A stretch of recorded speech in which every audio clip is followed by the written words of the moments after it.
女孩浴袍里裹着百万现金，随着一袭白衣的坠落，她就这么一览无余地站在我面前，浑身颤抖地求我不要走。她根本不理解包养这个词是什么意思，我的一句玩笑话就让她用这种方式让我留下。她更不知道自己现在这副模样对一个男人来说多么大的视觉冲击，会对她做出多么危险的事情。但我心里清楚，这些钱足够我渡过难关，足够挽回我这个失业男人的所有尊严。既然命运的齿轮非要转动，那所谓的面子和自尊又算得了什么？更何况今天我出了这个门，就得在大雨中睡一夜，不伤害这个女孩，是我此刻唯一的底线，其他的都算个屁。我直接从她的怀里捏出一沓钞票，足足有2万块，多的我也不要。但我还是谨慎地问了女孩一句：“这钱是怎么来的？”女孩瞪着水灵灵的大眼睛说：“是我妈妈留给我的，父母都不在了，这些只是一小部分，如果不够包养你的话，我这里还有。”这句话差点没让我把肺给咳出来。直到这时，我才认真地审视起这个无知少女，一头湿漉漉的黑发，纤细雪白的长腿依旧夺目，简直完美的就像艺术品。我点了点头，答应这段时间都住在这里，直到和她的关系结束为止。雨夜的约定，缘分自此开始。回想起与她的相识，加起来也不超过1个小时。就在今天，我失去了3样最重要的东西：爱情、工作和父母。如此繁华的城市，此刻对我来说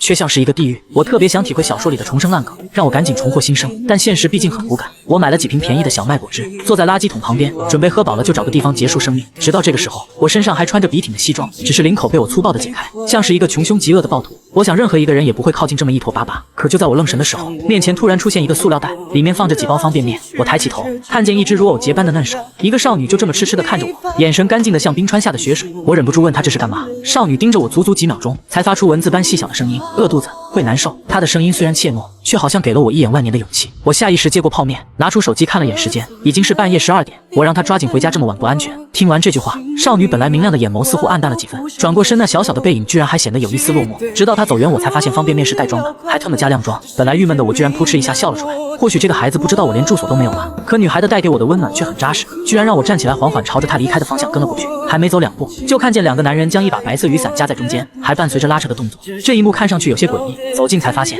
雨伞下站着一个女孩，正是刚才给我送温暖的女孩。这特么连学生都放过！我怒骂一声就冲了上去。那2个男的和我一样都喝多了，缠着女孩要带她去酒吧继续玩，2只脏手也往女孩的脸蛋伸过去。所谓喝完酒加 buff 一点也不假，我直接2拳将2人放倒，还不忘在他们脸上留下我43码的鞋印。做完这一切，我拉起少女的手就跑。雨中穿梭了10分钟，雨水很快就把我们淋湿，直到给女孩送到她家楼下。这是一个老旧小区，而我也在这一刻才注意到，女孩的脸蛋上沾了几根湿漉漉的头发，显得更加漂亮。而且更重要的是，她居然没穿内衣。女孩也顺着我的眼光向下看去，但只是歪了歪脑袋，并没有急眼。我和她打了个招呼，准备离开，可她却伸出右手拉了拉我的衣角。昏暗的灯光下，女孩的表情像极了一只被遗弃的小动物。好吧，我送你上去。这句话让女孩的眼神明显有了光。我本来以为只是楼道比较黑，可当我进了她家门，才发现这个小妮子竟然独居，整个房间充斥着一股霉味，地上也散落着什么东西，反正踩着软软的。伴随开关啪的一声打开，我才发现地上是各种瓶瓶罐罐，还有贴身衣物，这些都被我一览无余的尽收眼底。我刚想转头和女孩说话，却发现对方已经双手提着衣服往上拉，露出光滑的小腹和南半球，全身白的都反光，一丝赘肉都没有，像是一块天然汉白玉。我大喊一声：“你干嘛？”白雨优倒是很淡定，继续把动作全部做完，然后说了一句：“洗澡。”我反问一句：“那你不应该在浴室里换吗？”女孩愣了1秒钟，说道：“我一直都这样做的呀。”好家伙，压根没给我当外人。我无奈的点了点头。难道你爸妈在家也这样？女孩看了我好一会，垂下双眸，吐出一句：“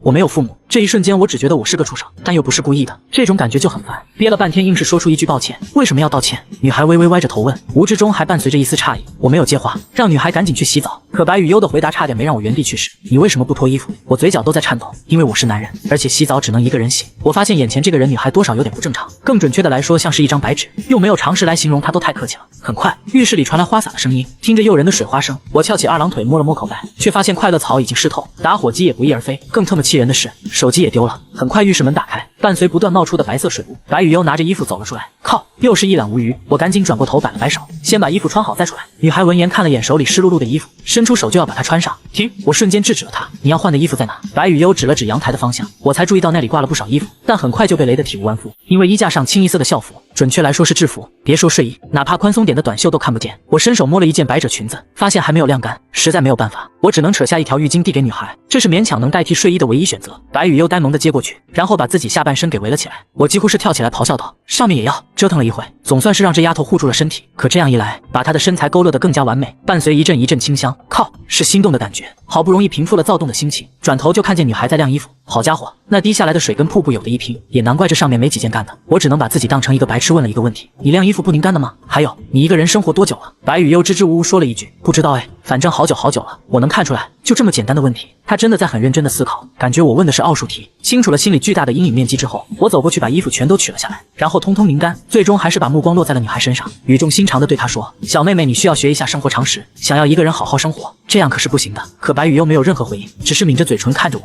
算了，我自己都过得一地鸡毛，有什么资格说别人呢？我挠了挠头自嘲了一句，随后说：小妹妹，我也该走了，记得下次不要带我这样的陌生男人回家，很危险的。说完我转身就要出门，毕竟再待下去可就要考验人性了。可下一秒我的衣角再次被拉住，女孩小声地问道：为什么要走？我笑了笑，因为我要去挣钱，不然我明天都活不下去，身上钱今晚全买酒了，只可惜没有富婆包养我，不然我可以少奋斗30年。我耸了耸肩，女孩昂着头问：包养是什么？包养就是对方给钱养着另一个人。我觉得这个回答没有任何毛病。女爱听完默默地松开手，转身回到房间去了。看来这个丫头也不愣，知道这个社会提啥都行，就是别提钱。我苦笑一下走到门口，就在我刚准备拧把手的时候，身后突然传来一阵跌跌撞撞的声音。我愣了一下，回过头，只见白雨悠身上的浴袍不知道什么时候被扯掉了，她的怀里抱着厚厚一沓钞票，也正是视频开头发生的那一幕。在我石化的几秒钟里，少女连人带钱一起塞进了我的怀里，那贯穿心灵的声音再次响起：钱，我包养你，没办法。成年人的尊严有时候就是这么不值钱。这一夜就这么悄无声息的过去，你们想看的画面一个也没发生。第二天，我上街存了钱，跑去买了一个新手机，又给自己和女孩买了几身新衣服。等再次回家的时候，发现白雨悠还躺在床上，喊她起床，却发现有点不对劲。女孩的意识很模糊，甚至在说胡话。我以为她发烧了，但摸了摸额头并不疼。女孩嘟起小嘴冒出一句：我没生病，是饿的。我勒个去！再次被这个小妞刷新了三观，生平第一次见有人把自己饿晕过去的。我赶紧去厨房做饭，给她整一个西红柿鸡蛋面。正在一顿操作的时候，突然感觉鼻子闻到一股体香。我回过头发现女孩竟然悄悄地站在我身后，看着她那毫无表情的小脸蛋。我弱弱地问了一句：是不是太近了？白雨悠似乎不太明白，我做错了。我赶紧解释，这跟错误倒没啥关系。说实话，并不是我敏感，只是想到了自己被包养的这个身份，所以多少有点如履薄冰。被这样的少女养着，总比那些钢丝球要强，自己怎么都不吃亏。可没想到就在这个时候，白雨悠再次贴近了几分，近到什么程度？是那种快要到负距离的尺度。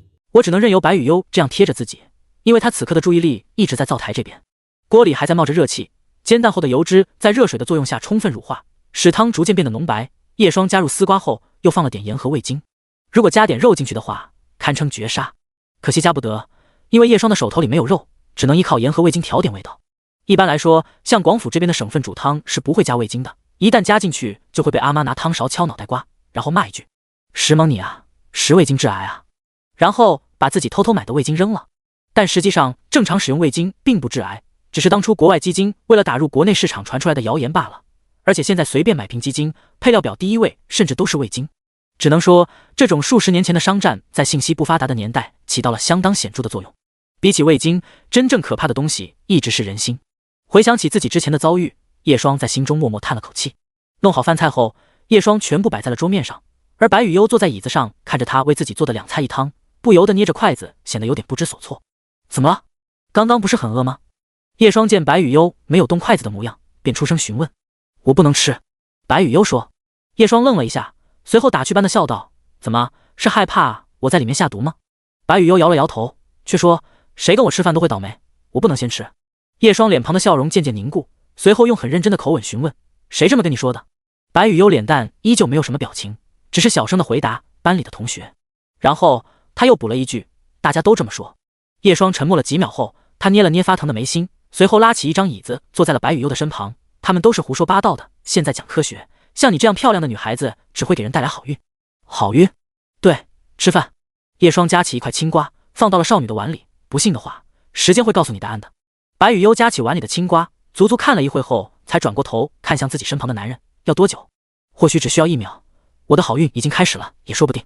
叶霜笑了笑，然后开始催促：来来来，快点把这些番茄鸡蛋吃了，盖在米饭上一流。白雨悠闻言便把青瓜放入嘴里，简简单单的咸味混合着锅气的味道，却格外的好吃。再用勺子舀一口番茄炒鸡蛋混合米饭，好吃，喜欢就好。叶霜只是微笑的看着他吃东西，就像是在观察一只小动物一般。突然，白雨悠抬起那双眼眸问了一句：你会离开这里吗？叶霜被这么一问，不由顿了一下，但还是回答：那是当然，我们不可能一直生活在一起。是钱不够吗？白雨悠问。我还有钱，都给你。不是钱的问题，你以后会明白这些的。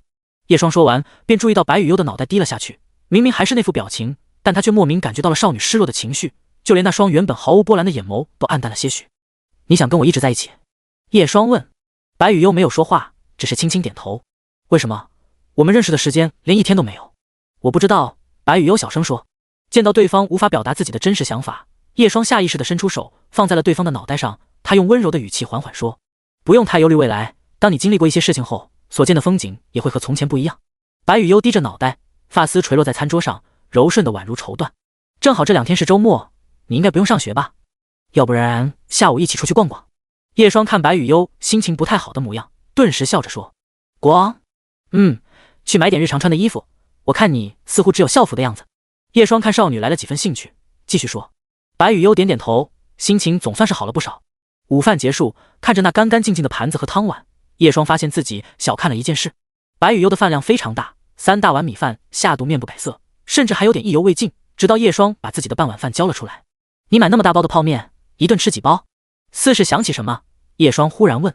白雨悠只是眨了一下眼睛，难道不是全部一起泡的吗？好家伙，一次性干1大包。叶双看向少女的腹部，发现依旧平坦如初。这个家伙难道是卡比兽转世不成？白雨悠注意到叶双在看自己的肚子后，便把自己的衣服往上拉，露出光洁的小腹。你要看这个？叶双顿时把对方的衣服拉了下来，并嘱咐下次不许这样，尤其是在男生面前。为什么？没有为什么。叶双说，他感觉自己要是想看对方身体哪个部位，这个丫头都会毫不犹豫地脱下来。哦，很快来到下午的时间，叶双直接带着白雨悠出门了。白雨悠依旧还是穿着校服，跟在了叶双的身后。下午外面的人流量不少，伴随着过路汽车的鸣笛声音，显得十分热闹。叶双却注意到白雨悠更加沉默寡言了起来，没有多余表情的脸蛋配合着那清冷的气质，给人一种说不出的距离感。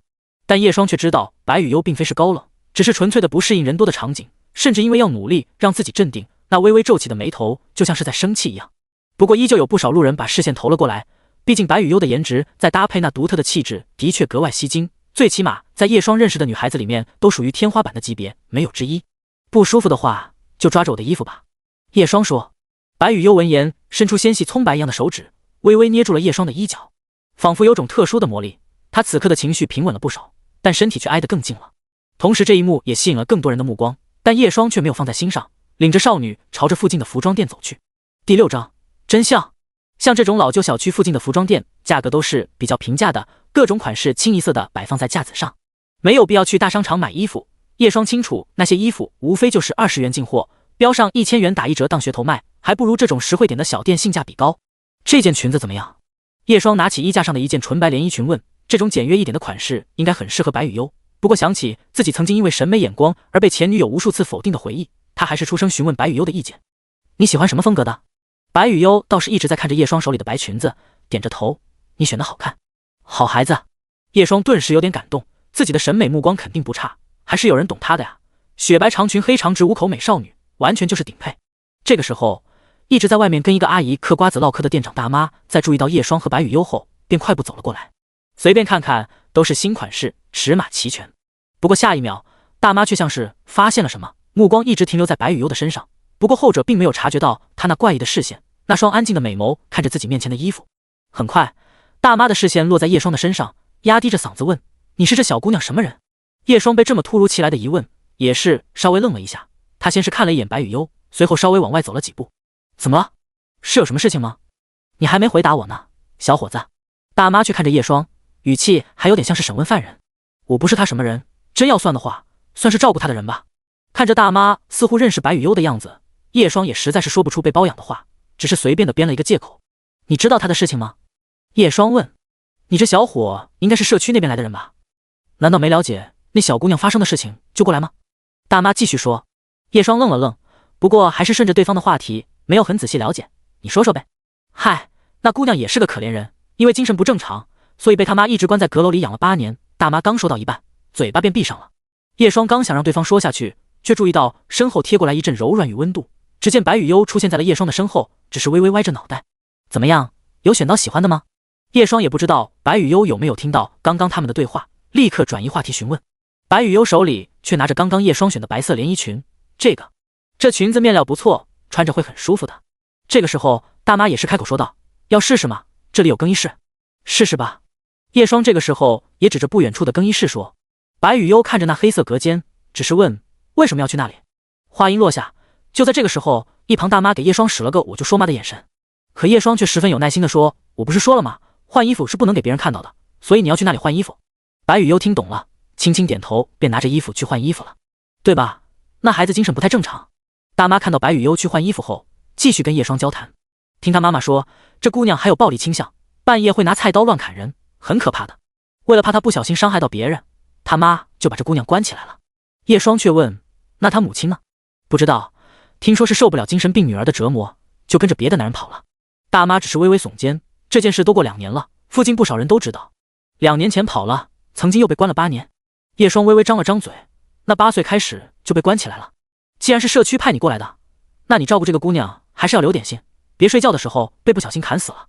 大妈又补了一句。可叶双却皱起眉，因为在他与白雨悠的相处之中，那女孩给他那种不太正常的感觉来自于没有常识，而不是什么所谓的精神病。突然间，叶双想到了一种可怕的可能性，会不会是他母亲以精神病的名义关了女儿8年，从8岁关到16岁后便消失了，直至2年后的今天。无论是哪一种可能性，叶双都感觉自己的内心堵得慌，像是被一块大石头压住，无法呼吸。这个时候，不远处的更衣室帘子也被拉开，白雨悠此时缓步走了出来，一袭雪白连衣裙让少女宛如一朵不惹尘埃的青莲般优雅。果然人好看，穿什么都好看。叶双见状后开口说，的确，这小姑娘再长大点，估计也有我年轻时8成功力。大妈在一旁也是忍不住点着头。叶双看了一眼她的龅牙和长着一根粗毛的痣后，突然不知道从哪里开始吐槽比较好。穿着合身吗？叶双看到白雨悠走过来后询问道。白雨悠虽然不太明白连衣裙和校服裙子的区别在哪里，不过还是扯了扯胸前的衣服，这里有点紧。说着，他问了一句，我就可以脱了内衣吗？这样就合适了。不行。叶双立刻拒绝，随后问身旁的大妈，大姐，有大1号的尺寸吗？有，这件的确是小了一些，小姑娘的发育还是很让人羡慕的。大妈笑着说完，又翻了一下柜子，拿出一件新的连衣裙。白雨悠换上后，这次是刚刚好了，再买点睡衣之类的，就按照这个尺码吧。叶双又带着白雨悠挑了一点日常穿的衣服。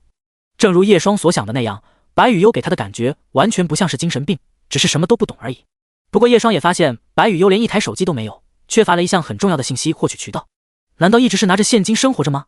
叶双思考了一下，总感觉他应该还是受到了一些人的帮助。不过此时叶双倒是没有出声询问这些事情。在想到白雨悠需要一台手机后，叶双便带着他来到上午刚买手机的店铺。第7章，坏掉的锁。手机店里不再是那个齐肩头发的女生，取而代之的是一个隆着肚腩穿背心的秃头男人。看到叶双他们进来后，立刻热情地站起身。需要买点什么？买台智能手机。叶双说，平价一点的就可以了。看到中年男人那热情的表情，叶双这个时候心里才有一种这才是手机店老板的感觉。真要像早上那姑娘的服务态度，这家店早晚得倒闭。有，看看这些苹果手机，坚固耐用，信号好，充电快。老板立刻笑着介绍起那一排苹果手机，而且都是女孩用不到1个月的手机，售价实惠。这台苹果只需要5999。叶双闻言想起早上那女生所说的各种毛病，挑个能用的说辞后，他忽然沉默了。来个安卓的吧。叶双说，也行，等着。老板翻了一下，拿出跟早上那女生卖给叶双一模一样的手机说道，这是最近的新款，很多人买，全新只需要1800。叶双一愣，这么贵？哎呀，哪里贵了，这些年都是这个价格。老板见叶双1000块都掏不出来后，态度立刻就差了不少。这种平价手机很难的，都是走薄利多销的路子，不懂就不要乱说。叶双，他突然觉得早上那个姑娘还挺好的，虽然嘴巴臭了点，但却是一个良心老板。眼前这个老板笑眯眯的，服务态度虽然热情，却恨不得把他给宰一顿。那我们在别处看看吧。叶双拉着身旁的白雨悠，很快便离开了手机店。还是去网购吧，以这边的物流速度，隔天应该可以到。妈的，浪费老子时间。看到叶双他们毫不犹豫的转身离开后，老板啐了一口，随后把手机放了回去。几秒后，他忽然疑惑地翻了一下库存，奇怪了，怎么感觉少了一台？算了，估计是自家婆娘卖的。离开店的叶双转头看着身旁的少女，记住了，买东西要分辨对方是不是在坑你，尤其是没有明码标价的东西。白雨悠似懂非懂，突然问了一句，包养也是买的一种吗？有点相似。被这么一问，叶双突然也不知道怎么回答。那买你要多少钱？白雨悠好奇询问。叶双有点无奈，这个妮子怎么老想着把他给占有？算了，年纪小不懂事吧，人不能交易。叶双说着，随后领着白雨悠便打算回去了。可是我妈妈曾经说过希望把我卖出去。白雨悠平静的一句话却让叶双的脚步一顿。叶双呆呆的看着白雨悠好一会后，突然挤出一丝微笑的说了句，你母亲只是在开玩笑，吓吓你的，是吗？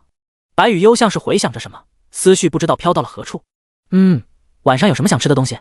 泡面，他下意识地回答。不行。为什么？没有为什么，把我话好好记在心上。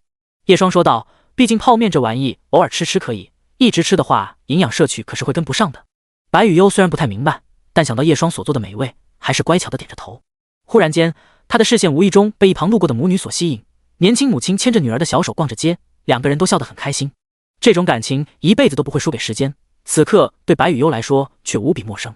少女站在那一直看着，仿佛置身在人群喧嚣之外，清清冷冷，仿佛洒落在她身上的阳光都化作月光。直至他们走远后，白雨悠才缓缓看向叶双，然后忽然小声问了一句：“我可以牵你的手吗？”叶双自然是注意到了这一幕，他收回视线，没有多少言语，只是牵起白雨悠略微冰冷苍白的小手，把掌心的温度稍微传递了些许过去。他问：“晚上想吃什么？”泡面。都说了不行。哦。周围人很多，两人轻轻挨在一起走着，并没有过多复杂的心情，只是在不冷的下午时分相互取暖。顺路买菜回到了屋前，叶双拿出钥匙打算开门，所幸传来咔咔声响，依旧还是十分的难开。不仅如此，拔出钥匙后，叶双发现上面湿漉漉的，像是沾上了什么奇怪的液体。叶双微微皱眉，他先是看了看周围，随后先让白雨悠进屋。做饭之前，叶双用手机叫了个开锁师傅过来，大概半个小时不到，便来了个中年男人。你这锁不是开了吗？师傅说着，把自己的工具包放在了地上。师傅，麻烦把这个锁给拆了，我想换一把。叶双却说着，给对方递了根烟。师傅接过烟后，放在了自己的耳背，夹着笑了笑。换锁是吧？你等等哈，我去车上拿个锁。不一会，师傅便回来了。他的手法十分娴熟，不一会就把整个锁给撬开拆了下来。你这个锁都锈了呀！师傅声音响了起来，怎么摸起来还湿湿的？叶双给自己点了根烟，他先是让一旁探出脑袋的白雨悠回屋里待着，然后继续跟师傅说：“师傅，你看看这个锁是不是人为弄锈的？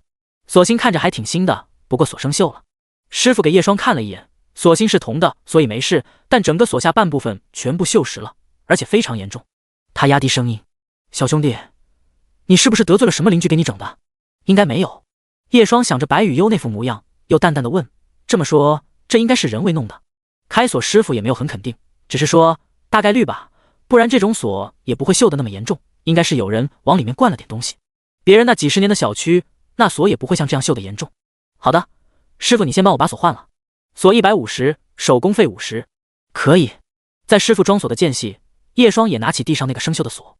物品：生锈的门锁，似乎是被化学药剂腐蚀，还可以勉强使用。果然。叶双吸了口嘴里的烟，烟雾缭绕中，他微微眯眼。第8章，几百万的现金。换好锁后，师傅便离开了。叶双望着一旁白色墙壁上贴的开锁小广告，若有所思。但很快，他心中便对那小广告上的疑虑少了很多。毕竟锁芯里的液体痕迹表示，并不是第一次有人往里面灌化学药剂了。而这里住那么多户人家，如果真的是开锁师傅为了增加客源的做法，那么也不太可能专薅这一家才对。难道是附近搞恶作剧的小孩子？叶双想了想，小孩估计也只会做出塞纸巾之类的举动，搞化学药剂来腐蚀门锁，不太像是小孩会做的事情。而且报警也没用，这种旧小区连个监控都没有，现在也没有发生实质性的损失。叶双最后觉得安装一个监控比较的稳妥，不过白雨悠家里并没有装网线，只能想办法拉条网线后再装个监控了。办理个宽带吧。叶双想着，他觉得要想在这里更好的生活下去，无论是网络还是电脑都是必须的。到了晚饭的时间，叶双跟白雨悠说了一下这件事，而少女对这些似乎并不太明白，只是问了一句：“需要很多钱吗？”叶双闻言只是嘴角扯了一下，随后跟白雨悠科普了一下相关的知识。不过对方不仅没有网络，没有手机，甚至家里连电视机都没有，在这样信息化的时代，就宛如原始人一般生活。叶双突然觉得白雨悠一直这样懵懵懂懂的生活着，会养成这样的性格也不奇怪。平时你回到家怎么打发时间？叶双问。睡觉。然后白雨悠想了一下，指向阳台的小板凳，坐在那里，然后就会很快天亮了。无数的夜晚他都是这样过来的，偶尔还能看看阳台外的霓虹灯光和月亮。不无聊吗？叶双看着少女。白雨悠轻轻地摇了摇头，她并不知道无聊到底是什么，因为她一直都是这样生活的。曾经在那个昏暗的小房间里，只有一张能打开一点点缝隙的窗户，她就是坐在窗户旁，抱着胳膊，慢慢等待着天亮的到来。有的时候也能发呆一整天。阳光洋洋洒洒，她坐在阁楼的阴暗角落里，听着窗外的车水马龙。或许是回想起曾经的经历，不知道为什么，白雨悠忽然伸出手拉住了叶双的衣袖，小声问：“你会消失吗？”明明只是短暂的相处，却让少女萌生出异样的情绪，也笨拙到无法表露自己的真实情感。叶双看着他，却没有说话，因为他发现自己甚至无法去用善意的谎言去骗眼前的姑娘。白雨悠的手缓缓放下，空气安静了一会，叶双才开口说：“我不会消失，毕竟一个大活人怎么会突然消失？”叶双想了想，自己应该也不算是撒谎，真的。白雨悠的心情似乎好了很多，继续吃着餐桌上的食物。他吃饭时腮帮子鼓鼓的，给人的感觉宛如小仓鼠一般可爱。晚饭结束后，稍微休息一会的时间，叶双便拿着手机获取最近的新闻资讯。过后，他在网上给白雨悠买了台手机，毕竟是女孩子使用的，他买的手机配置稍微高一点，3000多的价格，各大品牌入门旗舰型基本可以保持流畅使用，而且现在物流速度很快，隔天基本就可以送达。当然，监控摄像头也没有忘记买。又在网络营业厅办了个网络套餐，跟师傅预约了办理宽带网络后，叶双才发现自己还有很多的事情要做。白雨悠家里的生活方式太过于原始，叶双首先要做的就是让这个孩子进入正常的现代化生活节奏中，然后教他更多的生活常识和如何获取外界信息。叶双也不知道自己为什么要这么做，只是觉得就这样放着他不管也实在是做不到。而且白雨悠的那些现金放在屋子里实在是太不安全了，还是存起来比较的稳妥。你有多少现金？看着不远处打算脱衣服去洗澡的白雨悠，叶双开口询问，随后他补了一句：“当然，我没有别的意思，只是觉得钱还是放在银行里比较稳妥些。还有，不许在客厅里光溜溜。”白雨悠无辜地眨了眨眼睛，然后默默地把裙子放下。她回到了自己的房间里，不一会便拖出来一个箱子，里面装满着一沓沓的钞票，甚至看得叶双有点不相信自己眼睛。叶双初步地估算了一下，最起码有数百万，居然有这么多现金。叶双有点怀疑，这真的是白雨悠的母亲留下来的，还是全部存起来吧，留在家里太危险了。叶双说。白雨悠乖巧点头，伸出手把箱子推到叶双的面前，全部给你。叶双看着面前这些钱，突然叹了口气：“你就是太没有防备心了，你不怕我把钱全部带走，然后不回来了？”白雨悠闻言，只是歪了一下脑袋看着他：“你会吗？”仿佛直击灵魂一般的询问，让叶双无奈的笑了笑：“真是败给你了。”看着眼前箱子里的一沓沓钱，叶双想了想，拿出手机打了个电话。不一会，电话那头就响起一个男人的声音：“谁？”“我。”电话那头沉寂了几秒，随后立刻爆粗口：“我叼你个扑街！你这段时间消失到哪去了？手机也打不通，你知不知道我一直很担心你？行了，先不说这个，我要在你那里存个钱，帮我弄个大额存单。”“存钱？你不是被那女人搞破产了吗？我这边银行的大额存单起步都得要80万了，1、2千的可存不了哎。”“我知道。”电话那头又沉默了几秒，声音小了一些：“你小子翻身了？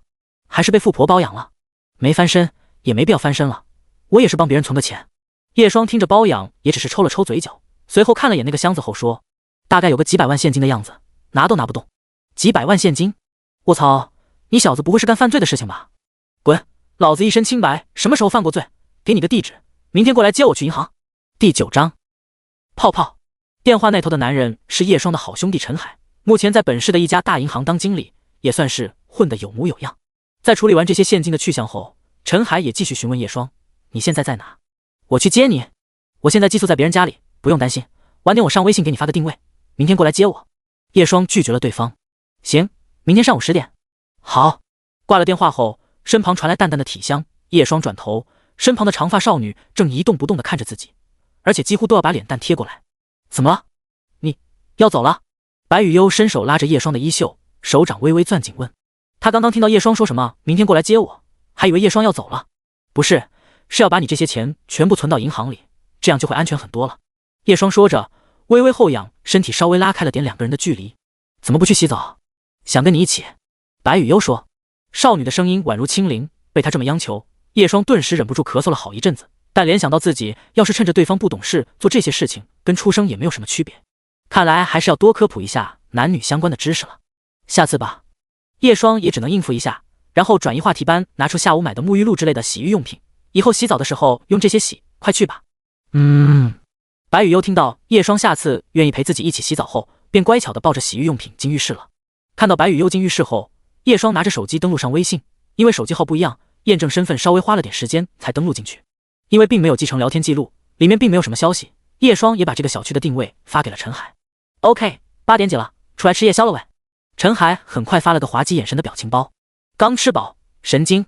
下一秒，陈海便直接打了个视频电话过来，叶双也接通了。陈海是个微胖的男人，身体和脸都有点圆圆的，留着干净的短发和一副金丝眼镜。此刻的他戴着无线耳机，从背景来看似乎在某家餐厅吃饭。“我日你，去别人家寄宿，干嘛不来我家？还有，你去的是谁家？陈海有点骂咧咧的开口，但平时他在工作的时候是绝对不会说出一个脏字，礼貌十足，就不像他本人。毕竟在这世界，每个人都戴着面具生活着，只有在亲近之人面前才会卸下伪装，做回自己。他们两个人从小一起长大，自然不会有过多拘束。我肯定不可能去你家啊！难道天天听你和你老婆摇床？而且你老婆在家，我又失业，你就不担心一下？视频那头，陈海顿时不屑地嗤了一声：“刁你，我还不懂你。你还没说你在谁家寄宿呢？”一个朋友。叶双说着，眼角的余光却注意到不远处的浴室门打了开来，浑身湿漉漉、满身泡泡的白雨悠走了出来。她纤细白皙的身材隐藏在泡沫之中，就这么出现在叶双面前。叶双，这些泡泡洗不掉。叶双张了张嘴，怎么还有妹子的声音，而且还那么好听？卧槽，你小子真被富婆包养了！视频里陈海的声音刚响起来，就被叶双挂了。叶双站起身，把一脸呆萌的白雨悠推回浴室里，坐下来。没办法，叶双让白雨悠坐在椅子上，自己拿着花洒冲洗她身上的泡泡。哪怕这个角度只能看到长发下的光洁的后背和些许湖边，叶双还是感觉自己的定力差了一些。捏了一下眉心后，叶双开始冲洗白雨悠身上的泡泡，尤其是她的头发很长，都到了腰部。在白雨悠抹了很多洗发水的情况下，叶双发现头发上的泡泡的却非常多，怎么洗都有。和男的不一样，女生基本不会每天都洗头发，不仅是像这样洗头发麻烦，更多是不好养护发根。但白雨悠之前不用洗发水，头发却无比的柔软，只能说基因好，这种好发质也只能靠遗传。冲洗干净后，白雨悠也注意到叶双被打湿的裤子，便伸出手爬了下来，裤子湿了。等会。过了一会，套上衣服的白雨悠被丢出浴室，她鸭子坐的姿势坐在地上，然后转头看向身旁关上的浴室门，少女无辜的眨巴一下美眸，然后歪头，这是生气了。很快，叶双也洗完澡出来了，她穿着一个裤衩，用毛巾擦拭着头发。注意到白雨悠还在浴室门口后，叶双说道：“怎么还坐在这里？你是不是受伤了？”白雨悠却仰着小脸问：“没有吧？”叶双愣了一下，这个家伙怎么突然这么问？我看你受伤的地方都肿起来了。叶双，那不是受伤，先吹头发。叶双把白雨悠拉了起来，而他似乎因为在地上坐了好一会，腿有点发麻的样子，直接跌到了他的怀里。没事吧？叶双下意识搂着对方的腰肢问。少女身上原本就自带一股淡淡的体香，在刚洗过澡后，那花香味就仿佛沁人心脾一般好闻。叶双都不知道自己跟这只一点距离感都没有少女能忍到什么时候，现在也只能慢慢来了。好暖和。白雨悠却把自己的脸蛋贴在叶双的身上，然后舒服的眯起眼睛。叶双也只能无奈的笑了笑，然后用自己的手掌轻轻的抚摸着对方的后脑勺。这个孩子估计是太缺爱了，叶双也不知道究竟在扮演什么角色。过了一会，叶双看着白雨悠的头发不太容易干的样子，便拿来吹风筒给她吹头发。而白雨悠对吹风筒是陌生的，平时她很多时候甚至头发湿漉漉就睡着了，第二天上学的时候总是被人用一种古怪的眼神注视。你好臭啊，衣服真的有晒干吗？这是白雨悠在学校里经常能听到的话。虽然白雨悠不明白大家为什么要这么说自己，但不懂的她只能按照自己的生活方式继续过日子。当身后风筒响起的那一刻，感受到头发传来的暖风，白雨悠忽然觉得自己的生活似乎真的不一样了。她很喜欢。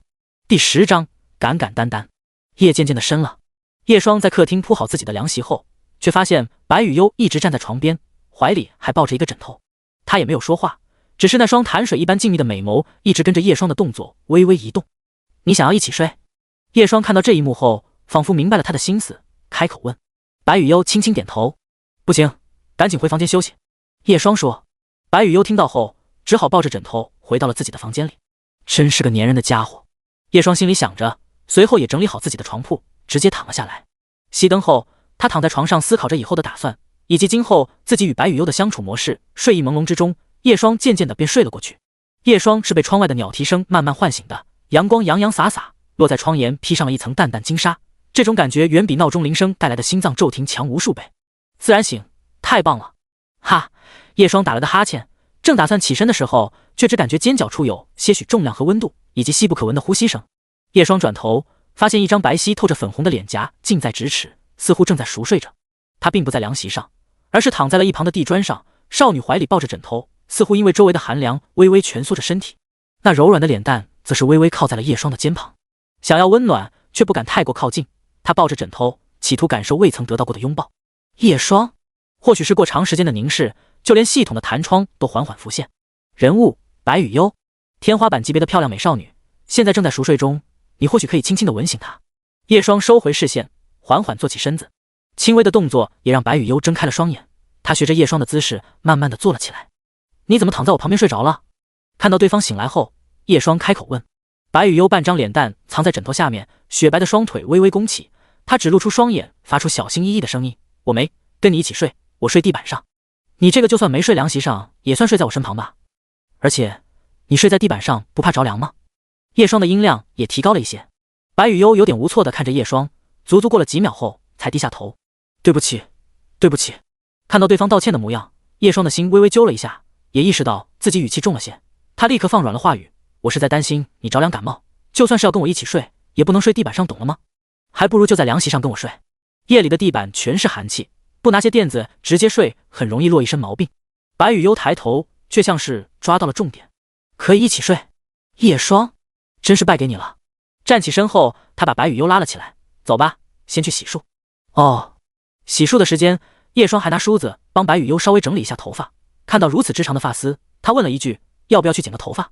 像这样及腰长度的头发已经很少见了，生活肯定不够便利。例如上个洗手间要抱着头发，坐椅子前要把头发先撩开，甚至睡觉也容易被压。留个中长发会好得多。剪头发？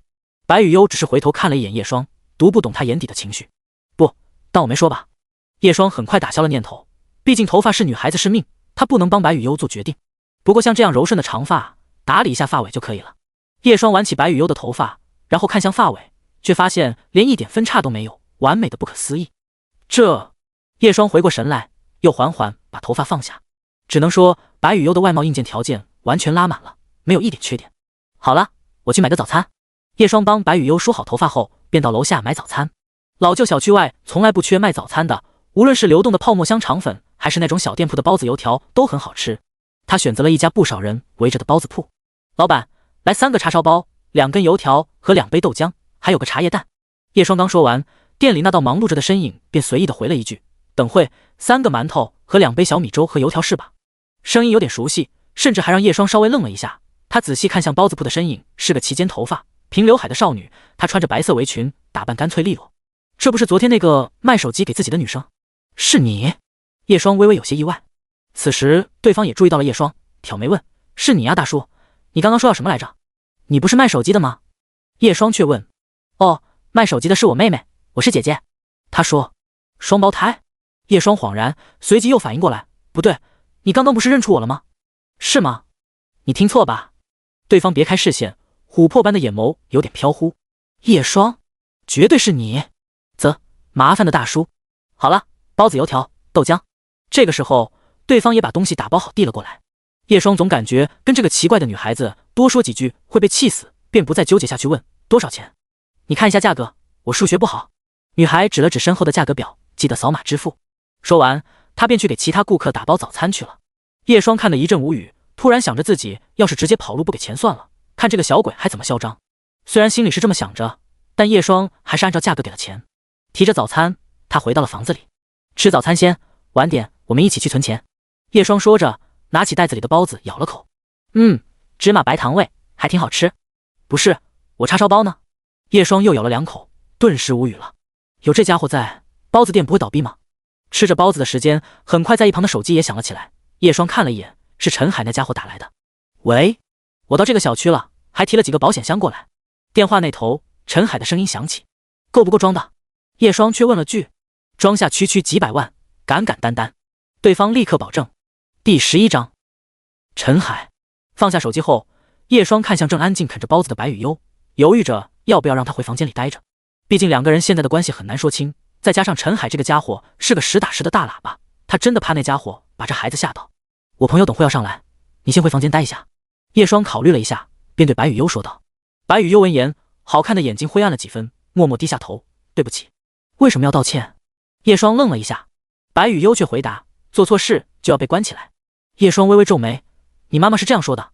白雨悠却摇了摇头，然后说：不是妈妈，同学都是这么说的。我有时候做错事就要关在厕所里不给出来，他们说要1天才可以给我出来，就是晚上很冷，肚子也很饿。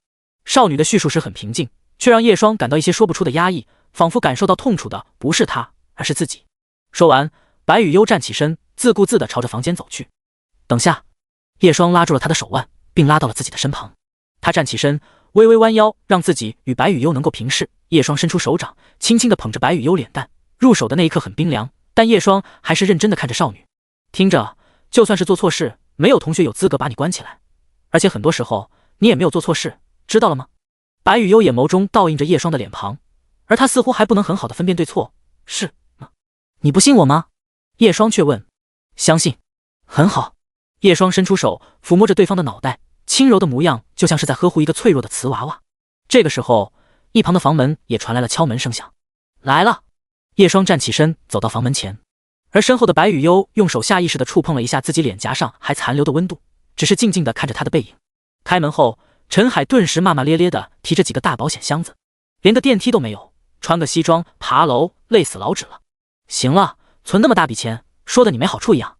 叶双说完，陈海却立刻发现了站在他身后的白雨幽，他微胖的脸颊呆了一下，就连鼻梁上的金丝眼镜都歪了一些。你……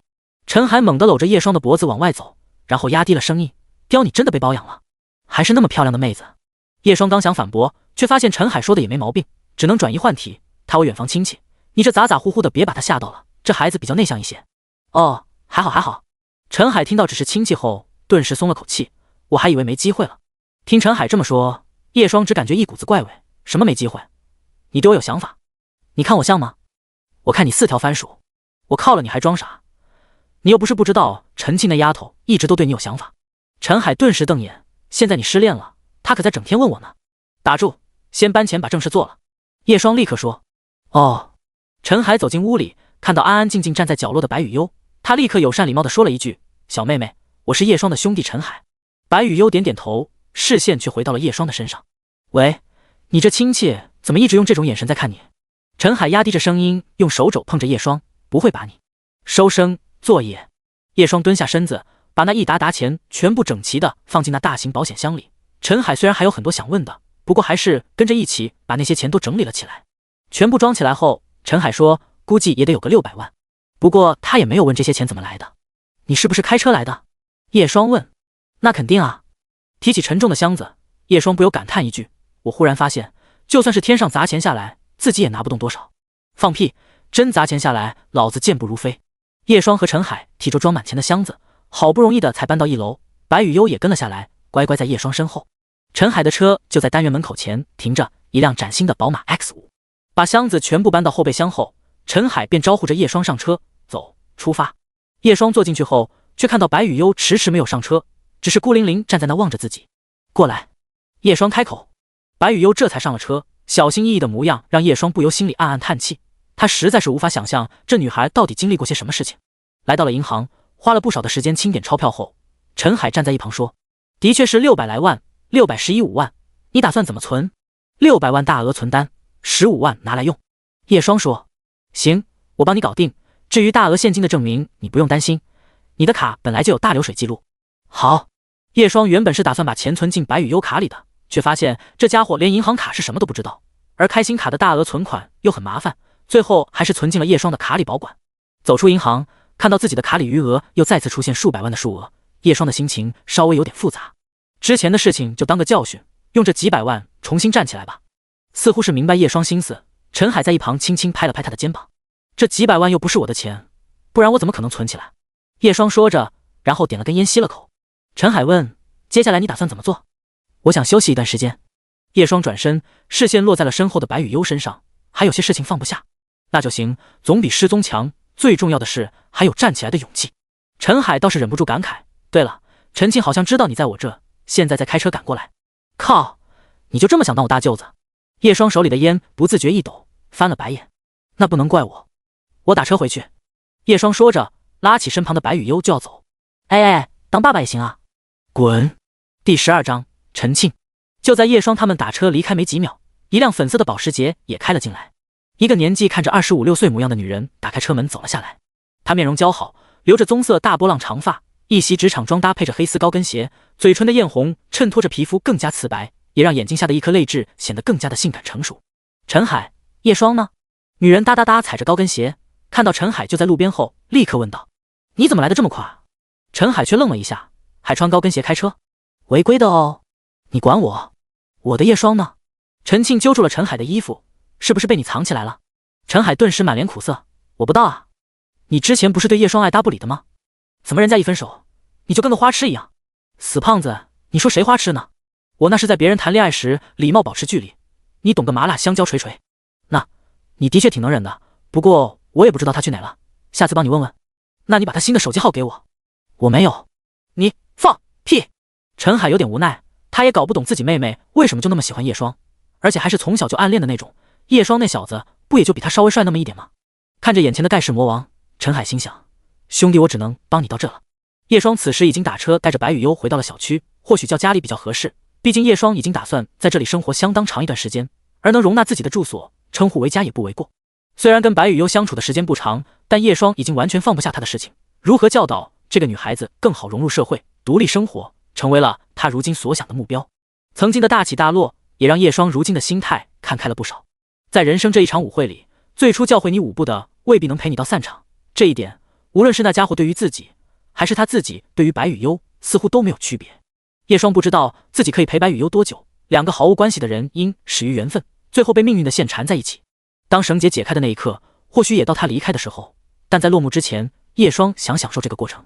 此时叶双已经带着白雨优来到了菜市场，看到眼巴巴看着那些烤鸡烧鸭的少女，那可爱的模样让叶双觉得还挺有意思的。吃烧鸭吗？叶双开口问。吃。白雨优轻轻点头，原本清冷的性子罕见多了些许活跃。老板，来份烧鸭，要下装，酸梅酱也要。所谓下装就是鸭的下半身，叶双大概要的是1/4，看着还挺肥的样子，味道应该会不错。好，26。叶双拿出手机扫码，然后给白雨优展示了一下，学会这个就不用带现金那么麻烦了。白雨优似懂非懂，不过叶双倒也不着急，然后在其他菜档同样支付了几次，教会白雨优使用。在叶双这边的城市，基本买菜都是1顿1买或者1天1买，所以他打算每天出去买菜都带上白雨优，最起码学会买菜做饭比吃泡面营养的多。虽然点外卖也可以，就例如以前叶双没时间的时候都是顿顿吃外卖，再不济也会喝杯咖啡，但做饭这个基本技能还是要学会的。简单的买了1顿3菜1汤后，叶双便领着白雨优回家了。期间还在菜鸟那边拿了快递后，又在其他手机店买了张手机卡，虽然监控设备还没到，但手机隔天就已经到了，不得不说逆风快递的速度一直都很可以。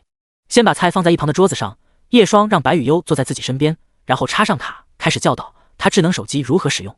但白雨优似乎依旧把握不好跟别人的相处距离，整个人几乎要贴在叶双的身上。温热史莱姆隔着单薄的衣服挨着，时不时的触碰让叶双只好努力平复好心情，选择无视，然后继续耐心教白雨优如何使用手机。好了，你试试。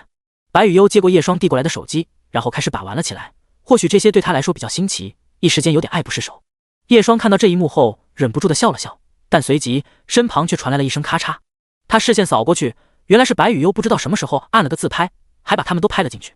此时的照片中，两个人都没有看镜头，叶双正淡淡笑着，而白雨优此时也恰好转头看他，场景定格在这一帧，而这样的照片却有点说不出的和谐。删了吧。叶双说这张没拍好，可白雨优却捂住了手机，摇了摇头，不要。为什么？想要。白雨优却抱着手机说，好吧，可能是女孩子第一次自拍，所以不想删掉吧。叶双起身去做饭，白雨优也放下了手机，像个跟屁虫一样来到厨房，正好教你做饭。原本叶双还想让白雨优多玩会手机，看到他跟过来后，便开始教他如何做饭。先从简单的剥蒜开始吧。叶双给白雨优演示了一下，这个很简单，白雨优看一眼就会了。正如叶双所想的那样，白雨优并非拥有精神方面的疾病，她学习能力很强，虽然可能有点笨手笨脚，但绝对是个正常人，只是没有人真正的教她如何生活而已。很快，白雨优剥了半碗蒜，她看着自己沾满蒜汁的手指，下意识地放进嘴里含着，下一秒她便被辣得吐出舌头。呵呵呵呵，身旁传来了笑声，白雨优转过头去，发现叶双正一脸笑意，生蒜的味道还是比较刺激的，下次不要随便把手指放进嘴里。而看到叶双笑得那么开心，白雨优突然觉得舌头不那么辣了，只是有些酥麻。此时夕阳的余晖透过厨房窗台，给厨房染变橘黄色的同时，也把两人的影子拖得很长很长，直至影子的尽头重合在一起，宛如相拥。第13章入室。夜色渐浓，月光似是朦胧银纱织出的雾般，为窗台外的景色增添一抹丽影。月光下的霓虹灯火，不知又是谁一天的开始。叶双坐在沙发上，目光则是停留在阳台那的长发少女，夜风吹拂发丝，她安静地站在窗台前，正抬头仰望着那一抹月牙。叶双不知道白雨优会想些什么，更不知道她现在在看着月亮，还是在看着曾经的自己。或许在无数的夜晚，她也是这样注视着月亮的阴晴圆缺。少女此时缓缓回头，在月光下，她忽然问了一个问题：月亮上面有什么？什么都没有。我们能上去吗？暂时应该还不行。为什么这么问？叶霜并不知道白羽幽此时的脑回路。有人说人死后就会去月亮上面，我们也一样吗？叶霜愣了下，随后笑笑，没有相关的说法，不过也不代表不可能。如果我死了，还能见到你吗？白羽幽问。会的。真的。死亡就像是一滴水回归水中，到了合适的时机，我们还会再见面的。叶霜不明白白羽幽为什么会说这些，不过他看了一眼时间，该睡觉了，你明天还要上学吧？白羽幽回到了房间里，不一会又抱着自己的枕头走了出来，用一种眼巴巴的眼神望了过来，给叶霜的感觉就像是祈求给人收留的可爱小动物，也让他此时有点无奈。你会感冒的。白羽幽却小声说，早上你说可以一起睡，男女之间不可以那么亲密，除非是情侣或者夫妻。叶霜打算给这丫头科普一下知识。情侣？对，我们是情侣吗？白羽幽问。不是。叶霜立刻回答。那我们是夫妻？那更不可能了。可是你早上说可以一起睡，难道我们不是夫妻或者情侣吗？白羽幽似乎不太明白，只是歪着脑袋。叶霜哑口无言，白羽幽一番话顿时把他 CPU 干烧了。睡这里，不要再睡地板了。叶霜不想再纠结下去，他指了指自己凉席上空余位置。白羽幽很快便躺了下去，只是依旧睁着好看的眼睛看叶霜。怎么了？我们是夫妻吗？睡觉。哦。叶霜熄灯后给白羽幽掖了掖被子，而对方也没有太过于靠近，只是伸出一只手拉着他的袖子，然后额头贴在了叶霜肩膀上。明明有床，两个人却睡在地铺上。叶霜闻着鼻尖时不时散发过来的花香味，不由思索着这些天所发生的事情。最后思绪全部聚集在身旁少女身上，从一些只言片语中，叶霜知道白羽幽肯定在学校也受到了不少的欺负，而一味的逃避忍让也并没有任何作用。白羽幽就读的银山学院是一所7年制学校，如今白羽幽是3年级，也就是说还要4年才能毕业。如果他不能独立起来，那么在学校接下来几年的日子肯定也不会好过。学生也有学生的烦恼啊，其实也不比社会人少，每个年龄阶段都有每个年龄阶段的事情。叶霜喃喃说着。算了，不想那么多。正当叶霜缓缓闭上眼睛打算睡觉的时候，咔咔咔，细微且突兀的声响从不远处的门把手那边传了过来。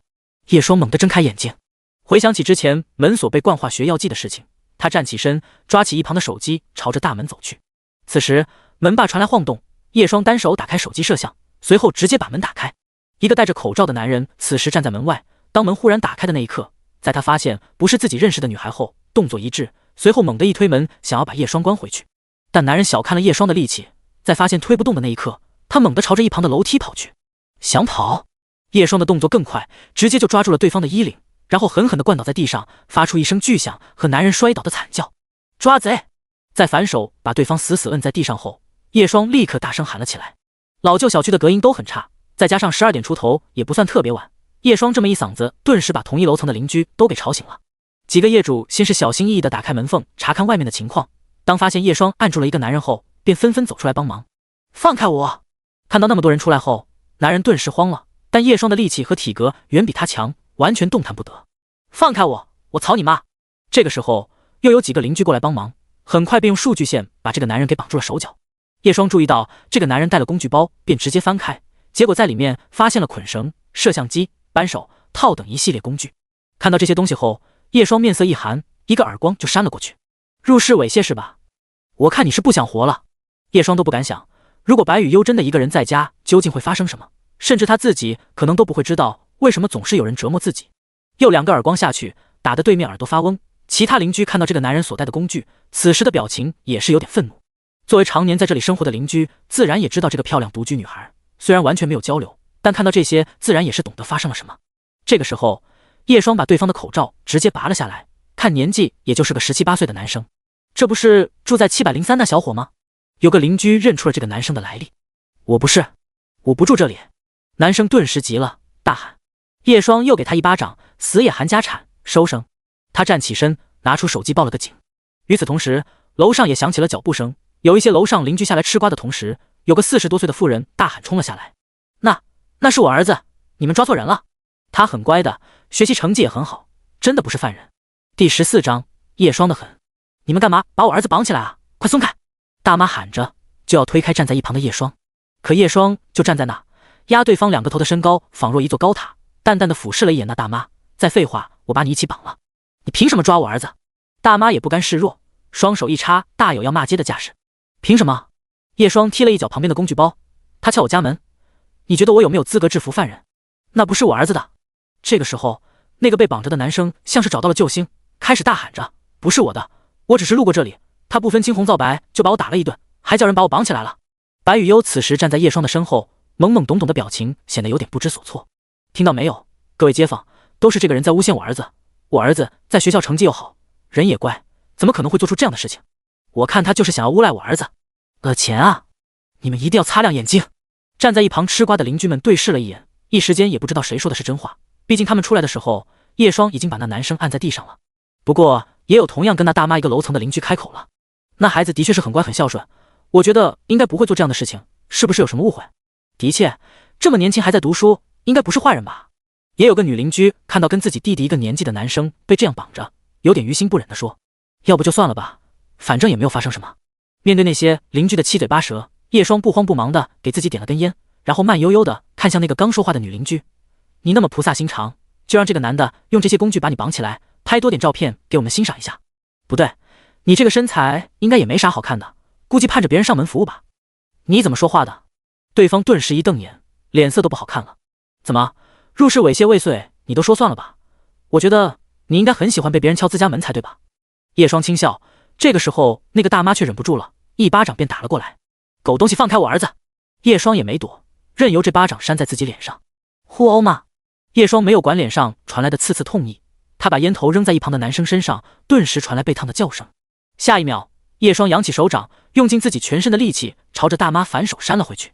大妈惨叫一声，整个人被他狠狠地扇在地上哀嚎了起来。叶双又踹了一脚后，再次看向刚刚说话的那个女邻居：你还有什么想说的？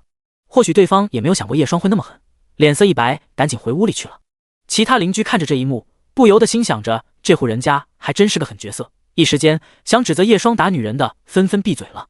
又过了几分钟，警察也到了，一男一女，面色严肃。警察同志，这个人殴打我们母子，你可要为我们主持公道啊！大妈顿时大喊了起来，他还诬陷我儿子入室抢劫，要讹钱啊！那对警察倒是没有管大喊大叫的大妈，只是看向了作为当事人的叶双：是你报的案吧？到底发生了什么？叶双便把事情的经过说了一遍，尤其是说那男人撬门的时候，那对母子立刻大喊诬赖。也有一些跟那母子相熟的邻居开口：警察同志，我觉得你们要好好审问清楚，这个孩子我们看着长大，是绝对不会干这种事情的。就是啊，肯定是这个人诬赖那孩子，他那么乖，怎么会做这种事情呢？对啊对啊，人家还只是个孩子，而且都快升学了，怎么可能会这样呢？而且这个男的刚刚动手打人可狠了，肯定不是个好人。站在叶双身旁的白雨悠面对许多人的视线，不由缩了缩身体忍不住颤抖了起来。叶双把他护在身后，在面对那些人的指责后，他丝毫不在意，而是看向那两个警察：我有证据。说着，叶双把自己刚刚手机录下来的视频当着所有人的面放了出来。视频里记录着叶双门锁被撬发出声响，并且开门撞到那男人以及对方丢下工具要逃跑的过程。虽然手机便宜了点，但录制的视频过程还是清晰的，完全就不是他们所说的只是路过然后被诬赖。这个视频一出，那个撒泼的大妈顿时哑口无言，原本就肿起来的半边脸更红温了，就连刚刚帮忙说话的邻居也像是吃了苍蝇一般难受，脸火辣辣的疼。尤其是他们刚刚还一副信誓旦旦的样子，那还真是身份证印大小王，不是小丑都是小丑了。这个视频绝对是假的。大妈见气氛不对，很快便喊道：是不是假的，进警察局不就知道了？叶双微微挑眉，随后看向一旁的两个警察：诺，抓人吧。那两个警察也没有废话，直接先把那个男人缠上的数据线解开后，便押着带走了。走吧，你和他家属也要跟我回一趟警局做个笔录。叶双点头。做完这一切，叶双看向身旁的少女，却发现她一动不动地看着自己。叶双还以为白雨悠被吓到了。别怕，我很快回来，你在家先睡觉。白雨悠却继续看着叶双，她忽然抬起手臂，用手指轻轻地碰着她刚刚被打的位置，注视着那发红位置的眼眸有着波澜。疼吗？似乎比起自己的感受，她更在意叶双刚刚被打的脸颊疼不疼。少女的手指划过脸颊，带着些许冰凉，也让上面的疼痛消失不少。而叶双耸耸肩笑了笑：我没关系，倒是那大妈估计没半个月都消不了肿了。乖乖等我回来。我等你回来。白雨悠乖巧点头。叶双温柔地拍拍她的小脑袋，便把门给带上，跟着上了警车。做完笔录后已经是好几个小时后了，那个男的也在大记忆恢复术下老实交代了犯罪事实，就是看到白雨悠漂亮，再加上对方似乎是独居的样子，就动了歪脑筋。而且他听别人说白雨优是个傻子，所以抱着侥幸的想法。第15章，我只把你当妹妹。从警察局出来，空气有些许微凉。叶双离开闸门，正思索着如何回家的时候，不远处路边却有一辆车亮着灯，一旁还靠着个微胖的身影。你怎么在这？看到陈海后，叶双也愣了一下。事情闹那么大，无意中看到的。陈海说着，抛过来一个易拉罐，接过来一看，发现是一瓶青岛啤酒。叶双打开后喝了口，还挺冰。那是，我车上有冰箱。陈海说着，也打开了自己手里的易拉罐。就在警察局门口喝酒开车，胆子肥了。我这是番石榴汁。陈海晃了晃手里的绿色瓶子，刚刚印刷字样被他的手握住，的确不是啤酒。看着叶双笑了笑，不再多说什么后，陈海转头问：听说你还打人了？有什么奇怪的？我好像已经有很多年没见你打过人了。你见过当领导打人的吗？啊，也是，我还以为你要被关起来。这种不算严重的互殴，顶多就是罚点钱教育一下。至于那男的，估计怎么也得关个3年。叶双轻笑着说：见人说人话，见鬼说鬼话，有时候就需要下点猛药，不然大家还以为你好欺负。跟那种撒泼打滚的人交流，拳头反而最好用。陈海倒是不反对这个说法，他看着目光深邃，不知在想些什么的叶双，忽然问：还在想那个女人的事情？叶双点了根烟，没有回答，只是反问：为什么这么问？不，只是感觉你不会那么容易走出来。你知道的，兄弟，我懂你。叶双没说话，过了一会才缓缓吐出一口烟，悠悠道：那本就不是我的月亮，只是一时的月光照在我身上罢了。你甘心？谈不上这些，世上本来就没有十全十美的事情。叶双说着，脑海里不知道为何却想起了白雨优的事情，他笑着摇头，看开了。嘿嘿，不如你就从了陈庆得了，标准白富美啊，肥水不流外人田。陈海笑嘻嘻地凑过来，我把她当妹妹，你又不是不知道。叶双没好气地用手肘推开陈海，他可没有把你当哥，一直把你当老公来着，而且漂亮又懂事。去，我要回去了。这么早？哥们带你去泡个脚，叫上你老婆？那算了，她会撕了我。坐上车，很快便回到了小区里，跟陈海打了声招呼，叶双便走到了单元楼门前，微微抬头，一处阳台的灯火依旧亮着。叶双看着那唯一亮灯的阳台，不由得多看了一眼。现在已经是凌晨3、4点，这座城市在明亮的霓虹灯光也在渐渐冷却，眼前那抹明亮的灯光却让叶双有一种心灵找到停靠港湾般温暖。或许这样生活下去也不错，叶双心想着，随后走进了单元楼，掏出钥匙开门。明亮的室内，叶双的视线对上了一双眸子，正对着大门，有个少女坐在椅子上，她脸蛋微微枕在靠背上，眼中满是掩饰不住的困意。但看到叶双的那一刻，她的眼眸亮起，站了起来。你回来了？怎么还不睡？叶双也没有想到白雨优居然还醒着，他本以为对方只是在开灯睡觉。白雨优站在叶双面前，微微抬头：你让我乖乖等你回来。他有点迟疑，做错了？不，你没做错，不要总认为自己做错了。叶双伸出手在对方的脑袋上摸了摸，说：好了，快睡觉吧。哦，白雨优的确是困了，刚躺下的那一刻便熟睡了，但手依旧拉着叶双的衣服一角，仿佛只有这样才能够让他有些安全感。叶双给他盖好被子，看着少女雪白带着一丝粉红的脸颊，他无声地笑了笑。晚安。一大早，白雨优便起床了，他摸着自己的肚子，表情还有点迷糊。饿了。走到厨房，白雨优熟练地去翻泡面，却发现已经有一道身影站在那，正用煎锅做着什么东西。阳光洋洋洒洒，落在他的背影，晕开了温暖。此时煎锅油脂香味扑面而来，也让白雨优清醒了不少。或许是感觉到眼前的画面过于虚幻不真实，他忍不住朝着对方缓缓伸出手。醒了呀。衣服传来拉扯，叶双也转头看了一眼，等着看我给煎蛋翻个面。说着，他手里的平底锅娴熟地把鸡蛋翻了个面，发出滋滋的声响。帅吗？白雨优的视线却一直在叶双的身上，身体也紧紧贴过来，甚至把脸蛋埋进了叶双的胸前。我身上都是油烟，快去洗漱。叶双见状，便把这个丫头丢到了洗手间。等白雨优洗漱完出来，叶双的早餐也准备好了。他做的早餐也很简单，煎蛋培根三明治，大概有7、8份，面包片也用黄油煎了一下，味道方面叶双觉得完全没有问题。至于为什么要做7、8份，一旁腮帮子鼓鼓宛如仓鼠的白雨优已经在10分钟内吃了6份，果然是个大胃王。午饭怎么解决？在学校吃吗？叶双问。应该有饭堂吧。中午不吃。白雨优却摇了摇头。为什么？叶双愣了一下，白雨优却低下头。饭堂不要现金，所以中午肚子会饿难受。不要现金。叶双刚皱眉想说些什么，却忽然想起自己当初上学的时候是刷饭卡的。难道是白雨优不懂得刷饭卡，然后给现金被拒绝了吗？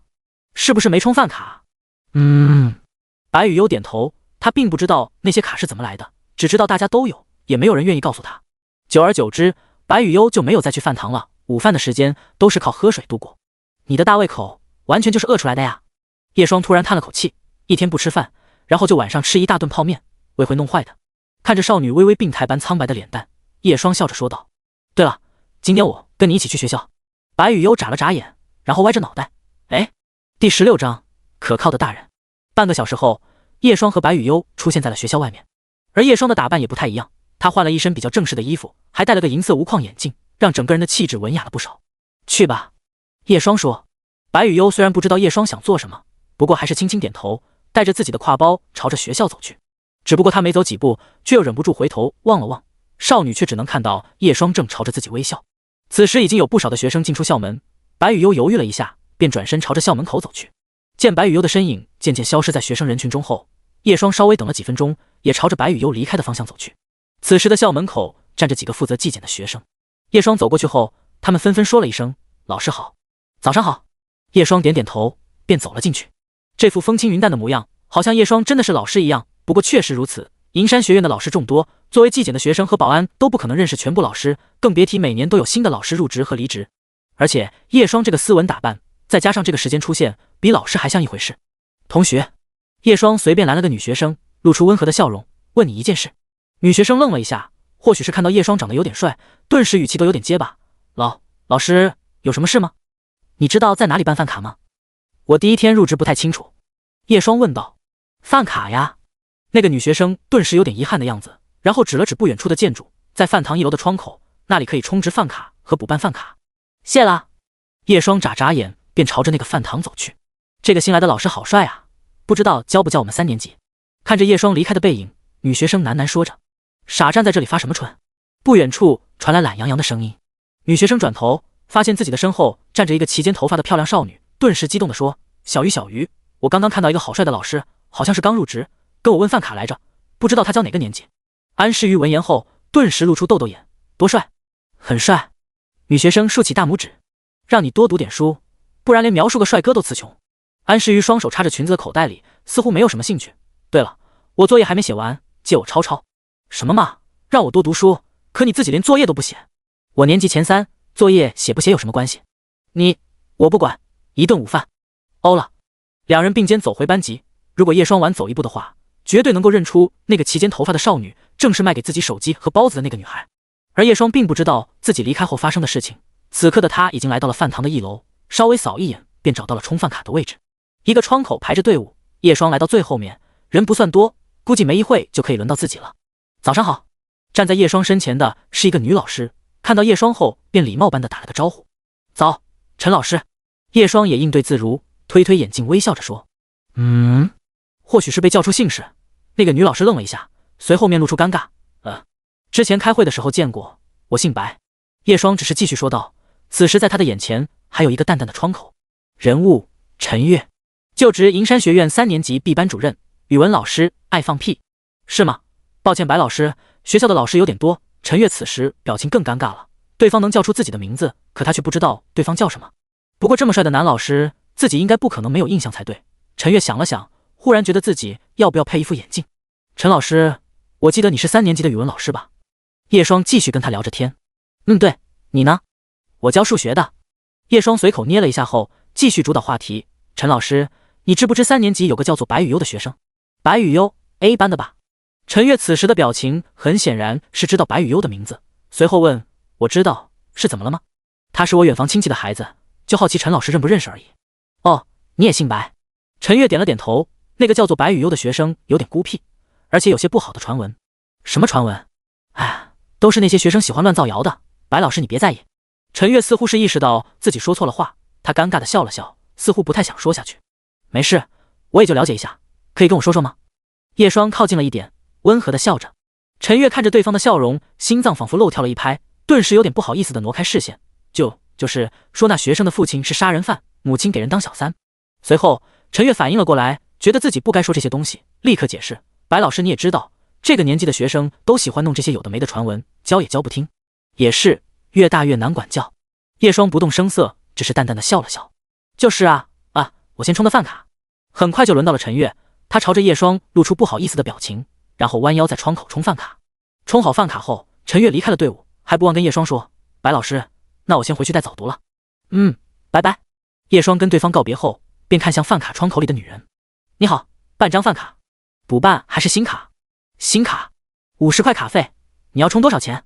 窗口里的女人没有多问什么，毕竟她听着刚刚那个女老师喊她白老师来着，而且也没有人会想到有人冒充老师过来办饭卡。2000。叶双笑着说。那个女人闻言抬头看了一眼叶双，然后指了指旁边的二维码，扫码。叶双直接给饭卡充了2000。做完这一切后，此时拿着白色卡片的叶双推了推自己鼻梁上的平光镜，该去3年级那边看看了。第17章，臭女。白雨优低垂着脑袋，额前垂落的刘海微微遮掩她的双眸，就这么走着来到了3年级 A 班。她刚走进去，里面原本嘈杂的声音便细微了不少，不少人的视线投了过来。臭女今天怎么看起来干净了不少？谁知道呢？可能终于舍得洗一次澡吧。哈哈，你还别说，说不定因为周末下雨，连老天爷都看不惯她脏兮兮的模样。周围人丝毫不掩饰笑声的讨论，对白雨优来说却是每天都会发生的日常。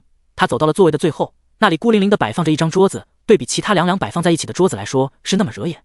桌子上摆满了杂物和垃圾，甚至椅子都不知道去了哪里。杂物和垃圾都不是白雨优的，她把桌子上的一件件东西摆放在地上后，又在教室摆放垃圾桶的位置找到了一张折了腿的椅子。白雨优不知道大家为什么要这样对待自己。我做错了。白雨优无数次这样问自己。我做错了。白雨优无数次这样对自己说。喂，臭女，你怎么把我的东西放在地上？这个时候，有个女生走到了白雨优的桌旁，并用脚踹了一下她的课桌。白雨优看着那些刚刚被自己放在地上的东西，犹豫了一下，哪个东西？你管哪个？全部捡起来。对不起。白雨优默默地把地上那些垃圾捡了起来，并放回到自己的桌子上。哈哈，你还真把垃圾捡起来了，你个傻子！女生顿时乐了，然后像是想起什么，哦对了，今天还有值日来着，臭女你帮我做了吧，记得弄干净点。说完，女生便回到了自己的位置上。吴雅这个人使唤臭女还挺顺手的。在教室的另一侧，有2个男生交流着，是吧？其中一个男生看着这一幕，视线却一直停留在白雨优的侧脸上。喂，阿彻，发什么呆？你说那个白雨优是不是还挺漂亮的？皮肤也很白。被叫做阿彻的男生说。谁知道呢，臭女整天低着头还臭烘烘的，你不会是喜欢上她了吧？才没有啊，谁会喜欢一个傻子啊？哈哈，阿彻说要追臭女啊，大家给点鼓励。那个男生顿时大喊了一声，整个班级顿时哄堂大笑，随后高呼着在一起，在一起，在一起。阿彻顿时激动地站起身，你他妈谁会喜欢他？哈哈哈哈！白雨优微微抬眼看着这一幕，似乎是有点不明所以，重新低下头安静等待上课时间的到来。上课的时间很快到来，班主任走进教室开始例行班会。当他看到白雨优桌面满是垃圾后，顿时皱眉语气不悦了起来。白雨优，都警告你多少次，不要把垃圾都堆在桌子上，都已经成年的人了，还不会懂得收拾垃圾吗？此时班级顿时响起了窃笑声，而白雨优却只是迷茫地看着自己的桌子，过了几秒后才小声说对不起。臭女更垃圾更配吗？也有学生嘻嘻笑着。班主任捏了捏眉心，只感觉有点郁闷。他真的羡慕别的班主任，自己 A 班不仅事情多，甚至还有像白雨优这样听不懂人话的问题学生。最关键，对方连个监护人都没有，搞得自己想问候对方父母都没有机会。好了，都安静，继续开班会。上午最后一节课是体育课，按照要求是需要更换运动服再去上课，可白雨优此时却被拦在了更衣室外。臭女，你就不要进我们更衣室了，我们不想闻你身上的臭味。一个女生义正言辞地说道，都跟你说几遍了，不准进。白雨优抱着怀里的运动服，刚想说什么，迎来的却是无情的关门声。啪！白雨优注视着手里的衣服，只好默默地在门口脱下了校服，然后换上了运动服。其他更衣室走出来的女生看到白雨优在门口换衣服后，似乎习以为常，毕竟整个年级都知道 A 班有一个不穿内衣，喜欢在更衣室门口换衣服的怪人。体育课结束，当所有学生宛如脱缰野马一般冲到饭堂去的时候，只有白雨优默默地来到了教学楼天台，然后坐在了隔离网的旁边。因为午休有学生在教室里休息，他们要求白雨优不能待在教室，以免影响他们休息。为什么我不能在教室午休？白雨优抱着膝盖坐在地上，一双漂亮的眼眸看着天空。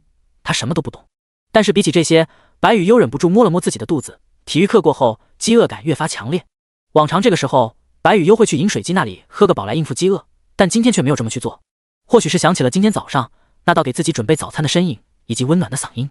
好饿，好累，不知不觉，白雨优只感觉眼前的景象有点模糊，一股莫名的难受感觉涌上心头。她把脸蛋埋入膝盖，我该怎么做？此时在天台的另一边，被建筑所遮掩的阴影处，叶双正背靠在墙壁上抽着烟。呼，白雨悠身上所发生的一切，叶双自然都看到了，而且想到这只是他的日常，甚至只是冰山一角后，叶双便有种不知道该说什么的感觉。熄灭手头的烟后，叶双看着手里的白色饭卡，直接朝着白雨悠走了过去。或许是听到了逐渐靠近的脚步声，白雨悠微微抬头，对上了一双熟悉的眼睛，仿佛是不太相信自己的眼睛。白雨悠还下意识揉了一下发红的眼眶。为什么？叶双只是蹲下身子，然后微微一笑，偷偷溜进来了。我是不是做错了什么？不，你什么都没做错。真的，真的，你信我吗？叶双问。白雨悠认真的点着脑袋，我相信你。每当你怀疑自己的时候，就记住我说的话。叶双也是认真的说，你没有任何错，相信你的直觉。叶双伸出手掐了掐对方柔软的小脸，至于剩下的，我来帮你解决。第18章礼仪。下午4点，放学时分，把教室都扫干净，要是不合格，你明天就死定了。吴雅在离开教室前，把手里的扫帚丢给了白雨悠。吴雅，好了吗？此时在教室外还有等着他的女生。来了来了，今晚去哪？吴雅立刻笑嘻嘻地问。唱 K 喽，我们约了隔壁大学的帅哥。嚯！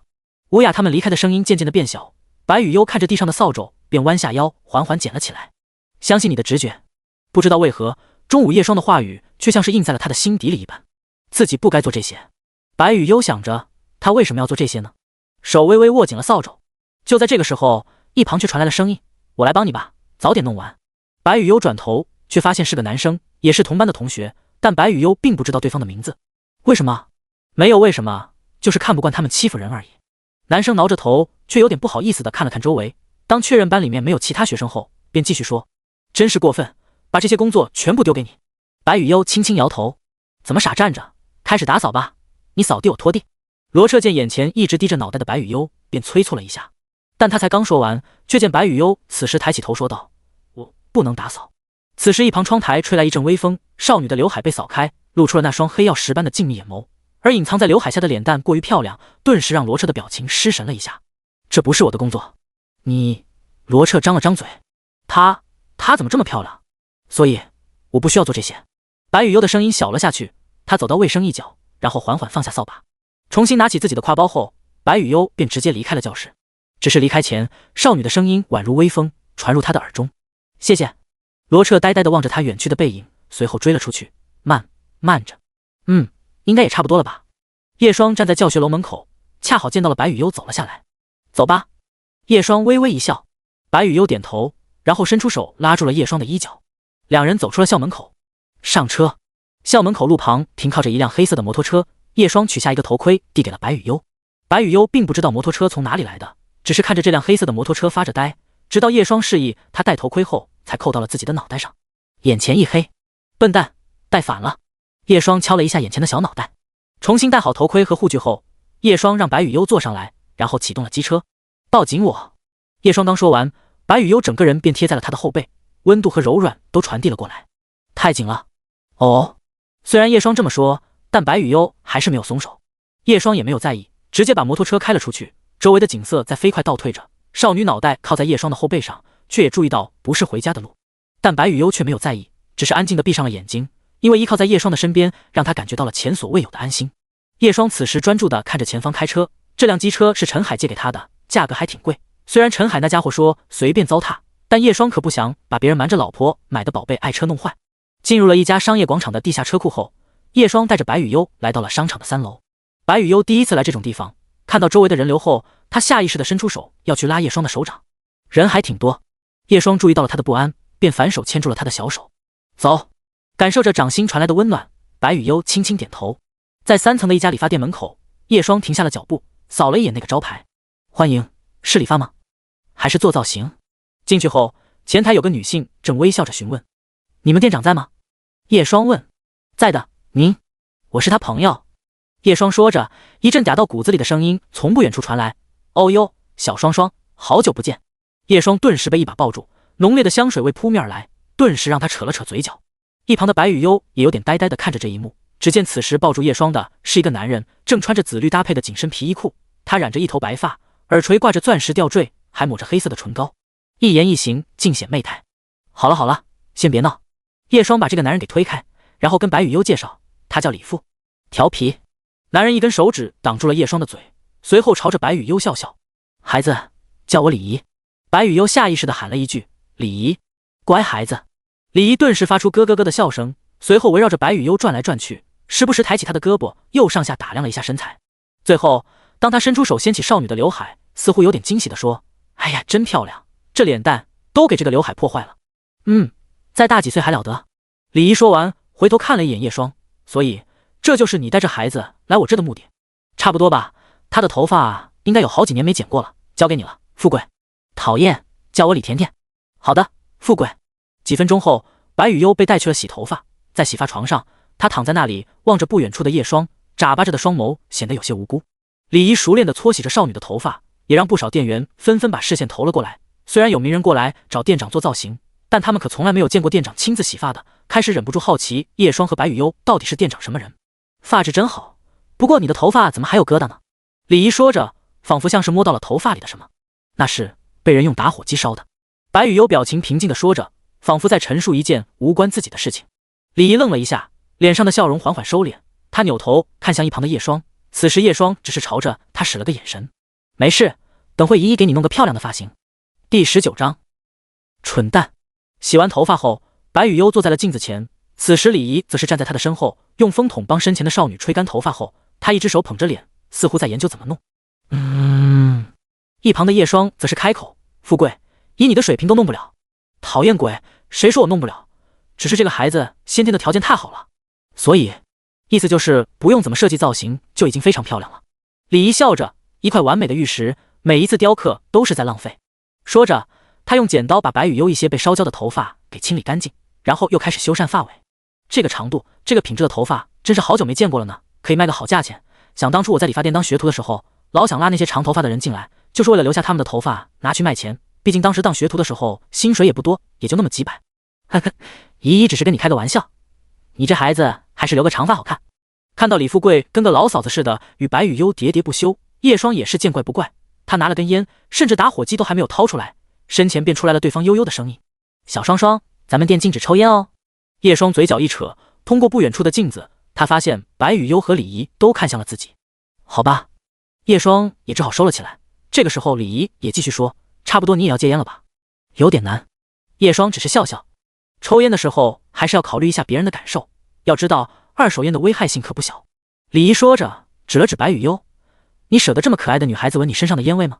叶霜也只好说：“知道了。”这个时候，李姨也在专心打理白雨优的头发，她下手很轻，基本都是在修缮白雨优原本的发型，简单的打薄了一下。她又把白雨优厚重的刘海给修出形状来，让白雨优的脸蛋可以更好的露出来。大概半个小时后，李姨放下剪刀，用海绵轻轻的扫去一些发丝。好了。叶霜的视线看过去，却微微一愣，过了几秒钟，她淡淡一笑：“还不错。”镜子前的白雨优似乎和理发之前的差距并不大，甚至还是一个发型，但就是那么简单的修饰一下发尾以及刘海，却让整个人给人的感觉都截然不同。这样的外貌，无论从哪个角度去看，都是没有任何死角的。正如李富贵说的，一块完美的玉石，无论如何雕刻都是在浪费。真漂亮。李姨也是忍不住赞叹。白雨优似乎不太明白漂亮的含义，她看着镜子中的自己，似乎真的有哪里不太一样了。干脆联络个公司选秀出道好了，这么好的条件。李姨说着，朝着叶霜使了个眼神：“你擅长的哦。”叶霜无视了对方的眼神，只是缓缓说：“再说吧，都这个年纪了，他自己能选择。你怎么跟个爸爸一样？”帮白雨优弄好头发后，叶霜看向李姨询问：“多少钱？让你亲自出马，要花不少吧？”“5万，打个折，5块。”“讨厌，那就5块吧。”李姨捂嘴偷笑，然后看向了白雨优，像是在观察一个艺术品。“孩子，你跟他是什么关系？”白雨优听到李姨这么询问自己，微微歪着脑袋：“夫妻。”一旁的叶霜顿时被呛了一下。“哦。”李姨也是眯起眼睛，像是发现了什么有意思的八卦一样。“不是夫妻。”叶霜站在白雨优身后，直接掐着她的脸蛋往两边扯，她怕这妮子胡说下去，真的让对方相信了。“可是我们在一起睡觉。”白雨优转头说：“你说夫妻是一起睡觉的？小双双，来跟我说说。”一旁的李姨顿时凑过来，一把拦住叶霜，似乎很感兴趣：“咱们聊一聊睡觉的事情。”叶霜捏了捏发疼的眉心。从理发店出来后，叶霜领着白雨优在购物中心逛了一会，又买了点日用品回去。白雨优原本就出众的外貌，再加上细微的调整，顿时吸引了大片的视线。只是少女本人毫无自觉，只是默默地拉着叶霜的手走着。“大家都在看你。”叶双看着这一幕，微微一笑。为什么？因为你很漂亮。叶双继续说，来，抬起头来，自信一点。手中传递过来的温度仿佛在鼓舞着她。白雨悠缓缓抬起脸庞，白皙清冷的脸蛋顿时让不少人看直了眼。低头固然能保护自己，但只有抬起头，叶双手掌轻轻地抚摸着少女的脑袋，你才能看清前面的路。白雨悠转头，视线却一直停留在叶双的脸庞上。怎么一直看着我？我们怎么样才可以成为夫妻？少女的一句话顿时让叶双一怔，随后她露出温和的笑容。等你能够真正独立，能够应对困难并拿出勇气的时候。白雨悠问，这样我们就是夫妻了？叶双点头。夫妻会一直生活在一起吗？对。不过还有话叶双并没有说出口，等到了那个时候，白雨悠或许就知道所谓夫妻的真正含义了吧。这样叶双也能放心了。回到家，叶双便开始忙活着做饭了。在知道白雨悠的饭量后，今天晚上叶双买了很多食材。我来帮忙。白雨悠也跟了上来。叶双看到这一幕后，倒是说，你今天上课也累了，去休息吧。白雨悠却依旧站在原地，那双美眸看着叶双，独立就能早一天成为夫妻。叶双倒是愣了愣，随后笑道，好，我今天教你用刀。演示了一遍后，叶双把刀交给了白雨悠，来，你试试。白雨悠接过菜刀后，高高举起，明亮菜刀散发出寒光，再搭配他那张面无表情的小脸，说在杀人分尸都有人相信。蠢蛋，哪有你这样用刀的？第20章，隔了一个青春。晚饭结束，叶双也开始拆今天到的快递，其实就是电脑之类的玩意，毕竟要在这里长期生活的话，电脑也是必须要的，而网络也已经装好了。叶双熟练地装好电脑，发现点亮屏幕后，便又去门外装监控了。白雨悠看到叶双一直在忙前忙后，便想过来帮忙，不过因为帮不上忙的缘故，只能安静地待在一旁看着叶双。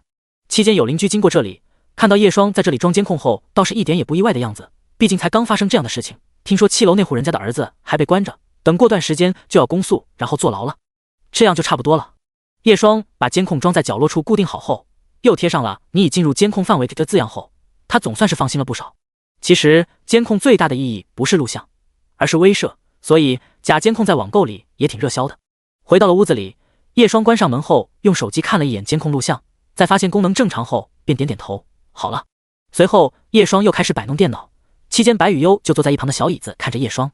他不懂叶双在做什么，但这样待在他身边就足以让少女感受到安心。叶双见白雨悠一直坐在自己身旁，便说道，先去洗澡吧，今天体育课有出汗吧？一起。白雨悠却拉着叶双袖子，见对方不回答，便问，不行，一起洗澡是夫妻才能做的事情。见对方如此黏自己，叶双也只好说道。白雨悠放下了手，宝石般的眼眸低垂了下来，就连脑袋上的呆毛都无力的垂落。叶双察觉到对方失落的情绪，便想了想，走吧，我们是夫妻了。白雨悠好奇地歪着脑袋问，不，作为你今天表现的奖励。叶双说。可这句话说完，叶双看着眼前少女那漂亮的脸蛋，却不知道这个所谓的奖励到底是奖励她还是奖励她自己。白雨悠似懂非懂，她虽然不太明白，但只要能一起洗澡就好。几分钟后，充斥着白色水雾的浴室里，白雨悠坐在小板凳上，叶双则是在她身后帮她洗着头发，冲洗干净后便涂抹沐浴露。抬手。哦。叶双继续帮白雨悠涂抹着泡泡。过了一会，白雨悠忽然转过身，指了指自己的身前，这里没泡泡。叶双，泡泡。少女继续说。他也只好把手伸了过去，帮忙均匀地抹了一遍泡泡后，顿时感觉内心满是罪恶感。白雨悠见叶双在发呆，只是眨了一下眼睛，然后贴了过来问，怎么了？泡泡几乎蹭在了自己的身上，叶双在自己内心念了数百遍我不是出生后，下一刻他的一双眼睛顿时变得清澈无比。来，我给你冲水。叶双此时的声音甚至还带着一丝播音腔，满是正能量。哦。好不容易洗完澡后，叶双用风筒吹干了白雨悠的头发，看着对方白皙的脖子，思索着这样的事情不能再做了。叶双很清楚他们年龄差距8岁，不单纯是年龄上的差距，更是隔了一个青春。很多事情白雨悠不懂，他懂。叶双不希望因为自己的一己私欲而毁了少女的未来。白雨悠。白雨悠回过头来，过来，我们看一些男女知识的科普片。叶双坐在了电脑桌前，在视频网站搜索了一下科教片后，便招呼白雨悠过来。男女是有别的，不能随随便便一起洗澡和一起睡觉。白雨悠乖巧地坐在叶双身旁，然后跟叶双一起看起了视频。大概半个小时后，伴随着视频的结束，叶双跟白雨悠说，怎么样，看懂了吗？里面的知识。白雨悠轻轻点头，知道男女有别了。叶双微微松了口气，明白就好。白雨悠那双眼眸则是看着叶双，然后认真地说，我以后只给你看，只跟你洗澡睡觉。叶霜，不是，你真的看懂了？视频里说这些事情只能最亲近的夫妻才能做。白雨悠说，我们以后是夫妻，我只跟你做。这个逻辑似乎完全没有毛病，反倒是让叶霜嘴角抽抽，找不到任何反驳他的话语。一句我们以后不一定是夫妻的话，怎么也说不出口。算了，先学会其他的吧。叶霜找了个电影，毕竟从学习知识来说，看电影是最具备趣味性的。人类对场景的记忆力远比文字要强得多。等看完电影，夜也渐渐的深了。白雨悠抱着枕头跪坐在地铺上，一副要一起睡的样子。叶霜便也由着他，关好灯后跟着一起躺了下来。少女此时身上的花香味传递了过来，在昏暗的屋子里，白雨悠已经靠在叶霜身旁睡着了，此时正发出平稳的呼吸声。叶霜此时却睁着眼看天花板，往事一幕幕停留在大脑中。突然间，他感觉自己的烟瘾犯了。叶霜静悄悄地起身，打算去阳台抽口烟，但下一秒，他便发现自己的衣服似乎被拉着。透过淡淡的月光，叶霜发现此时白雨悠的手正牢牢攥紧着他的衣服。睡觉都喜欢拉我衣服。叶霜不由莞尔一笑。正当他打算慢慢掰开对方手指的时候，接触的一瞬间，对方的手指传来些许力气，以及少女那喃喃的声音：“不要离开，会乖乖的。”叶霜愣了一下，他沉默了一会，然后坐起来摸到了自己的打火机，点了根烟后，他不由思索白雨悠的身上到底发生过什么。父亲是杀人犯，母亲是小三，无论这个传闻的真假，真相到底是什么？嗨嗨，一阵咳嗽声打断了叶霜的思绪，他缓缓回过神来，注意到了月光下那缭绕的白烟和女孩微微皱起眉头的难受面容，似乎是想到了某个人所说的话语。叶霜的视线放到了自己手里一块被抽完的烟头，他缓缓抬手，然后再次吸了一口。做完这一切，他把手里的烟盒和打火机一起丢进了垃圾篓里。今天开始戒烟吧，叶霜心想着。第21章，或许这样也不错。翌日，当叶霜醒来的时候，只感觉自己的一只手臂有点发麻，就仿佛失去了知觉一般。缓缓转过头，熟睡的少女正枕着他的手臂，她的睫毛细长，伴随着平稳的呼吸，不时轻轻颤动着。叶霜也不知道两个人的姿势为什么会变成这样，或许只是自己单纯习惯了半夜会搂着人睡觉，毕竟曾经被人要求过一定要抱着对方睡觉。叶霜回忆着从前发生的事情，忽然感觉心里有种说不出的郁闷。他摸了摸口袋，下意识拿烟，却回想起昨晚已经丢进了垃圾桶里。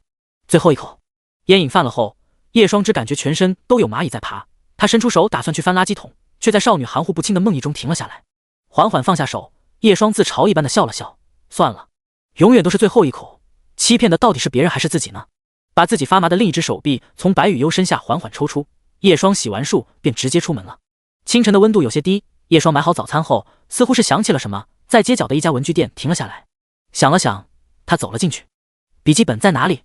似乎是刚开门的样子，里面也没有什么客人。叶霜便看向前台的女生询问。正在收银台低着脑袋的女生头也没抬。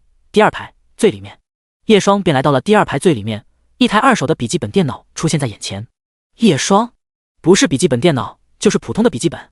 叶霜刚说完，便见那个女生缓缓抬头，视线交汇的那一刻，几乎两人一同开口：“是你，是你，你不是卖手机和包子的吗？为什么会在文具店这里？”叶霜有点意外的开口，这家伙到底是怎么回事？还是说这3家都是自家开的？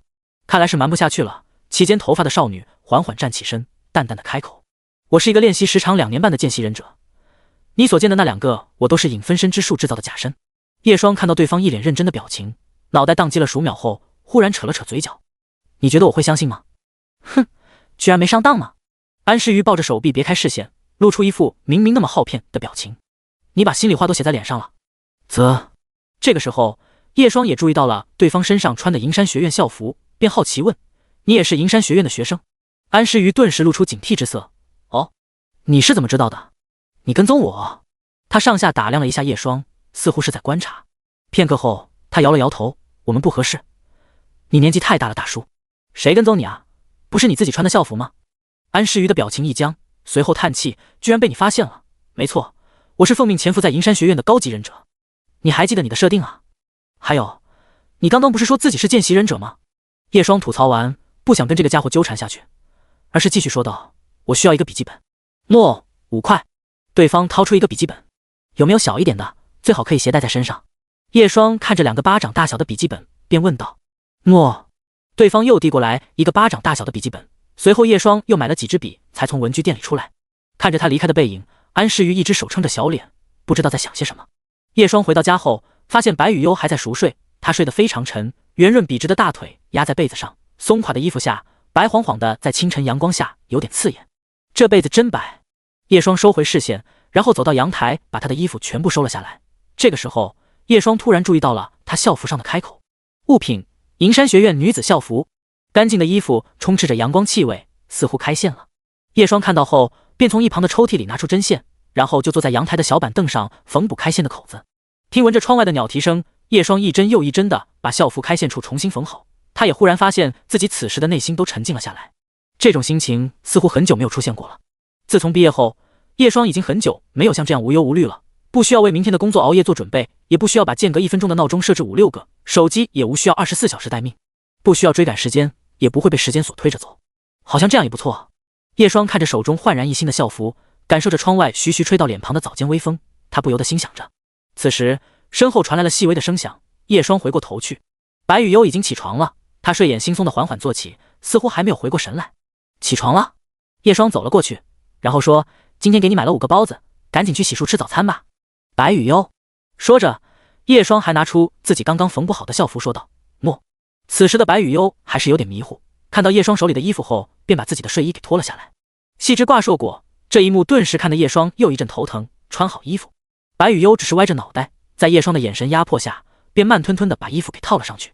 但穿好衣服的白雨悠却以一个鸭子做的姿势一直望着自己，似乎想要说什么。怎么了？叶双还以为白雨悠还没完全清醒，白雨悠却伸出双手，声音罕见的带了一丝撒娇的味道，想要抱抱。叶双闻言后，看着对方张开的双手，也只好半蹲下身子，把少女柔软的身躯搂入怀里。温热体温和发梢的花香味，让叶双此时的内心渐渐平静下来。好温暖，白雨悠喃喃说着，用脸蛋蹭了蹭叶双的肩膀。叶双却没有说话，只是轻轻抚摸着对方的后脑勺。此时怀里的柔软身躯却让叶双感受到了前所未有的安心感。或许拥抱是可以赋予人力量的。怎么又睡着了？第22章尬住了。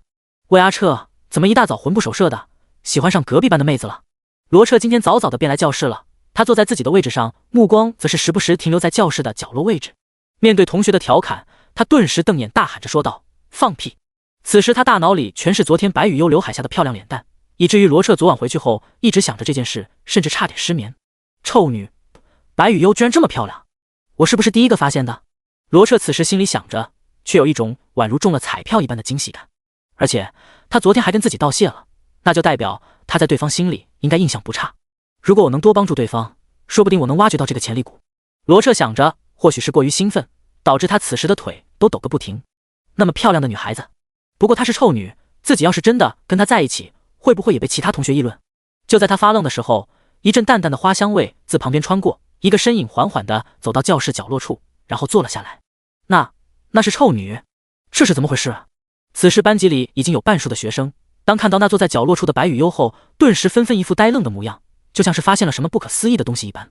少女安静地坐在那，却不再是低着头，平刘海下的眼眸静谧，宛如宝石一般漂亮，衣服也干净整洁，与曾经的模样判若两人。我靠，怎么这么漂亮？也有一些男生顿时爆了粗口，眼睛几乎不能从白雨悠的身上挪开，都快要看傻了。也有女生开始窃窃私语了起来，似乎完全不懂臭女到底发生了什么。此时白雨悠没有在意周围同学的反应，她从自己的百褶裙口袋里拿出一个小本子，那是叶双早上给她的。翻开第1页，上面写了一行字：1. 抬起你的头，与人交流时注视对方的眼睛。2. 遇到不想要做的事情，强硬的拒绝对方，类似于不做、不去。3. 禁止说对不起。4. 当发生冲突的时候，表明你的想法，并且直视对方。5. 如果去洗手间，就去走廊尽头教室办公室旁边的洗手间。6. 遇到解决不了的事情，给我打电话。7. 不要自卑，你比任何人都要漂亮。8. 不要在意语言攻击。9. 不要让别人接触你的身体。10. 待补充，表现好了有奖励，洗澡或陪睡服务2选1。白雨悠默默地记下后，便把本子收了起来。此时他自然是感受到了班上同学们的视线，不过似乎和以前不太一样。白雨悠不明白，他只需要按照叶双的要求去做就好了。而且白雨悠从口袋里拿出一张白色的饭卡，从今天开始可以去饭堂吃饭了。妈的，你昨天没打扫！教室突然响起怒骂声音，白雨悠侧目，只见吴雅气势汹汹地走了过来，一脚狠狠地踢在了白雨悠桌子上，伴随着晃动的剧烈响声，吴雅刚想开口，却愣了一下，因为眼前的这个人似乎和自己印象中完全不一样。你是谁？吴雅看到不是臭女后，立刻问道。白雨悠。白雨优是谁？新转来的同学？吴雅却感觉名字很熟悉，随后猛然反应过来，印象里的那个少女开始和眼前漂亮少女开始重合在一起。她怎么变化这么大？发生了什么？哼，不会是去整容了吧？吴雅看到白雨优那张漂亮的脸蛋，一时间只感觉到了嫉妒。昨天不是让你打扫卫生？比起吴雅暴跳如雷，白雨优依旧表情平静，只是不急不慢地说了一句：“我为什么要做？”吴雅被这么一反问，一时间也是呆了一下。这个家伙敢还嘴了，甚至被对方的眼神这么一直注视着，吴雅突然感觉有点不妙，气氛开始有点尴尬了起来。不知道为何，以往一直帮腔说话的那些学生此刻也没有出声，只是看着这一幕。你他妈啊！吴雅顿时受不了突如其来的变化，伸出手就要去推白雨优，可白雨优却记得叶霜在小本子写着不要让别人接触自己的身体。他微微侧身，吴雅一个扑了个空，顿时失去重心，摔了个结实。啊！此时白雨优只是看着他，甚至一点表情都没有，那俯视着的清冷眼神让吴雅有种说不出的难受。好了好了，都不要吵了。这个时候，罗彻忽然站起身走了过去劝架，老师要来了。其他男生见状也纷纷走了过去，也有女生把吴雅搀回座位上，而男生则是去关心白雨优，没事吧？刚刚吴雅没有弄疼你吧？一向对白雨优无感的男生们此刻却仿佛个个化作暖心大哥哥，开始关心白雨优有没有事。但刚刚明眼人都可以看出，只有吴雅摔了个结实，但白雨优却一点事都没有。而白雨优此时面对大家的关心，也只是感觉有种说不出的别扭感。明明都是关心，为什么只有叶霜的关心让他感觉到舒服呢？白雨优的脑袋瓜一时间还反应不过来。恰好这个时候，上课铃声也响了起来。班主任面色不悦地走了进来，让所有人都回座位上后，顿时一拍桌子：昨天是谁做的值日？为什么卫生分数全部被扣完了？教室里死一样的寂静。下一秒，吴雅立刻出声：都怪白雨优。班主任顿时目光看向角落处的白雨优，却微微一愣，因为角落里不再是那个只会低着脑袋的少女。一时间，班主任还以为自己看错的人，不过他还是皱着眉地说了一声：白雨优，你给我站起来。白雨优闻言便缓缓站起身。你为什么不打扫卫生？到底要我说多少次你才能让我省点心啊？你一个成年人怎么连小孩都不如？吴雅看到这一幕，顿时心里暗爽。而见白雨优不说话，班主任便继续开口：我需要你给我一个合理的解释。这个时候，白雨优开口了：为什么不打扫卫生？不再是低头道歉，少女的眼眸看向班主任，直接说出了自己的想法。因为昨天的值日生不是我。班主任立刻说：不是值日生，不是你的借口，就算。下一秒，他的声音戛然而止。昨天不是你值日？顿时，班主任的表情尬住了。第23章，他是老师，不是值日生。班主任此时的表情很是尴尬，各种想要教训的话语都停留在嘴边，被硬生生的憋了回去。对，虽然不是值日生，但是爱护环境，人人有责。甚至因为这莫名的尴尬，开始说起了胡话。看着远处那站着的少女，班主任突然拿出手机：对，什么？开会。说着，班主任便走出教室，足足过了几分钟后才回来。他轻咳一声，宛若什么都没有发生。看到白雨优还在站着，便开口说道：白雨优，你先坐下。哦。白雨优便重新坐了下来。班主任目光扫视着下面的所有学生，开口问：昨天是谁做值日？吴雅。这个时候，也有同学开口说。一瞬间，班主任的视线顿时停留在了吴雅的身上，语气也夹杂着一丝怒意：既然是你值日，那你还说都怪白雨优？我都怪白雨优，我都让他打扫了。吴雅被突如其来的气势吓得结结巴巴说着：站起来。班主任一拍桌子，吴雅顿时弹了起来：你有什么资格让同学帮你做值日？你谁呀，面子那么大？吴雅哑口无言，她此刻站在那里，面对班主任的逼问也只能低下头。而此时同学们的视线就仿佛一根根刺一般，不断地扎着她的皮肤。都怪臭女，凭什么？要不是她……吴雅想到这，随后转过头，恶狠狠地看向白雨优。但此时白雨优却看着手里的小册子，视线完全没有看吴雅这边。这种感觉就像是拳头打在棉花上，让吴雅更加憋屈了。你在看哪里？从今天开始，接下来1个月的值日全部由你来做，不要想着能偷懒，1天不合格就加1个星期。此时叶霜拿着一本教案从 A 班经过，他刚刚自然是看到了教室里所发生的一切，目光落在角落处的那个少女，他忍不住淡淡一笑。明明只是1天之隔，少女的模样便截然不同。自信的种子一旦开始种下，那么曾经的许多困难便不再是困难。推鼻梁上的平光镜，叶霜也没有久留，毕竟只是经过而已，一直在这里看着只会被人怀疑。而且再过几天，这假扮老师的游戏也该结束了。白老师。走到楼梯口，此时身后突然传来了声音。叶霜脚步一顿，他回头看去，发现是一个面熟的脸庞。哦，是陈老师啊。眼前这个老师正是之前一起排队充饭卡的陈月，两人有过一段时间的交流。白老师，你第2节有课吗？陈月宇连忙询问。没有，叶双想了想后说。陈月闻言眼睛一亮，立刻说道：是这样，我家那边出了点状况，需要回家处理一下。因为事情太紧急了，我找不到代课的老师，您能帮我带1节课吗？让他们自习就好了。叶双闻言突然有点后悔自己刚刚说没课了，不过只是1节自习课，应该还好吧。好的，陈老师，是哪个班的课？叶双问。B 班，谢谢你白老师。说完，陈月又感谢了一句后便急急忙忙地离开了，似乎是订了高铁票要赶时间。这算什么事呢？甲班的老师还真的要上课了。叶双不由心想着，自己说不定还有点当特工的天赋。半个多小时后，伴随着第2节上课铃声的响起，叶双也手拿教案走进了 B 班。原本吵闹的班级一瞬间安静了下来，纷纷把视线投了过来。你们陈老师有点急事要回家一趟，所以这节课自习。面对台下一双双眼睛，几十个学生的视线对叶双来说完全就是小儿科。说完后，他便也坐在讲台上开始玩手机。准确的来说是表面写教案，实际玩手机。其他学生在知道班主任离开后，就像是脱了缰的野马，顿时整个教室吵得像个菜市场，丝毫没有把这个新来的老师放在眼里。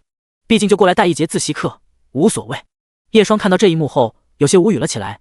那么吵，估计会把吉长之类的吸引过来，到时候他这个假扮老师的，估计也得穿帮。下一次想进学校看白羽优的情况就不太容易了。想到这，叶双想了想，随后目光看向了一个正坐在桌子上跟同学聊天的男生。徐好，坐回你的位置上。叶双缓缓开口。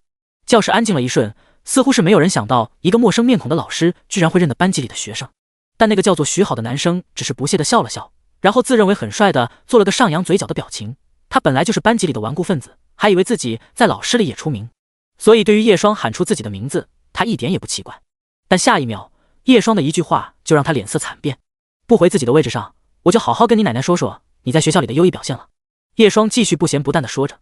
人物徐好，自幼被奶奶带大，性格顽劣，但非常听奶奶的话，甚至为了哄她开心撒谎说自己在校是个能拿奖学金的好学生。此时徐好更是满头雾水，毕竟奶奶连手机都没有，甚至一次家长会都没来过，而家长联系方式写的也是离异的父母，这个老师是怎么知道的？不过徐好顿时也不敢造次了，立刻乖乖坐回自己的位置上，安静了下来。班级安静了不少，但依旧有个女生正一脸无所谓的拿着化妆镜在给自己上粉底，然后还扭头跟身后的同学嘻嘻哈哈的笑着。叶双又拿出手机对着那个女生拍了几张照片。张淑仪，你的优秀表现我已经录好，打算发给你在医院的父亲看，希望你下个月能拿到更多的零花钱。话音落下，那个女生脸色唰的一下就白了。这下子班里是彻底安静了，落针可闻。他们也知道眼前这个代课的老师或许比老班还要可怕，他不像老班那样靠吼维持纪律，但这3言2语却仿佛杀鸡儆猴般有效。所有学生纷纷低下头开始自习，唯独有个齐肩头发的少女是个例外。安诗瑜转着手里的笔，不由喃喃地说着：“她是老师。”第24章，手机、包子、文具、学生少女。一节课40分钟，对叶双来说，随便刷刷手机就可以打发时间。期间巡堂老师还过来看了一眼，不过看到有老师在讲台上便离开了。伴随着下课铃声的响起，叶双伸了个懒腰，然后起身离开了教室。也不知道白雨优怎么样了，因为口渴，叶双直接来到了1楼的自动售卖机前，扫码给钱。叶双按下可乐的按钮，足足过了3、4秒，售卖机除了屏幕上写着正在出货中后，就仿佛像是卡住了一般。别浪费时间了，那台售货机是坏的。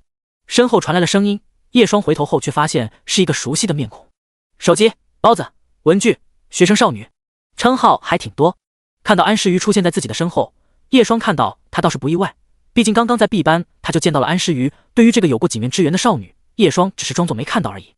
你不是银山学院的老师吧？安诗瑜一开口，顿时让叶双愣了一下。为什么这么说？叶双问。我不是老师，怎么会过来给你们班代课？很简单，因为我的记忆力很好，不会忘记见过的面孔。安诗瑜说。你这种说话还真是自负啊。叶双看着安诗瑜，随后对方的信息也缓缓浮现而出。人物安诗瑜，超忆症患者，你或许可以亲他一口，让对方记住一辈子。叶双看了几秒，几秒后他忽然一笑，随后说，可我是新来的老师，今年银山学院只招了一个老师，还是女性，而且这种事情随随便便求证一下人事那边就可以得到答案了。安诗瑜说完，随后面无表情地说，大叔，你也不想假扮老师这件事情被别人知道吧？叶双深深地看了一眼眼前的女孩子，终究还是没有辩解什么，他也直截了当地问，你想让我怎么做？给我一笔保密费。安诗瑜直接伸出手掌，你这算打劫吗？叶双看着眼前这个漂亮的女孩子跟自己要钱，突然有种两个人在欧交的错觉。算合作。安诗瑜忽然笑了，我可以帮你更好掩饰身份。叶双也没有拒绝，他下意识摸了摸口袋掏烟，却发现口袋空空，说个数吧，如果我能接受的话。50。叶双顿时一脸古怪，问了一句，就这点？你一个买几百块手机的能有几个钱？安诗瑜倒是有点嫌弃，那你还打劫我？好玩。叶双顿时有些搞不懂现在年轻女孩子在想些什么了，纯粹就是因为好玩。不给钱也行，陪我去个地方。安诗瑜说。哪里？网吧。有没有一种可能，现在是上课的时间，逃课不就行了？安诗瑜双手插兜里说，这有什么奇怪的？而且下几节课是大班课，那上课的老师老眼昏花点不了名。叶双，算了，安诗瑜的事情他也操心不了。答应下来后，叶双便见这个少女轻车熟练地来到饭堂后面围栏，然后指了指那围栏，从这里钻进去。叶双也没有拒绝，好不容易钻过狭窄的缝隙，他顿时感觉自己腰疼。但下一秒，他便见到安诗瑜从围墙上翻了过来。少女的身手非常矫健，就是下落的速度太快，差点一屁股坐他脸上。满分。安诗瑜拍了拍自己百褶裙下那连裤丝袜上不存在的灰尘，又伸了个懒腰。注意到叶双的眼神，他提起自己的裙角，想看。叶双扯了扯嘴角，不看。还有能翻墙，为什么要让我钻围栏？你这身子骨能翻墙？安诗瑜反问，眼神之中一副关爱老年人的模样。我还没到30岁好吧？没到30也要保护好自己的腰。少女语重心长地说。叶双只想把这个女孩子的嘴给缝上。叶双则是领着安诗瑜来到停车场，然后走到了一辆黑色的机车前。上车。安诗瑜打量了一会那车，忽然说了一句，这玩意不太好偷。叶双面无表情地拿出钥匙按了按，眼前的机车顿时亮起了灯。跨坐上去后，叶双插上钥匙，把头盔递给了安诗瑜，坐上来。你一个开几十万摩托的人买几百块手机？安诗瑜打量了一会，似乎还挺感兴趣的。总之你就别管了。安诗瑜坐上来后，叶双便把车开了出去，一路上都没有说话，很快便来到了附近的一家网咖。开得真慢。下车后，这是少女的第一句话。安全驾驶不懂。叶双摘下头盔，没好气地说。两人一起进入网咖后，前台的网管便开口，上机。2个人。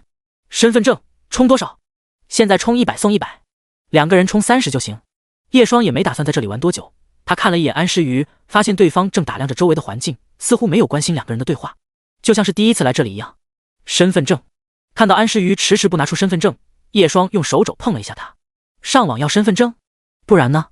你第一次来？叶双有点奇怪地看着他。安诗瑜倒是问网管，如果没带身份证的话，可以上机吗？扫脸用电子身份证也行。OK。开了2台机，叶双和安诗瑜坐在了一起。起初叶双还以为这个家伙是个网瘾少女，结果下一秒安诗瑜便刷新了他的认知。他开机后非但没有上网玩游戏之类的，反倒是在观察网咖里每个人的神态。你在做什么？大叔，为什么会有人来网吧？安诗瑜忽然问了一句。你不应该问自己吗？我就是不知道才会来这里。叶双闻言又看了看网吧里的其他客人，只是随意地说了一句，因为这里配置高，自己配的电脑更高吧？不，对一些人来说，朋友才是电脑的最高配置。叶双指了指不远处开黑打游戏的几个客人，然后又看向角落处正睡觉的客人。而对一些人来说，网吧也是很好的容身场所，这些配置并不是单纯自己配就可以做到的。第25章米饭。从网咖里出来，仅仅只是过了半个小时而已，身旁的安诗瑜压根什么都没玩，甚至表情也有些兴致缺缺。大叔，请我喝杯奶茶。身旁的少女忽然伸出手指了指不远处的奶茶店。哦。叶双便领着他来到了奶茶店，稍微扫了一眼，发现奶茶的价格都是20出头的了。叶双忽然有点感慨，我上学的时候一杯奶茶也就2块钱，还能加很多椰果。安诗瑜露出痘痘眼，什么老古董发言，真扫兴啊你。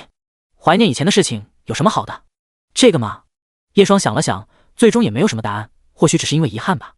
遗憾。遗憾，正因为没有十全十美，才会去怀念过去，总是想着当初我要是这样那就好了之类的想法。叶双点了2杯奶茶，稍微等待了一会，便从店员接过刚做好的奶茶。安诗瑜看着叶双却没有说话，给少女分了一杯后，叶双说，回学校吧。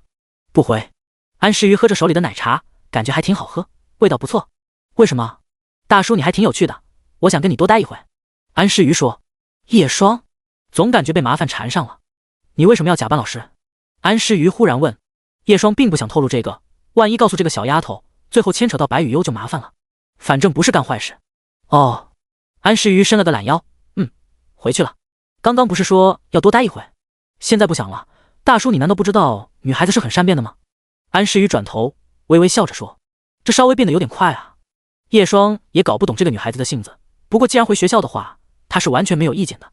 开着车回到学校后，按照原来的位置翻墙进去。安诗雨落地后便跟叶双告别了，再见，色狼大叔。叶双再也不见。看到安诗雨离开后，叶双拿出手机看了眼现在的时间，发现这样来回折腾一下也快到午休吃饭的时间了，还是先去看看白雨优怎么样了。上午最后一节课的铃声响起， A 班白雨优坐在自己的位置上，目光却望着窗外。他原本打算像以往那样去天台打发时间，却突然想起了叶双给他的饭卡。对，不用饿肚子了，但是他想跟叶双一起吃饭，想听他的声音。白雨优想着，却感觉自己的肚子开始饿了起来。他摸了摸自己的肚子，然后站起身朝着饭堂的方向走去。罗彻看到白雨优起身后，也连忙起身跟了过去。银山学院有4个饭堂，毕竟学生有上万人，一个饭堂满足不了要求。尽管如此，在中午时分依旧站满了人在排队打饭，稍微晚一点好吃的基本都会被抢光。白雨优出现在饭堂后，顿时吸引了大片目光，乌黑的及腰长发搭配那张一眼惊艳的漂亮脸蛋，顿时让不少学生愣神。咱们学院还有那么漂亮的学生？对于自己魅力还不自知的白雨优，只是在看每个窗口的招牌。曾经他也来过这里，却因为没有饭卡而被拒绝打饭，当时周围还有不少学生异样的目光。白雨优走到了一个队伍开始排队，很快便轮到自己。同学，吃什么？饭堂大妈问。白雨优指了指，很快便把餐盘的格子装满了。21。饭堂大妈按了按玻璃窗口的收费器，白雨优也拿出饭卡，滴的一声，上面的余额也显示了出来。1979。这饭卡有2000。有些关注白雨优这边的学生在看到机器的余额后，纷纷愣了一下。要知道，大家充饭卡都是100-200的充，像这样1-2000的余额还是相当少见的。怎么了？扫完饭卡后，饭堂大妈看到白雨优还站在原地，便开口问。白雨优看着一盘子的菜，忽然小声说了一句：米饭。米饭不在我这里打。饭堂大妈说。白雨优闻言，而饭堂大妈看到他还在继续站着，便催促着说：同学，你让一下，不要打扰到别的同学打饭了。少女默默地端起餐盘，然后找了个位置坐了下来。看着餐盘里的食物，白雨优用筷子夹起一颗狮子头，然后小口小口地吃了起来，但他心里依旧想着米饭的事情。叶双说不能挑食，可是米饭找不到了，遇到解决不了的事情要打电话给他。白雨优忽然想起了本子里的话，便把手机拿了出来。打电话。白雨优同学，我能坐这里吗？就在这个时候，一道声音打断了白雨优的思绪。缓缓抬头，是一张熟悉的面孔，不过白雨优还是不知道对方叫做什么名字。此时罗彻端着餐盘，虽然带着微笑，但在对方那双漂亮眼眸的注视下，却显得有些紧张了起来。毕竟这里的人那么多，要是被拒绝就尴尬了。饭堂的人有点多。罗彻继续说，我找不到位置了。白雨优看着对方，不太明白对方为什么要询问自己，毕竟饭堂的桌子又不是他买的，难道找地方坐的时候要询问对方？罗彻见到白雨优点头后，心脏顿时砰砰直跳了起来，对方没有拒绝自己。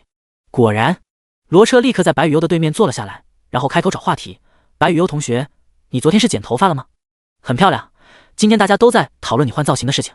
面对夸赞，白雨优却没有任何回应，他依旧看着餐盘里的空格子，心想着去哪里可以弄到米饭。就在这个时候，少女也注意到了罗彻餐盘里的米饭。你哪里来的？他轻声开口询问。罗彻一愣，刚刚见对方没反应，他还以为白雨优不想理他，不过哪里来的是什么意思？但他很快反应过来，看来是问我哪里人。是白云区的，我老家在白云区。白雨优闻言却微微歪着脑袋。原来米饭要从家里带过来的吗？第26章，想听。白雨优同学，你不吃米饭吗？罗彻问，不过也忽然意识到，或许对方只是单纯想要保持身材。虽然白雨优身穿着校服，但罗彻一眼便知道她的身材一定会很好。想到这，他不由开口说，你身材已经很好了，男生不喜欢太瘦的女孩子。白雨优有点奇怪地看着罗彻，不过也没有多说什么，便继续吃着菜。罗彻看到这一幕，还以为白雨优不说话是把他的话听进去了，脸上不由得得意了起来。幸亏他有先见之明，发现了白雨优这个潜力股，因为上次的帮助，他肯定也喜欢我。罗彻心中想着，看到少女那精致完美的脸蛋，他内心更是狂喜了起来，不然对方怎么会问他是哪里人？白雨优倒是不知道罗彻在想些什么，他拿出了手机。加微信吗？罗彻看到这一幕，也把自己的手机拿了出来，他笑了笑，你扫我吧。说着，罗彻把自己的2维码亮了出来。白雨优却按下了号码，然后把手机放在了耳边。下一秒，他面无表情地看了过来，似乎不明白罗彻的动作。罗彻顿时尬在原地，他默默地把手机收了回来，然后装作什么都没有发生般埋头吃饭。这个时候，白雨优电话那头也接通了。喂，叶双听到熟悉的声音，白雨优小声说道，连她自己本人都不知道，在听到叶双声音后，少女的脸蛋居然流露出一丝难以察觉的放松和温柔。有好好吃饭吗？电话那头，叶双也是笑着说，在吃，有好好吃饭。白雨优说，米饭没有，要从家里带。哎，叶双那边明显是愣了一下，什么叫做米饭家里带？你是说白米饭要从自己家里带吗？是学校的不好吃？学校没有。怎么会没有？叶双的语气温柔下来，耐心地说，你是不是看错了，打饭的窗口在最左侧，米饭和菜不是一个窗口。早在前一天，叶双就把食堂的大致情况给查清楚了。白雨优这个时候才明白过来，他视线看向最左侧，果然看到了一些打饭的学生。早上还有遇到什么麻烦吗？叶双问，毕竟他跟着安诗瑜那家伙跑出去了。没有了，你说遇到解决不了的，可以打电话。对，白雨优想了想，突然问了一句，没有遇到，可以打电话吗？没有遇到打电话做什么？叶双的笑声传了过来。我不知道。白雨优的声音小了起来。我只是想听你的声音。电话那头安静了一瞬，但很快便回应了白雨优，仅限于午休时间就可以。好，先好好吃饭吧，中午休息好，还要上课。叶双又说了几句，很快便把电话挂了。白雨优有点依依不舍地把手机放下，他纤细的手指摸了摸屏幕，垂下的眼眸不知道在想些什么。白雨优同学，电话那头是你的母亲吗？罗彻此时却从白雨优打电话的只言片语中感觉到了一股怪味，他便开口问道。白雨优面对罗彻的询问，只是摇了摇头，不是。那是夫妻。白雨优想了想，很认真地说，夫妻。白雨优一句话顿时宛如暴击一般，让罗彻石化在原地。此时少女也端起盘子打算去打饭，殊不知这一幕落在罗彻眼里，就像是对方不想跟自己多说什么，直接端盘子就走，一下子就让罗彻傻了。不多时，白雨优也打饭回来了，此时堆在少女餐盘里的白米饭就宛如一座小山一般夸张。白雨优也注意到罗彻已经不在了，不过对他来说也不是值得在意的事情。坐下后，他开始小口小口吃了起来。午饭的时间很快结束，白雨优也把餐盘里的食物吃了个干净。饱了。白雨优摸了摸自己平坦的肚子，心里想的却是晚上叶双做的晚饭。他回到了班上，却注意到了自己的桌椅不见了。以往在这个时候，一些在班上的学生只会在旁边憋着笑，然后事不关己高高挂起的模样，但这次却有男生在一旁善意的提醒，是吴雅把你的桌椅拿走了。白雨优听到后，他想了想，走到了吴雅的座位上，然后把他的桌椅搬到了自己的位置上，就这么趴着开始休息了。随着下午第一节课的时间开始靠近，在外面午休的同学开始陆陆续续的回到了班上，吴雅也不例外。回到班级的他此刻表情满是得意，因为在白雨优去饭堂吃饭的时候，吴雅便把他的桌椅给弄到外面去了。毕竟白雨优害得他在大家面前丢人，他肯定会还以颜色。不过当他看到白雨优正趴桌子休息的时候，大脑顿时萎缩了。不是，他哪里弄的桌椅？但很快吴雅便明白了，因为他的桌椅不见了。恰好这个时候，班主任也走了进来，毕竟吴雅是踩着午休的点回班级的，而下午也同样是班主任的语文课。好，上课。当全部学生都坐下后，班主任看着面色难看的吴雅还在站着，便开口，吴雅，你傻站着做什么？吴雅立刻说，我的座位不见了，被白雨优拿走了。班主任顿时皱眉，这些家伙又在弄什么幺蛾子？白雨优，你又怎么回事？白雨优此时也站起身，你干嘛拿走吴雅的桌椅？班主任立刻质问。白雨优看着班主任，随后也回答了他的疑问，因为吴雅把我的桌椅拿走了。班主任立刻一拍桌子，就算他拿走了你的桌椅，你也……白雨优一脸无辜的回答，立马把班主任的 CPU 给干冒烟了。他的表情再一次尬住了。吴雅举报白雨优拿走自己的桌椅，可原因却是吴雅自己先拿走了白雨优的桌椅。好家伙，恶人先告状。吴雅，怎么又是你？班主任这下子倒是火了，这个吴雅难道是没完没了？我不管你跟白雨优有什么矛盾，只要我在他嘴里再次听到你的名字，你就等着我跟你父母好好谈谈你在学院的表现。第27章学习。下午4点到了放学的时间，叶双站在校门口等待着白雨优放学。不一会，他便见到了少女走了出来。此时在他周围还有一些男生，似乎是在邀请白雨优放学一起去玩之类的。而白雨优充耳不闻，随风轻轻摆动的刘海下，那小脸依旧没有表情。叶双看到与昨天截然不同的一幕，倒也一点也不意外。这就是一个看脸的世界，虽然总有人说内在美才是真正的美，但没有人会花精力去透过一具不吸引人的皮囊去了解对方内在。现实如此，有点像我年轻放学时被女生们围着。叶双摸了摸口袋，正想点根烟，却发现口袋里只有一个装着口香糖的小盒子。这阶段反应真不舒服。喃喃说着，他从小盒子里拿出口香糖丢进嘴里咀嚼了起来。而这个时候，白雨悠也注意到了校门口那正准备戴头盔的身影，他美眸一亮，小跑了过来，最后在那些男生震惊的目光中，直接扑到了叶双的怀里。太近了，总是这样把握不住距离。看到抱着自己的白雨悠，叶双拍了拍他的脑瓜说道：“想见你。”白雨悠缓缓抬起头说道：“他不是很懂什么情情爱爱，却最率真地表达着自己的想法。走吧，我们去买菜。”叶双捏了一下他柔软的脸蛋，然后把手里的头盔递了过去。随后叶双也看向了不远处那些傻站在原地的男生们，几秒后他收回视线，骑上了机车，带着白雨悠离开了校门口。叶双两人骑着机车行驶在公路上，他们没有去菜市场，而是去了一家大型连锁的生鲜超市。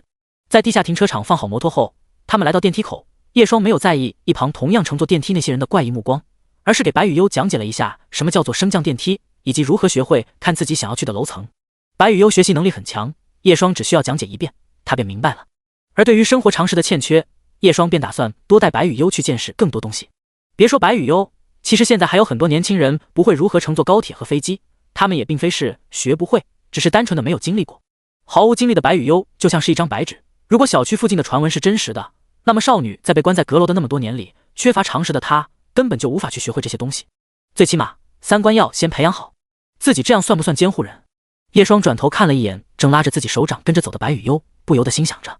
不过叶双也发现这丫头就是太信赖自己了，哪怕自己把她拿去卖了，说不定也会帮忙数钱。像这样的超市买东西要看好生产日期以及价格。叶双从货架上拿下来一件商品，白雨悠轻轻点头，但很快目光却看向了叶双。为什么要一直看着我？我也不知道，专心一点。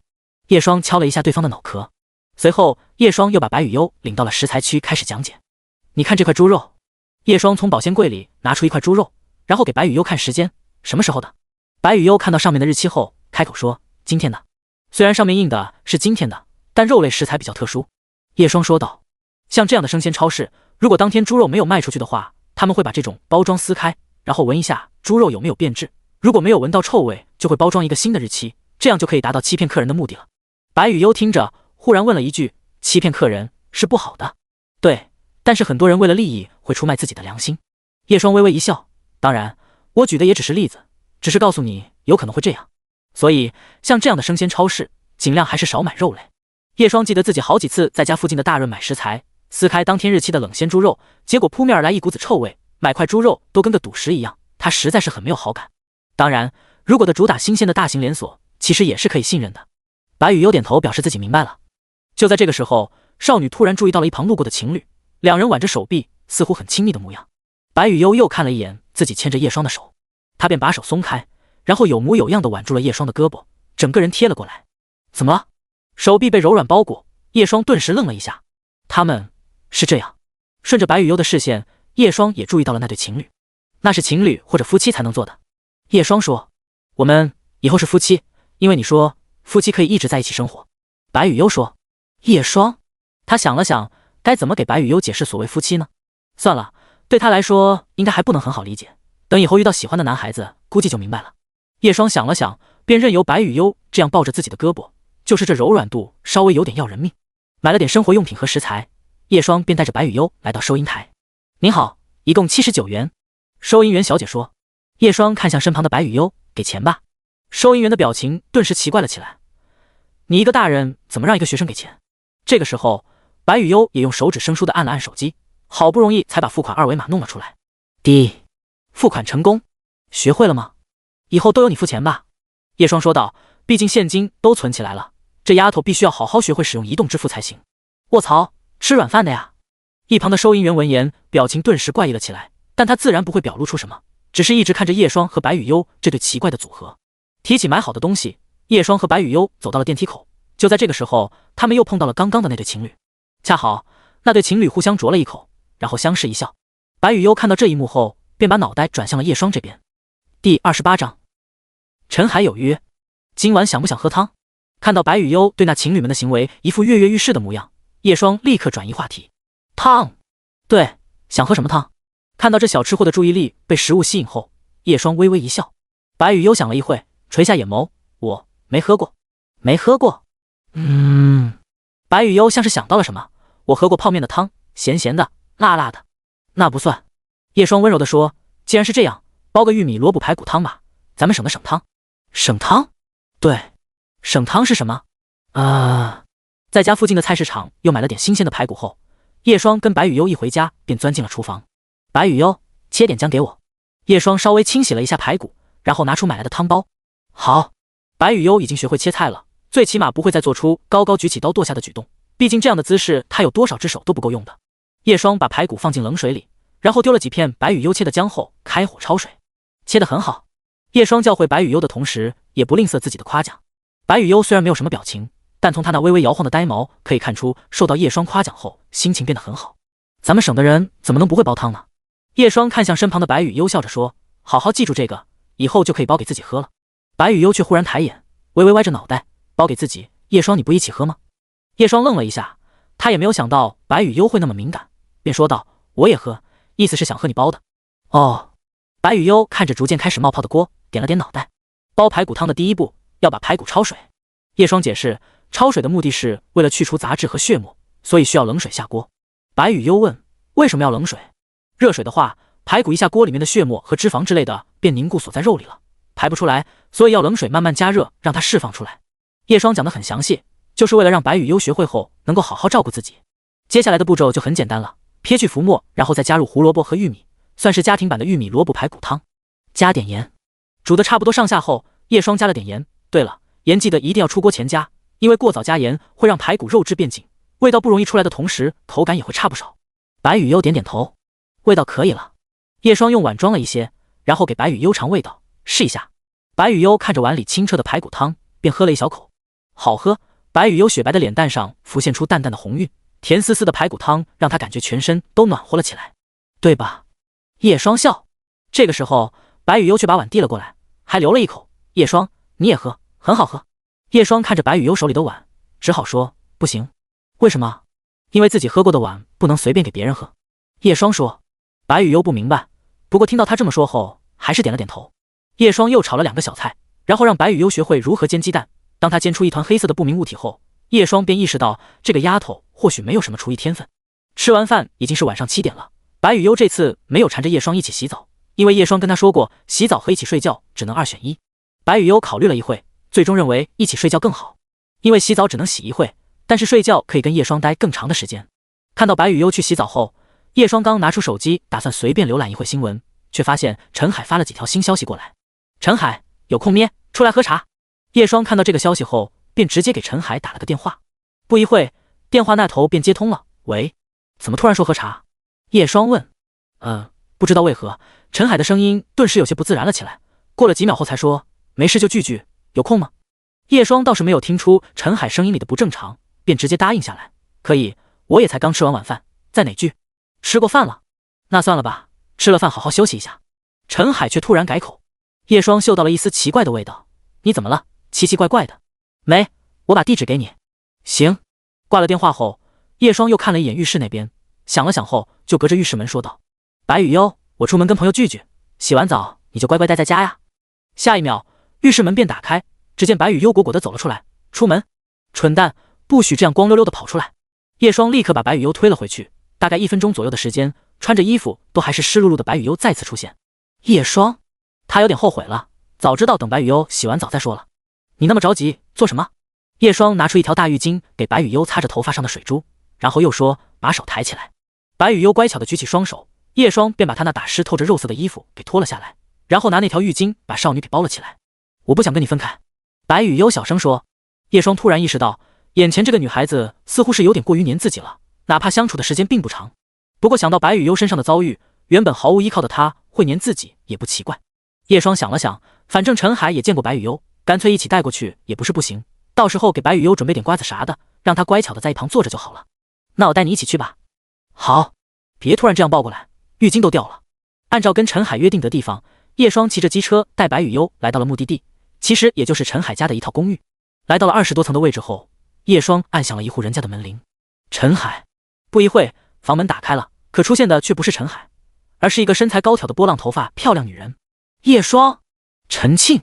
第29章，我的一切都是你的。这个时候，陈海也出现在陈庆身后不远处，正一脸尴尬的望了过来。叶双这个时候才明白，或许刚刚给自己发信息的并不是陈海，而是眼前这个女人。看着这张熟悉的脸庞，叶双笑了笑，好久不见。陈庆此刻穿着淡黄连衣裙，身材成熟且富有魅力。她抬手抱着自己的手臂，雪白手腕上的钻石手链在灯光下微微折射着火彩光芒。她就这么看着叶双，那双眼眸流转，似是有万般情绪。千言万语，陈庆最后也只是轻轻地哼了一句：“哼，就说这个。”很快，他的视线也落在了叶双身旁的少女，眉间不由轻轻皱了一下。她是谁？陈庆的目光带着审视、压迫，也让白雨幽有点茫然了起来。他似乎是感受到了来自对方的敌意。好了好了，先进来吧，站在外面聊天干嘛？陈海此时恰好打断了现场的气氛。陈庆此时也回到了屋内，然后坐在了沙发上，合身长裙贴合着高挺的身材曲线，波浪长发披落在肩后。她白皙脸上那一抹刺目艳红的唇色，让整个人看上去宛若一个高傲的公主，还真是跟老样子没变。叶双领着白雨幽走进屋内，陈庆那家伙刚刚在你没来前一直在门口转悠，衣服都换了好几套。陈海在一旁压低着声音说：“陈海，你在嘀咕着什么？”没啊。明明陈海才是哥哥，却被陈庆压得抬不起头来。不过三人一起长大，叶双也司空见惯了这样的场景。坐在了柔软的沙发上后，此时陈海也丢过来一盒印着英文的烟，喏，尝尝。叶双下意识接过烟。陈庆出差国外给你带的。陈海笑着补了一句：“顺手买的。”一旁，陈庆背靠在沙发上，头也没转过来说：“原本我还打算丢了。”叶双此时却把烟盒放在了桌子上，摇了摇头：“最近戒烟了。”一句话让在场顿时一静，不仅是陈海愣住，就连一旁的陈庆也是有点惊愕地看了过来，漂亮的脸蛋满是不可思议。“我靠，你没事吧？得肺癌了？这玩意你抽10几年了也没听过一次要戒啊？”陈海说。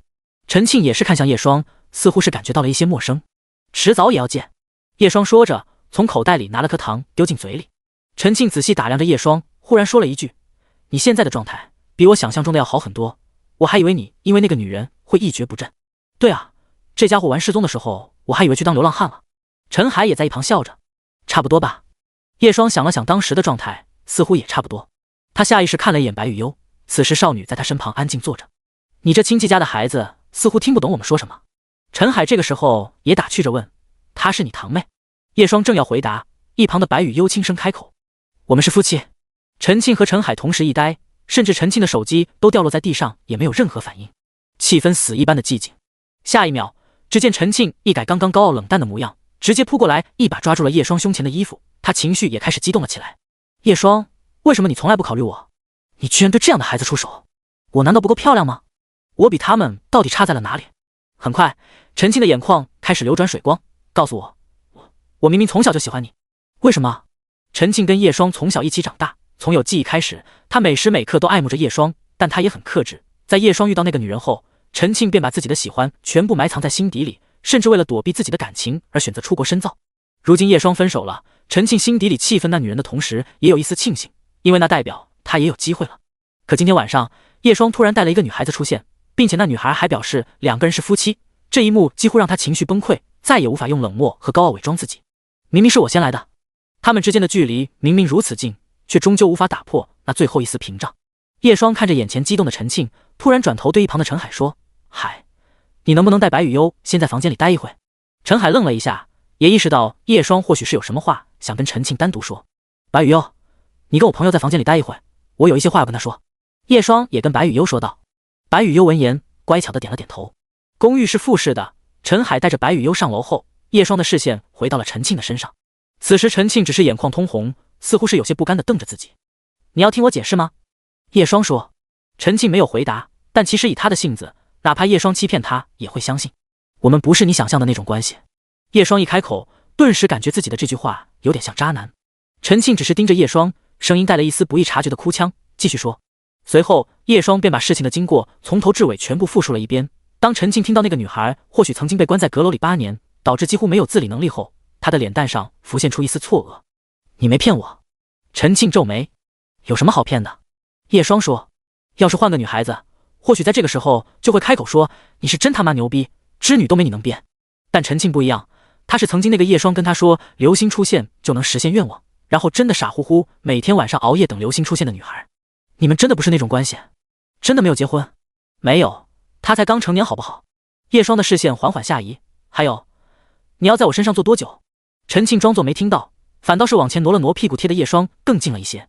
他此时身上散发着迷人的香水气味，然后俯视着叶双，灯光下耳垂的紫宝石吊坠更添几分韵味。他悠悠地说：“那我也包养你，好不好？我比那个女孩子更有钱，只要你愿意，我的一切都是你的。第30章，代步车。叶双缓缓吐口气，随后伸出手按住了对方宛如水蛇般不安分的柔软腰肢。别闹了，他跟你不一样。那你打算怎么做？一直就在那个女孩身边照顾她。陈庆的语气悠悠，他身躯前倾，手指直接插进叶双的指缝后轻轻扣住。我也要你的照顾。见叶双不说话，陈庆也意识到自己的动作过火了，他松开手掌，然后从叶双的身上下来，轻轻地哼了一声。虽然我不该说这话，但的确是放不下那个孩子。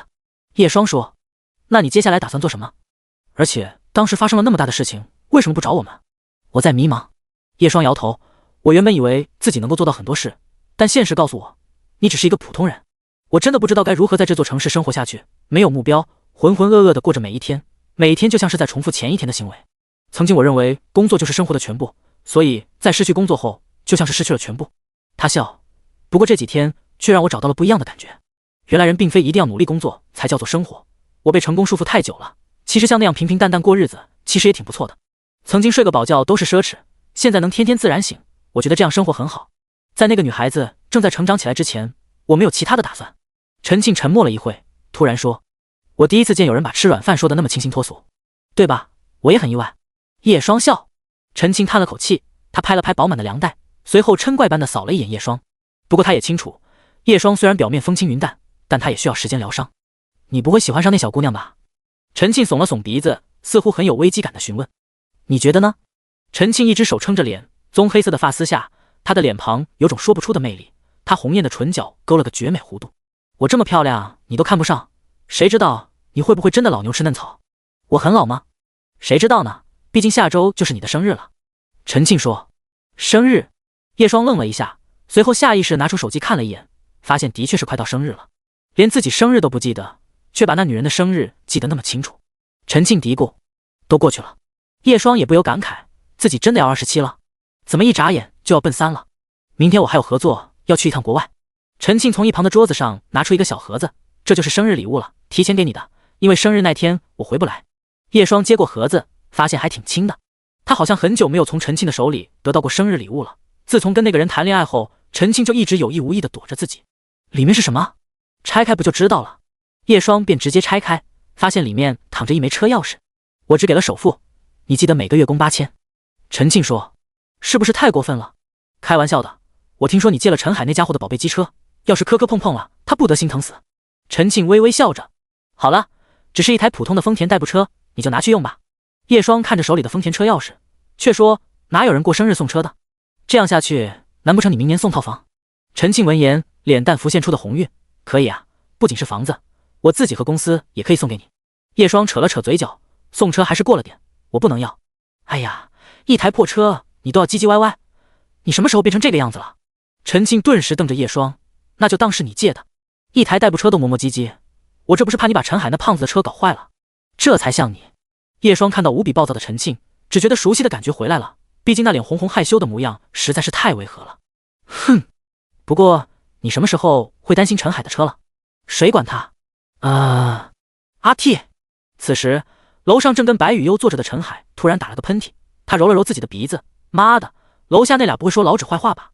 还是说家里的老婆在心里刁妻着他？此时陈海也看向了身前安静坐着的白雨悠，上下打量了一番后，心想着叶双那家伙不至于对一个那么嫩的学生出手吧？不过的确是挺漂亮的，再过2年怎么也得是祸水级别的存在。妹妹，你为什么说你跟叶双是夫妻？白雨悠闻言便面无表情地说道。叶双说，夫妻可以一起睡觉。卧槽！陈海的表情顿时精彩了起来。那你们那了？白雨悠看着陈海的手势，只是歪着脑袋不明所以。就是夫妻之间做的事情，你们做了吗？白雨悠还以为陈海说的是一起吃饭睡觉，便点了点头，做了。陈海顿时感觉自己妹妹挺可怜的，但也尊重叶双的选择。陈庆那家伙在小时候都恨不得把叶双拉到房里糟蹋了，却没有狗胆，反倒是被这样的小妹妹得手了。唉，可怜的孩子。陈海心想着陈庆的事情，不像他，早早的就结婚过好日子了。就在这个时候，手机也震动了起来，是叶双发来的消息。走吧，我们下去了。哦。陈海带着白雨悠走下来，发现叶双和陈庆都收拾好心情，坐在沙发上有一句没一句的聊着。真牛逼，陈庆那家伙哭起来没个3天都镇不住，还是你能压住这个大魔王。陈海竖起了个大拇指。死胖子，你说什么？陈庆顿时瞪了过去。叶双也只是说道，有些误会而已，解开就好了。几个人各怀心思的坐下来聊着天，但都很默契的没有说自己关心的事情。很快便到了11点，叶双他们也该回家了。把机车的钥匙还给陈海后，叶双带着白雨优来到了停车场。扫视了一圈，叶双也没有找到那辆所谓的丰田代步车，像卡罗拉之类的汽车应该很好认才对。想了想，他便按了下钥匙的开锁按钮。不远处突然有车灯亮了一下，在那里，叶双领着白雨优走了过去。当看到那辆车的纯白车身后，顿时沉默了。叶双默默拿出手机，直接给陈庆打了个电话。怎么了？想清楚了。电话那头传来了陈庆愉悦的声音。你管这个叫代步车？叶双看着身前的丰田 Supra 继续说，这不是一台跑车吗？对啊，代步跑车。叶双，第31章，男人永远喜欢18。不过叶双还是收下了，毕竟要是再次拒绝陈庆，那家伙指不定会当场翻脸。但是那么贵重的生日礼物，叶双想了想，一时间也没有回什么礼物的头绪，总不能把他自己送给对方吧，虽然说不定陈庆会愿意，总感觉事情变麻烦了，这软饭也不太好吃啊。叶双捏了捏眉心。此时白雨优也坐在了车的副驾驶位置上，他微微抬起小脸，看着车玻璃，也不知道在想些什么。在想什么？叶双启动了汽车，发现油都是满的。车，陈庆送给我的生日礼物。叶双说。白雨优看了过来，生日？下周就是我的生日了，又老了1岁。叶双感慨着的时候，又问了一下白雨优，你什么时候生日？白雨优沉默了。叶双也似乎像是明白了什么，不知道。白雨优低下脑袋，柔软的发丝垂落至手掌心，他纤细的手指捏着发梢，语气不悲不喜，分不清情绪。身份证应该有，上面的日期准确吗？白雨优摇了摇头，没有过生日。叶双此时驾驶着跑车穿入车流之中，在一个红绿灯停下来后，他忽然笑道，既然身份证的日期不准确，那你就选一个自己喜欢的日子过生日吧。自己喜欢？对。叶双伸出手轻轻地拍了拍他的脑袋，自己喜欢的日子，而我就陪你过那一次的生日。我想跟叶双在同一天过生日。少女不知道哪里来的勇气，突然说道。叶双愣了一下，随后笑着问，为什么想要跟我同一天？一起过生日，好像我们之间就有了联系。白雨优漂亮的小脸蛋闪过一丝期望，小声问，可以吗？你喜欢就好，同一天过生日听着好像蛮有意思的。白雨优看着叶双的侧脸，突然问了一句，车？怎么又问车的事情？叶双有些好奇的瞥了他一眼，这辆车你喜欢吗？白雨优没头没脑的问了一句，喜欢吧，最起码外观我很喜欢。叶双说，好歹也是一辆跑车，虽然达不到100万级别，但男人很难抗拒跑车或者硬核越野车带来的美。白雨优却说，那我生日的时候也给你买一台。叶双突然被呛了一下，有点哭笑不得了起来，谁告诉你过生日就一定要买车的？不是，当然不是啊。叶双继续说道，车毕竟太贵重了，一般人不会送这玩意。白雨优闻言，还以为叶双的意思是他买不起，便乖巧的点了点头，我以后有钱了给你买。不，你那几百万的存款够买这玩意很多台了。叶双说着，突然发觉今晚的白雨优有点奇怪，为什么纠结这个？白雨优却说，我不知道。他看到那个女人跟叶双挨得那么近，他只感觉心里酸酸的，却不明白这是一个怎样的情绪。这里有点不舒服。少女把手轻轻地放在胸前，想着，好了，不纠结这个。此时已经到小区附近了，叶双把车停在了小区路旁的车位，回去睡觉吧。哦。回到家后，叶双看着抱枕头就要一起睡的白雨优，他想了想，目光投向了不远处的房间。今晚我们一起睡房间里吧，一直打地铺很容易受凉生病。叶双说，反正这丫头就要黏着他睡，还不如一起在床上睡觉。白雨优点点头，没有意见。叶双走进了白雨优的房间里，顿时闻到了一股子的水霉味。他打开房间的灯，杂乱的房间，地上满是乱扔的衣服，还有一些翻开的书，不过还有一些类似于画纸之类的玩意，倒是没有收拾这里。眼前的杂乱程度跟前段时间的客厅也差不多。为了顾及少女的隐私，叶双并没有收拾她的房间，但现在这样看来，似乎不太能睡觉的样子。白雨优此时已经抱着枕头要进房间了，回来跟我在客厅睡。叶双一把就拎住了白雨优，然后把她带回了客厅的地铺上。好不容易把这家伙收拾得香香软软，可不能睡那里。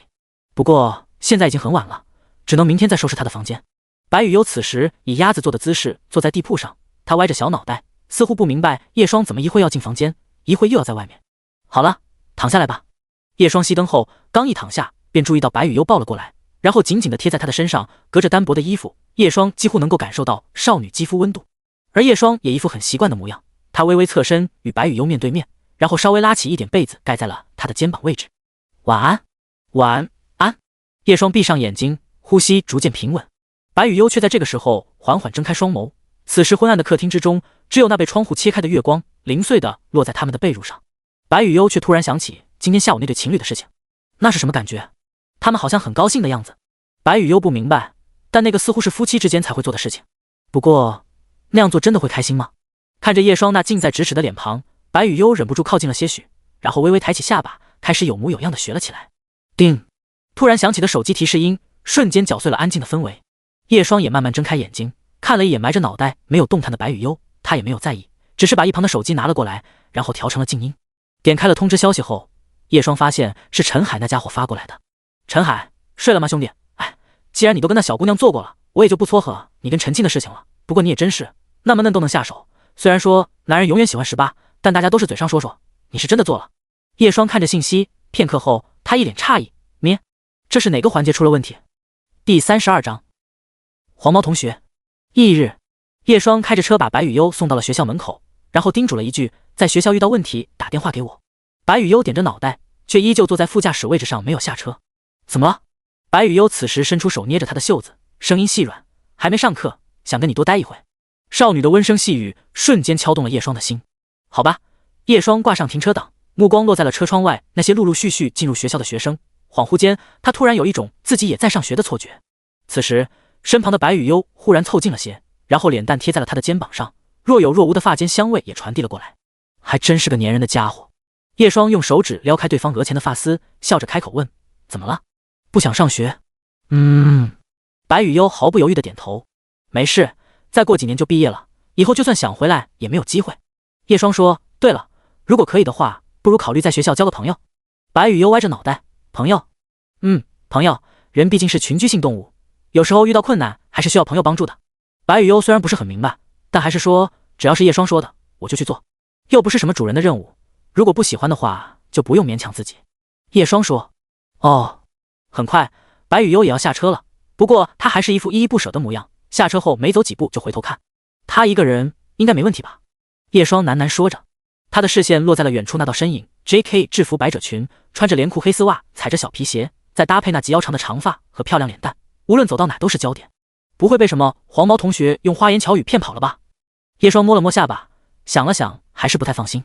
看来晚上回家的时候要加强教育了。叶双突然觉得现在的自己就好像在养女儿，虽然这个女儿只比她小8岁。算了，回家吧。叶双开着车回到了家里，然后花了些时间把白雨幽的房间给收拾了一遍，有一些散落在地上的画纸格外引人注目。难道她喜欢画画？叶双随手拿起一张，发现都是些乱涂乱画的东西。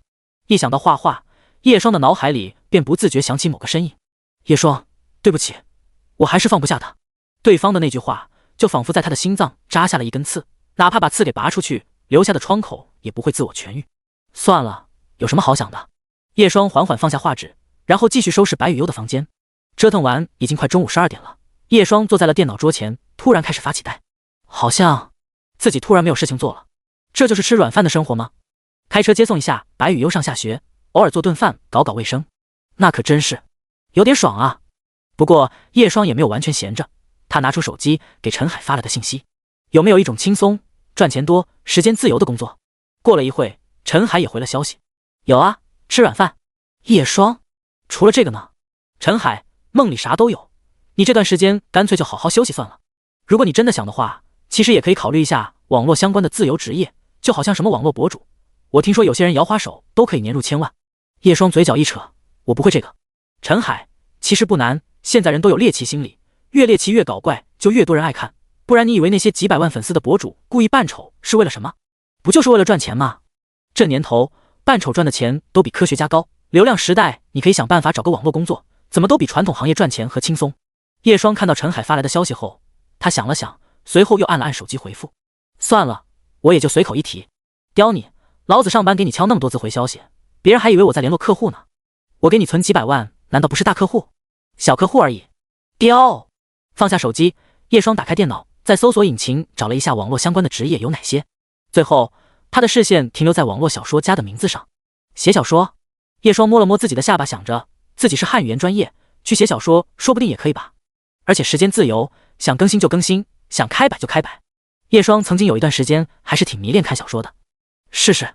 叶双立刻找了个网络小说平台，然后飞快地填写资料，注册好了账号。可当创作书籍的时候，叶双却沉思了起来。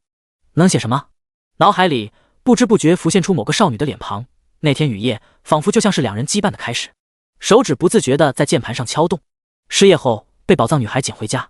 叶双满意的点了点头，不错，就当写个日记吧。至于简介就随便写写好了。想清楚自己要写什么内容后，叶双的手指敲键盘速度很快，半个小时便把第一章的2000字给敲了出来。我应该把男主角写帅一点。至于白雨优的原型，那丫头本来就很漂亮，干脆就拿颜值谁点字数，反正读者也是看一眼就跳过描写。叶双以前看小说的时候，总是奇怪作者为什么拿大篇幅描绘风景和人物外貌，后面才明白，反正读者一眼就可以跳过，而作者却可以用这段话水字数用在章节里，也不突兀。双赢。很快，叶双又写出第2章，然后把2章一起发布了出去。不过文章就像是石沉大海一般，无声无息。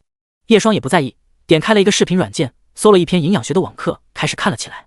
毕竟白雨优的脸色看着有点苍白，叶双想慢慢给她调理起来。虽然感觉慢慢充实起来，但叶双却一点也不感觉到辛苦。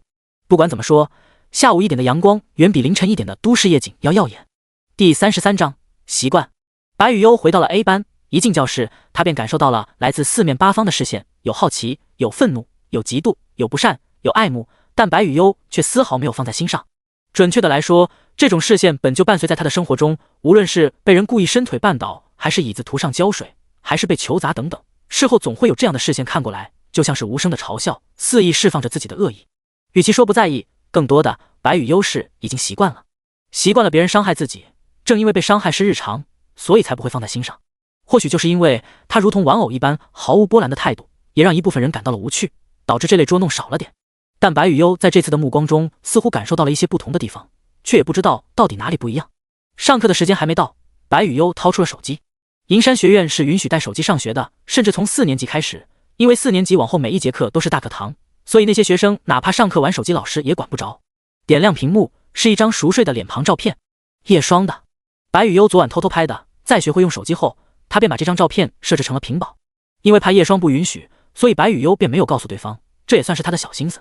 白雨优看着屏保良久，又忍不住心想，要是有一张跟叶双的合照就好了，但他怕叶双不会同意，因为少女曾经听过合照不可以乱拍，有点贪心。白雨优纤细的手指抚摸着屏幕。白雨优，老师叫你去一趟生物室。突然身旁传来一句话，打断了白雨优的思考。少女微微抬头，发现是班上是一个女同学。生物室？白雨优问。对，现在就要过去，老师有事找你。说完，那个女学生就走了。白雨优不明白老师为什么找自己，但他知道生物室在哪，站起身，他便离开了教室。在2楼找到生物室后，他伸出手推开门。此时传来刺鼻的气味，白雨优左右看了看，却没有见到老师的身影，倒是地上有一瓶瓶碎裂的罐子吸引了他的注意力。几个瓶子很大，里面还装了一些类似于肉块之类的东西。白雨优知道上生物课的时候，老师称呼这些东西为标本。白雨优走了过去，微微弯腰查看那些东西。他眨了眨美眸，有点好奇地想着，标本能吃吗？哗啦！就在这个时候，一旁的房门突然被粗暴地推开，只见有几个叽叽喳喳的女生带着一个老师模样的男人出现在这里。老师，就是他打翻了学校的标本，他还把柜子的锁撬开了。你看，人就在那里。老师，赶紧报警，把他给抓了。几个女生里面有几张熟悉的面孔，是吴雅和她的朋友们。此时吴雅更是一脸愤怒的模样，跟一旁的老师诉说着，直接把白雨优比喻成了大恶人。老师，那几个标本可是跟其他大学合作课程时候要用的，你可不能放过他。负责看管生物室的老师此时面若寒霜，直接上前2步，一把就把白雨优推开，暴怒道：你到底在做什么？这几个标本很重要的，你知道吗？白雨优被那么一推，一下子重重地摔在了地上。他看着地上的那些标本，又看了一眼此刻正露出笑容的吴雅等人，跟老师说：不是我，人证物证都在，这几个女生都看到了，你还说你没有？既然已经成年了，就要为自己所说的话负责，你怎么有脸皮说大话的？老师只感觉自己脑溢血都快出来了。他万万没有想到，自己所在这里的标本还有能被撬开然后摔在地上的事情发生。白雨优站起身，眼神还有些迷茫。你在发什么呆？生物室老师满脸涨红，恨不得给白雨优一个嘴巴。或许是因为闹的动静太大，导致吸引了不少老师和学生过来看。白雨优被围在中间，一时间手足无措。跟我去办公室一趟。很快，白雨优便被带到了办公室里，吴雅他们也跟了过来，毕竟是相当重要的证人。说吧，你为什么要做这些？回到办公室后，那个老师忍着怒意问。我没有。白雨优依旧是摇了摇头。放屁！老师猛地一拍桌子。很快，班主任也到了。班主任看到惹事的居然又是白雨悠后，顿时只感觉两眼发黑，自己教的 A 班到底是什么人才？李春华，你看看你们班的学生像话吗？这些标本可是很重要的。老师对班主任说。李春华也是一副有苦说不出的表情，随后他也开始询问到底发生了什么。这次李春华没有先发火，毕竟前2次已经被白雨悠打脸了。生物室是没有监控的，所以他想好好分析一下先。当得知了事情的经过，又看到所谓的证人是吴雅几个人后，李春华突然感觉到了一些不对劲的地方，毕竟两人一直都有矛盾，真的有那么巧合吗？白雨悠，跟我说说到底发生了什么？李春华则是看向白雨悠，此时白雨悠只好说了刚刚的事情。李春华听到白雨悠说他是被叫去生物室后，顿时眉头紧锁了起来，随后先是安抚一旁的老师，哎，老张你先消消气，事情应该没有那么简单。吴雅，这个时候李春华也看向了吴雅他们，你们几个真的看到白雨悠把东西打翻了？对啊，我们都看到了。老师，虽然我跟白雨悠有矛盾，你就算不信我，但这些同学可都看到了。吴雅指了指自己身旁的几个女生，而且白雨悠说是有个女生叫她去生物室，那是谁叫的她？李春华闻言便看向白雨悠问，白雨悠，既然你说是有同学叫你来生物室，那这个人是谁？白雨悠想了想，摇了摇头，不认识。是班上的人吗？这个不知道。不认识你就听别人的话去生物室？要是有人叫你去缅北，你是不是也要跟着去啊？李春华顿时感觉白雨悠在撒谎，立刻也火了，把你家长叫来。这个时候吴雅几个顿时嘿嘿笑了起来，老师，白雨悠是个孤儿，没有家长的。第34章，家里的大人，你家里没有其他大人了？李春华也是皱眉，其实白雨悠的家庭情况他是有听说过的，但都认为只是传闻，却没有想到白雨悠却是一个孤儿。但如果是孤儿的话，当初是谁为他办理的入学手续？李春华带了白雨悠1年多，依稀记得当初办理入学的是一个女人。家里有人。白雨悠却想起了家里的叶霜，便缓缓说道，那就让你家长过来一趟。李春华说。吴雅几个人听到白雨悠家里有人后，顿时都面露出古怪之色，不过仔细想了想，就算白雨悠的家人过来，也只是看那个家伙丢脸而已。吴雅倒是很乐意看到这一幕，反正就以白雨悠那张破嘴，再加上现场没有监控，就算是神来了都救不了他。白雨悠听到班主任让自己喊叶霜过来，他拿着手机，最后还是拨通了那个电话。怎么了？现在不是上课的点吗？电话那头叶霜的声音传了过来，但他也似乎隐约察觉到了一些不对劲的地方，毕竟现在可不是休息的时间。白雨悠握着手机，声音小了起来，闯祸了，但是我没做这个，他们不相信我，还要让你来学校。电话那头停顿了1秒钟，很快便柔声说道，你没受伤吧？白雨悠突然听到这一句，不知道为什么感觉到鼻子酸酸的，在电话那头温柔的声音中，他突然感觉自己原本平静的内心掀起了波澜，一股不知名的情绪涌上心头，就像是委屈一般。我摔了一跤。叶霜在电话那头听到白雨悠的声音，顿时锁紧眉头，我马上道，别怕。挂断了电话后，白雨悠再看向把自己围起来的人们，他突然感觉自己好像不是一个人了。叶霜也很快到了银山学院，他也没有想到，原本还想着让白雨悠自己独立上学1天，却没想到会发生事情。刚一进去办公室，叶霜便见到了孤零零站在那的白雨悠，少女被排挤在外，仿佛所有的光落在她的身上都毫无色彩。没事吧？叶霜快步走了过去，一把便将白雨悠拉近到了自己的身旁，随后他挡在了少女的身前，目光直视着周围的全部人。到底发生了什么？这句话问的不是白雨悠，而是问那些围着他的人。此时站在叶霜身后的白雨悠看着他那高大的背影，心里只感觉到了踏实和无比的安全感。你就是白雨悠的家长？李春华问。对。叶霜说。啊，看看你家怎么教的孩子，撒谎成性。一旁的生物室老师顿时冷笑了一声，一副看好戏的表情。叶霜的目光扫视了过去，淡淡的问，撒谎？你又是个什么东西？一句话顿时让那个老师暴怒，然后立刻把刚刚发生的事情全部说了一遍。而一旁的吴雅等人也是七嘴八舌的说自己是如何看见的。哦，那就是说没有直接的证据咯？叶霜不咸不淡的说。这不是证据确凿，人证物证都在。生物室老师冷笑，怎么你要睁眼说瞎话？叶霜只是瞥了他一眼，随后说，这也算是证据？这怎么不算证据？那我往你抽屉里塞条女生内裤，然后找几个女学生过来对口供，直接诬陷你偷的。那这个是不是你嘴巴里的证据？而且也是你说的人证物证俱全，毕竟有人看到了，内裤也是在你抽屉里找到的。怎么，你要睁眼说瞎话？你……那老师顿时傻了眼。怎么，你什么你？哑巴了？叶霜继续问，说话呀。生物室老师发现自己反驳不了叶霜所说的话，顿时憋屈了到脸色涨红。还有，你们就是所谓的人证？叶霜走到了吴雅几人的面前，随后笑眯眯地问，你们真的看到了？吴雅此时突然意识到，眼前这个男人似乎不好招惹，这个白雨幽的家里原来还有人，但他还是冷笑着看叶双。对啊，我看到了又怎么样？我亲眼看到他摔碎在地上的，反正自己只要咬死这个说辞就行了，对方还能咋地？啪！下一秒，他的脸便被叶双抽了一巴掌，响声甚至整个办公室都能听到。吴雅感受到脸上火辣辣的疼痛，顿时懵了。不仅是他懵了，就连一旁几个老师和学生都懵了。你敢打我？吴雅顿时怒道。他本身就是暴脾气，直接伸出手就在叶双的脸上抓出一道血痕。叶双不躲不闪，随后又是一个全力的耳光，这一次直接打在吴雅的另一边脸上，甚至力道之大，直接把他扇倒在了地上，惨叫了起来。李春华几个老师这个时候才反应过来，立刻伸出手就要按住叶双。这位家长，冷静。不过此时叶双却十分的平静，他看向一旁的李春华，开口道：松开先。原本几个老师还以为叶双会暴怒的说一句放开手，可听到如此冷静，甚至冷静到有点冰冷的话语，几个老师顿时也懵逼了。大哥，你到底想怎么样？你这到底是在生气还是没生气？我要报警！吴雅此时脸颊肿得像个猪头，他看向叶双，可对方那淡淡俯视着自己的眼神却让他感受无比的恐惧，但他还是颤抖着声音：报警！我要报警！好，我也希望报警。叶双这个时候也是说道。周围一群人又懵了，不是，大哥你这么淡定的吗？你打了人不怕被关起来吗？虽然生物室里没有摄像头，但是教室外面的过道和楼梯口都有，简单的查一下过道的监控就知道怎么一回事了。叶双此时继续缓缓说道。还有那些标本瓶子和柜子再查一下指纹，叫警察同志过来应该很快就能查到结果，反正上面不会有我家白雨幽的指纹，至于上面有谁的。叶双的目光扫向了那群女生，忽然笑着说道，那可不好说，总不能人证没事去摸摸柜子和瓶子吧，反正你们这群东西就先去蹲个牢，这学校的毕业证也别想要了。其实并没有叶双说的那么夸张，他现在说的一番话只是吓吓对方罢了。可几个女生在看到吴雅被打时就已经被吓到了，如今被叶双的话语那么一刺激，一听到要坐牢，立刻有个学生害怕的说道，都是吴雅让我们说的，我们其实没做这个。这下子吴雅瞪大了眼睛，她万万没有想到自己会被那么干脆的出卖。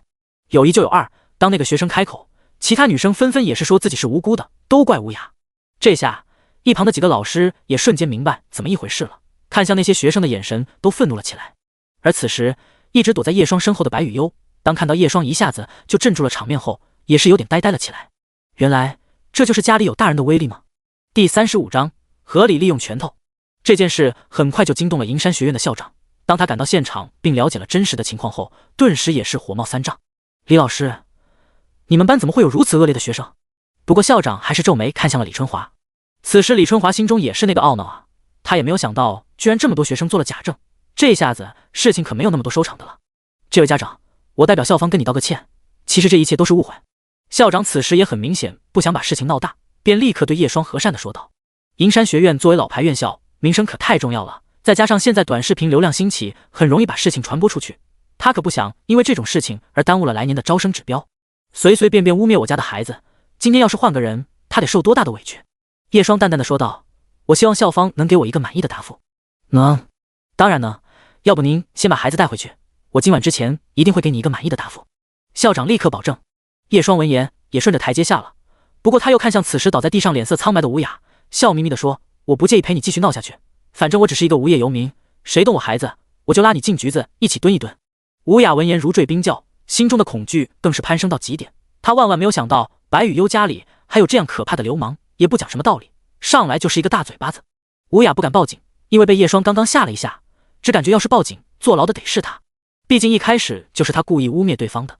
刚刚还想着把事情闹大让白雨幽更加难以下台，没有想到最后下不了台的居然是自己。对了，谁害你摔了一跤？叶双突然像是想起了什么，看向身旁的白雨幽。被推的。白雨幽伸出手指指向那生物室老师。生物室老师顿时脸色惨变，原本刚刚知道自己误会那女生，现在自己的脸都烧得慌，现在被那么一指，顿时尴尬地说，误会。他可太害怕叶双了，要是对方一耳光打过来，先不说结果如何，就算打回去他肯定得大丢人的。误会，下次我误会把你家孩子推到沟里去行不行？叶双淡淡的问，我记得你家小孩才刚上幼儿园吧？生物室老师一愣，随后脸色苍白了起来，这个人是怎么知道的？他为什么知道自己的孩子在上幼儿园？明明他还没结婚，孩子是跟表姐偷偷生下来的。一下子那老师便感觉到一股不知名的恐惧涌上心头，他感觉自己在叶双面前毫无秘密可言，甚至以为对方是某个大背景的人，刚刚短暂的时间就把他的事情给查得干干净净。啪！那个老师居然当着所有人的面扇了自己一耳光，然后跟白雨悠弯腰道歉：“对不起，同学，都怪我不分青红皂白，太过于武断，误会了你。”白雨悠也是看着这一幕，然后下意识地望向身旁的叶双，而叶双也只是跟他点了点头。白雨悠便也跟着点头，虽然他什么都不太明白，但这样做应该就可以了吧。走吧，今天先不上学了，我们回家。叶双轻轻抚摸着少女的脑袋说道。白雨悠抬起好看的脸蛋，但听到可以回家跟叶双待在一块后，立刻小鸡啄米一般可爱的连连点头。随后叶双便把白雨悠带出了办公室，然后当着所有人的面离开了学校。不过为了表达诚意，校长和几个老师还是跟了出来，说了一些好话，也有一些吃瓜学生偷偷尾随。好了，这些客套话就不用说了，希望校方能给我一个满意的答复。叶双启动了一旁的跑车，然后让白雨悠坐了上去。叶双这台跑车虽然不是特别贵的类型，但也不是普通家庭会买的。当看到这一幕的几个老师纷纷对视了一眼，仿佛明白了什么。尤其是刚刚那个生物室老师看到后，也是暗暗松了口气，还好没有跟那个男人死犟下去。叶双启动了跑车，随后载着白雨悠离开了。驶入车流之中，副驾驶座上的白雨悠突然轻声开口：“对不起。”“怎么了？为什么要道歉？”叶双说。“你的脸疼不疼？”白雨悠却看着叶双脸颊上的血痕，那是吴雅刚刚抓的。“没事。”叶双笑了笑，不以为意。“我下次不会做了。”白雨悠小声说。“你又没有做错。”叶双微微笑着说。“我说了，遇到事情不要逃避，遇到解决不了的事情交给我就好了。很多事情本就不是你的错，你不该承受这些，你只需要勇敢往前走，你值得拥有更好的人生。”白雨悠看着叶双的侧脸，刚刚所发生的一幕，叶双挡在他的面前就宛如一座巍峨的大山，把所有一切都阻拦了下来。刚刚的叶双不像叶双。少女忽然说了一句：“什么意思啊？”刚刚的叶双有点可怕。白雨悠说。叶双有点哭笑不得，然后用手轻轻敲了一下对方的脑袋瓜。“蠢蛋！”白雨悠双手捂着脑袋，一脸无辜。“我刚刚那么做，其实也是为了震慑一下那群家伙，都是一群欺软怕硬的家伙而已，一昧的忍让只会让对方变本加厉。你要知道，一忍二忍，让别人骑在头上拉屎到忍无可忍才爆发，这是最蠢最脑残的，一开始就动拳头才是最有效的。而且这种事情传出去，那些家伙知道你有一个不好惹的家长后，以后的麻烦事情就会少很多。”叶双继续说。“而且只要你没做错，那么别人就没资格指责你。”白雨悠似懂非懂。“我知道了，只要自己是对的，就可以动拳头。”“蠢蛋，文明社会动什么拳头？”叶双又敲了一下少女的脑袋。白雨悠眨巴了一下美眸，有点吃痛的缩了缩脖子。多数时候还是要讲道理的，而用拳头解决问题其实是最下乘的。叶双继续教导。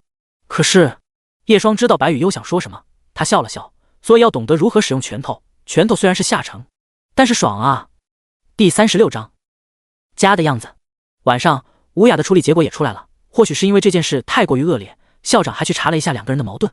这一查不要紧，校长也没有想到自己学校里的学生竟然这么过分，最后甚至连记过都不是，直接就把吴雅开除，并把事情写入档案，而其他帮忙做伪证的学生全部记大过处分，并且停学1年。叶双虽然觉得只是单纯的开除有点便宜那女的，早知道当时就应该多踹一脚了，反正对方也还手了，大不了就一起蹲局子半个月而已。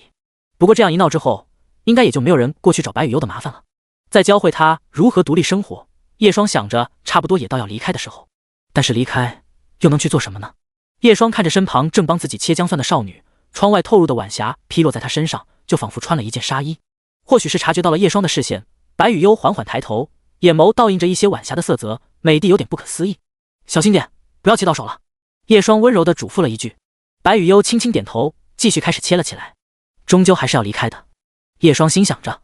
他走到了一旁的冰箱前，又从里面拿了点鸡蛋，无意中看了一眼客厅。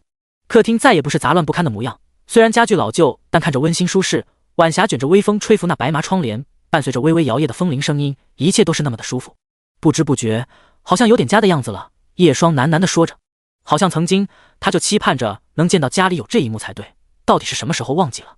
此时袖子传来拉扯感，叶双缓缓转头，发现白雨悠正拉着自己的袖子，他歪着脑袋，似乎是不明白叶双为什么傻站在冰箱门前，甚至面前传来丝丝凉意也毫无察觉，也难怪白雨悠刚刚会拉他一下。没事，叶双淡淡一笑，随后伸出手指轻轻地点了一下白雨悠的额头，下次手脏兮兮的不要抓别人的衣服，知道了吗？白雨悠闻言下意识地看向自己的手掌，刚刚切了姜蒜和辣椒，葱白一般的手指上还沾着类似于辣椒粒一般的东西，他似乎也没有多想，就那么把手指含在嘴里。或许是突如其来的辣意，顿时让他那瓶刘海下好看的眼眸腾起一层水雾，带了些许委屈一般看向叶双，说了多少次，不要含手指。叶双看到白雨优一副要哭出来的模样，顿时也被吓了一跳，赶紧转身就从冰箱里拿牛奶给他喝。见对方笨拙的小口小口喝着牛奶，叶双又再次下意识地看向客厅。他意识到自己似乎也不需要那么快就离开。白雨优距离达到真正可以照顾自己的时候，似乎还有一段时间。或许他真的可以就这么心安理得地留下来，跟这样一只少女生活在一起，自己的人生也会有些许不一样。看着眼前的少女，叶双心想着，晚上陪我出去走走吧，我们去买点生活用品。叶双说，虽然上次买了很多，但一些比较琐碎的用品，只有真正想起的时候才会记得，就好比如指甲钳一类的东西。白雨优点头，似乎对于能跟叶双一起出去，他完全没有意见，或者说他很喜欢跟叶双待在一起。白雨优也不明白那是怎样的情感，只是觉得会很舒服，很温暖。夜幕缓缓降临，百家灯火也逐渐明亮起来，这个时候也正是出去散步的好时候。果然还是傍晚刚天黑时候出门比较舒服，不热不冷。感受着拂面的凉风，叶双笑着说道。白雨优此时走在叶双的身旁，伸着手抱她的胳膊，少女的体温伴随着沁人心脾般的香味传递了过来。因为白雨优还穿着校服的缘故，再加上她比叶双矮一个头，其实只需要微微侧目就可以看到脖下大片的雪白。叶双伸出手，把白雨优胸前的扣子给再扣上一颗，手掌靠近手腕的位置也自然贴在了上面，触感温软。叶双抛开杂念，毕竟眼前白雨优正一脸平静地看着自己，哪怕身体被她这样接触，也完全没有正常女孩子有的反应，尤其是那双无辜的眸子，有时候叶双都会被盯得心虚。叶双，就在这个时候，白雨优突然开口：“怎么了？”我有时候听到班上的同学说，他们很喜欢女生这个地方。白雨优一只手放在了自己的胸口，然后抬着小脸问叶双：“那你也喜欢吗？”还可。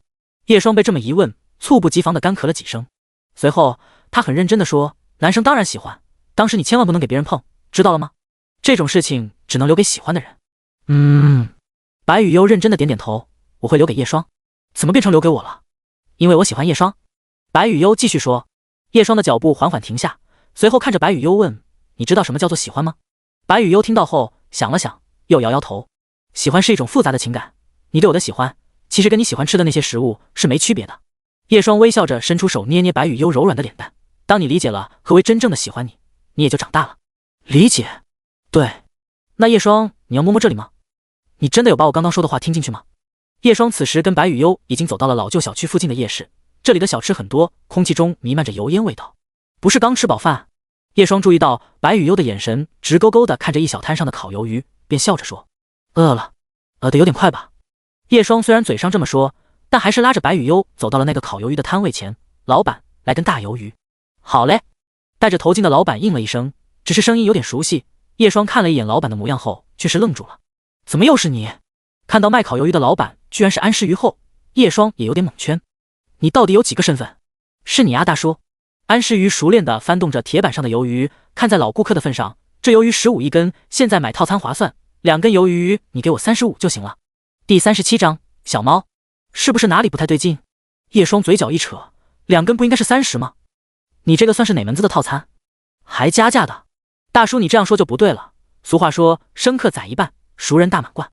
安诗瑜依旧懒洋洋地说，开门做生意，杀熟才能赚到钱。来1根，不要套餐。小妾。叶双倒是习惯了安诗瑜这张破嘴，甚至还觉得蛮有意思的。虽然他不明白对方为什么能做那么多的事情。你是在打工吗？为什么做那么多事情？身为高级忍者，拥有各种技能是必须的。安诗瑜也没抬头，继续压着烤鱿鱼。还记得你的设定啊？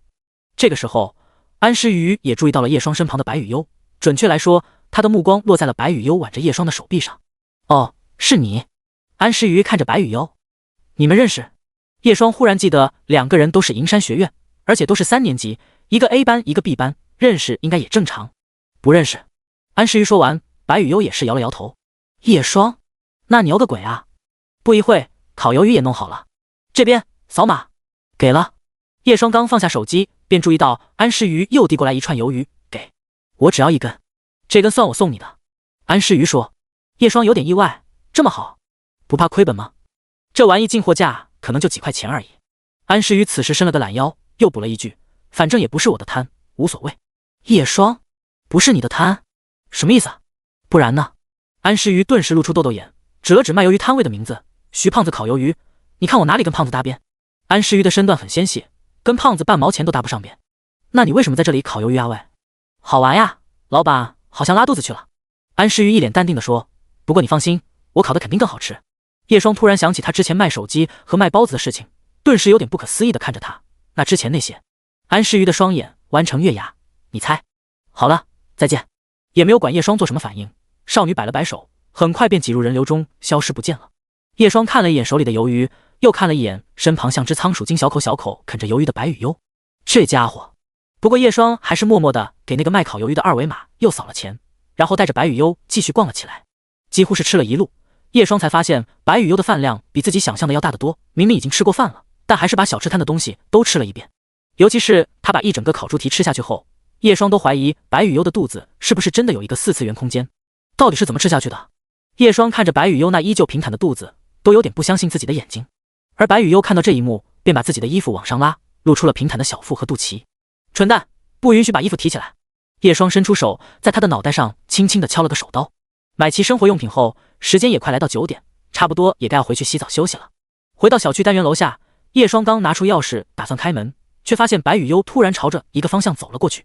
然后一处阴暗中，他缓缓蹲下了身子，仿佛是发现了什么。怎么了？叶双问。他走了过去，才发现阴暗中似乎有什么东西在动。叶双原本还以为是什么老鼠，便拿出手机照了一下，下一秒他的表情便呆愣住。只见一只比巴掌还小的猫咪被铁线缠着的同时，全身都是伤痕，上面布满着被烟头烫过的痕迹，甚至肚子还插了几根牙签。这只小猫甚至连叫喊的力气都没有，无声无息地颤抖着身体。这只猫应该是救不了。叶双说他看得出来这只小猫的年龄太小，而幼猫本来就脆弱，光是肚子插的那几根牙签早就发炎了。为什么？白羽优却转头看向叶双，在他的世界观里，什么不明白这只猫为什么会变成这样？应该是人为的。叶双说，为什么要这么做？叶双沉默了一会，但还是出声解释，这个社会有一些人无能力改变自己的困境，就会把怒火和不满转接到弱小的动物身上，然后在虐待动物里找到虚假的快感来满足自己的无能。也有一些人因为过于没有存在感，用这种猎奇的方式博得流量，从而得到精神的快感和认同。白羽优垂着眼眸，忽然问了一句，所以我跟小猫是一样的？叶双张了张嘴，只能无奈地说，总有人喜欢把自己的快乐建立在他人的痛苦之中，本质上也是一样的。白羽优没有说话了，只是垂着眼眸，不知道在想什么。他看着地上那逐渐失去生机的幼猫，小声地问了一句，救救他吗？他基本是活不了了，确定吗？叶双说，虽然我不太明白这些，他肯定希望有人能帮自己。白羽优说。叶双看着这一幕，大概也知道白羽优是在那小猫的身上看到了自己的影子。那句他希望有人能帮自己，或许曾经的白羽优也是这样想的。在最无助的时候，他可能在某个时候想过会不会有人帮助自己，只是哪怕自己一直都是孤零零一个人，但他还是会对世界报以善意。那天雨夜从对方递过来那包泡面，叶双就明白，白羽优本就是个善良的孩子，是一颗深陷污秽却依旧散发淡淡荧光的宝石。别人未曾帮助自己，但他还是不忍看他人遭受苦难。这个世界破破烂烂，总有人在缝缝补补。叶双此时走到了小猫的面前，然后弯下腰伸出手，用力地把那些铁丝给掰开。走吧，去附近的宠物医院。叶双把猫抱了起来，他微笑着，这一幕落在白羽优的眼中，就仿佛牢牢印住了一般。第38章宠物医院。叶双开车带着猫来到了附近的宠物医院，因为医生早已下班的缘故，也只能先把猫带进手术室，然后让护士先进行简单的处理。不一会，宠物医生也赶回来了，那是一个看上去年纪不大的女人。当看到小猫那种情况后，顿时皱了皱眉。这只幼猫年纪实在是太小了，可能就不回来，而且花销会很大。宠物医生出声说道，他也是善意的提醒了一句，换句话说，没有必要给这种幼猫花那钱，毕竟年纪那么小，跟主人家应该也是没有感情的，而且看起来还是捡的流浪猫，这种随处可见的野猫，给他花个几千块，确实是不值当。当然，身为宠物医生，自然不会说这种话，只能委婉的让叶双两人收起自己的爱心。白羽优看了一眼那手术台上的小猫，又转头看向叶双。此时他虽然什么都没有说，但叶双却从他那紧握着的小拳头便明白了一切。没事，请医生全力救治就好了。叶双此时也是开口说道，既然决定要救，那也没有打算中途而废。看到两个人的表情，宠物医生也不多说什么，很快便把猫带去做手术了。在担心？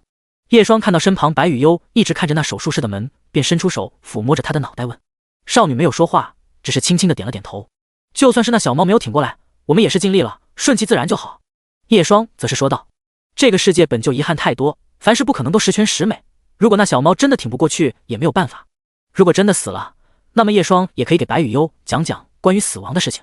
时间一点一点过去，宠物医生再次推开门，然后把自己的口罩给摘了下来。伤口基本都处理好了，只是因为发炎，那幼猫又太小，能不能扛下去就看这几天了。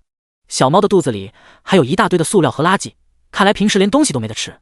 听到伤口处理好后，叶双和白羽幽再把视线投向了那推出来的小猫，比巴掌还小的体型，却牵动着在场几个人的心。白羽幽忽然伸出自己纤细的手指，就在此时，那小猫也无意识地伸出爪子，触碰在了一起。好小，白羽幽轻声说道，还有温度，毕竟再小也是一个生命。叶双说，却注意到白羽幽一直看着那小猫，潭水一般毫无波澜的美眸也不知道在想些什么。随后，叶双去前台交一下治疗和住院的费用。宠物医院可不存在所谓的医保，无论是各种检查费以及治疗手术费和住院费都极高，光是今晚上这么一折腾，而且还在不保证存活率的情况下，叶双的钱包已经去了5000，真贵啊！要知道这种田园猫在市场里也就21只。叶双虽然嘴上是这么说着，不过他却想起了白羽幽当时那个眼神，或许他当时觉得拯救小猫也是在拯救自己吧。妈，反正钱也是那丫头的，我心疼的啥呢？叶双回到了看护室那边，此时的小猫已经被送进了笼子里，正带着伊丽莎白圈呼呼睡着。白羽幽就这么静静看着，哪怕叶双回来了也没有发现。回去吧。叶双开口。小猫呢？它需要住院，我们可以每天放学后过来看看它的恢复情况。叶双说道。真的？不过在离开宠物医院前，白羽幽依旧有些依依不舍地看向笼子里那小猫。回到家已经很晚了，两人一起洗完澡后便上了床。白羽幽或许真的困了，刚一沾枕头便熟睡了过去。在叶双的面前，他倒是越来越放松了，哪怕自己的睡衣松散开也丝毫不在意。望着那白半球，叶双也有点无奈，只好伸出手帮他把衣服的扣子扣好。看着少女熟睡的漂亮脸蛋，叶双轻轻地拨开那额前的刘海，就那么看着，感觉像是养了个女儿。叶双突然忍不住轻轻地笑了一下，然后伸出手在对方柔软的脸蛋捏了捏。白羽幽忽然睁开眼眸，就这么看着叶双。不好意思，弄醒你了。叶双说。抱。白羽幽却半睁着眼，伸出手要抱。叶双熟练地躺了下来，任由地被对方钻入怀里紧紧抱着，连他自己都没有发现，在不知不觉中习惯了被少女这样抱着。前几天都是在睡地上，今天睡在床上后，叶双居然也很快睡着了。明明以前他基本都处于熬夜的状态，实在是熬不住了才会睡觉，以至于晚睡成为了常态，现在却渐渐地把作息调整了回来。窗外的月光微微洒落在床铺上，床上二人相拥而睡。一夜无话。翌日睁开眼的时候，叶双发现白羽幽就像一只八爪鱼，紧紧地缠在自己的身上，温热和重量也肆无忌惮地贴了上来。睡相不太好，叶双心里想着，然后轻轻掰开少女的手臂，坐起身去洗漱。滋滋滋，用黄油煎着吐司面包。叶双心里想着，今天要陪着白羽幽进学校，毕竟昨天发生了那样的事情，还是去看一眼比较稳妥。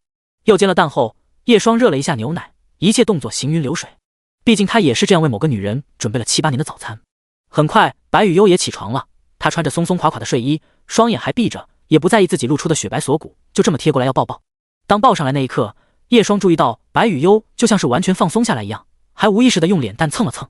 怎么搞得我像个上瘾物一样？虽然白羽幽抱起来香香软软的，还蛮舒服。快去洗漱！叶双催促了一句，白羽幽这个时候才迷糊地睁开眼，摇摇晃晃地去洗漱了，就像是一只小企鹅一般。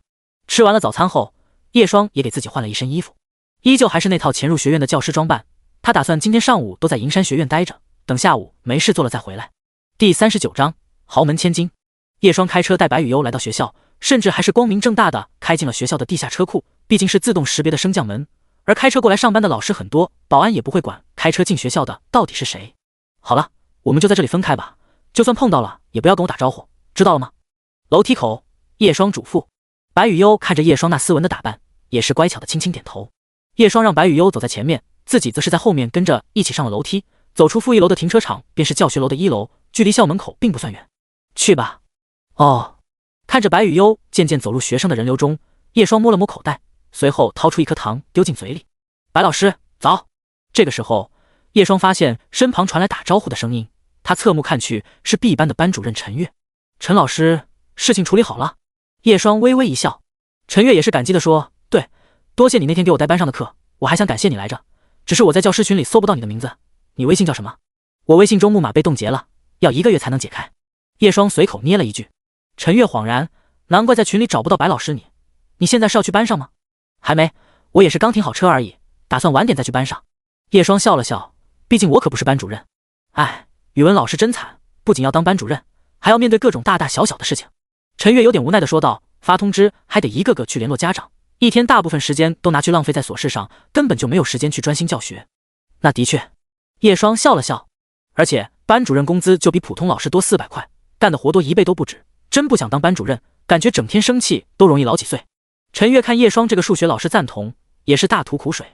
有时候晚上11点了，学校还发通知让我们去联络家长说一些事情，都不想想那个点有些家长都睡觉了，有时候还要被家长骂上几句。当班主任的哪有充分的休息时间，更别提教导学生了。信息化的时代是这样的，以前网络不发达的时候，老师还没有那么累。叶双笑着说，毕竟他以前也当过老师。就是啊，你知道吗？我有个家长，他孩子放暑假的时候摔了一跤都过来找我麻烦，跟我有啥关系？陈月悠悠地说，当班主任就是做牛做马的，所以每个地方都很缺语文老师。叶双也是安慰般的说，最起码当老师还有寒暑假不是？也就这些优点了。好了，不说这些。陈月说，最近他们期中快到了，得抓抓学习才行，不然排名垫底怎么办？期中？叶双想了想，他似乎还不知道白雨优的学习怎么样，估计很差。哦对了，白老师，你那个远房亲戚的孩子昨天出事了，你知道吗？陈月像是想起了什么，便说道，我知道，昨天我在场。叶双点头，哦，那个家长应该也是你亲戚吧？陈月继续说，挺凶的，好像还抽了那个学生2巴掌，我看视频都被吓到了，也不知道会不会被抓。说着，陈月突然发现叶双跟视频里那个男人好像有点像，不过仔细想想，毕竟都是亲戚，像是再正常不过的事情了。没被抓，那学生不敢报警，要是报警先抓的就是他。叶双笑了笑，估计算个诽谤罪，不被别人报警就算好的了。也是，那个学生也太坏了，以前也只是在网上看到，没有想到我们学校也有这些。叶双发现陈月这个人挺能聊的，甚至一路聊到了他家的猫会翻跟斗。好在叶双自己也属于健谈的人，直到铃声响起，陈月才赶紧回班去了。上课了，也不知道白雨优怎么样了。叶双想着，但也没有贸然去 A 班看，毕竟昨天发生了那种事情，第1节课班主任肯定会去班上的，而自己跟那班主任见过面，路过要是被发现身份就不好了。找个没有人的教室休息一会。银山学院作为一家占地4000多亩、历史数十年的学院，不仅有湖有山，给高年级用来上课的大教室更是数不胜数。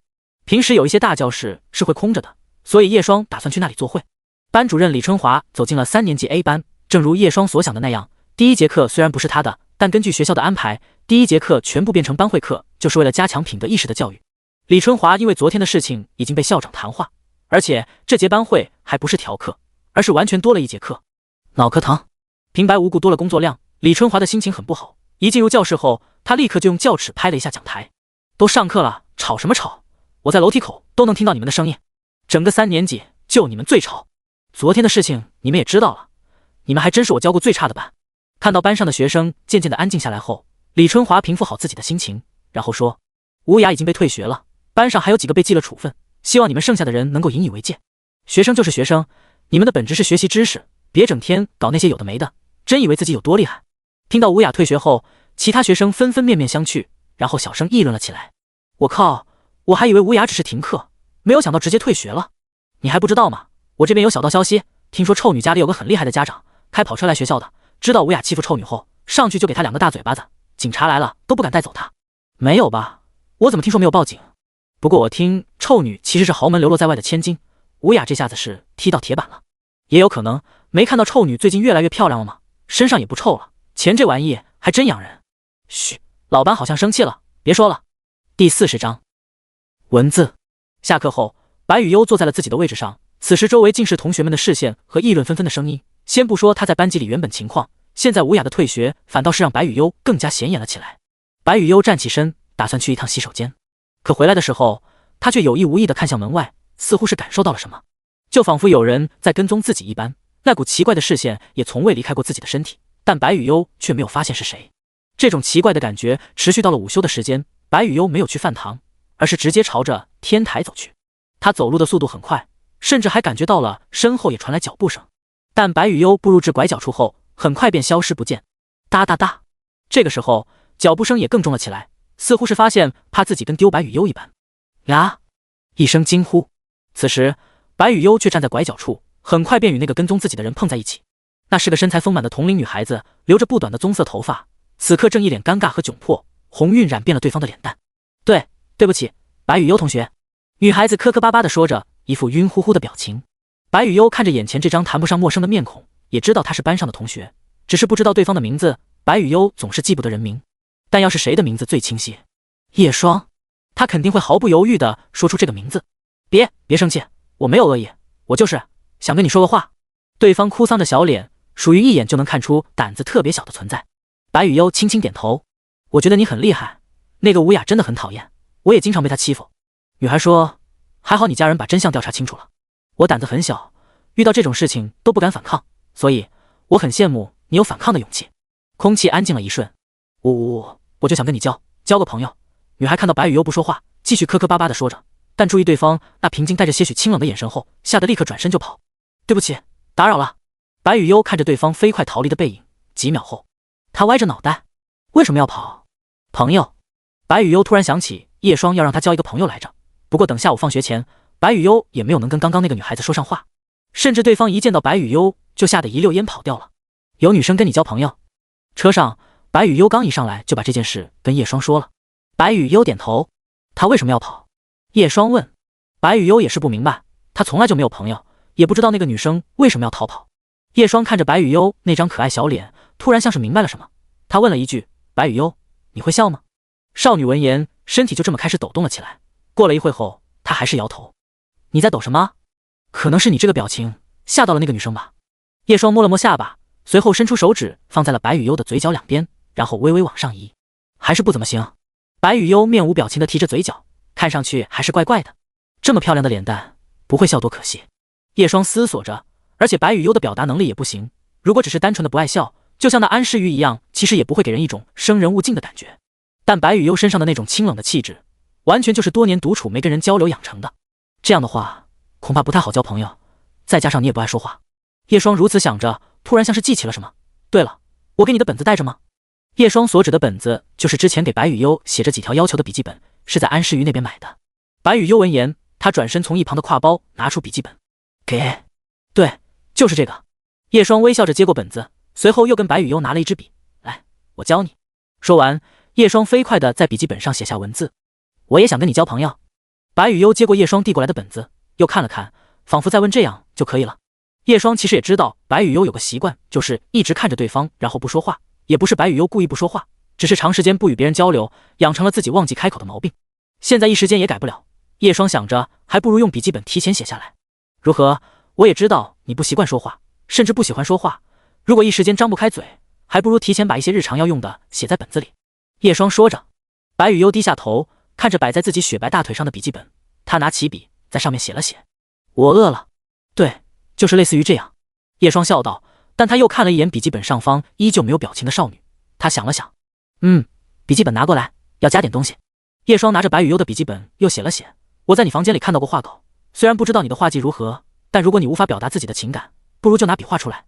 随后叶双立起笔记本， Omega， 请跟我交朋友。一个普通的颜文字一下子就让文字有了感情色彩，也倒映在了少女清澈的眼眸之中。画。白雨悠接过笔记本，然后捧在怀里。对。叶双说，有时候换个方式或许也不错。我知道了。白雨悠此刻的表情却发生了微妙的变化，她抱着笔记本轻轻地笑着，如同轻云般揉碎了淡墨，那一抹淡淡笑意让整个精致脸蛋都更加动人了起来。叶双还是第一次看这个女孩子露出这样的表情，她忽然明白，或许白雨悠并不是什么都不会，她只是一张纯白无瑕的白纸，只需要一点时间，用绚丽的颜料便可以勾勒出最美的画卷。没事，一切都慢慢来吧。他伸出手在白雨悠的脑袋上轻轻抚摸着，仿佛是最温柔的声音。在这之前，我会陪着你。第41章交友。翌日，白雨悠刚到学校，便在教室里寻找目标。或许是因为经历过无雅的事情，一些同学对白雨悠感到了畏惧，尤其是被那双毫无感情的眼眸子盯着，甚至都不敢与其对视。而白雨悠也很快找到了自己的目标，也就是昨天那个身材丰满的女孩子。跟白雨悠坐在角落里不同，对方坐的位置恰好是在教室里的另一头。白雨悠坐在教室的东北角，对方则是在西南角，完全就是最远的距离。此时唐可可在自己的位置上有点坐立不安，甚至后悔自己昨天为什么要招惹白雨悠。在他的视角里，当时的白雨悠就像是很不耐烦地看着自己，甚至一点表情都没有。要死了要死了，我不会也被退学吧？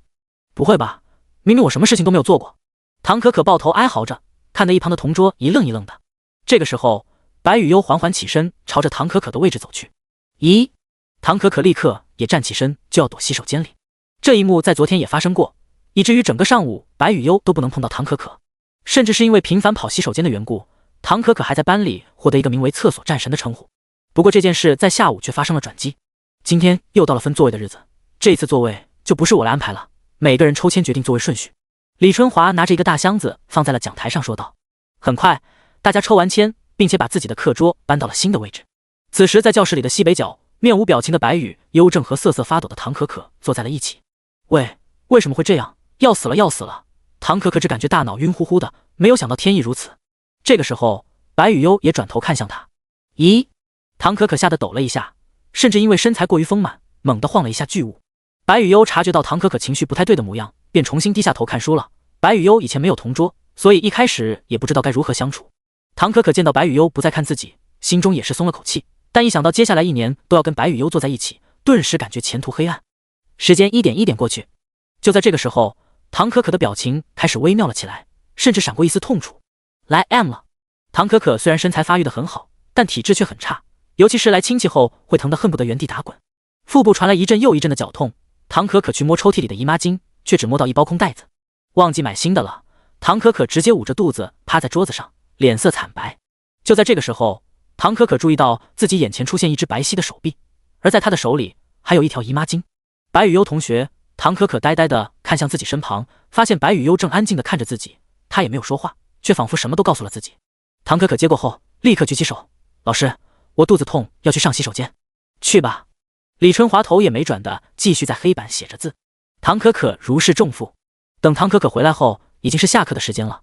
她回到了自己的位置上，却忍不住去看白羽优。此时白羽优依旧低着头，漂亮清冷的侧脸仿佛在唐可可眼里都没有那么可怕了。或许她并不是很可怕的人。就在这个时候，白羽优也把自己准备好的笔记本递给了唐可可。什么东西？唐可可顿时被吓得一激灵，这个笔记本难不成是写了一些威胁的话吧？尤其是看到白羽优面无表情的样子，她更确信里面写了很可怕的东西。唐可可颤巍巍的缓缓把笔记本翻开。Omega， 你没事了吧？唐可可左右看了看，最后又翻了2页，确定没有写其他东西后，她试探性的缓缓抬起头来，看了一眼面无表情的白羽优，又看了一眼带着颜文字表情的句子。这是你写的？怎么画风都不太一样？这句话是问我。唐可可小声的指了指自己。白羽优轻轻点头。我没事，我身体不太好，平时量大，而且会很痛。唐可可说。这个时候，白羽优转身在自己的挎包找了找，然后拿出一个小水壶，就这么递了过来。这是？唐可可见白羽优不说话，便试探性的问：“给我喝的？”白羽优点头。他只好拧开瓶盖，顿时一股红糖姜味传出。唐可可愣了一下，因为这个东西他很熟悉，红糖姜汤。你今天也是？唐可可像是明白了什么。白羽优再次点点头，他是昨晚来的，这些东西都是叶霜准备的，红糖姜汤也是早上熬的。白羽优记得叶霜昨晚睡觉的时候还帮忙抚摸自己的肚子，暖洋洋的很舒服。虽然他想要叶霜把手伸进衣服里摸肚子，但却被拒绝了。唐可可便倒出一杯喝了口，顿时感觉肚子暖和了起来，疼痛感也在缓缓消失。白羽优同学，你是不是不擅长说话？唐可可也像是明白了什么，他发现白羽优似乎很不擅长交流的样子。原来如此，我还以为惹你生气了，太好了。唐可可顿时放松了下来，他有点傻乎乎的挠了挠头，嘿嘿。这个时候，白羽优再次拿出自己的笔记本写了写。Omega， 我们可以当朋友吗？唐可可看到后，立刻高兴地说：“好呀好呀，我也想跟你当朋友。”白羽优见到唐可可同意后，便把自己半张脸藏在笔记本下，过于可爱的模样，甚至都让唐可可愣了愣。你好漂亮啊！唐可可都忍不住说。以前白羽优刘海太长，又总是低着头不看人，她想着离近了才发现，对方不仅五官完全没有死角，甚至皮肤很白的同时，连个黑头瑕疵都没有。白羽优被夸奖漂亮后，似乎没有什么反应。对了，之前那个就是你那个很厉害的家长，是你什么人？唐可可其实也是有点好奇这件事。白羽优闻言，轻轻地说：“是夫妻。”第42章，亲密点。下午，此时待在家里的叶双正敲击着键盘，毕竟既然决定写小说，那么还是要坚持下去的。只是现在依旧没有什么读者，甚至评论也少得可怜。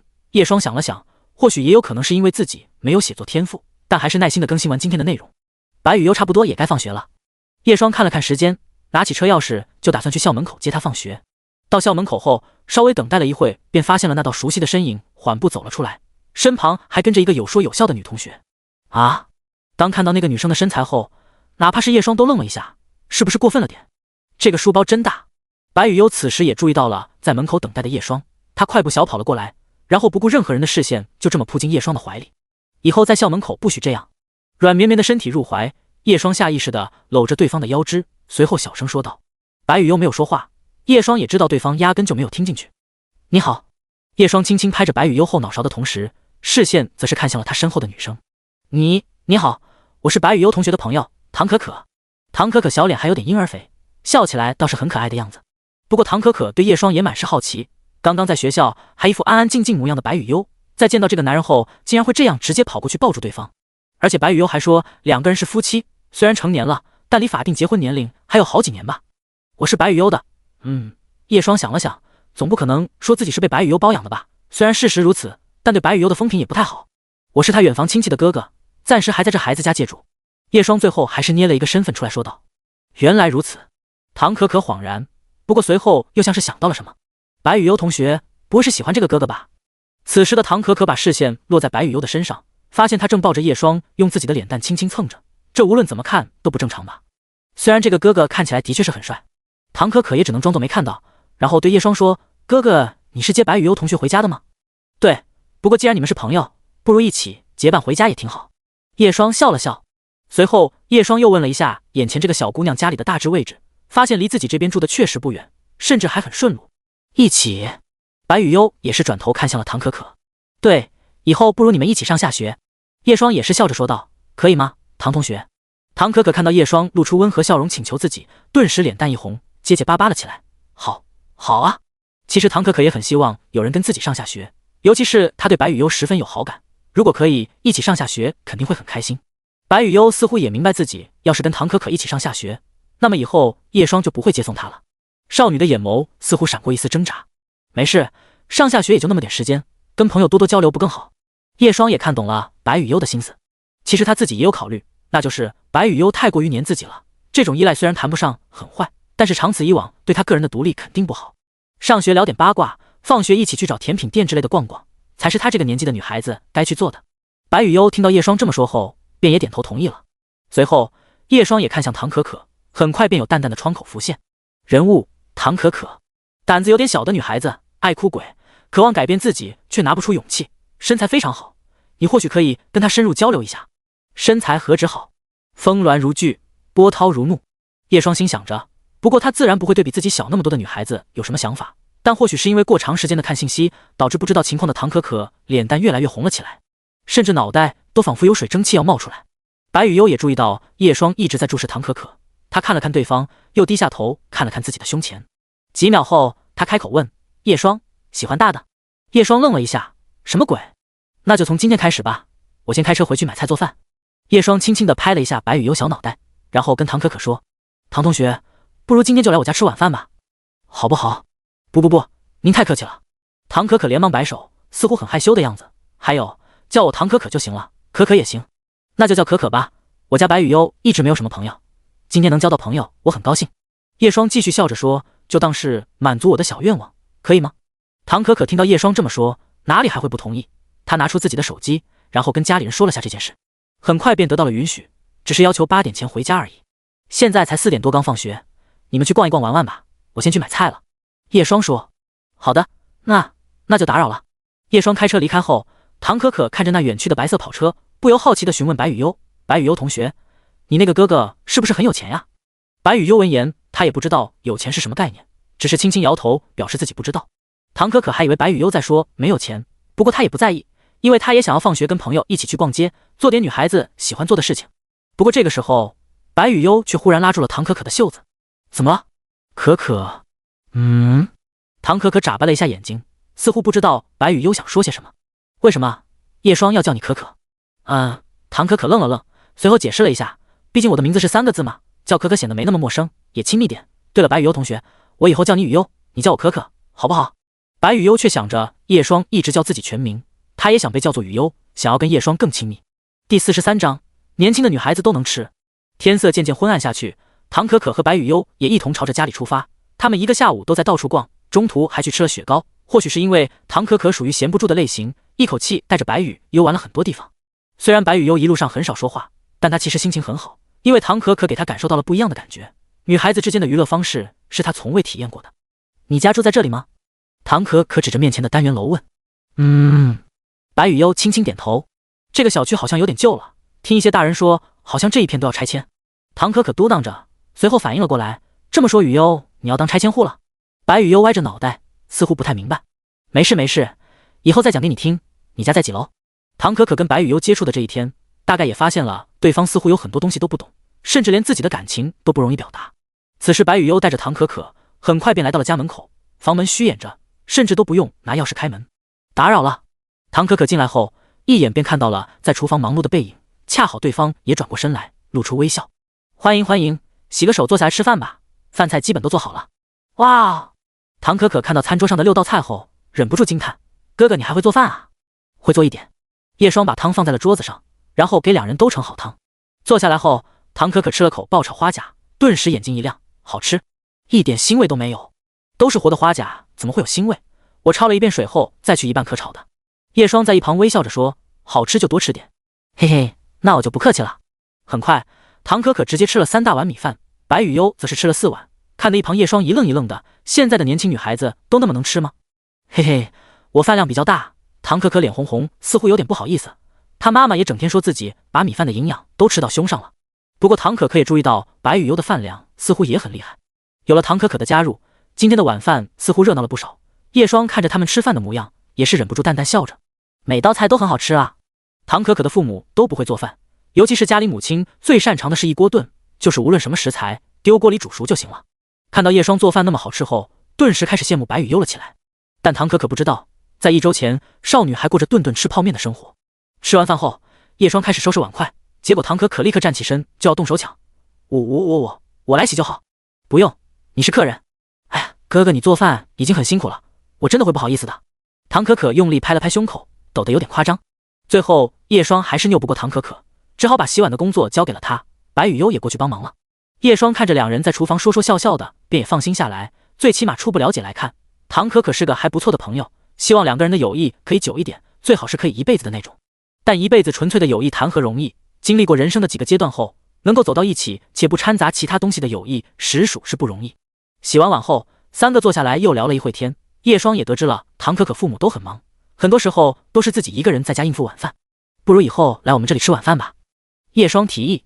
啊，唐可可也没有想到叶双会那么热情，立刻摆着小手，这怎么能呢，多麻烦。叶双也意识到自己唐突了，便笑了笑，不再多说什么。很快唐可可也要回家了，双方也约定了明天早上要一起上学，而白雨悠也没有拒绝，只是点点头。我送你吧。叶双拿起车钥匙。不用不用哥哥，我没事的。唐可可说。外面已经天黑了，你一个女孩子不安全。叶双说。其实唐可可是个胆子很小的人，叶双这么一说后，她看了眼外面的天色，也不好意思的同意下来。你在家先洗澡，我很快回来。叶双也不忘嘱咐了一句白雨悠，那妮子很显然也是要跟过来的模样，不过被叶双摁住了。上车后，唐可可左顾右看，似乎是第一次坐跑车。哇，这车是啥牌子？是不是超级贵？超级贵谈不上。叶双说了一句后，扫了一眼身旁已早早系上安全带的少女，或许是中间的安全带穿过，让两侧的山峰更加挺拔。叶双捏了捏眉心，然后视线专注地看向前方。可可，你今天跟白雨悠接触下来，你觉得她是一个怎么样的孩子？哎，唐可可也没有想到叶双会问这个，便只好说，一开始觉得她很冷漠，很难以接近，但是现在总感觉呆呆的很可爱，对，呆萌。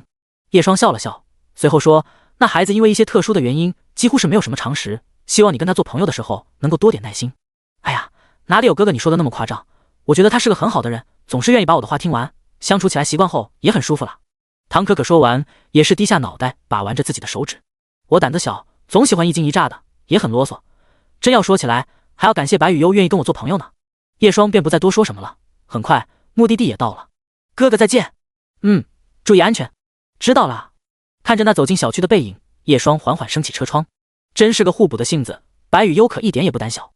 叶双喃喃说着，就在这个时候，手机却响了起来。原本叶双还以为是白雨悠打过来的，却发现是陈庆的视频电话。怎么会是视频电话？虽然从小就认识，但叶双其实跟陈庆从来没有打过视频，所以当看到这个视频请求后，还愣了一下。第44章，陈庆来电。陈庆的头像是个哆啦 A 梦，也就是我就静静看着你点 JPG 的表情包。叶双动了动手指，最后还是接通了。视频那头完全被洗面奶般的存在完全占据，甚至白色蕾丝花边都不堪重负，如此开幕雷击，看得叶双眼角下意识抽了一下。啊，接通了吗？视频那头很快便传来了声音，随后摄像头晃动了一下，视角很快拉远。陈庆穿着一袭雪白蕾丝睡裙，正拿着风筒吹着头发，从那白里透红般的肌肤可以看出，对方很显然是刚洗完澡的样子。没有化妆和宝石点缀的陈庆显得清纯很多，少了一丝成熟韵味，但一举一动依旧美丽动人，尤其是刚洗完澡的缘故，脸蛋还浮现出淡淡的诱人红晕。想我吗？陈庆眼睛弯成月牙，笑盈盈地问。也许。什么叫做也许？陈庆微微鼓了鼓脸颊，像是故意般微微弯了点腰。你在看哪里？看你最近长的肉。叶双笑了笑。陈庆一愣，随后立刻坐直身体，摸了摸自己的小腹，但他很快便意识到自己是被叶双耍了，嗔怪般挥了挥拳头。干嘛？敢说我胖揍你哦？呵呵，怎么大晚上突然给我打电话？叶双从口袋里拿出一颗糖丢进嘴里。你想听真话假话？假话呢？有事想要拜托你。那真话是什么？陈庆此时一只手撑着脸，另一只手卷着自己的头发把玩着。他看向视频里叶双，笑意盈盈道：当然是我想你了呗。面对陈庆的大胆和直接，叶双却沉默了起来。其实我不值得。几秒后，叶双说：我知道你还不能完全走出来，没关系，我愿意等你。陈庆认真的说：就算别人说我是接盘侠也没关系，反正我不管，你就是我的，我等了那么多年，叶双，我只要你，忘了那个女人吧。喂，你不会喜欢那个小丫头吧？陈庆立刻喊了起来。我先来的。想啥呢？叶双顿时无奈了起来。大晚上的你开车去哪？陈庆刚刚就发现了叶双坐在车里，只是没有开口问而已。叶双便把刚刚的事情说了一遍。哼，副驾驶坐过那么多女孩子。陈庆抱着手臂小小的哼唧了一声。叶双看到对方很显然一副吃醋的模样，也不再说话了。其实在叶双的印象里，陈庆对自己一直都是不冷不热的，只是后面听陈海说才知道，原来是自从自己谈恋爱后才故意拉远距离。开玩笑的。陈庆看到叶双不说话，还以为他生气了。我找你是真的有事。什么事情？就是我长那么大还没谈过恋爱，下周我回来的时候你陪我一天呗，以男朋友身份的那种。陈庆说着，要不是他这副认真的小表情，叶双还真以为是什么正经的事情。哎呀，国外的信号有点差，先挂了，记得哦。没等叶双开口，视频便挂断了。叶双放下手机，他哪里不懂陈庆那点小心思。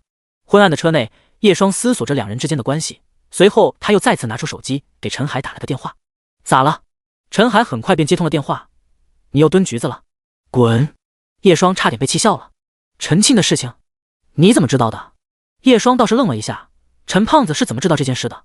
有啥奇怪的？傍晚他下飞机的时候在群里跟家里人报了个平安，然后说了一句晚上要找你聊天。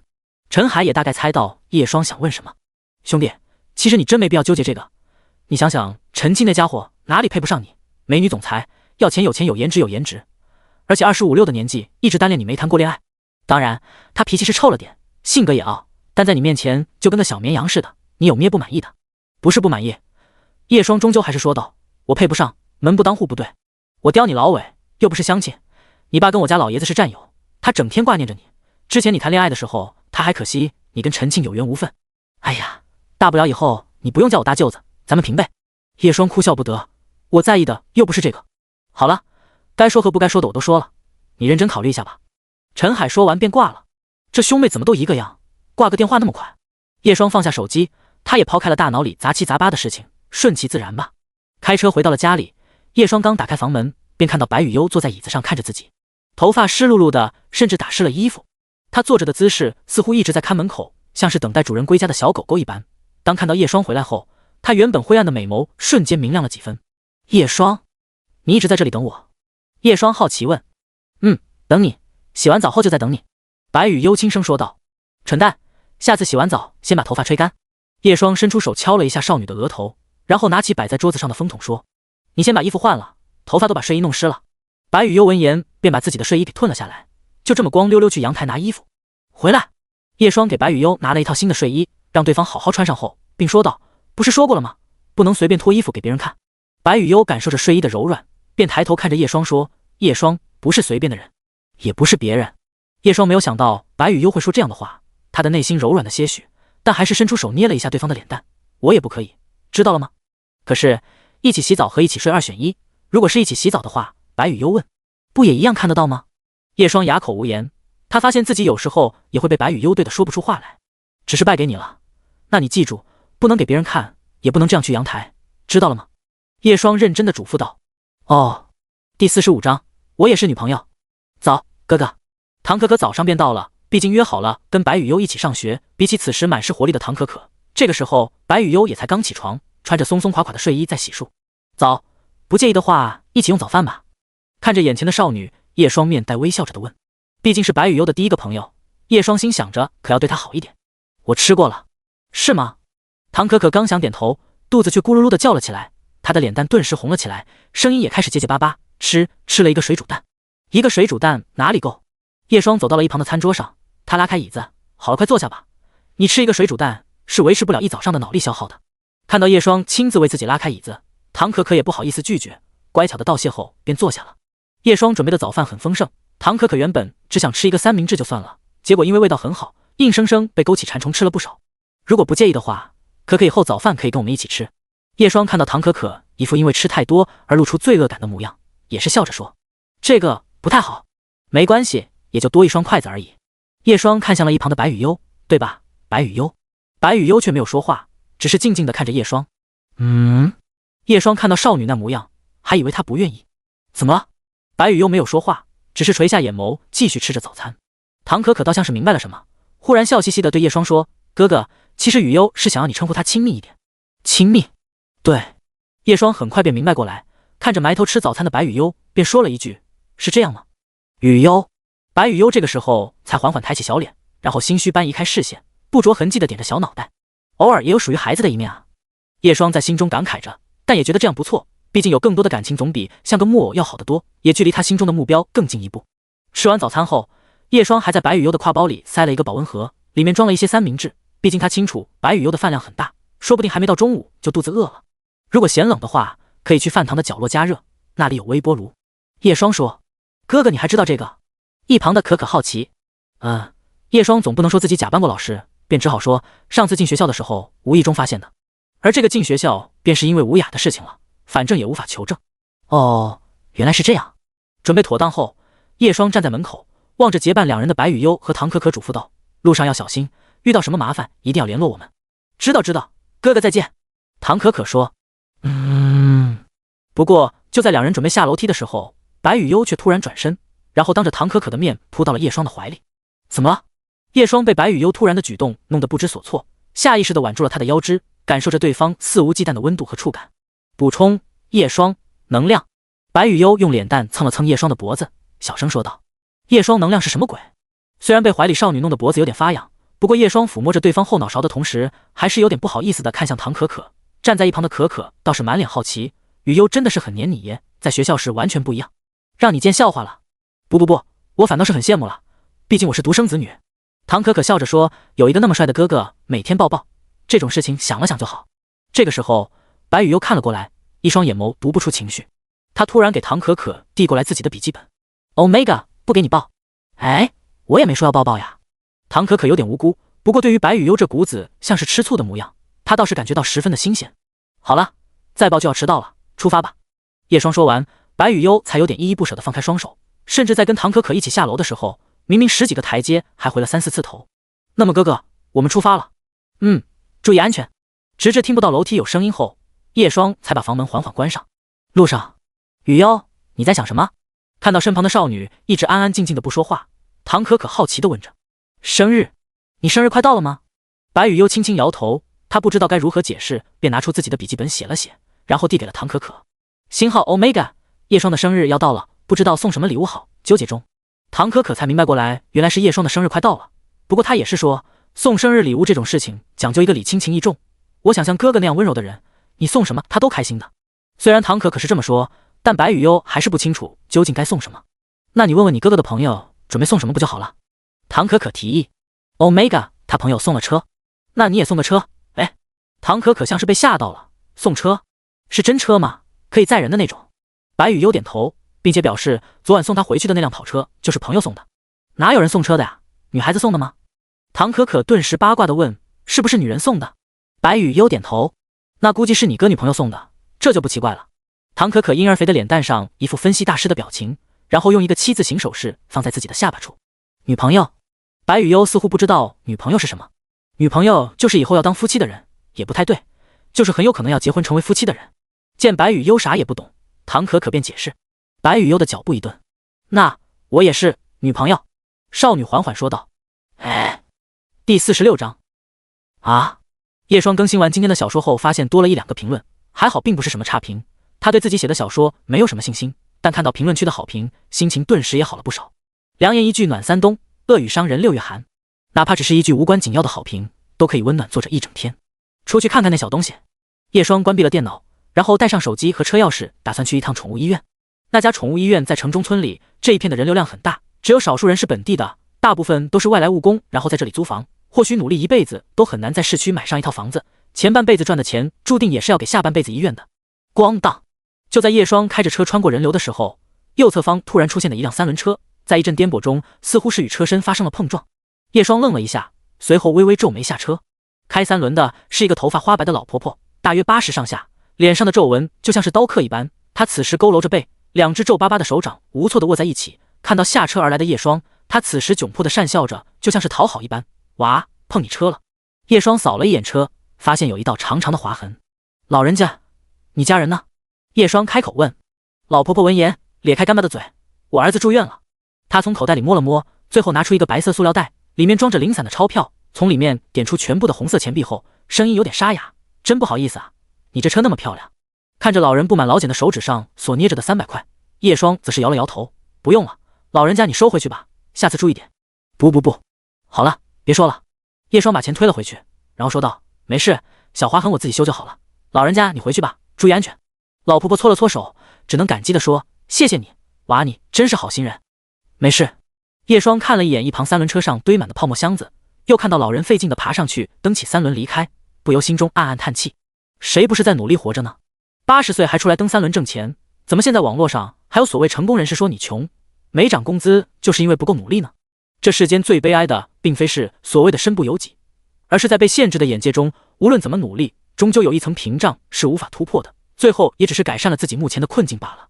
叶双还记得港区那边有个亿万富豪曾经也说过，人之所以穷是因为懒惰，不愿意学习。可当他参加节目，真正体验环卫工人的一天后，却发现自己根本就停不下来，努力干一天甚至只够勉强满足吃上饭的需求，更别提学习了。总有踩到狗屎运翻身的所谓成功者，表示一切成就都源于自己的努力，却不知道运气才是其中至关重要的因素。不多时，叶双已经开车来到了宠物医院，也见到了那只小猫。橘色田园猫缩在笼子的角落处，看起来胆子很小，已经度过危险期，再过几天就可以出院了。宠物医生在一旁说道，谢谢医生。叶双点点头。临走前，叶双又结了一笔治疗费，他粗略地算了一下，加上手术和后续的住院费用，花在这小猫身上的钱将近快1万，只能算你运气好，遇到了心善的神。叶双感慨着，如果是他的话，是不会拿出那么大一笔钱救治小猫的。但他不会教育白羽优这一点，毕竟每个年纪都有每个年纪的选择，以叶双现在成年人的思维，考虑更多是现实一些的东西。但如果换算成自己还在上中学的年纪，看到这样的情况，说不定也会倾囊相助来救治小猫。喵！见猫咪脱离危险期后，叶双也离开了宠物医院，然后去了一趟 4S 店修车。这一折腾，回到家的时候已经是傍晚了。叶双买好食材，早早的就在厨房煲汤准备晚饭。很快白羽优他们也回来了。嘿嘿，哥哥你好呀！让叶双没想到的，唐可可居然也跟着回来了。此时他有点害羞的挠着头，羽优拉我上来的，说是让我一起吃晚饭。唐可可当时是拒绝的，但一想到叶双做的饭菜以及家里母亲的大锅炖一切，这么一对比，顿时真香了起来。早知道我就煲多点汤。叶双笑笑，是不是还要处理食材？我来帮忙。唐可可放下自己的包，立刻踩着拖鞋吧嗒吧嗒的小跑过来帮忙做饭，白羽优也紧随其后。原本就不大的厨房，再多加2个人，顿时拥挤了起来。不用了，去沙发那里休息吧。叶双看着左右护法金刚，摇摇头说道，没事，我洗菜，羽优切菜，哥哥炒菜，男女搭配干活不累。唐可可露出猫咪式的表情，2女1男，效率翻倍。叶双听到后只感觉一股子怪味，但也没有说什么。有了唐可可的加入，厨房多了一些吵闹，却更有一种家该有的气氛。被2只少女夹在中间的叶双，突然感觉这样也挺不错的。饭菜摆在桌子上后，叶双刚坐下，也随意问了一下2个人的成绩，你们在学校的成绩怎么样？这唐可可有点尴尬的挠起头，甚至白羽优也有点心虚的看向一旁，美眸飘忽，很差吗？叶双一边给2个人夹着菜，一边问道，我记得银山学院虽然不需要高考，但要想升入学院的4年级同样也是需要考试的吧？一旦不合格就要留级1年，留级2次就要劝退了。唐可可顿时咽了下去，声音都带了一丝哽咽。是这样没错，看来你们的成绩比我想象中的要糟糕，既然是这样的话，晚点我给你们补习一下吧。叶双这个时候也是说道，莫非哥哥你以前的成绩很好？唐可可眼睛一亮，白羽优也有点好奇的看了过来。应该还可以吧，虽然现在有些知识点忘了，但辅导你们应该没有什么问题。叶双点头，毕竟我是当年的市状元。唐可可、白雨悠啊。第47章答案。真的？我不像吗？叶双倒是笑了笑。唐可可和白雨悠对视了一眼，也不是不信，就是怎么说呢，不太真实。那哥哥，你当时是不是一出成绩就有清北的联系你啊？的确有，不过当时成绩和排名都被屏蔽了，在我还不知道什么成绩的时候就开始联系我了。唐可可顿时一副好奇宝宝的模样。那你去了哪一家？都没去。为什么？叶双笑笑，似乎是不太想说起当年的事情。好了，不八卦这些，有没有最近考试的卷子？有。唐可可他们虽然很好奇，不过见叶双不愿意说，便放弃了。银山学院的主修科目是语数物化历史5科，叶双接过两人的数学卷子后，只是看了一眼，便明白了过来。你们的基础是不是很差？现在上课是不是也听不懂？差不多。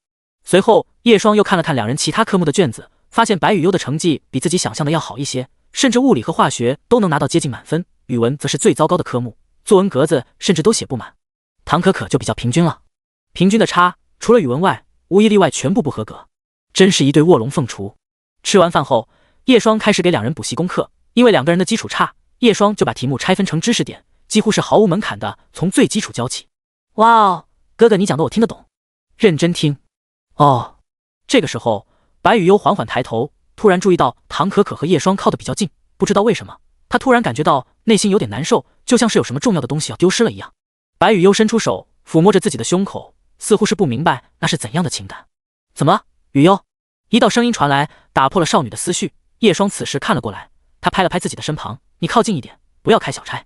白雨悠顿时贴了过来，甚至半张脸蛋都枕在叶双的手臂上，一双宝石般的眼眸就这么直勾勾地看着他。是不是太近了？被对方挽着胳膊，叶双用一根手指轻轻戳了一下对方柔软的脸蛋，问道：没有。好吧，那你别看我，看卷子。叶双也习惯了两个人的零距离，开始专心讲解了起来。唐可可却有点古怪地看着这一幕，不过却按耐住内心的想法，继续听着叶双的教导。呀，9点了。不知道过了多久，唐可可无意中注意到自己手机亮起的屏幕，顿时惊呼一声：要回家了？这么快？叶双这个时候也注意到了时间，他伸了个懒腰，发出咔咔咔的声响。老了，都坐不住。叶双站起身，对不远处正慌忙收拾课本的唐可可说道：我送你。不用了，哥哥，总是这样麻烦你可不好，我没事的。说完，唐可可已经穿好了鞋子，笑盈盈地说了一句明天见后，便急匆匆地下楼去了。他真的胆子小。叶双看到对方风风火火的模样，都怀疑是不是系统的窗口出现了问题。可没几秒，楼梯口却又传来脚步声，门边突然探出半张脸蛋，似乎是有点难为情。哥哥，楼道有点黑，能不能陪我到1楼？叶双，好吧，胆子的确有点小。最后，叶双还是送他回家了。夜渐渐的深了，叶双和白雨悠两人都洗完澡后，早早的便上床了。不过，为了白雨悠的期中成绩着想，叶双还是拉着他靠在床头学习了起来。说是学习，其实还是看剧，但却很有利于语文成绩的提高，尤其是像白雨悠这种基础一塌糊涂的。叶双拿着手机，白雨悠则是坐在一旁，两人肩并肩看着3国电视剧。或许是看累了，白雨悠靠在了叶双的肩膀上，好闻的洗发水香味也传递了过来。累了？再看完一集，叶双开口询问，却听到一阵平稳的呼吸声。他微微侧过头，发现白雨悠已经闭上了眼睛，睡着了。叶双看到这一幕后也是有点无奈，不过连他自己也没有发现，不知道什么时候他的脸上浮现出了淡淡的笑容。把白雨悠缓缓放下来后，叶双关了灯也躺了下来，温热传递了过来。白雨悠翻了个身，又贴近了几分，甚至因为他这个动作让两人的唇仅仅只差几厘米，哪怕只有淡淡的月光，叶双也注意到了少女如果冻一般透亮的唇瓣。晚安，叶双却轻声说道，但下一秒唇却传来触感，只是一瞬便让叶双愣了一下。昏暗的房间里，白雨悠缓缓睁开眼睛，仿佛窗外月光都倒映在她的双眸之中，漂亮的不可思议。叶双只是有点不可思议地看着白雨悠，过了几秒钟的时间，他回过神来问：谁教你的？我不知道。白雨悠轻声说道，他们好像很开心的样子。他们？叶双突然记起了之前逛街看到了那对情侣，难不成白雨悠这妮子还记得这件事？所以你也想试试？叶双问。白雨悠却看着叶双没有说话，他仿佛在确认某种答案。很快，少女把脸蛋埋在叶双的胸前，便一动不动了，给叶双的感觉就像是装死的鸵鸟一样。叶双轻轻地拍了拍白雨悠的脑袋，倒是没有多说什么，也闭上眼睛。一夜无话。翌日，叶双起床后，发现身旁却没有白雨悠的影子。叶双发现床头还有换好的睡衣，很显然白雨悠连校服都穿好了，这副没赖床的模样，叶双还是第一次见到。叶双来到客厅，发现白雨悠居然待在厨房里，她穿着围裙，拿着锅铲，甚至还弄了一份煎蛋，就是煎蛋黑了点。怎么这么早起床，还做起了早饭？叶双也注意到了白雨悠，甚至连围裙都穿反了，便伸出手要帮她矫正。下一秒，白雨悠却后退了一步，然后默默地把围裙给脱了下来，就像是故意躲着她。第48章切磋武艺。正如叶双所想的那样，整个早上白雨悠不仅不跟自己交流，甚至她稍微一靠近对方便也起身，始终保持着一段距离。生气了？叶双看着那张依旧面无表情的精致小脸，倒是开口问：怎么了？今天？白雨悠没有说话。不多时，唐可可也到了。吃完早饭的2只少女很快就要上学，是不是又要抱抱？在门口，唐可可笑嘻嘻地问，可白雨悠却攥紧自己的挎包带子，然后快速转身下楼去了。你们吵架了？唐可可则是看向一旁的叶双询问。叶双回想起昨晚少女偷偷亲了自己一口的举动，却依旧不知道对方为什么一大早就像是故意在躲避自己。女孩子心思是最复杂的，没吵架，我也不知道怎么回事。可可，如果你知道的话，就麻烦你帮我问问。叶双微笑着说，其实她也不知道白雨悠到底有没有生气，或者因为什么生气。会不是这2天你送我回家，她吃醋了？唐可可想到了一个可能性，应该不会。好了，快跟上去吧。叶双感觉白雨悠都快走远了，便立刻对唐可可说：那好，哥哥再见。路上小心。看着唐可可急匆匆去追白雨悠的身影，叶双不由得摸了摸下巴，然后缓缓把门给带上。更新完今天的小说，依旧是没有什么读者。叶双坐在沙发上发着呆，又忍不住的去想白雨悠的事情。不过很快，他收拾好心情，打算出门去医院看猫。先生，这只小猫已经可以出院了。到了宠物医院后，工作人员给叶双讲了一下那只小猫的情况，其实只需要度过危险期，就不需要继续住院了。也就先带回家吧。叶双看着笼子里巴掌大的小猫咪，忍不住用手指戳了一下它的脑袋，毕竟钱都花了，总不能等它痊愈直接放生吧。在宠物医院买了猫砂、猫粮、猫罐头之类的东西后，叶双提着宠物医院送的宠物航空箱，大包小包的往外提着东西。真重啊！喵呢？是不是还要给你取个名字？喵！还是等回去后让雨悠给你取名吧，毕竟我天生就是个取名废，或许叫你咪咪也行。喵！一人一猫宛如不在一个频道沟通着。叶双把东西都放在副驾驶位置上后，他刚想上车，却无意中注意到了一道熟悉的身影。街道栏杆处有个身穿校服的少女靠在那，她把手藏在外套的袖子里，然后捧着一杯奶茶吮着。她懒洋洋地待在那，其间头发散落着，与周围行色匆匆的路人形成了鲜明的反差，仿佛两者不在同一个时空一般。怎么不上学？身旁传来的声音吸引了少女的注意力。此时安世瑜侧着小脸，注意到了不知何时出现在自己身旁的叶双。大叔，你不也是吗？安世瑜开口说着。难不成你没有工作？叶双没有直接回答。也是，老实工作的一般都没有什么钱。安世瑜这个时候也看到了叶双身后不远处的跑车。叶双看了一眼时间，甚至午休都还没到，你又翻墙跑出来了？差不多吧，读书没什么意思。安世瑜微微眯起眼睛，虽然是这么说，但我现在也没有发现什么事情是有意思的。为什么？大叔，我说我其实超级厉害，你相信吗？安世瑜忽然问了一句。例如过目不忘之类的。安世瑜随意地说。超易症。安世瑜的手下意识颤了一下，转头看向了叶双，他似乎有什么东西要问，但却又按耐下去，反正就是过目不忘，看一遍什么都能记住，体验一遍的事情永远都不会忘记，是不是很厉害？或许吧。叶双也不是很确信，但如果我也有这样的能力，我只会觉得痛苦。安世瑜没有说话，这一次他正脸看着叶双。为什么？对我来说，如果能够清楚地记得亲人离世的感觉，甚至几十年过去依旧宛如昨天，我会觉得那是一件相当可怕的事情。叶双淡淡的笑着，有些回忆终究还是让时间去淡化它才好。安世瑜撇撇嘴，说话跟个老头子一样。大叔，你30没到，最近有亲人去世吗？我父母。安世瑜懒洋洋的模样缓缓收敛，他把自己手里的奶茶递了过来。啊，干嘛？叶双一脸疑惑，感觉自己说错话了。我的奶茶给你喝一口，当做补偿了。叶双嘴角扯了扯，这不就直接间接接吻了吗？现在的小女生都那么开放的吗？不要吗？间接接吻哦。原来你知道啊。对哦，但也是我的初吻，下次可就没机会了。安世瑜把手收了回去，毕竟像我这么可爱的女孩子可不多见。叶双发现自己跟这个女孩子聊天总是稳不住心态，总有一种想打她又想跟她玩的感觉。不过大叔，我赞同你的说法。这个时候安世瑜继续说，过目不忘未必就是一件好事。你不像我身边的人总说这件事多么多么好，人想法有分歧也正常，所以你为什么会出现在这里？其实叶双更好奇安世瑜家里是做什么，毕竟这姑娘总是往外跑，老是不管的吗？就出来买杯奶茶喝而已。安世瑜似乎不想回答这个，只是敷衍地说了一句后，突然指了指远处一个招牌：“大叔，你看那个。”叶双顺着他所指的方向看去，却发现是个写着钟点房10元1小时的牌子。有兴趣吗？我请。安诗瑜说。神他妈你请？你知道钟点房是做什么的吗？比起叶双那表情，安诗瑜倒是淡定无比。知道啊，男女之间切磋武艺的地方。大叔你不会不行吧？是不是在想什么色色的东西？叶双却认真看着他，比你想象中的要色。这回答我喜欢，出发。安诗瑜把喝完的奶茶丢进一旁的垃圾桶里，拉着叶双就朝着宾馆走去。第49章，他懂了。不过最后当然没有进去，叶双怎么可能3言2语就会被这小姑娘带去开房？所以你为什么想要进去？听说里面有一些有意思的小卡片，就想看看是不是那么一回事。安诗瑜倒是说出了原因。叶双专门开个房间弄小卡片，你可真是个小天才。你就不怕我对你行不轨之事？叶双有点搞不懂安诗瑜的脑回路，这个女孩子算是自己遇到过最新奇的家伙了，完全无法预判行动。那希望你做完的速度能比警察叔叔赶来的速度快一些。安诗瑜像是想到了什么糟糕的事情，抬起下巴思考，不过也挺糟糕的，第一次给秒 X 这样的初体验极差。你这个家伙怎么还开始挠不起来了喂？饿了。这个时候安诗瑜突然对叶双说了一句，然后呢？不请我吃顿饭？我为什么要请你吃饭？安诗瑜想了想，指了指自己的脸蛋，因为我可爱。可爱在性感面前一文不值。其实我穿黑丝也挺性感，要不下次穿给你看看。安诗瑜眯眯眼说道。此时叶双的视线停留在一旁的猪脚饭上，猪脚饭再贵的不请。走。安诗瑜一副很熟络的样子，要了一份猪脚饭后，又从一旁的冰柜里拿出2瓶豆奶。你不是刚喝完奶茶？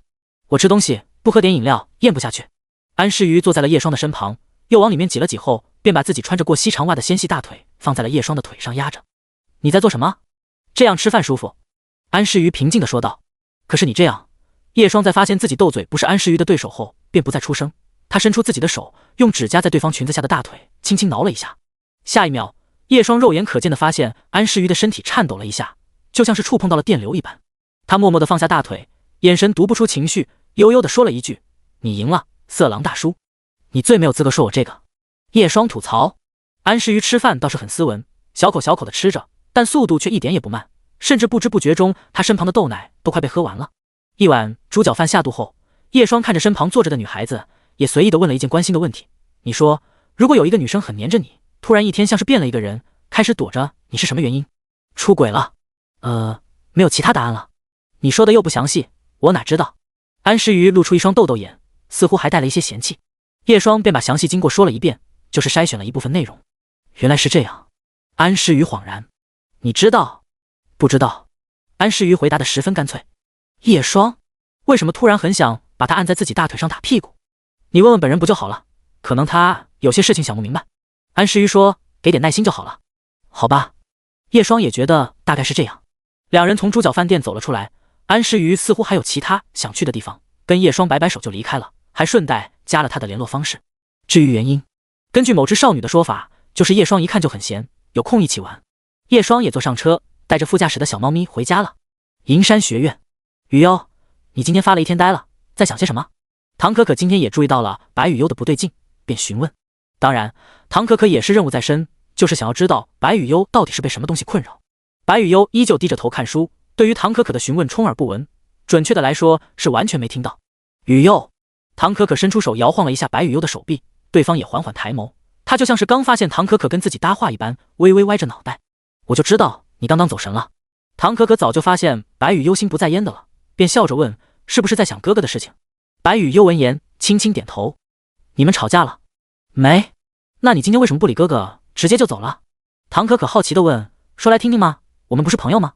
白雨优垂着眼眸，不善言语的他用笔在笔记本上写了写。我昨晚亲了叶双一口，可是我们都没有开心，跟其他人不同，胸口这里更难受了。白雨优把手掌放在自己的胸前，就那么静静地看着唐可可。这么劲爆的吗？唐可可也没有想到事情的经过那么劲爆，奔着一颗八卦之心，他眨巴着眼睛看白雨优所写的东西。片刻之后，他忽然小声问了一句：“雨优，是不是恋爱了？”白雨优似乎不太明白。哎呀，该怎么解释呢？唐可可想了想，随后说：“就是成为夫妻之前，恋爱是必须的。你这种情况是正常的，谈恋爱本身就会从一个人的身上感受到喜怒哀乐不同的感受哦。你是不是学着别人接吻的模样，却不像别人那样开心？”唐可可一副老气横秋的表情。还远远不够啊，少女。这本就是恋爱必须要经历的过程，根本就不需要担心哦。白羽优听到这个很正常后，就像是醍醐灌顶一般，整个人都感觉精神了一些。我怎么做？白羽优罕见的开口询问唐可可。多亲，多撒娇，把你的感情全部释放出来。唐可可一拍桌，食指与中指并拢，就像个说书先生一般指指点点。我保你拿下哥哥。但唐可可也只是一个零经验的菜鸡罢了，甚至这一拍桌顿时吸引了大片同学的视线，让他一脸窘迫的把脸埋了起来。白羽优却懂了，所谓恋爱就是多亲多撒娇，这是成为夫妻的必要过程。白羽优发现自己心里那股难受的感觉已经消失不见，现在就想要回家去找叶霜。他懂了，第50自己好像有点多余了，以后这里就是你的新家了。叶霜把航空箱里的小猫放了出来，对方一瘸一拐的还在发出喵喵叫，毕竟伤口还没有愈合，走路有点异样其实也很正常。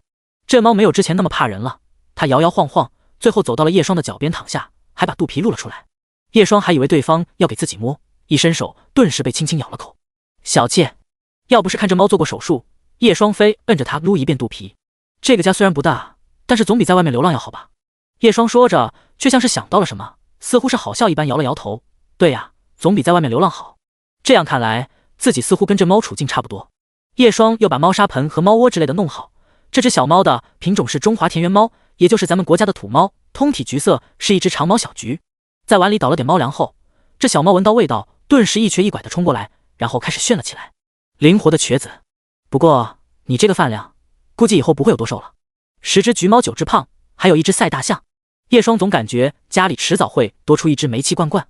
好了，你自己玩，熟悉熟悉领地吧。安排好这小猫的事情后，剩下的也就是等雨优回来给它取个名字了。叶霜躺在了沙发上，渐渐地感受到一丝困意。曾经因为工作，他其实一直都没有睡午觉的习惯，谈不上没有时间午睡，只是觉得自己都把时间花在工作上，就不舍得把剩下的时间分一些在睡觉上。现在不用上班，稍微睡会应该也不过分吧。叶霜感受着窗外拂来的微风，就这么坐着眯起了眼睛，不一会便熟睡了过去。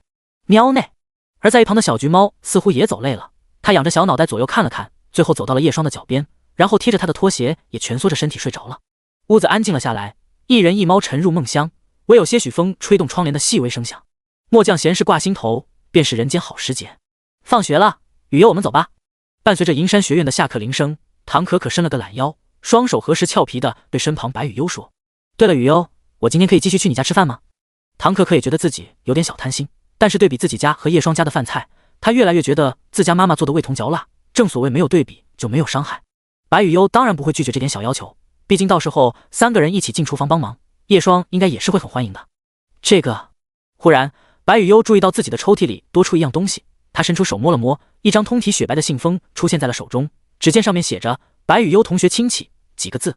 唐可可见到白雨优一动不动，便也凑过来看了一眼，下一秒便睁大眼睛：情书吗？白雨优似乎不明白情书是什么，而对于这个唐可可早就习惯了，立刻开始讲解，情书就是表达爱意的东西，可以把自己想要说的话写在信封上。白雨优还是有点迷茫。哎呀，就是有人喜欢你了。白雨优这个时候才明白，他看着手中的信封，似乎是想些什么。想看？见白雨优点头后，唐可可便直接动手拆开，不过他也没看，虽然很八卦，但还是保持着该有的距离。很快，白雨优看完了。看完了？是班上的男生塞进来的吗？白雨优摇摇头，他把信塞回信封里，然后重新放到抽屉中。里面写了什么？喜欢我的事情。果然是情书。你要回应对方吗？唐可可眼中的八卦之魂顿时开始熊熊燃烧，不过这种事情还是拒绝比较好吧，毕竟哥哥才香啊。白雨优却轻声说了一句：可以不拒绝。啊，你不想拒绝？唐可可愣了一下。不会吧，雨优难道喜欢信上的男生？家里帅气的哥哥怎么办？白雨优此时又摇头，直接把唐可可整懵了。见唐可可不明白自己的意思，白雨优拿出笔记本，然后用笔在上面写了写，就是我不想管这封信，也不想回应。原来是这样，你可以不回应的，就算是默认拒绝了吗？唐可可笑嘻嘻，收情书都是这样的。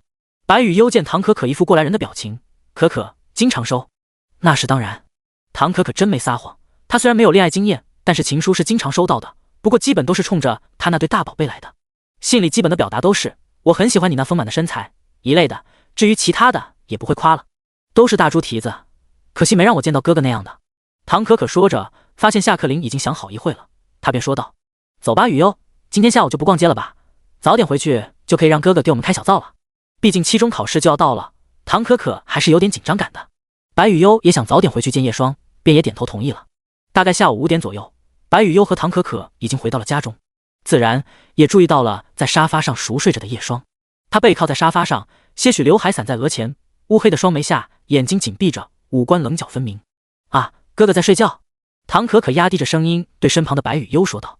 白雨悠点头，然后走到了叶霜的身前。此时少女弯下腰，伴随着散落开的长发，她在唐可可惊呆般的目光中亲上了叶霜的唇。雨悠你。白雨悠此时转头看向唐可可，然后歪着脑袋，不是，多亲。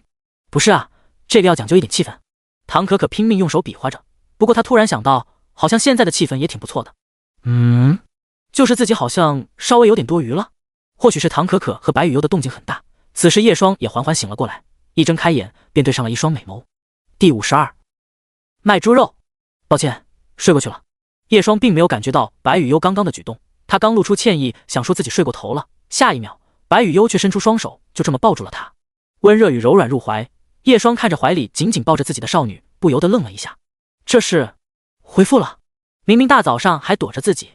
叶霜此时看向唐可可，发现那小丫头一脸古怪的表情，一副想要说话却不敢说的样子。不过雨悠变回原来的样子就好了，总比躲着自己要强。哦，对了，猫。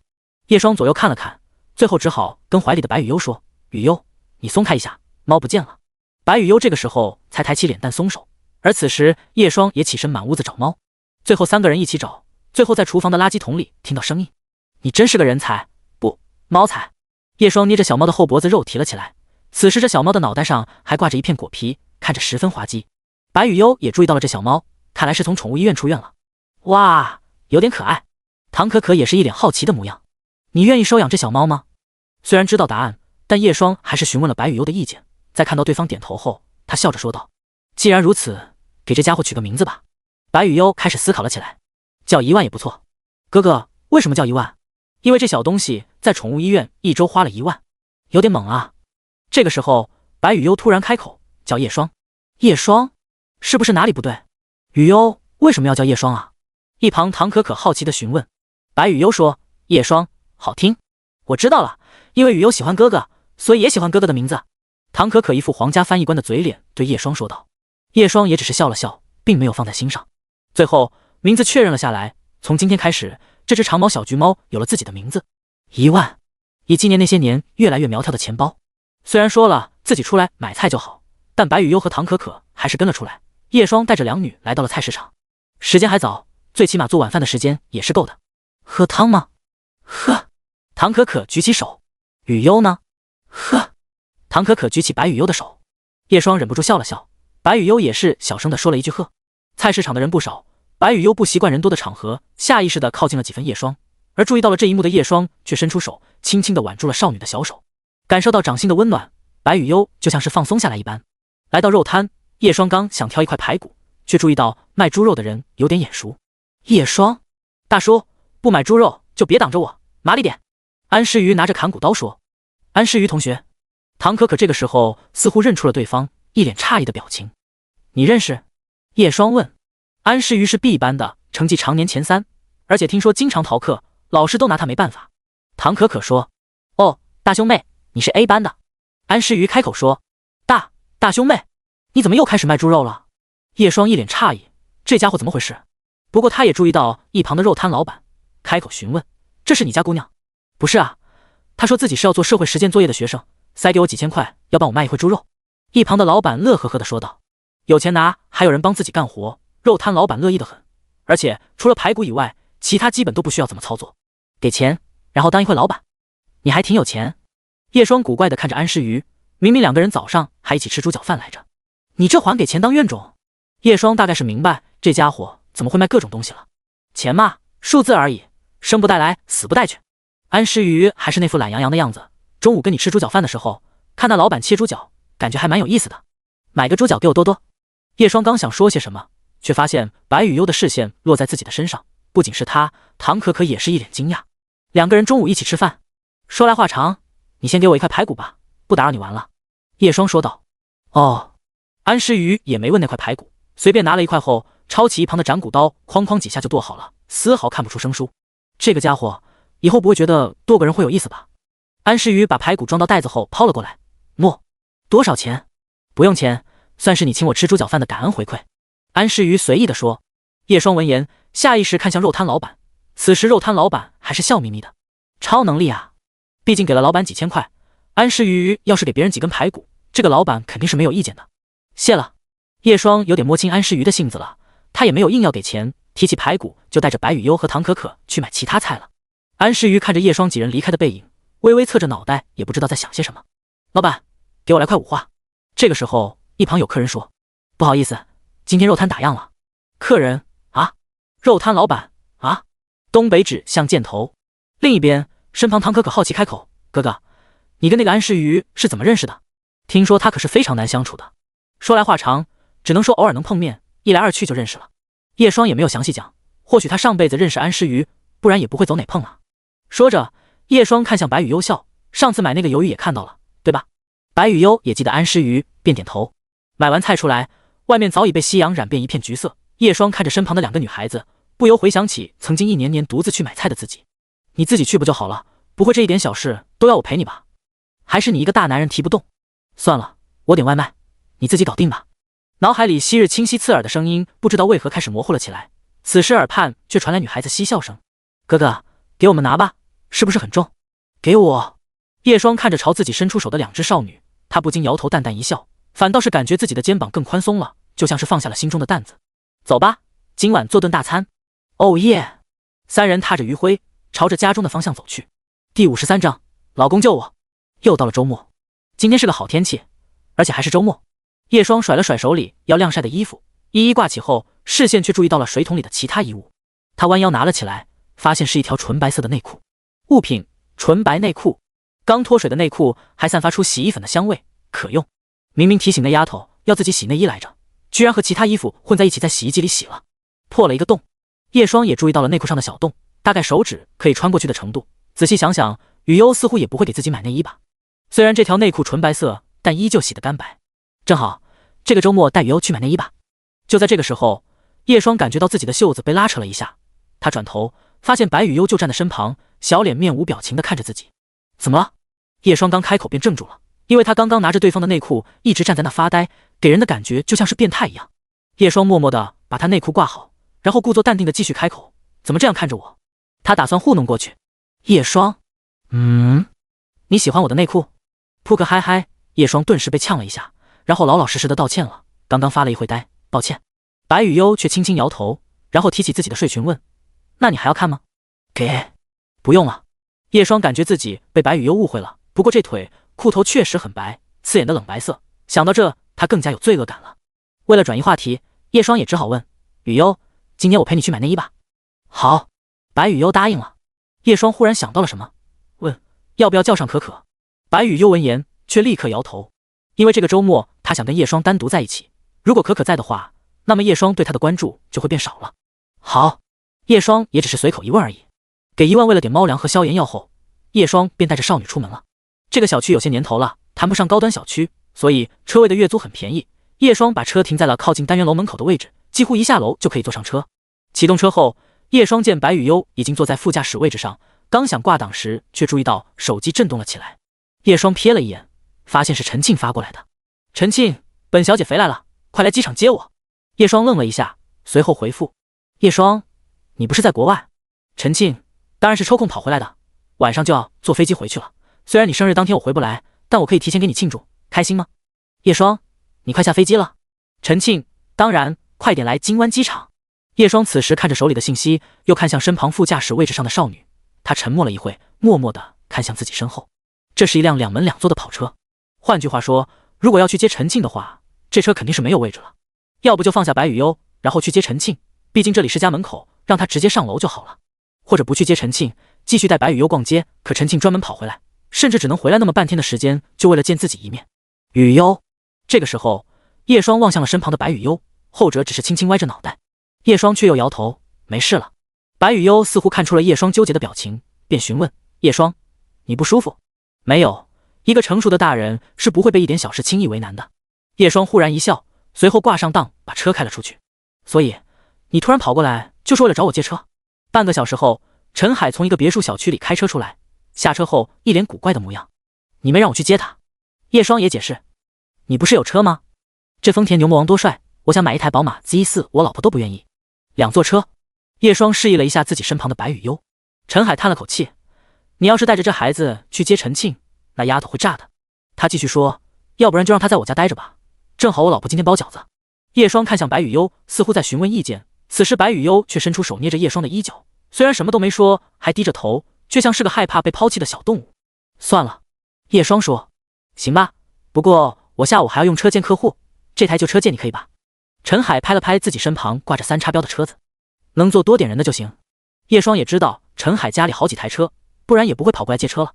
借到车后，叶双开车带着白雨优就朝着机场开了过去。不过一路上，叶双也发现白雨优安静的有点过分，他转头看了一眼，此时少女此时乖巧坐着，那双眼眸垂着，也不知道在想些什么。机场出口通道处，陈庆一袭黑色长裙走了出来，她戴着墨镜，脸蛋那一抹艳红唇彩显得皮肤更加雪白。陈庆微微抬起手腕，闪烁着色泽的宝石手链中心，一枚小巧的玫瑰金女士表正缓缓走动着时针。真慢呢，我是不是应该早点给发消息？陈庆心想着，随后轻抚了一下自己的微卷长发，哼，难不成放我鸽子？本小姐不会那么惨吧？美女，打搅一下。就在这个时候，身旁传来声音。陈庆转头发现是个样貌俊朗的帅哥，此刻正微笑着。出于礼貌，陈庆便问，有什么事吗？我刚刚是跟你一个商务舱的乘客，你很漂亮，方便留一个联络方式吗？男人继续笑着说道，我一直戴着墨镜，你哪里看出我很漂亮？陈庆淡笑，漂亮不单单指外貌，你的气质就足够有魅力了。你的话本小姐很喜欢，但是我不方便，抱歉。陈庆说完便轻轻摆了摆手要离开。哎，小姐，等一下。男人立刻伸出手抓住了陈庆的手腕。陈庆挑眉，刚想赏对方一个耳光的时候，眼角的余光却像是发现了什么，他勾勾唇，立刻露出惊慌失措的模样。老公，你老婆要被流氓拐跑了，还不快点救我！不远处正在靠近过来的叶双脚步一滞，他顿时满头黑线，但还是加快脚步走了过去。第54章，陈庆的方式。你是谁？叶双出现在那个男人的身旁，直接抓住他的手腕提了起来。还有你干嘛啊？叶双没有说话，或许是因为刚刚的动静，巡逻着的安保人员也走过来询问情况，在得知陈庆被搭讪和动手动脚后，便把男人带走了。我只是下意识的拉他了一下，真没干嘛啊。陈庆看到叶双出现后，顿时摆出楚楚可怜的表情，指了指自己的手腕，痛痛，叶双帮我揉一下。小时候跟我打架的时候怎么不喊疼？叶双说，还有，你刚刚怎么喊我老公？是说紧急吗？陈庆摘下眼镜，心眸眨眨，我戴着墨镜你也能认得出我？我也不知道，只是感觉这个会是你。叶双也没有撒谎，毕竟两人从小一起长大，还真是看一眼就能确认哪个是他了，或许也跟对方那高调奢华的打扮有关系。整个白富美气场站在那就跟鹤立鸡群似的。这个时候陈庆也注意到了叶双身旁的白雨优，不，其实他早就注意到了，刚刚甚至还试图催眠自己只是看错人。此时白雨优安安静静的，只是拉着叶双的衣角站在那。让你接我，还带女孩子过来。陈庆有点悠悠的看向叶双，是不是有点过分了？你给我发消息的时候，正巧我跟雨优要出去逛街。叶双说。陈庆问，买什么东西？买。叶双想了想，回答，买点衣服，内衣。白雨优这个时候也开口轻声说。空气有点安静。啊，那看来我打扰你们约会了。陈庆突然冷淡地说了一句，随后转身就走。叶双看着对方踩着高跟鞋就要离开的背影，心中默默地读了一下秒，3、2、1。只见陈庆脚步突然停了下来，然后试探性地往后瞄了一眼，当发现叶双还站在原地，甚至还抱着似有似无的笑容望过来后，他咬咬唇跺了一下高跟鞋，又走了回来。你这个冷漠无情的男人，甚至都不愿意追我。你没生气，我追什么？叶双说。他太熟悉陈庆了，甚至知道他什么时候真生气，什么时候假生气。陈庆突然觉得叶双太懂自己，似乎也不太好。他抱着手臂，请我吃饭就原谅你了。好，陈大小姐。叶双笑。恰好午饭的时间也快到了，叶双开着车带两女去找一家附近的餐厅吃饭。路上，陈庆坐在副驾驶上，说着这几天发生的有趣事情，也不是叶双让他做的，而是陈庆很自然的就坐到了副驾驶的位置上，白雨优便只好坐在了后座。叶双开着车，面对叽叽喳喳的陈庆，他偶尔也是回上一两句。此时坐在后座的少女突然发现眼前的一幕有点熟悉，对啊，之前放学的时候也是这样坐在车里聊着天，只是现在副驾驶的位置坐的不是他而已。白雨优想插上话，却听不明白他们在说些什么，因为两人的交流偶尔还夹杂着外语、粤语和听不懂的话题。少女想了想，这种感觉似乎也发生过。在教室，他坐在角落里，偷听着同学们说那些听不懂的话题，他插不上话，宛如两个世界的人。此时，副驾驶位置上的陈庆放下遮阳板的美妆镜，他刚想看看自己精致的妆容要不要再补的时候，却注意到镜子里的少女。他低着脑袋，无意识地把玩着自己的手指头，长发散落在座位上，整个人显得清冷。陈庆拿出口红补了补，随后对身旁的叶霜说：“叶霜，等会我们一起去买内衣吧。”叶霜愣了一下，干嘛这样看着我？陈庆微微一笑，难不成你希望亲自陪他买内衣？叶霜无奈，他哪里有这个想法？不过陈庆要是愿意帮雨优选一下的话，那就再好不过了。趁着红绿灯的间隙，叶霜回头对白雨优说道：“雨优，等会陈庆陪你去逛内衣怎么样？”白雨优刚刚还在发呆，突然听到叶霜的声音后，他抬起眼眸，然后点点头：“好，我们去哪里吃饭？”陈庆对叶霜说：“先说好，我不吃玛莎拉之类的糊糊，就普通的饭店而已，口味没问题的。”叶霜也只是在心里随便想了一下饭店选择罢了。陈庆此时回头看向白雨优：“你喜欢吃什么？”白雨优下意识地回答：“叶霜做的饭。”“那我也要吃。”陈庆立刻对叶霜说：“叶霜，我也要，我好久没吃过了。”叶霜，现在买菜的话，再做饭就很晚了，估计下午也逛不了街。而且你不是还要坐晚飞机？没关系，我想吃，你们晚上去逛内衣不就好了？叶霜，怎么又变成我们两个人了？雨优，你感觉如何？叶霜此时看向了白雨优问，后者也是小声说：“想吃。”果然是个吃货。但其实连叶霜也没有发现，刚刚一直坐在后座安静坐着的白雨优，在陈庆的促使下开始融入了话题。陈庆知道白雨优身上发生过什么，也用自己的方式照顾着她。不多时，叶霜开车去了一趟菜市场买菜，把车停在小区里后，陈庆下车看到如此老旧的小区，便问道：“这里是不是连电梯都没有？”“没有。”叶霜说：“你要是爬不动的话，你背我。”“不，我是说你可以在车里待着。”陈庆撇撇嘴：“我爬得动。”拎着食材回到了家里后，叶霜开始着手洗米包饭，白雨优则是来到叶霜身旁打下手。至于陈庆，他的厨艺水平仅限于煮米饭，再加上从小到大有炸锅3次的辉煌战绩，自然是被叶霜请到客厅沙发上坐着。叶霜睡哪？陈庆在沙发上四处张望着，视线也很快发现了不远处的房间门口。叶霜，我去你房间看看。哦。正在切菜的叶霜应了一声，但随即感觉到了不对劲，因为他跟白雨优是睡一张床上的。第55章，我很害怕。陈庆为了避免这家伙进房间，此时在厨房的叶霜突然提高音量喊了一句：“怎么了？”陈庆停下脚步看向厨房，似乎并不明白叶霜为什么突然喊他。叶霜立刻微笑着说：“家里没蚝油了，你那么有空帮我下楼去买吧。”“又要爬楼梯？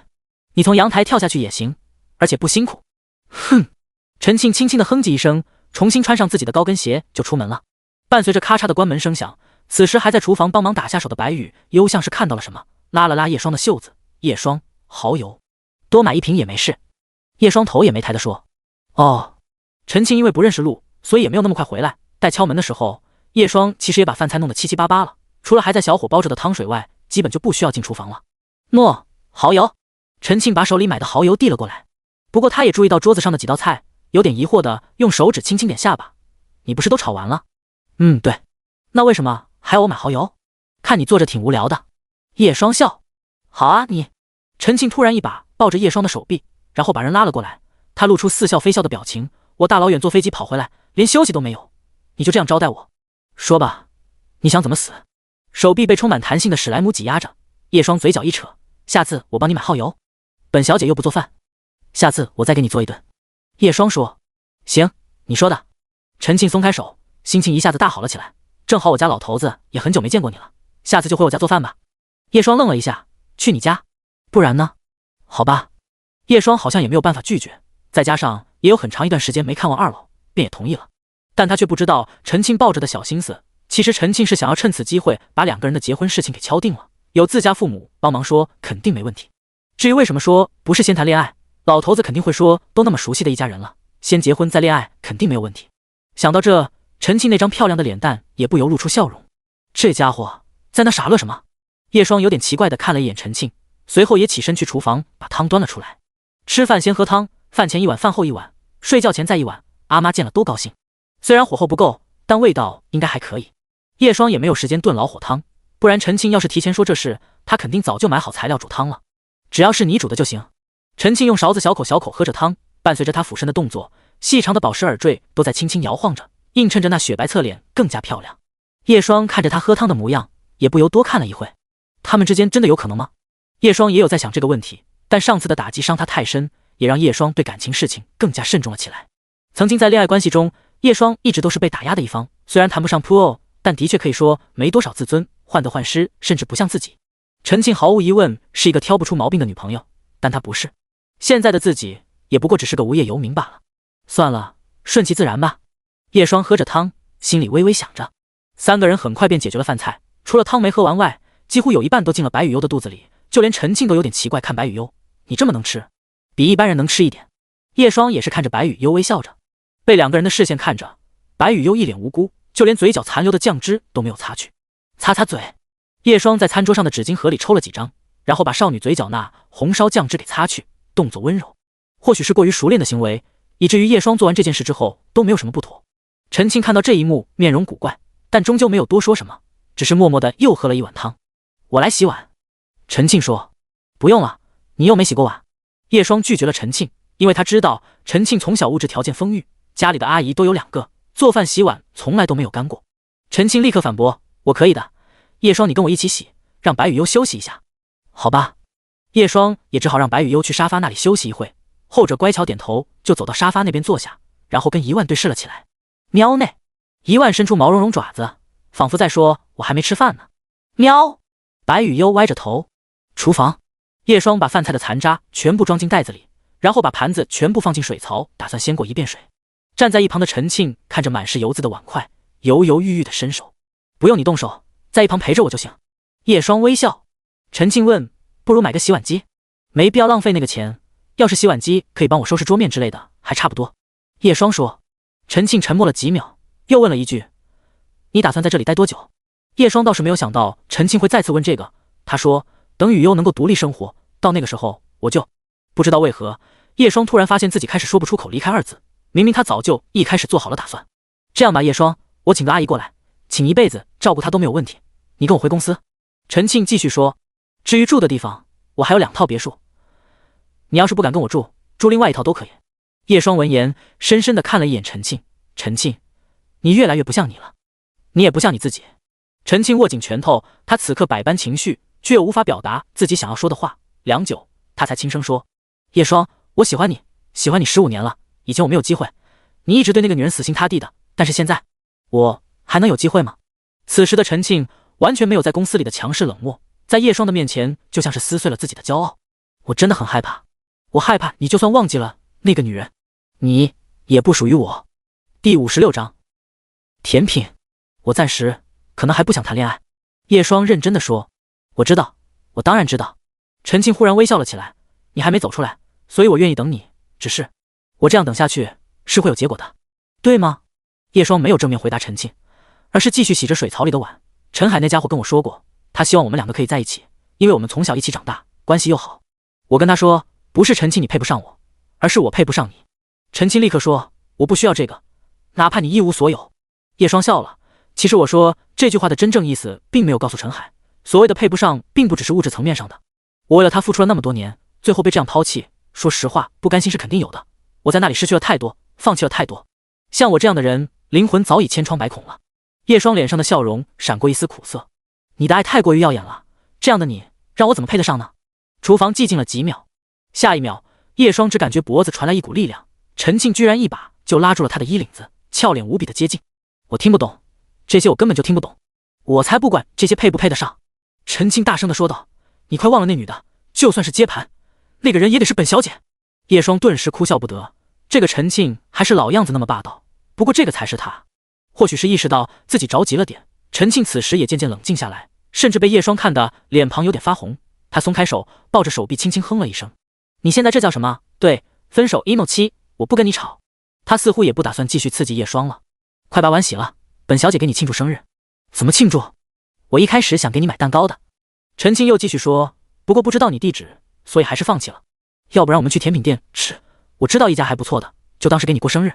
叶双指了指陈庆的肚子，不是刚吃饱，你不知道女孩子吃甜品不占肚子。陈庆挑眉，好吧。叶双洗完碗后回到了客厅，沙发一角，长发及腰的少女正坐在那，正用自己的手指逗着一万，窗帘被微微吹动着，零碎的阳光也落在白雨优的脸蛋上。或许是察觉到了叶双从厨房里出来，白雨悠站起身走了过来。吃甜品吗？叶双伸出手，下意识轻轻捏了一下白雨悠的脸蛋问，不过这一幕倒是没给陈庆看见。吃。听到吃，少女毫不犹豫。果然，女孩子都有2个胃。叶双。就在这个时候，白雨悠开口：怎么了？可可说要过来找我玩。叶双闻言想了想，要不然让她一起跟我们吃甜品吧。好。这个时候，一旁的陈庆听到2个人的交流，倒是立刻问：可可是谁？你还藏了女孩子？雨悠的朋友。叶双有点无语，一口一个雨悠，那我呢？什么称呼？你不是刚好2个字吗？叶双有点奇怪，不过还是说叫你庆。不要，换一个。陈庆想了想，然后说叫我庆宝贝。别人是3个字称呼2个字，你倒好，2个字改3个字。那你叫我庆宝。叶双看到陈庆这副小孩子嘴脸的模样，倒是有点感觉到好笑，不过还是同意了，也行吧，一个称呼罢了。称呼罢了。那你叫我老婆。就在这个时候，一旁的白雨悠忽然开口：我也是老婆。陈庆的视线立刻落在了白雨悠的身上，气氛顿时古怪了起来。咚咚咚，此时一阵敲门声响起，打破了此时宛如凝固的气氛。叶双心中松了口气，然后走到门口打开门。哥哥，周末好呀。唐可可的声音顿时响了起来。你来的正好。叶双笑道。哎，是吗？哥哥这么欢迎我吗？唐可可笑嘻嘻地说着，刚一进来便看到了正抱着手臂面无表情的陈庆。唐可可又看了一眼白雨悠，这是怎么了？哥哥，我突然记得自己作业还没写，先回去了。唐可可这个怂包立刻意识到情况不对劲，刚想转身就走，不过被叶双一把提了过来。来都来了，过来吧，一起去吃甜品。哎，最后4个人一起坐上了车。坐在副驾驶上的陈庆没有说话，扭头看着窗外。唐可可和白雨悠坐在后座。怎么了？唐可可压低声音询问白雨悠，而一旁的白雨悠也不是很明白，刚刚只是回答自己跟叶双是夫妻而已。唐可可露出0 v 0的表情，早知道不来了。那个姐姐看起来就不太像普通人啊，身上穿着价值不菲的首饰不说，就连气场好可怕。庆宝，你又不是不知道这件事。叶双看到陈庆很显然在生气的样子，便笑着说。陈庆的胸口大幅度起伏了一下，也回过头来，或许是叶双喊他庆宝，一下子让陈庆心中的不满消失了，可能连他自己都不知道自己意外的好哄。甜品店在哪？叶双问。我给你定位吧。陈庆用手机连上车机的 CarPlay， 然后把地图显示到了车机屏幕上，是一个大型商业广场。叶双把车开到目的地后，刚在地下车库停好车位，却听到一道声音：白雨悠，你怎么在这里？叶双转头看去，倒是发现一张面熟的脸，也就是上次诬陷白雨悠的那个吴雅，没有想到会在这里碰到了一起。吴雅此时面容憔悴，自从被退学后，她几乎没有睡过一天好觉，精神都快崩溃了。此时在她的身旁还有2个男人，在得知情况后，也是面色不善的直接靠了过来。白雨悠和唐可可对视了一眼，他们是那丫头的朋友？陈庆忽然问。不是。叶双也把之前那件事说了一遍。陈庆顿时轻轻皱眉，这就不好了。怎么了？你认识那个吴雅？叶双闻言以为那吴雅大有来头。不是，我穿着裙子不方便打架。叶双。第57章论语。就是你害得吴雅退学。其中一个男人阴翳地说着，语气很冷。你知不知考进银山学院有多难？另一个男人也是不怀好意的在口袋里摸着什么，那姿势仿佛在下一秒拿把刀出来都不奇怪。我害的。叶双倒是笑了，联合朋友诬陷同学，像这玩意放古代少说也得是个宫斗的一把好手，可惜在这个社会只能当一个小书生。吴雅顿时睁大眼睛，你说谁是小书生？你再骂一句。吴雅身旁的男人气势汹汹地走上前来，扬起手掌就抽叶双的耳光，但他手才刚扬起，一旁的陈庆倒是一巴掌扇在了男人的脸上。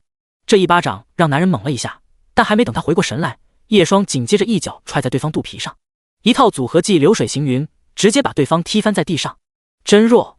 陈庆一副无聊的样子，他把手臂搭在叶双的肩膀上，俯视着那被踢翻的人。你他妈！另外一个男人猛地冲上来，不过看到叶双这边人多后，顿时从口袋里掏出一把森森匕首。男人冷笑着说道：今天你们一个都走不了。咿呀！唐可可顿时脸色一白，不过叶双倒是不为所动，反倒是陈庆走到了车后备箱那里，直接拿出一把粮食取样器出来。叶双，给这几个流氓捅几个血窟窿出来。粮食取样器1.5米长，外貌宛如长枪一般，前段尖锐，上面还有一个槽，捅几个窟窿基本就别想可以止血了。文明社会，咱不能打打杀杀。叶双虽然是这样说着，但接过了陈庆手里的粮食取样器，咱这叫武士对决，点到为止。对方看到这一幕，人都傻了，不是？你车后备箱里还有这种东西？男人看着自己手里短小的匕首，又看到叶双手里粗大的取样器，一时间脸色难看了起来。这攻击剧里都不是一个级别的，不是说我们今天一个都走不了？你傻站在那里做什么？怎么不敢说话了？叶双问。你……这个时候，陈庆慢悠悠地开口：“《论语》有云，人之将死，其言也善。”意思是把对方打得半死，说的话也就好听了。叶双说：“我靠，你们两个怎么跟个悍匪一样？而且《论语》是这个意思吗？”此时吴雅也是真的怕了，上次叶双抽了他2个耳光，现在都还感觉痛，那男人说不定真的敢拿粮食取样器捅他。最后3个人只能灰溜溜的跑掉了。叶双看着那几人跑掉后的身影，把手里的取样器还给了陈庆。你哥车里怎么还会有这种东西？防身呗，你又不是不知道陈海喜欢自驾游，难免在山沟沟里会遇到一些拦车的刁民，交警不查，粮食取样器有什么好查的，又不是武器。陈庆笑嘻嘻说，防身的东西肯定是要有的，难不成要等被别人捅了宰了再事后报警？迟到的正义可就不是正义了，人都死了。叶双倒是不反驳，他看向白雨悠和唐可可，前者依旧一副平静的模样，倒是唐可可被吓得不轻。走吧，没啥大事。叶双笑着说，这件事不过只是一件小插曲。4个人也来到了甜品店，说是甜品店，其实是一家餐厅，888一位。唐可可看到菜单上的价格，顿时傻眼了，不是甜品吗？能那么贵？怎么了？有点贵，我没带够钱。唐可可有点不好意思地说，本来她一开始就没想着让叶双他们付钱，本小姐请客，敞开吃就行。陈庆倒是笑了笑，和善的样子跟刚刚扇别人耳光那飒气十足的模样判若两人。可可放心吃，叶双也是说道。唐可可这才放下心来。过了一会，唐可可忍不住压低声音去问身旁的白雨悠，雨悠，这个姐姐是不是送车的那个？白雨悠此时正把一块奶冻送入口中，宛如仓鼠一般，腮帮子鼓鼓的眨眼睛。听到唐可可这么问，便点了点下巴。有钱有颜的大姐姐，难搞哦。唐可可嘀咕了一句，她感觉白雨悠好像不是对手的样子啊。论有钱，好像比不过；论颜值，虽然唐可可觉得白雨悠更漂亮一些，甚至因为独特的气质显得有点梦幻，但陈庆也不逊色多少。论性格，此时唐可可看向专心吃甜品的白雨悠，又偷偷瞄了一眼正微笑着跟叶双交谈的陈庆，好像也比不过呀。雨悠，雨悠，你要有点危机感。唐可可小声跟白雨悠说。白雨悠闻言，疑惑地歪着脑袋。算了。这个时候，陈庆跟服务员要了一根蜡烛，然后插在了一块小蛋糕上点燃。提前祝你生日快乐，叶双。陈庆单手撑着腮帮子，脸蛋在烛火的映照下显得更美丽动人。谢谢。叶双也吹灭了蜡烛，心里却想着自己咋就27了呢？总感觉好像毕业也没有多久，不知不觉就要奔3了。想到这，叶双的心情更加复杂了起来。明明以前结婚生子之类的离自己无比遥远才对。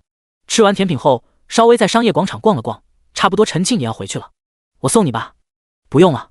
陈庆看了一眼叶双，然后说，这里距离机场一个来回还是蛮远的，而且你要跟那小丫头逛内衣店对吧？送你过去倒是没问题，我还不是想让你不那么累。陈庆伸出葱白手指点在叶双的眉心，他轻笑，说好了哦，下周陪我逛街，然后给我做顿饭吃。陈庆摆摆手，拦了一辆出租车便离开了。虽然他还有很多话想跟叶双说，但很显然现在不是时候。就在陈庆离开不久，叶双发现自己的手机震动了起来，是他发过来的消息。陈庆，下午跟你说的那些话可不是要给你压力。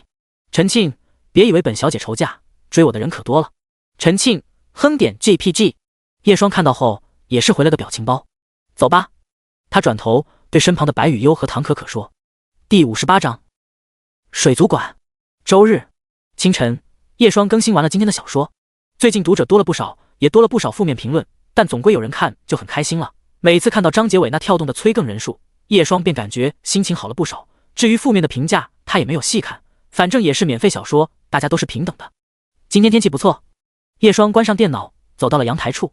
夜里下了点小雨，也让鼻尖传来的空气多了几分水汽。叶双只是略微吸了口，便感觉到全身心的清爽。听闻着窗外欢快的鸟啼声，他用力伸了个懒腰。这么好的天气，不运动一下就可惜了。叶双下意识摸了摸自己的肚子，想当初自己上大学的时候还有腹肌，如今久久归一，腹肌修炼大成。想到这，叶双坐在了阳台的地板上，就这么开始做起了仰卧起坐。一口气做完20个后，身旁传来了声音：叶双，做什么？叶双转头，此时却发现白雨悠蹲在身旁，就这么静静地看着自己，甚至对于自己这个姿势完全走光也没有发觉。雨悠，内裤露出来了。叶双指了指。你要看？不是。叶双立刻说，好好记住，穿短裙子的时候不能蹲。为什么？白雨悠歪着脑袋，把我的话忘记了。叶双提醒，你的身体只能给喜欢的人看，我们是夫妻，所以白雨悠点头，没关系的。叶双发现又被这妮子绕到死胡同里了，他也只好说，那你先改了这个姿势。白雨悠乖巧点头，在叶双的指示下变成了跪坐的姿势，虽然这个姿势不能长久坐着，最起码淑女了很多。叶双看到后这才满意，开始做俯卧撑。白雨悠安静地在一旁看着，他虽然不知道叶双这么做的意义是什么，但他喜欢在叶双身边待着。喵呢！这个时候一万摇摇晃晃地走了过来，小东西熟悉了家里环境后，简直就像个好奇宝宝，到处看。软软的。白雨悠伸出手摸了摸小一万的橘毛，他又捧起一万，视线落在了叶双的身上，下一秒他突然把一万放在了叶双的后背上。叶双突然感觉后背刺刺的，他看了一眼，发现一只小猫趴在自己的后背上。小意思。叶双继续做着俯卧撑，但一万很快就跳开了。就在这个时候，白雨悠忽然起身，就这么横坐在了叶双的后背上。雨悠，你在做什么？叶双感受到后背传来的触感，忍不住回头。帮助你。白雨悠说，电影里是这样的，人家那是几个猛男叠上叠。白雨悠闻言点头，明白了。叶双你不行。叶双虽然知道白雨悠不是那个意思，但怎么听起来就这么不对味道呢？坐稳。叶双手臂肌肉绷紧，高呼，小妹妹可别小看任何一个成熟的大人啊！燃烧吧，洪荒之力。5个之后，叶双趴在了地上一动不动。白雨悠看到这一幕后，漂亮的脸蛋没有什么表情，只是学着叶双的姿势趴下，不过她不是趴在地上，而是趴在叶双的后背上，完全贴合。这个姿势不太好。叶双感受到后背要命的柔软和温度，微微侧脸，发现白雨悠的脸蛋近在咫尺。这个丫头完全不懂得距离感，就这么肆无忌惮地贴着，两人脸的距离也就那么几厘米，甚至对方温热的呼吸都能感受到。太近了。看着对方如同黑曜石般的静谧美眸，叶双说道，哦。让白雨悠起来后，叶双也扶着老腰站起身。老了，不知不觉都27了。他看着身旁的白雨悠，又摸了摸下巴，心想着应该要让白雨悠也锻炼一下身体才行。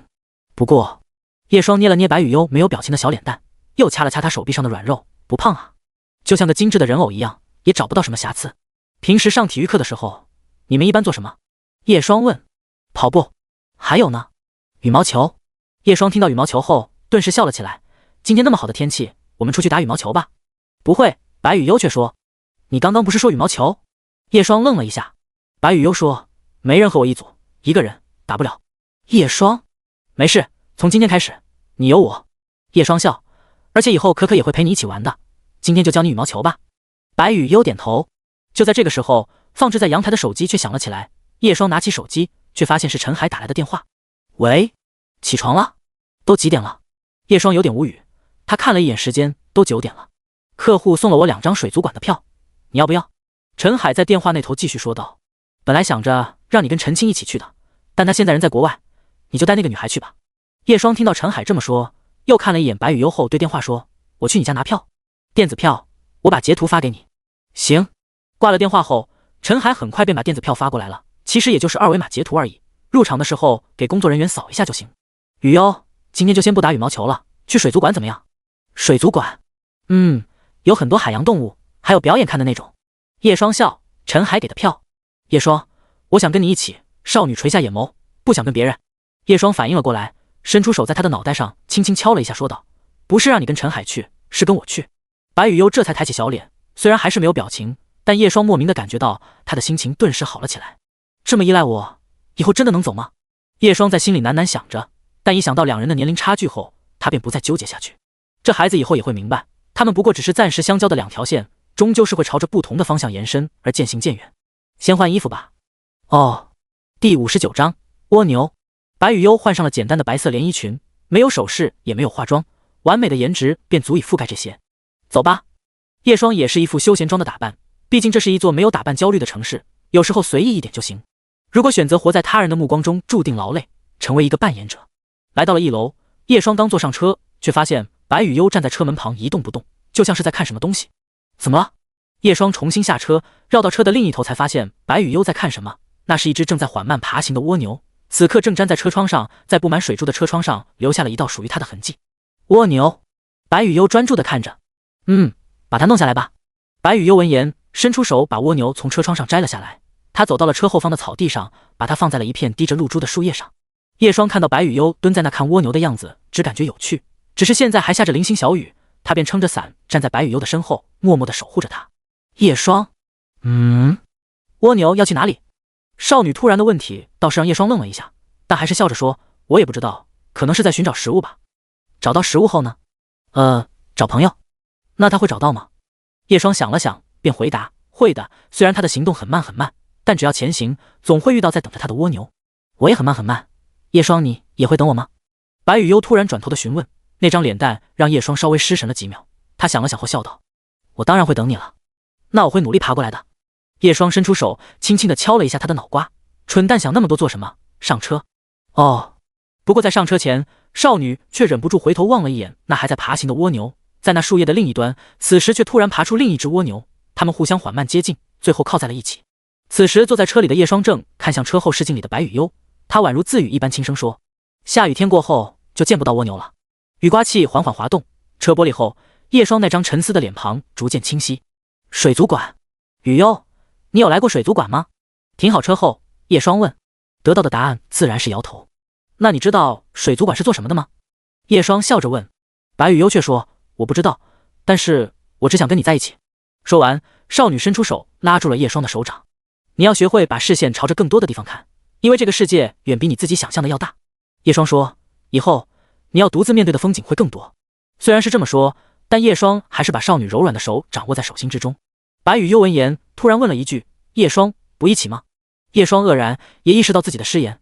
他笑：“我当然会跟你一起，但很多事情终究是要独自面对的。”白羽幽轻轻点头，也不知道有没有明白叶双的意思。扫码后，两人也终于进入了水族馆。这家水族馆在本市属于旅游必打卡位置，所以哪怕不是大型假期，仅仅只是周末就已经很多人了。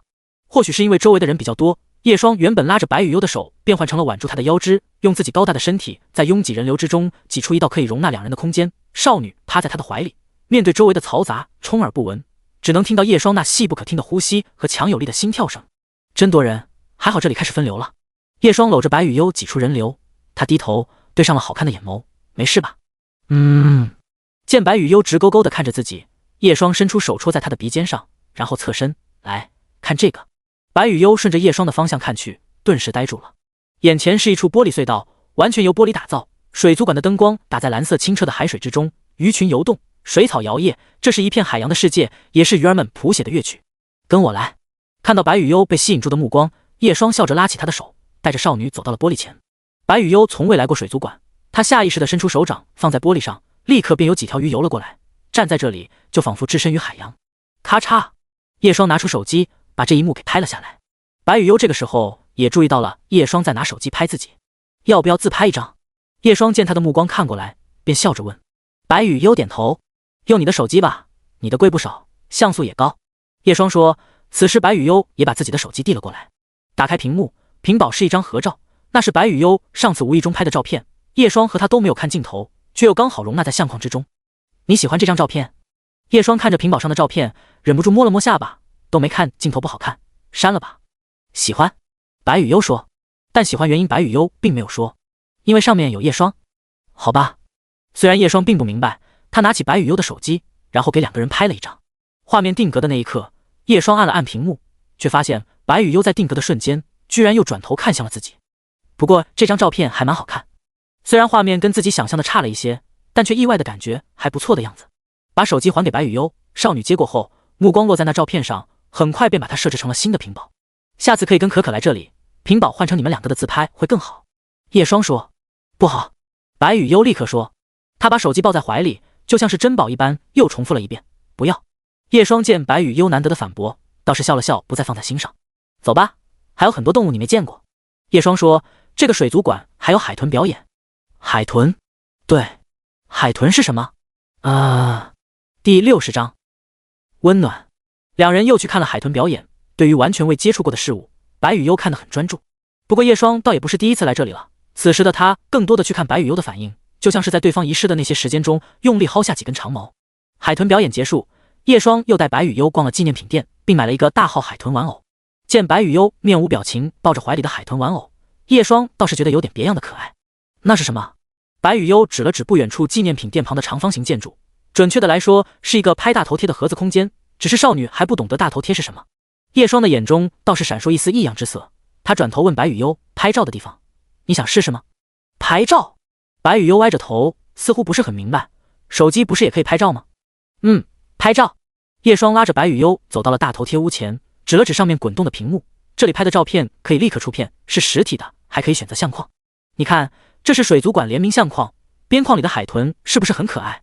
随后，叶双又指了指那些正在滚动的模特照片，只需要看一眼白雨悠就能明白了。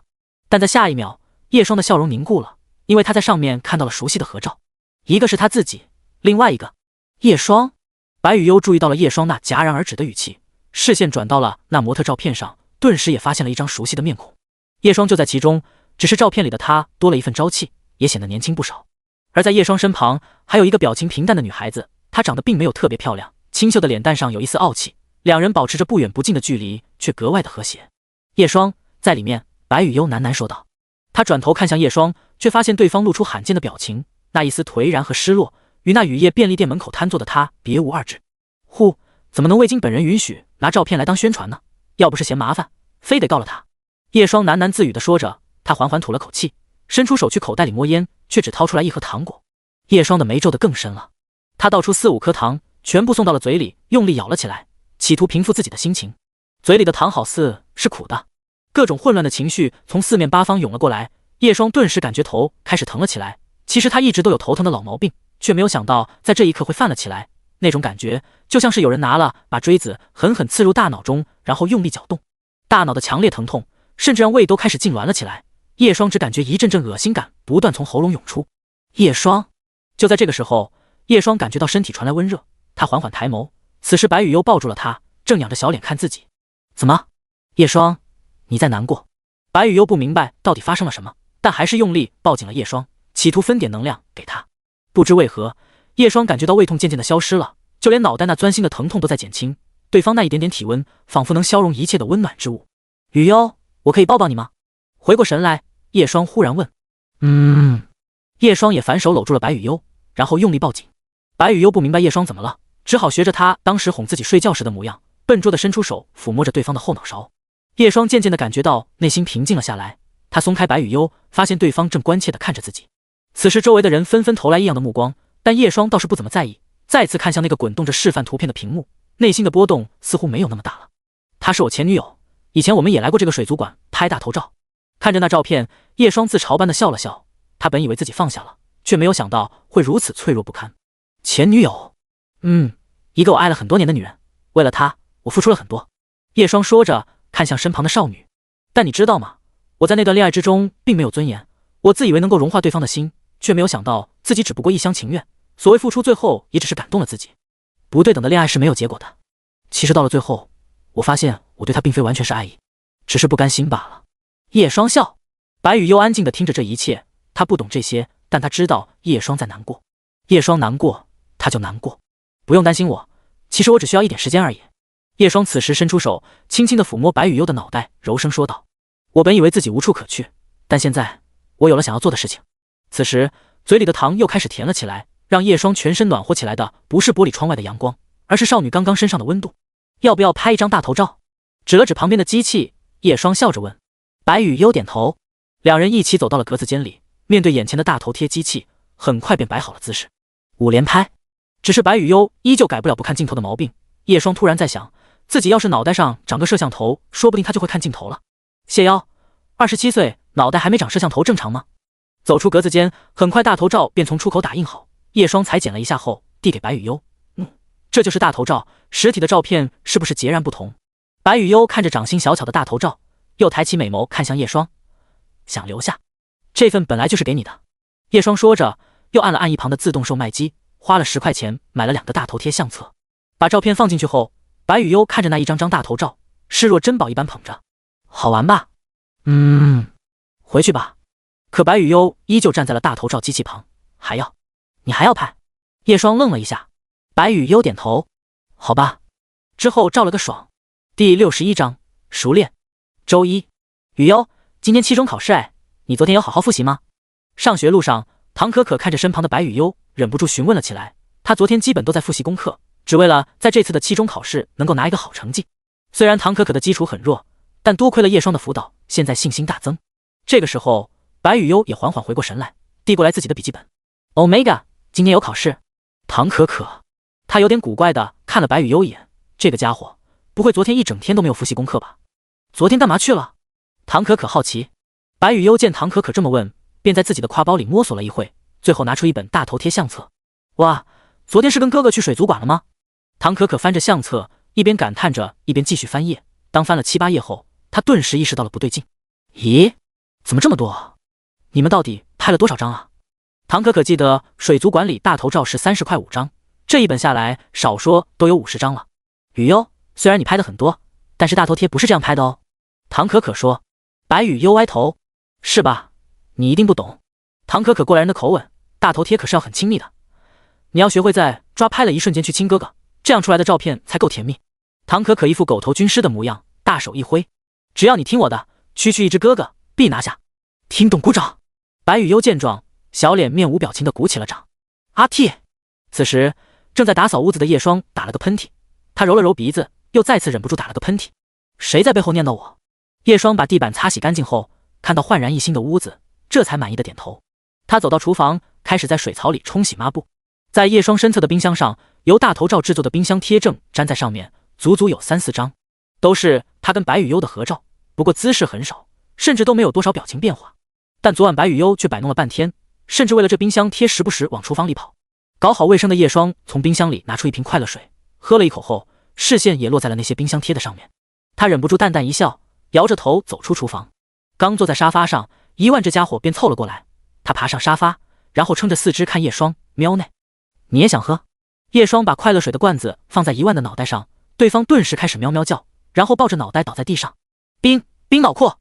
哈哈哈哈！叶双忍不住笑了起来。又喝了几口快乐水后，叶双开始了今天的小说更新。不过说是写小说，对叶双来说更多像是在写日记，都是一些他跟白雨悠之间的日常。今天读者的评论变少了，叶双看了看，有点可惜，要是有可爱的读者帮忙发个书荒推书就好了。写完2章后，叶双放下键盘，打算去白雨悠的学校看看。今天他们考试，也不知道有没有把我辅导的知识好好的学进去。叶双想着，换了身打扮，也来到了1楼开车，熟练的把车开到学校，熟练的开进地下车库。叶双熟练的出现在了银山学院的走廊上。或许因为今天期中考试的缘故，整座校园显得静悄悄的，很显然已经开始考试了。叶双背着手就这么随意的走着，甚至与巡逻老师碰到面后，也是面不改色的点头打了个招呼。而巡逻老师看到这张有点熟悉又有些陌生的面孔，也是微笑着点了点头。叶双就这么一路来到了3年级 A 班的教室外，很快便见到了白雨悠和唐可可的身影。此时2人都低着头写试卷，专心的模样倒是让叶双微微点头。还不错，最起码有些考试的样子。就在这个时候， A 班的监考老师在注意到门外的叶双后，突然站起身走了出来，然后压低着声音：“白老师。”那是一位男老师，叶双之前也通过信息跟他聊过天，只是没有想到他会走出来跟自己搭话。怎么了？我肚子有点不舒服，想去一下医务室，白老师能不能帮我看一回 A 班的学生？男老师小声继续说。叶双顿时一副又来的表情，不过他还是点头答应了。男老师露出感激之色，然后很快便离开了。叶双则是走进了 A 班，坐在了刚刚那个老师坐着的位置上。怎么说呢，他这个假老师比真的还真。这个时候，原本低着头的白雨悠像是感应到了什么，脑袋上的呆毛缓缓翘了起来，就像是个雷达一样跟踪到了目标。他缓缓抬头，当看到讲台上那张熟悉的脸庞后，顿时呆了几秒。这丫头能不能好好考试？这个时候，叶双也注意到了白雨悠的视线，见到对方一直直勾勾看过来，此时叶双忍不住轻咳一声说道：“考试不要东张西望。”当叶双出声的那一刻，白雨悠这才确认讲台上的的确是叶双。此时唐可可也是愣了一下，因为他感觉监考老师的声音都变了。当抬头看的那一刻，顿时傻眼了。哥哥为什么会在这里？原来你是我们银山学院的老师啊！但他们都不知道，叶双装老师都快装成真的了。在叶双的眼神示意下，2人很快便把脑袋低下去继续考试。叶双也拿起讲台上剩下来的空白卷子看了起来，他发现现在考的科目是数学，题目都不难，基本都是一些函数题和选择题，其中有不少知识点都是叶双教过的，题型也基本讲解过，抱着应该做得出来吧的想法，叶双站起身，背着手在课桌之间的过道走来走去，最后来到了白雨悠他们的身边。叶双看了一眼唐可可的卷子，发现他公式用对了，但是答案错了。这个时候唐可可也扬起脸蛋，露出一副我做对了吗的表情。叶双没有出声，也没有给回应，而是把目光继续投到了白羽幽的卷子上。答题区里有一只画好的海豚。叶双啊，第62章骨折。考试结束，叶双也把试卷全部收了上来。他不知道要把试卷送到哪里去，不过还是把他们带出了教室。无意中看到熟悉的身影，正是 B 班班主任陈老师。啊，白老师，你怎么会在3年级监考？陈月好奇地问。刚刚巡堂的时候，徐老师刚好闹肚子，我就帮忙监考一个科目。叶双回答的滴水不漏。他想了想，便问道：陈老师，你是要去送卷子吗？对，白老师，你把卷子给我吧，我一起送过去。陈月热情地说道。叶双露出微笑，那就麻烦了。不，小意思，上次你帮我代课，还没有好好谢谢你呢。陈月说完后，便带着叶双的卷子也离开了。哥哥。此时身后传来了声音。叶双回头，发现唐可可和白羽幽站在身后，皆是一副好奇的模样。你怎么会来我们学校监考？难道哥哥你是老师？唐可可问。不是。哎，那为什么？一言难尽。叶双感慨了一句，目光看向了白羽幽。羽幽，你考试的时候怎么在画海豚？白羽幽的视线有点飘忽，最后默默地把身体藏在唐可可的身后，只露出半张脸。偷看点 JPG。叶双的表情严肃了起来。你要是这样，我可就生气了哦。白羽幽闻言，一点点从唐可可的身后挪动了起来。他来到叶双跟前，伸出手拉着她的衣角，清冷的声音带着一丝撒娇味道。叶双，不生气。见少女睁着大眼睛看自己，叶双当然没有生气，但还是故意板着脸。接下来的考试必须要全力以赴。白羽幽乖巧点头。哥哥，我刚刚是不是写对了？一旁的唐可可突然问，因为她刚刚注意到叶双一直在看自己卷子上的题目，时不时的还满意点头换事，顿时让唐可可信心大增，下笔如有神。等成绩出来后你就知道了。嘿嘿，有你这句话我就放心了。就在叶双跟这俩孩子闲聊着的时候，他突然注意到不远处传来一阵骚乱，也不知道是谁突然喊了一声：陈老师摔倒了。陈老师？是不是 B 班的陈老师？唐可可正说着的时候，叶双则是快步走到了楼梯口那边，的确是陈月，此刻正躺在地上，微微蜷缩着身体，露出痛苦的表情。他怀里的试卷也散落在地上，雪白一片。叶双快速下楼，然后蹲下身子观察陈月的情况。陈老师，你没事吧？陈月面容痛楚，脸色惨白，腿有点疼。叶双视线落在对方的腿上，凝视了起来。人物：陈月，银山学院3年级 B 班班主任，腿因摔倒而骨折了。陈老师，我扶您去校医室吧。一旁有个男学生说道。好。陈月刚点头的时候，却被叶双出声制止了。慢着，你的腿应该是骨折了，先紧急处理一下。陈月愣了一下，骨折？虽然很痛，但应该没有到骨折的地步吧？白老师，你怎么看出来的？听我的就行。叶双说完，看向刚刚开口的男学生，同学，你看看有没有硬物。对了，拿本不用的练习册给我吧。那个男生闻言，立刻回教室，很快便拿了本练习册过来。陈月看到那本练习册后，顿时瞪眼，这不是我上课用的语文练习册吗？男生挠头，老师，应急处理吗？叶双也没有管这个，接过练习册后，把它用力卷紧，又跟陈月要了一根他身上的丝巾后，直接连带着练习册缠在了对方的小腿上。先打个120吧。做完这一切后，叶双说。啊？陈月立刻说，白老师，要不然先给校医看一下吧。校医可看不了骨折。好吧。陈月将信将疑，不过出于对叶双的信任，最后还是答应了下来。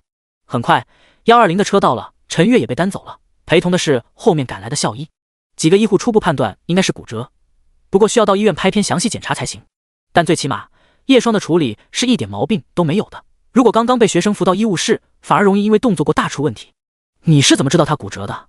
身旁传来声音。叶双转头发现除了白羽幽、唐可可外，还多了一个人，双手插在口袋里，样子懒洋洋的安诗瑜。他似乎最近有理发，其间发尾根根平整，宛如刀割，干净利落。我的眼力比较好。叶双看到是安诗瑜后，出声解释。是吗？这个时候上课铃响了起来，又要准备考试了。去吧。叶双也催促了一下唐可可和白羽幽，他们很快便回教室里了。不过让叶双意外的是，安诗瑜依旧站在原地，还在嚼着口香糖看自己。怎么了？假扮老师好玩吗？安诗瑜问了一句。还好吧。叶双耸了耸肩，他也分不清这女孩是不是在讥讽自己。安诗瑜像是想了想，然后说了一句，我倒是觉得你没必要假扮老师，因为迟早也会穿帮。多谢提醒，你也该去考试了吧？叶双说。没关系，反正我就算少考一个科目，也不会跌出前10。安诗瑜靠在叶双身旁的栏杆上，把嘴里的口香糖吹成泡泡。嚣张的小鬼。叶双不打算跟他聊天了，想着找个地方休息一会。去哪？找地方坐坐。怎么像个无处可去的流浪汉？叶双有点无语，脚步停了下来，看着身后的少女，这个家伙脸长得那么可爱，怎么嘴巴就那么气人呢？跟我来。安诗瑜说着，绕过叶双，朝着走下楼梯。叶双狐疑地看着对方的背影，但最后还是跟了上去。安诗瑜带着叶双来到一个没有名字的客室，但里面的布置却像是校医室一般，无论是病床还是药柜一应俱全。这里是校医室？对，我们学院很大，所以有3个校医室。安诗瑜说，这是第3个。带我来这里做什么？叶双看了看周围，似乎没有人的样子。你就当这第3个校医吧。安诗瑜依旧一副懒洋洋的口吻，这样你进出学校也就没有人说你了。叶双，这玩笑可一点也不好笑。挂名也行啦，偶尔来打个卡就行。这是挂名的问题吗？你以为这学校是你家开的？安诗瑜闻言，脸上闪过古怪的笑容。不然呢？叶双，第63章挂牌校医。我爷爷是银山学院最大的校董，而且他不需要出面，我自己跟人事说一声就可以给你搞到这个位置。安诗瑜迈着6亲不认的步伐，摇摇晃晃地走到叶双的面前后，踮起脚尖，这个姿势让两人的脸庞凑近了些，他眼神之中透着一丝丝玩味。如何？叶双看着安诗瑜，几秒后他忽然一笑，我拒绝。为什么？叶双认真说，我不想上班。哥，你这句话还真老实呢。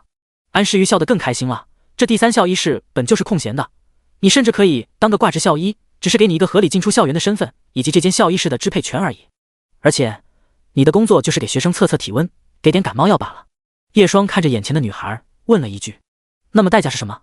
叶双自认为跟安诗瑜没有那么熟，也不会觉得这样的好事会轮到自己的头上，既然对方这样开口了，那么肯定要付出点东西作为交换。所有命运的馈赠早已在暗中标注好了价格。代价吗？安诗瑜想了想，似乎是真的在很认真的思考，仿佛他真的只是在无私帮助叶双一般。但以对方那鬼精的样子，叶双是肯定不会相信的。因为校医室有床。安诗瑜的一句话顿时把叶双给搞懵了。床？我需要一个可以上课偷懒的地方。如果你是我的人，那么校医室我就可以随便躺床了。安诗瑜说。叶双，这孩子的脑回路是不是哪里不太对劲？既然你爷爷是校董，那么在学校里随便给你弄个休息室不是很简单的事情。不，那老头肯定不愿意，一个古板的糟老头子，到时候有人告状我就要烦死了。安诗瑜似乎读出叶双心里所想，立刻摆摆手，他双手揣在口袋里，怎么样？你可以尝试一下，听起来很诱人，但是我不会看病。叶双也是认真的说道，要是误诊了怎么办？我可以对自己不负责，但是不能对这里的学生不负责。你这个家伙责任心还真强啊，怎么感觉你这家伙一开口就不像是夸人？我的确没有在夸你。安诗瑜问，既然你不会看病，那怎么能看出那老是骨折了？听到对方这么说，叶双也缓缓想起系统的查看能力，的确，如果这项能力发挥好了，其实可以在很多行业产生意想不到的化学反应。我眼力好，可以看病。那你看看我有什么病？安诗瑜似笑非笑，立刻询问。叶双当然知道安诗瑜有超忆症的事情，不过他心里清楚这件事也不能随便乱说，要知道超忆症全世界都没有几例。我看你像是有什么大病。叶双说。你嘴巴真毒哎。彼此。叶双最后还是答应了下来，他的确需要这样一个身份，可以跟白羽幽同处在校园里。正如安诗瑜所说的，自己的能力估计可以看点小病，毕竟校医室本就没有治疗重病的能力。总感觉又当爹又当妈的。叶双心里想着，希望羽幽可以快点成长起来，成为一个积极向上、乐观开朗的女孩子。虽然叶双是这么想的，但一想到那面无表情的小脸蛋，貌似很难跟乐观向上挂上钩。安诗瑜的动作很快，午休的时候就给叶双弄来了第3校医室的钥匙、身份卡以及崭新的白大褂。至于合同，暂时还没那么快。只能说，就连叶双都没有回过神来的时候，自己就成为了银山学院的挂牌校医，并且不需要打卡上班。工资方面，1个月到手6000左右。叶双的手头里虽然有很多钱，但那些都是白羽幽的，他除了一开始拿的那些外，基本都给那孩子存了起来。他此时站在校医室里，正对镜子观察着自己的模样。白大褂，金丝眼镜，整个人看上去倒是斯斯文文的样子，还带了一丝颓气。摘下眼镜，叶双选择不拿那平光镜改变样貌，毕竟这样的自己看上去顺眼很多。也不知道羽幽他们考试怎么样了。下午，叶双坐在校医室的办公桌前，翘着2郎腿，手里则是捧着一本医书看了起来。叶双不想真的成为一个庸医，所以还是打算看看一些基础的药理知识，最起码感冒吃啥药还是要知道的。这校医室怎么开了？学校又招了新的校医吗？对哦，以前这间校医室都关着门的。好哎，这样我们就不用去很远的那家校医室了呀。那校医大妈讨厌死了，上次我跟她说不舒服，她反而问我应该要开什么药。也是。不知过了多久，门外的声音吸引了叶双的注意力，他转头看去，恰好正好有2个女生走了进来，一看到坐在椅子上看书的叶双后，表情都是呆了一下。这个校医好像有点帅啊。你好，是校医吗？其中一个女生有点紧张地问。我觉得我是。叶双指了指自己身上的白大褂，倒也是幽默地回了一句，直接给对方闹了个大红脸。哪里不舒服？叶双说着，视线也落在其中一个女生的身上。人物：徐小曼，就读银山学院4年级环艺一班，目前怀孕3周。叶双，啊，你们学生都玩这么大的吗？怎么了？女生看到叶双直勾勾地看着自己，便下意识道：没事，你哪里不舒服？叶双问。不是我，是他。那女生指了指自己的同伴。叶双看了一眼后，直接开口：是不是嗓子不舒服？对，校医你能看得出来。我听你声音好像有点问题。叶双也意识到自己说多了话，从一旁拿出体温计，象征性的给那个女生测量体温。一点低烧。叶双开好药后，又留下了刚刚那个女生单独说话。同学，你先等一下，我有话想跟你说。室友，有什么事情吗？那个女生有点紧张的样子。你怀孕了。叶双没有任何铺垫，直白的开口。女生愣了一下，她立刻反驳：不可能，她说在外面的。刚说完，这个女生就立刻捂住了自己的嘴。第64章，一道菜。叶双放缓自己的语气，找个时间去医院检查一下，毕竟你年纪轻轻的，还没毕业。女生迟疑了片刻，最后还是点了点头。我知道了，校医先生。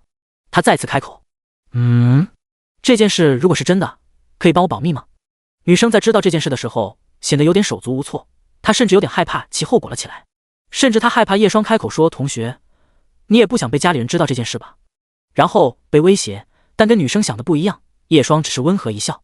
我不会说，赶紧去医院看看吧，这么年轻，一定要好好保护自己，别为了年轻的一时冲动毁了大好前程，未来的日子还很长。叶双说完这句话，自己却沉默了。或许他是最没有资格说这句话的人才对。人总要为冲动买单，到最后不能原谅的其实是自己。但跟叶双想象的不同，这个女生在叶双这么说后，眼神却变得坚定了下来。我知道，那个家伙居然骗了我在里面，我怎么可能为他做这样牺牲？说完，女生就要离开了，只是离开前还郑重的给叶双鞠了一个躬。叶双突然感觉当个校医也蛮有意思，偶尔还能吃个瓜。下午4点，也到了下班的时间，其实并没有多少上班的感觉，除了刚刚那2个女学生外，就没有出现其他人了。叶双还是第一次感觉上班也能那么快乐，她几乎看了一个下午的书。把白大褂放在一旁的挂钩上，叶双锁好第3校医室的门，一路走到了3年级 A 班。恰好现在也才刚收卷，白雨悠在注意到窗外的叶双后，顿时美眸明亮了起来。她站起身，快步走到班门口，就这么扑了过来。叶双，抱，回家再抱。叶双下意识地挽着少女腰之后，便很快松开了手。这个时候，唐可可也走了出来，自信心满满的样子。看来考得还可以。叶双见状，倒是笑了笑。成了。唐可可下巴都快抬到天上去了。学霸在叹息，学渣在狂欢。很快，唐可可反应了过来。对了，哥哥，你还没说你为什么会来我们学校监考？你是老师吗？不是老师，准确的来说，暂时会在这里上班。叶双说，他现在也没有想到该怎么解释安诗瑜的事情。这个时候，白雨悠也好奇看了过来。他每天都跟叶双待在一起，对方什么时候在学校上班了？说来话长，今晚想吃什么？叶双笑，可可你今晚也在我们家吃饭吧？正好这2天考试好好补补。我也想呀。唐可可有点遗憾，但今晚我爷爷生日，所以我不能来了，等会我爸妈就要过来接我。没事，那就改天吧。嘻嘻。唐可可突然觉得跟白雨悠做朋友真是太好了。既然唐可可要提前先回家，叶双便开车载着白雨悠离开了学校。现在4点多，还不算下班高峰期，马路上的车并不算多。叶双忽然想到这几天白雨悠都是跟唐可可一起放学回家的，便随意的问：雨悠，你们平时放学后一般都去哪里？此时坐在副驾驶位置上的白雨悠闻言，也是说出了甜品店之类的地方。去不去电玩城？叶双忽然问了一句。电玩？是不是没有去过？叶双笑着说，我读书的时候还是蛮喜欢去那里玩的，什么拳皇啊，什么合金弹头、街机三国之类的，都很好玩。虽然现在娱乐方式很多，但叶双却也不是那个可以抱着游戏玩一天的少年了。好。听到是叶双喜欢的东西，白雨悠立刻点点头，把车开到附近的一家电玩城。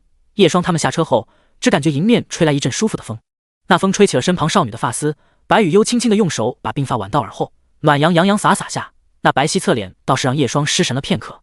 叶双回过神来，倒是感觉有点好笑的摇了摇头。叶双，叶双，生日快到了吗？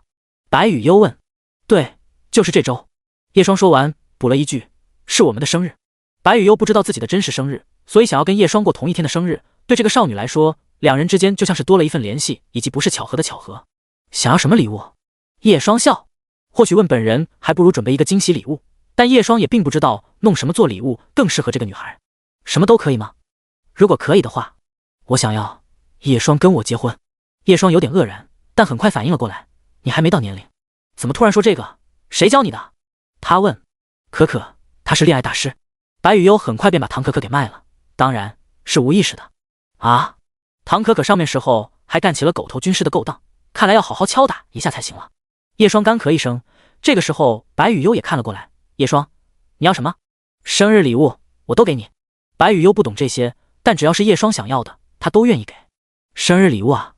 叶双想了想，忽然笑着说了一句：我希望你可以给我做一道菜，可以吗？白雨悠呆了一会，似乎是没有想到叶双要的是这个。他问：一道菜？对，先试着从简单的开始吧。叶双说道。这段时间白雨悠都是在打下手，差不多也该学习做饭的技能了。将来他不在的时候，白雨悠只要会做饭，就不用吃泡面了。虽说泡面不是什么垃圾食品，但长期食用会导致营养不均衡。好，看到白雨悠答应下来后，叶双便不再多说什么。两人此时也走进了电玩城。叶双在自动对币机换了一些游戏硬币后，发现白雨悠的目光一直停留在夹娃娃机上面。那是夹娃娃机，可以从里面夹娃娃出来。叶双捏着硬币问：要不要试一下？第65章肥猫。少女看着玻璃柜里的娃娃，她突然把脸蛋贴在了玻璃上，柔软的脸被压扁，看起来倒是有种说不出的滑稽可爱。来，叶双把硬币投入了机器之中后，伴随着清脆的金属碰撞声响起，夹娃娃机器也被启动了。为了给白雨悠示范如何使用，叶双操控着机械爪，最后挑了一个位置还不错的娃娃，选好位置后按下这个按钮。正说着，叶双拍下了按钮，机械爪落下，精准无误地扣住了那个娃娃的脑袋。但在机械找起来的那一刻，娃娃却掉了下去，而叶双也不意外。大概就这样，你明白了吗？叶双问。白雨悠轻轻点头，毕竟这个操作模式很简单。少女很快操控起机械爪，在叶双错愕的目光下，把一个又一个的娃娃夹了出来。坏了！叶双看着雨悠面无表情地抱着一大堆的娃娃后，心里却想着这个机器是不是坏了。其实夹娃娃机并不看操作难度，更像是一个运气游戏，机器的本身是可以设置机械爪的松紧度的，而且到一个区间就会给一次比较紧的机会。这个跟抽卡游戏的保底区别不是很大，所以叶双看到白雨悠抱着如此多的娃娃后，第一时间却想着是不是搞错了什么。叶双，给你。白雨悠却把怀里的娃娃全部塞到了叶双的手中。哈哈，你不喜欢？喜欢。那为什么要都给我？白雨悠很认真的点头，夹到娃娃会开心。我想让叶双也开心。叶双，或许这孩子是以为我刚刚没夹到娃娃不高兴。叶双微微一笑，单手抱着娃娃们，另一只手则是很温柔地抚摸着对方的脑袋。那我就收下了。看着叶双脸上温和的微笑，白雨悠点头。谢谢你，雨悠。在少女的眼前，此时嘈杂的电玩城都仿佛没有了声音，目光被叶双的笑容完全占据，没有一丝多余的缝隙。叶双接下来带着白雨悠玩了其他的项目。虽然白雨悠笨手笨脚的不会玩游戏，但最后也算是玩得开心。叶双提着装满娃娃的袋子，带着少女回到了停车场。现在太阳已经快下山了，橘黄色的阳光洒落在白色的车上，晕开了色泽。上车后，叶双开车带着白雨悠离开了电玩城。傍晚总是温柔的，叶双把车驶入车流之中，只是略微抬眼，天边的橘红和深蓝色就仿佛邂逅了一般，碰撞出属于晚霞的浪漫。周围的汽车行色匆匆，多是忙完了一天的工作，挂念着家中的三两琐事。对，哪怕只是琐事罢了，都能让人找到归家的方向。好玩吗？叶双刚开口，眼角的余光却注意到白雨悠不知道何时睡着了。她闭着眼睛，细长的睫毛轻轻颤动，让落入车中的残阳为她镀上一层橘色金纱。叶双看到这一幕，脚下的油门放松了不少，车速渐渐的放慢下来，就连车窗外偶尔响起的喇叭声都仿佛温柔了许多。就这样生活一辈子吧。一个荒谬的念头在叶双的脑海中升起，但很快便被他压了下去。当白雨悠醒来的时候，发现车已经停好在车位上了，他有点迷糊的揉了揉眼睛。玩累了？叶双问。毕竟中间还有一些类似于篮球机之类的体力游戏，白雨悠考了一天是再加上打电动，会感觉累也不奇怪。要上学了，白雨悠喃喃说。说着，身体一倒，把脸蛋枕在了叶双的手臂旁。哈，叶双无奈的笑着，看来是睡迷糊了。下车后，叶双跟白雨悠上楼，可快到家门口的时候，却听到了喵喵叫。叶双起初还以为是1万的叫声，可走到家门口的时候，才发现地毯是坐着一只灰不溜秋的肥猫。喵！那只肥猫看到叶双和白雨悠后，顿时走了过来，然后直接躺下，露出肚皮扭动了起来。这猪长得有点像猫啊。叶双看着地上这只煤气罐罐，蹲下身用手摸了摸它的肚子。你这么肥，应该不是流浪猫吧？这是英国短毛猫里的蓝猫，也就是俗称的英短蓝猫，性格大多又懒又憨，像这种猫在野外是斗不过本土猫的，能养那么肥，肯定是谁家跑出来的，得15、16斤了。叶双伸出手把蓝猫抱了起来，掂量了一下，都感觉到有点成熟了。蓝猫倒是乖，被叶双抱着也没有动。白羽幽此时看着这蓝猫，似乎是有点好奇的样子。喵呢！这个时候，叶双似乎也听到门里面传来10000的叫声，看来是2只猫隔着门都闻到了对方的气味。你是谁家的猫？是我们这一栋的吗？叶双问。蓝猫当然不可能听得懂。叶双看着他，几秒后窗口也浮现了出来。生物火锅，英国短毛猫正在离家出走中，原住址。叶双看了一眼所谓的地址，原来是楼上的。这只猫应该是楼上的，我们上去吧。叶双说。白羽幽点头，而对于叶双为什么会知道，他完全没有在意。抱着猫来到楼上后，叶双敲了敲其中一户的人家。不一会，门开了，是一个头发花白的老爷爷，他似乎很大年纪了，脸上满是老人斑，手里还拄着拐杖。你是？老人浑浊的眼睛刚打量着叶双两人，突然注意到了叶双抱着的蓝猫。哦，火锅，原来你在这里啊！老人一下子扔掉拐杖，伸出手去接蓝猫。蓝猫反倒是从叶双的怀里跳了下来，然后在老人的脚边又开始打滚了起来。谢谢你啊，小伙子，火锅已经好几天没回家了，都怪我不小心打开门让他跑了出去。哎，年纪大了，家里也没个孩子在身边，追不上啊，追不上。老人说着，又颤颤巍巍的打算蹲下身子，可这个时候，一只手却先他一步，把地上的拐杖捡了起来。白羽幽把拐杖递了过去，不要摔。呵呵，没事没事，你是个善良的好姑娘。老人笑了笑，却像是发现了什么，目光落在他的身上。是不是住楼下的？对。叶双点头。小伙子，不是他家里的人吧？老人疑惑地看着叶双，他似乎知道一些白羽幽的事情。第66章，你开心就好，要不要进来坐坐？老人似乎想请叶双进来喝杯茶。叶双犹豫了一下，虽然想听听白羽幽家的事情，不过眼下本人在场是肯定不合适的。改天吧，老人家，我们还要回去做饭吃。叶双说道。好吧，谢谢你们帮我把火锅送回来。老人看着地上露出肚皮的蓝猫，就像是悬着心，终于可以放下。这几天没有他的动静，家里怪冷清的。说着，老人又让叶双他们等一下，随后他回到了里屋。等再次出现的时候，老人的手里多了一个红包。不用了，老人家，收下吧。不，顺手而已，真不用。叶双最后还是拒绝了老人。把猫送回去后，叶双他们也下楼了。叶双走到家门口，身旁的白羽幽忽然开口：为什么拒绝红包？叶双愣了一下，倒是有点好玩的看着身旁少女问了一句：羽幽，原来你还是个小财迷。不过想想，白羽幽应该不会在意那点钱才对吧？白羽幽却摇头，希望我们收下。我当然知道，但是一个独居老人手头应该没几个钱。叶双此时也拿出钥匙开门。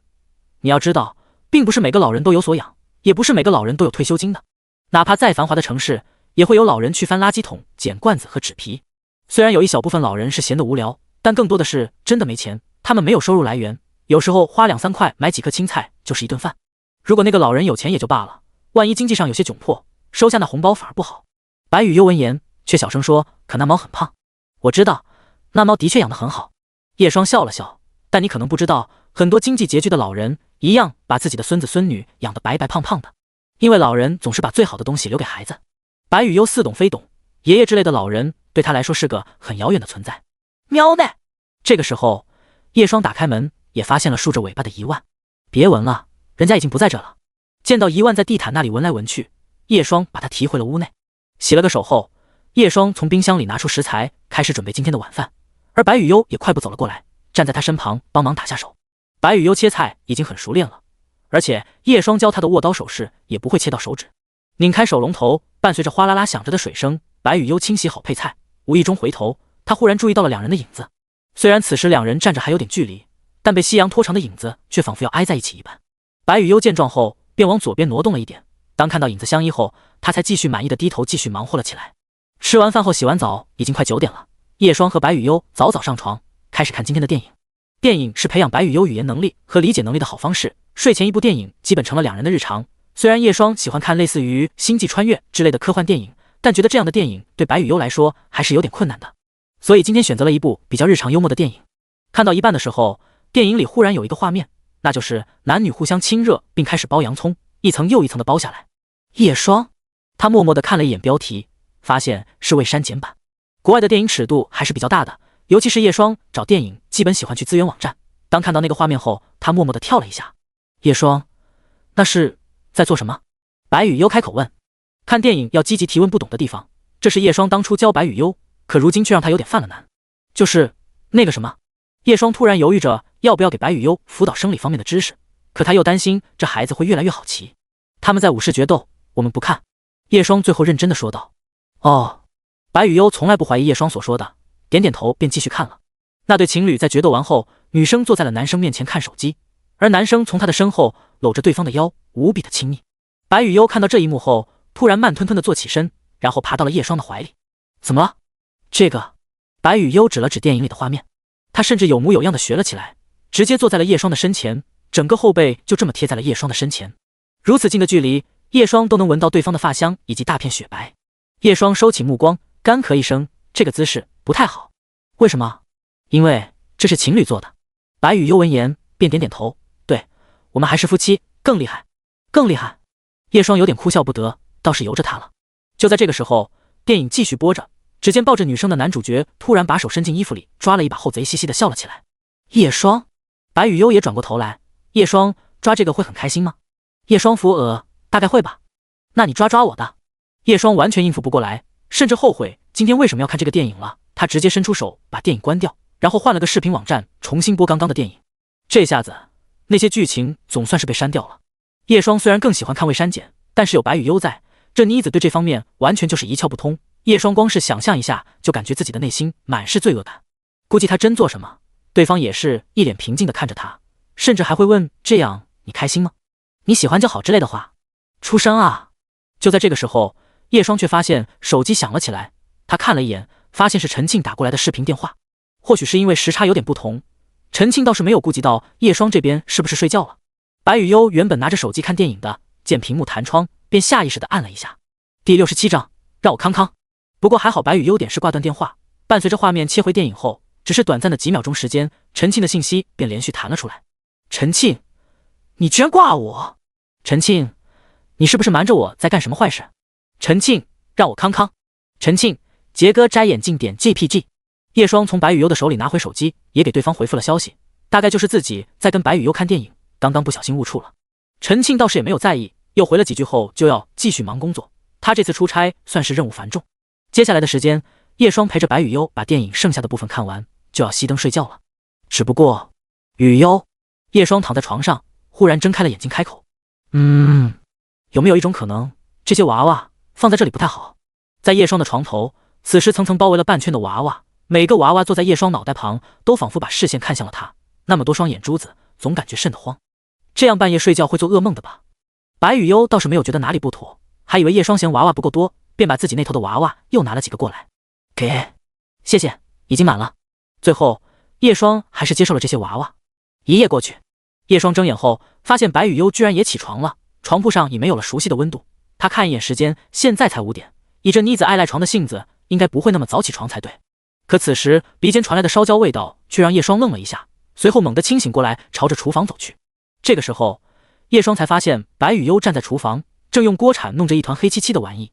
现在天还蒙蒙亮，少女却在忙碌着。叶霜原本还以为是什么东西着火了，原来是白雨优在做饭，这是在练习。叶霜抱着手臂靠在墙上观察着，很显然她发现这是白雨优在为自己生日而做着准备。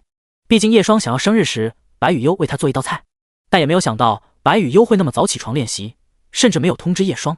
回去吧。叶霜也没有出声打扰白雨优，在偷偷观察了一小会后，便回房间去了。不一会，白雨优也回来了，她重新钻进被窝里，然后贴在叶霜的手臂旁，短短几秒便睡了过去。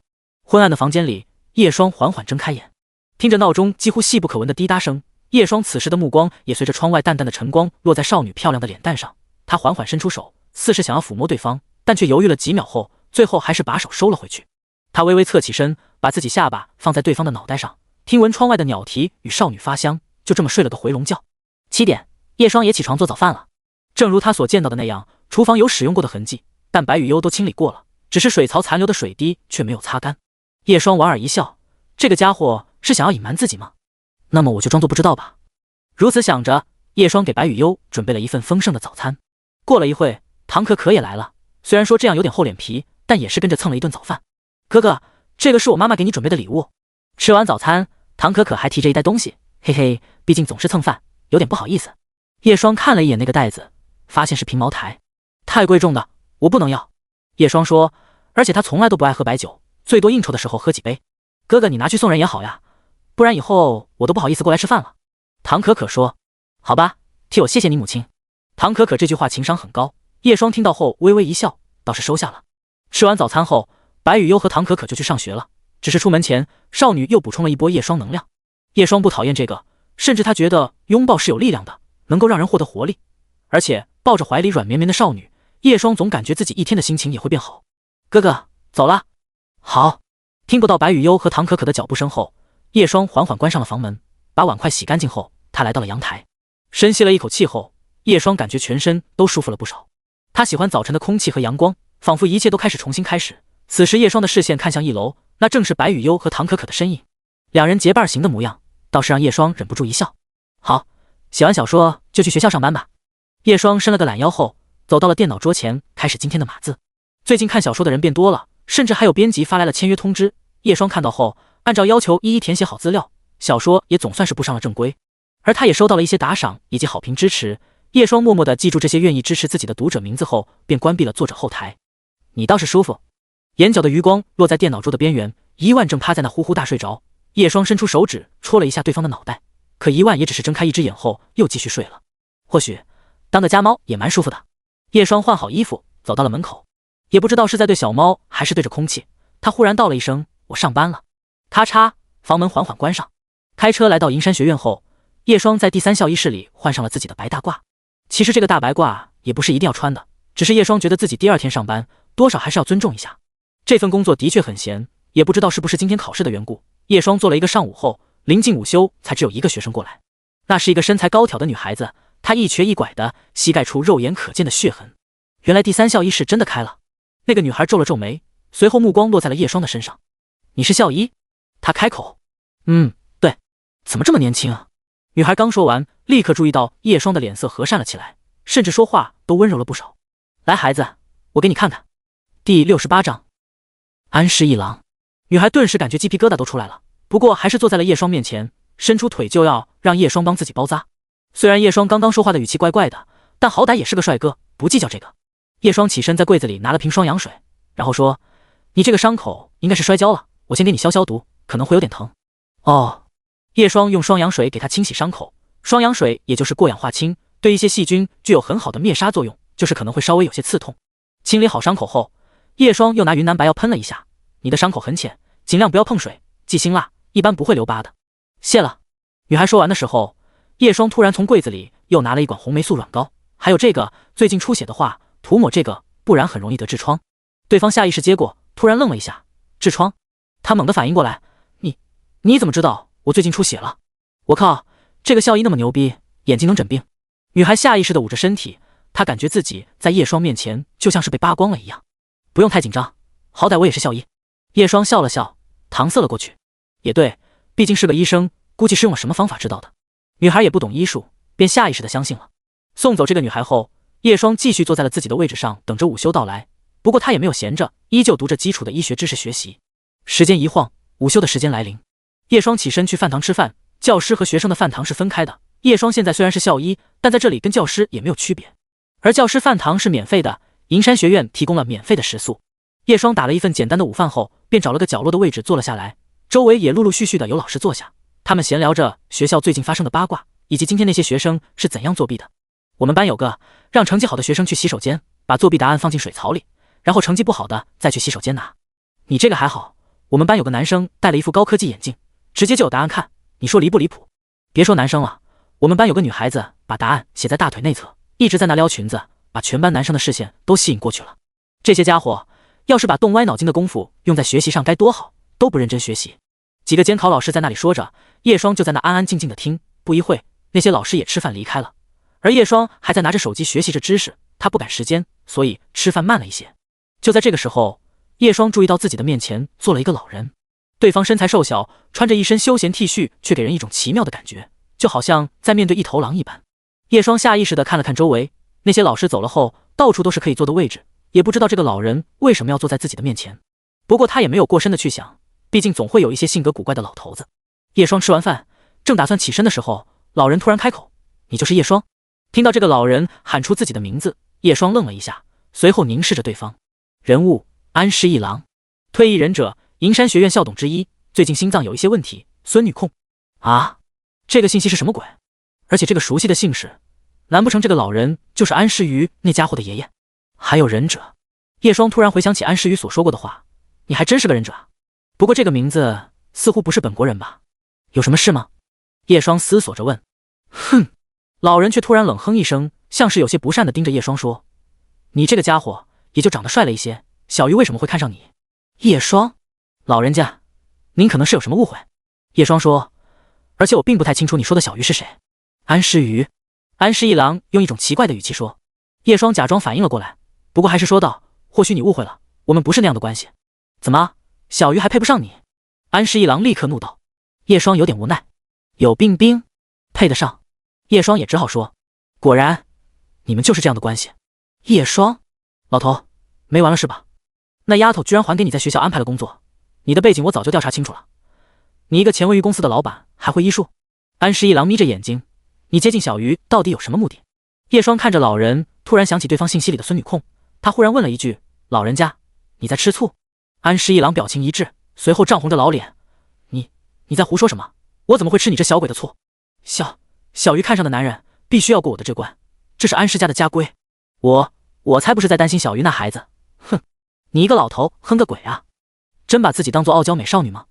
叶双按耐住内心想要吐槽的心思，不过他还是郑重地表明了自己跟安师瑜并非他所想的关系。至于医术，叶双的目光落在安师一郎的身上，故作神秘地说：“老人家，可以让我把脉吗？我没病。”你不敢给我看？叶双直接用激将法。啊，小鬼，我倒是要看看你能看出什么花样来。对方也明白叶双在激将自己，倒是把手伸了过来。叶双假装摸了摸脉搏后，也是表情严肃了下来。老人家，你要去医院看看心脏。我心脏可没事，每天早上都能跑5公里，心跳也稳定。安师一郎冷笑着，像是确认了叶双那医术是假的，而且摸摸脉搏就能知道有心脏病了。叶双倒是一点也不慌。老人家，你大可以先去医院检查一下，如果我骗你了，以后我绝对不会靠近安师瑜一步，而且这个校医也不会当。反正接不接近安师瑜对叶双来说没有损失就是了。好，如果是真的，小鱼的事情我就不阻拦你。这个倒不用。第69章保温杯礼抛。下午时间，叶双重新回到了校医室。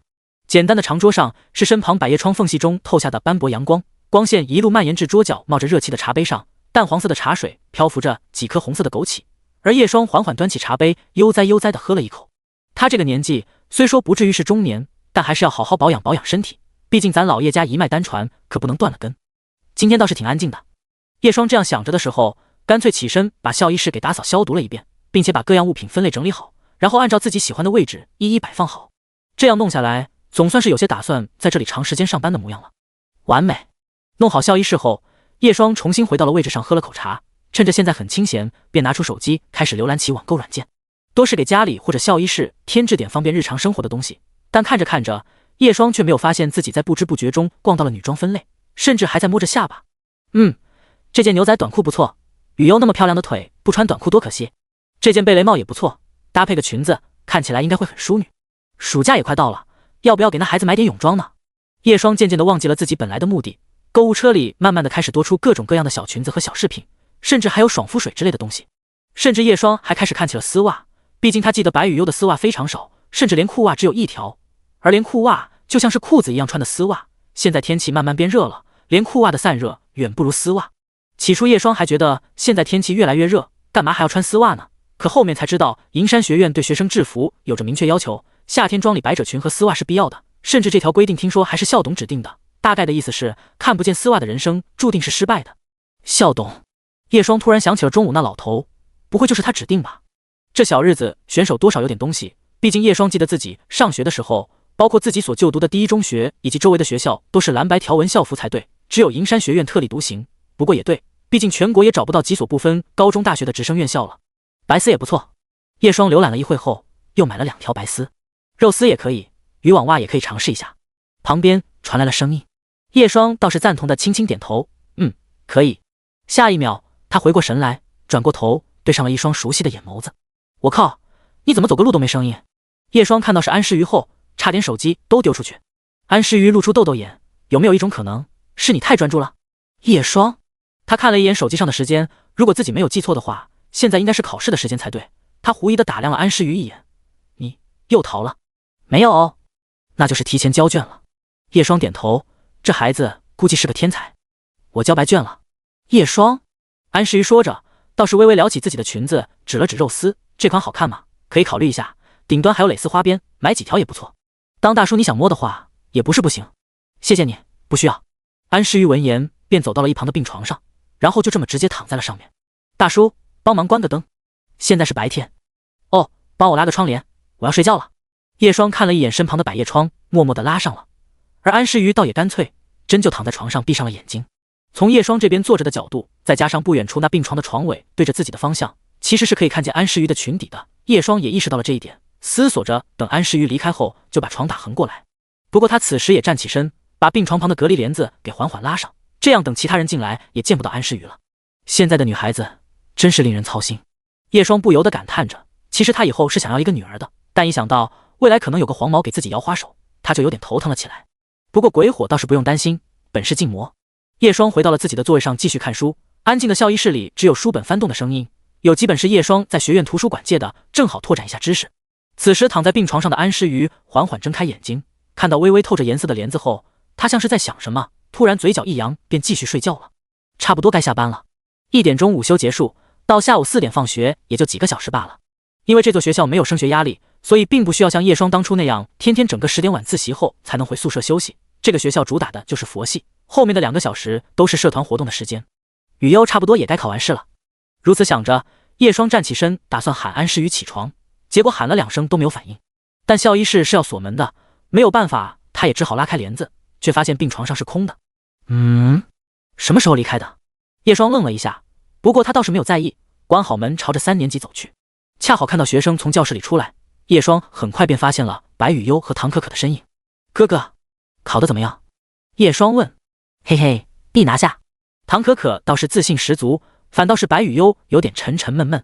叶双注意到了白雨优的情绪，便忽然开口：雨优。此时白雨优缓缓抬起头，正如叶双所察觉的那样，她似乎很没有精神。实际上是白雨优觉得自己考试发挥的不好，虽然她在叶双监考的时候画了海豚，那也只是解不开题目用铅笔随意画的，但在自己擅长的科目前，哪怕有叶双的辅导，但白雨优依旧没有信心，甚至觉得考砸了。他有点害怕叶双失望的眼神。雨优。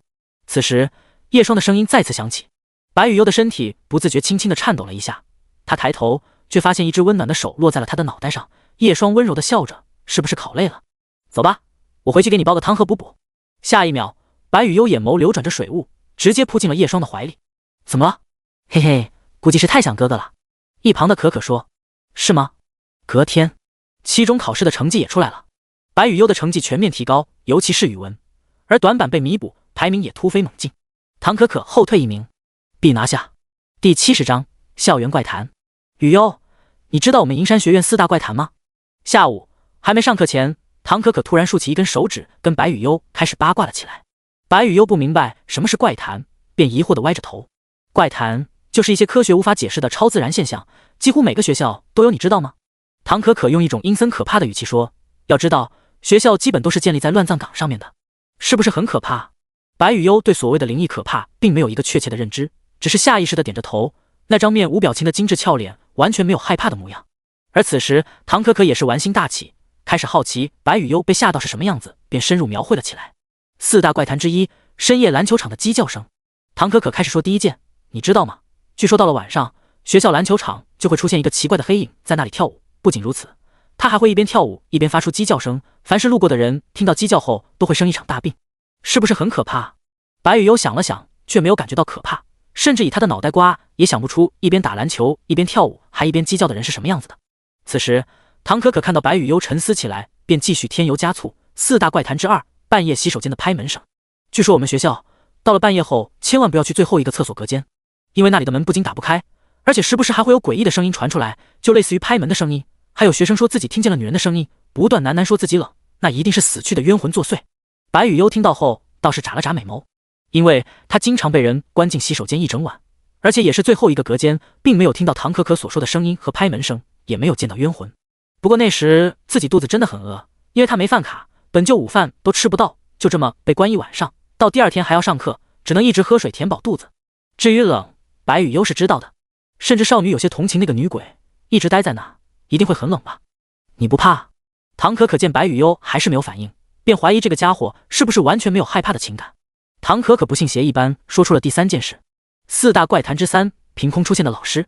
雨优，这件事就发生在我们3年级，据说我们年级突然多出了一个老师，没有人知道他哪里来，也不知道他是哪里冒出来的，就连教导主任都说从来没见过这个老师。可诡异的是，这个老师居然还给 B 班上过课，他还有洞察人心的能力，可以轻易念出每个学生的名字，是不是很可怕？白雨优点头，认真说，很神奇。算了算了，我当初听这些可害怕了。唐可可说，见白雨优没啥反应，他也没有了兴致。就在这个时候，班长走了进来，下午第1节课的数学老师请假了，调课成体育，大家赶紧换衣服下去上课。听到数学课换成体育课后，学生们纷纷欢呼了起来。好耶，走吧，我们去更衣室换衣服。唐可可顿时高兴了起来。哦，白雨优也站起身，跟着唐可可一起去更衣室。更衣室与教室有段距离，在另一侧的教学楼，1楼是男生，2楼是女生。每一间更衣室都并配备了花洒，便于学生运动后可以冲洗一下身体，再回去上课。如果叶双见到了，肯定会说一句：我以前上学时哪有这条件？不过男生基本懒得去更衣室，大概就是等教室里女生走完后，便直接关上教室门换衣服，校服就塞包里，甚至上完课也不会去洗澡，时常因为教室里一股子汗臭味而被女同学投诉。来到更衣室后，白雨优走到了自己的衣柜前，她的柜门对比其他人的格外破旧，甚至还被人踢过，上面满是凹痕，甚至拉开柜门的时候还会发出吱呀声响。这些痕迹都是以前的了。白雨优也注意到，自从上次跟吴雅发生矛盾后，就再也没有人踢自己的衣柜了，也不会有人偷偷把里面自己的运动服给丢到浴室的排水沟里。好像叶双的出现就仿佛一束暖阳，撕破了他周围的黑暗。雨优，雨优，帮我一下。这个时候身后传来了声音，白雨优转头注意到唐可可像是被运动服卡住了，准确的来说是她的胸器太大，运动服拉不下去，而唐可可的小脑袋还在衣服里伸不出来。白雨优走了过去，她先是伸出手按住对方的胸口，然后再把衣服拉下来。不，唐可可的脑袋也从领口冒了出来，她满脸憋红，闷死了，闷死了。白雨优目光落在对方的衣服上，看到高耸入云，一时间也不知道是哪里出现了问题，衣服小了，已经很大尺寸了，等年纪大点去做个手术吧，真烦人。唐可可抱怨了一句，但实际上她也只是在网上看到过缩小手术而已，以她怕疼的性子，也只是随便的口嗨2句，真要做手术，怕不是要吓晕过去。雨优，你的头发那么长，要不然就竖起来吧。这个时候唐可可也注意到了白雨优的打扮，白色短袖 T 恤，凸起的胸口印着银山学院的校徽，配合着深蓝色短裤，一双雪白大腿笔直又圆润，身材就像是黄金比例一样，尤其是那一头长发都到屁股那边了。竖起来。对，我给你找个发圈。唐可可说着回到了自己的衣柜前，很快便拿了几个发圈过来。啊，我以前头发也蛮长的，后面嫌它很难打理，才剪短了不少，这些发圈给你用。白雨优接过发圈，她想了想，便套在了自己的一缕头发上，但很快那发圈便滑落下来。不是这样用啊，要多缠几圈。唐可可便开始帮白雨优梳头发，很快长马尾款的白雨优出现在了眼前。哇，好看，不过你连发圈都不会用，平时怎么打理那么长的头发？白雨优闻言便说，叶双，哦，那头发就是你洗的咯。白雨优点头，叶双不愿意跟我一起洗澡。啊，第71章厕所。因为调课的缘故， A 班和 B 班几乎在同一个跑道上热身，大概10几分钟后，跑步结束便是自由活动的时间。雨优，雨优，我们等会打羽毛球吗？唐可可做了一个手持羽毛球拍挥打的姿势，一边对身旁的少女笑盈盈说着。白雨优回想起叶双的话，便点点头。可可，洗手间，那你去吧，我去器材室拿拍子，等会就在这里汇合吧。唐可可眨眨眼，倒是说道。白雨优点头。操场最近的洗手间并不是在教学楼，而是在观众台的后面，只是那里比较偏僻，一般也只有在跑道这边上体育课的学生才会去。白雨优朝着洗手间走去，却忘记了叶双在本子里曾经说过的一件事。如果去洗手间，就去走廊尽头教室办公室旁边的洗手间。旁边正在上体育课的班级里，有女生注意到白雨优独自去洗手间的身影，便有3个人直接跟了上去。白雨优上完洗手间从隔间出来，却注意到不远处的门被反锁扣上了，还有3个女生站在了那里，她们抱着胳膊还在冷笑着。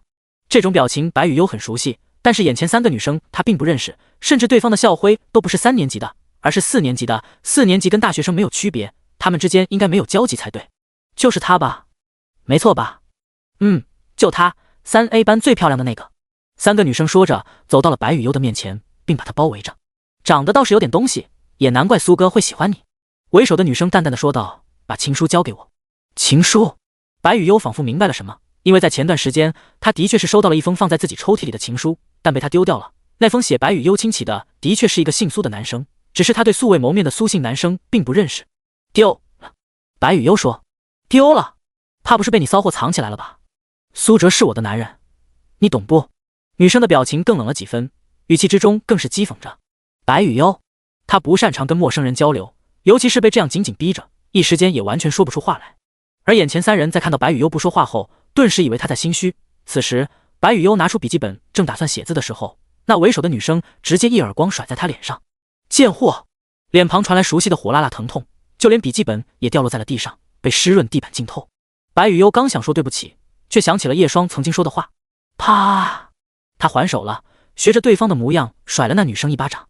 我没有错，白雨优认真的说，直觉在告诉自己这件事并不是他的错。没有错就不用道歉。对方很显然也没有反应过来白雨优竟然敢还手，他顿时怒火中烧，尖叫一声，红着眼抓起白雨优的头发，然后狠狠把他的脑袋压在洗手台撞了一下。咚！这一下磕得非常结实，白雨优滑落在地上，鲜红的血液顺着他的额头往下流，在雪白的脸颊留下一条猩红线条。他无神地睁着眼睛，只感觉大脑一阵眩晕，身体也使不上力气。是不是太过了？一旁有个女生小声说：“出血了。”怕个屁！你们把他的衣服给扒了，我们拍个照，还怕他传出去？为首的女生淡淡的说道。对哦，也是，你来拍。2个女生拉起地上的白雨优，正要动手的时候，一阵突兀的冲水声音响了起来。轰！声音吸引了在场的所有人，他们皱起眉看去，正要看是哪个不开眼的学生，结果最后一个隔间缓缓打开，一个短发少女走了出来。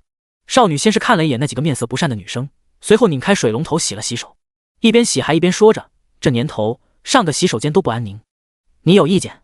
为首的女生皱眉，她倒是没有想到洗手间还有其他人，不过也无关紧要。安诗瑜倒是耸了耸肩，然后把手擦干净揣在外套口袋里。不过他的目光落在了白雨优的身上，似乎是有点意外。你们连他都敢惹，真不怕那大叔给你们脑瓜开瓢啊？大叔？你又是谁？那几个女生面色冰冷的走到了安诗瑜面前。我？安诗瑜想了想，我只是一个路过的卡面，来打罢了。啥玩意？几个女生懵了一下。好吧，其实我是一个练习2年半的高级忍者。安诗瑜只好说。几个女生对视了一眼，纷纷露出一种看神经病的眼神。其中一个女生更是没有废话，伸出手就去抓安诗瑜。安诗瑜倒是脑袋一侧躲开，然后一击撩阴腿，重重的踢在对方的腿间。这招虽然对男生效果拔群，但不代表对女生没用，尤其是那里被重重一踢，那女生顿时脸色煞白了起来，往后踉跄几下倒在了地上。这一过程，安诗瑜甚至都没有把手从口袋里抽出来，还是一副懒洋洋的模样看向剩下2人。剩下2个女生看到同伴倒下后，脸色也不好看了起来。弄他！不过他们很快就后悔了，剩下2个女生根本不是安诗瑜的对手，没几秒就被放倒在地上哀嚎了起来。真弱！安诗瑜似乎是感觉到有些无聊，她踩着几个人的身体走到了白雨优的身旁，甚至刚刚打人的女生脸上都被安诗瑜踩上了一个鞋印。看着眼前跪坐在地上轻轻颤抖的少女，安诗瑜从口袋里拿出手帕，擦擦。白雨优接过手帕，下巴滴落的鲜血与那雪白手帕上绽放出一朵朵赤梅花。我做错了。少女喃喃说着，昏暗的眼眸也不知道在想什么。我倒是不是很清楚发生了什么。安诗瑜随意的说着，不过你现在最好去找大叔。叶双。白雨优的眼睛似乎是有了几分色彩，她吃力的站起身，摇摇晃晃的朝着门口走去。叶双，你在哪？我想见你。第72章，咽不下这口气。事情就是这个样子。校医室，安诗瑜站在叶双身旁，望着躺在病床上的白雨优说道。此时叶双一言不发，他面无表情地看着，但安诗瑜却敏锐地感知到他此刻内心并不平静，甚至处于爆发边缘。那几个畜生在哪？叶双的声音有点沙哑。被我揍了一顿，不过现在应该跑了吧？安诗瑜说。叶双拿出口香糖，用力嚼了起来，试图让自己的情绪平静下来。他突然问了一句：有办法让他们坐牢吗？毕竟都成年了。这个嘛，安诗瑜想了想，应该不行。为什么？安诗瑜下巴微微抬起，像是在指白雨优。他还手了，而且我后面又把那几个打了，其实真要鉴定伤情，指不定他们的伤更重，而且也不好做。你也知道，正当防卫这种东西太模糊了，洗手间更不可能有监控。叶双，他们更重。安诗雨补了一句，露出豆豆眼，他们太弱了，不能怪我。叶霜坐在病床边，然后撩开白雨幽额前的头发，上面的伤口已经被他处理过了，的确不是很严重的外伤，而创口也显示体征正常。银山学院怎么这么多妖魔鬼怪？叶霜叹息一声。安诗雨有点奇怪的看了一眼叶霜，有什么奇怪的？这个世界上什么地方都有人渣，再高的学府也有。叶霜哑口无言，他的情绪逐渐平稳了下来。他看向一旁的安诗雨，说了一句：“谢了，欠你一个人情。”安诗雨顿时露出一副很嫌弃的表情：“一惹，肉麻死了，大叔我走了。”不过临走前，安诗雨的脚步顿了顿，回头：“不过那几个学生，我倒是可以申请让学校那边开除了，也就是说，他们在银山学院这4年也算白读了，这也算一份交代吧，代替校方。”叶霜闻言点了点头：“谢谢。”安诗雨不再多说什么，直接转身离开了。过了一会，校长也来了校医室。吴雅的事情也才没过多久，又发生这档子事，校长心里都快被气疯了，甚至都不知道怎么安慰身为家长的叶霜。但是叶霜并没有难为这个校长，毕竟他本身也没有什么过错。在保证会给一个满意的答案后，校长满怀愧疚地离开了。银山学院有4个校长，分别管理学校不同的方面，接连发生这种事情，这个校长都怕校董那边要找他谈话，看来要召开一次全校的会议了。叶霜，这个时候，病床上的白雨幽睁开美眸，看着身旁坐着的叶霜。叶霜轻轻握着对方那冰凉的小手，柔声安慰着：“还疼吗？再睡一会吧。”一开始疼。白雨幽说完，顿了一下，不过叶霜在身边就不疼了。叶霜，我做错了。他说：“我没有乖乖的去办公室的洗手间。”你没错，你怎么可能有错呢？叶霜伸出手，轻轻地捏了一下少女的脸蛋：“是这个世界对你的恶意太大了，从来没有给你带来过好运。”白雨幽却摇了摇头：“不，叶霜就是我的好运哦。”少女轻柔的话语仿佛能扣动心弦，叶霜的心脏顿时揪了起来，但也没有多说什么。他让白雨幽好好休息。而这个时候，唐可可也急匆匆地赶到了。他拿完球拍后，原本还在奇怪白雨幽怎么还没回来，当听闻他出事后，就急急忙忙地来校医室了。哥哥，要是我跟雨幽一起去洗手间，唐可可有点自责，甚至眼眶红红的哭了起来。原本他就是一个哭包，这下子哇哇大哭起来，甚至让病床上的白雨幽都出声安慰他。趁唐可可看着白雨幽的时候，叶霜也拿出手机走出校医室。他站在栏杆旁一会，终于还是按了按手机的一个号码，拨通了出去。不一会，电话那头传来嗲嗲的声音：“哎呀，小双双，怎么突然给我打电话了？”“富贵，我有点难受。”叶霜吐了口气，缓缓说。电话那头安静了几秒，语气突然正经了起来：“怎么了？遇到什么难事了？”“不是我，是那孩子遇事了。”叶霜把下午发生的事情说了一遍。这样啊，虽然这么说有点幼稚，或者说也不该由我来说。叶霜苦笑一声，但我真的咽不下这口气，他不该被这样对待。这个世界对待善良之人应该是温柔的。好了好了，我懂你，你个傻瓜。电话那头说着，声音突然阴冷了起来：“喜欢仗势欺人吗？我会让他们知道什么叫真正的仗势欺人。给我2天时间，妥妥的。”“谢了。”“没事，不过什么时候带那孩子过来？怪懂事可爱的，我喜欢。”“过几天吧，请你吃饭，叫上陈海。”“叫陈胖子可以，就别叫陈胖子的老婆了吧。上次桌子差点被掀了，就因为陈胖子多看了2眼隔壁桌的大腿。应该可以。”挂了电话后，叶霜收拾好心情，重新回到了校医室。叶霜回家。这个时候，白雨幽的视线也投了过来，他说道。唐可可则是说：“哥哥，要不然先带雨幽去医院。这个时间，医院应该快下班了。”叶霜刚刚给白雨幽检查过了，再加上系统信息的辅助，大概就是额头有点皮外伤，再加上轻微脑震荡。不过刚刚白雨幽满脸是血的出现在校医室，着实是吓得他不轻。叶霜又让白雨幽睡一会后，便开车带他回家了。至于唐可可，叶霜事先让他回去了。回到家的白雨幽脑袋缠着绷带，看到叶霜在屋子里忙前忙后，甚至对他所说的话完全都不拒绝。少女想了想，突然开口：“叶霜，今晚可以一起睡吗？”“这不是当然的。”叶霜对白雨幽的问题感到奇怪。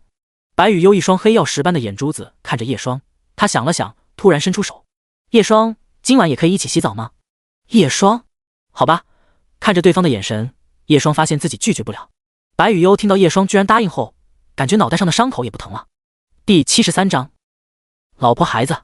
水汽朦胧的浴室，叶霜让白雨幽坐在小板凳上，自己则是用浴球帮她搓洗着身体。这座城市天气湿热，自然需要每天都要洗澡，而且一天不洗都会感觉全身难受，就像是有蚂蚁在爬。叶霜，前面也要洗，那你抬起胳膊来。哦。叶霜用手伸到前面，把泡泡涂抹均匀后，再用花洒给冲干净。细嫩的皮肤就像是剥开蛋壳的鸡蛋白一般，在朦胧水汽之中显得更加吸引人。感受着刚刚掌心中的触感，虽然叶双渐渐开始习惯这一切，但终究还是逃避不了人之常情。叶双，此时少女缓缓转过头，缓缓滴落水滴的发丝中，那双好看的美眸盯着他。你的伤口又肿起来了，涂药，别突然上手摸啊，疼。叶双捏了捏眉心，不过现在白羽幽是病人，便不再多说什么了。他看着眼前的后背曲线，缓缓收回手。好了，出去吧。叶双，什么？我给你洗头发？白羽幽轻轻地说。叶双愣了一下，笑了笑后倒是没有拒绝。他坐在了白羽幽刚刚的板凳上，而少女学着叶双的动作，手法生疏笨拙地搓着她的头发。但那纤细手指触碰头皮的那一刻，叶双却感受到了前所未有的奇特感觉。羽幽，洗发水，不要朝着我的眼眶抹。很快，叶双的头发便打上了泡泡。白羽幽拿起一旁的花洒，不断地冲刷着她的发根。滑落面旁的流水中，叶双微微抬眼，镜子前的少女正专注地帮她洗头发。长大了，叶双在心中感慨着，不再是之前那个在外面脱衣服洗澡而不自知的女孩子了。她现在已经懂得帮别人洗头了。这个时候，叶双突然注意到白羽幽在身后贴了过来，然后紧紧抱着她。羽幽，叶双，身体好暖和。白羽幽抱着她，还用脸蛋蹭了蹭叶双的后背。不要这样贴过来。水。闹了一会后，叶双和白羽幽总算是从浴室里出来。此时叶双光着身体，只穿了一条短裤，而少女则是穿着一件宽大 T 恤跟着走了出来。过于不匹配的衣服，以至于可以当白羽幽的连衣裙了。衣围领域若隐若现，一双雪白大腿笔直。要问什么原因，就是刚刚白羽幽贴过来的时候，把花洒扔地上了，那喷溅出来的水花直接打湿了她的衣服，所以叶双也只好把自己的衣服给她先穿上。但不得不说，这身打扮的白羽幽虽然穿着的是她的衣服，看上去却有一种别样的可爱。换上这套新的睡衣吧。叶双从阳台收了一套新的睡衣后说，谁知道少女的脑袋却摇了摇头。不，我可没有多的睡衣了，乖，拿过来。叶双刚说完，白羽幽却转身就走到了房间里，然后当着他的面把自己缩进了被窝里。他走到了床边，然后看着眼前宛如小山包一般的被子，伸出手敲了敲，羽幽，出来。几秒后，被子里伸出一只手，还捏着一张纸。Omega， 羽幽已经睡了哦 ，zzz。叶双，他面无表情的把手伸进被子里，最后摸索到对方的鼻子，轻轻的捏了一下。一夜无话。因为白羽幽受了伤的缘故，叶双给他请了一天假期休息，当然他也没打算去学校，毕竟去银山学院当校医就是为了这个丫头而已。天蒙蒙亮，叶双便起床了。他望着空荡荡的床铺，把注意力投到了房间外。白羽幽依旧更早的起床，偷偷的练习着厨艺。叶双走到门口，从这里朝着厨房那边偷瞄过去，少女被朦胧晨光包围，她还是那件宽大的 T 恤，正聆听着油花滋滋作响。也不知道她几点起床。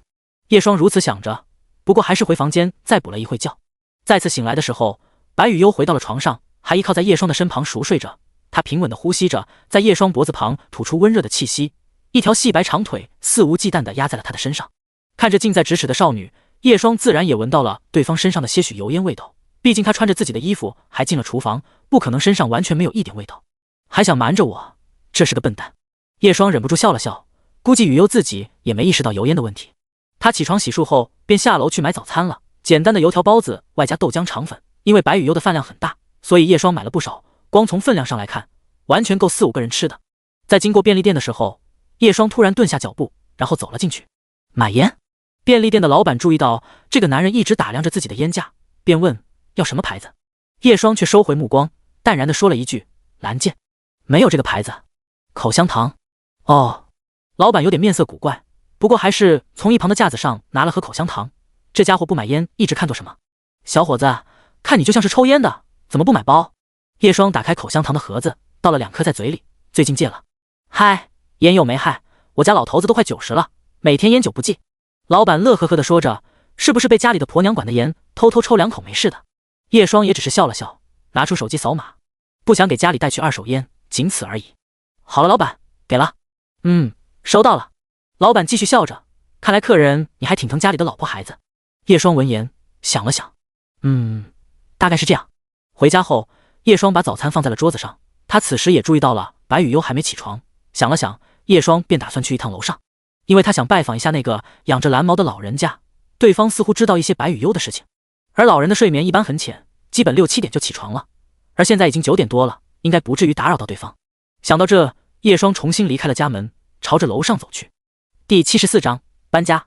咚咚咚咚，富有节奏且不算太过于吵的敲门声响起，伴随着家中肥猫的喵内声音回应。此时站在阳台正穿着白色背心浇花的老人缓缓转头，他抓起一旁的拐杖，随着一重一轻的声响，老人走到了门前，房门打开，灰色肥猫宛如脱了缰的野马，直接冲了出去，却被一双用力的手掌给抓住。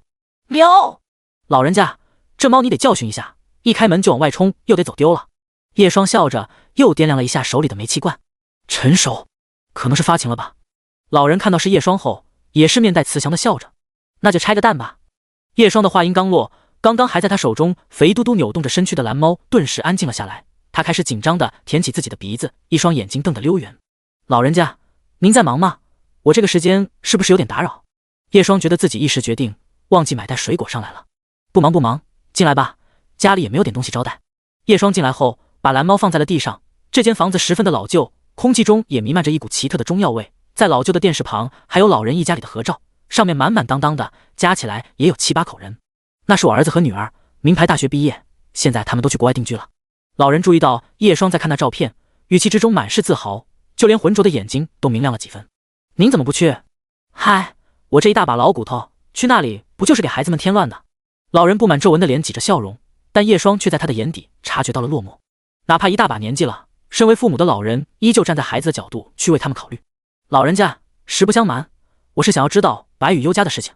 坐下后，叶双也简洁明了地说出了自己前来拜访的目的。而且，您知道多少？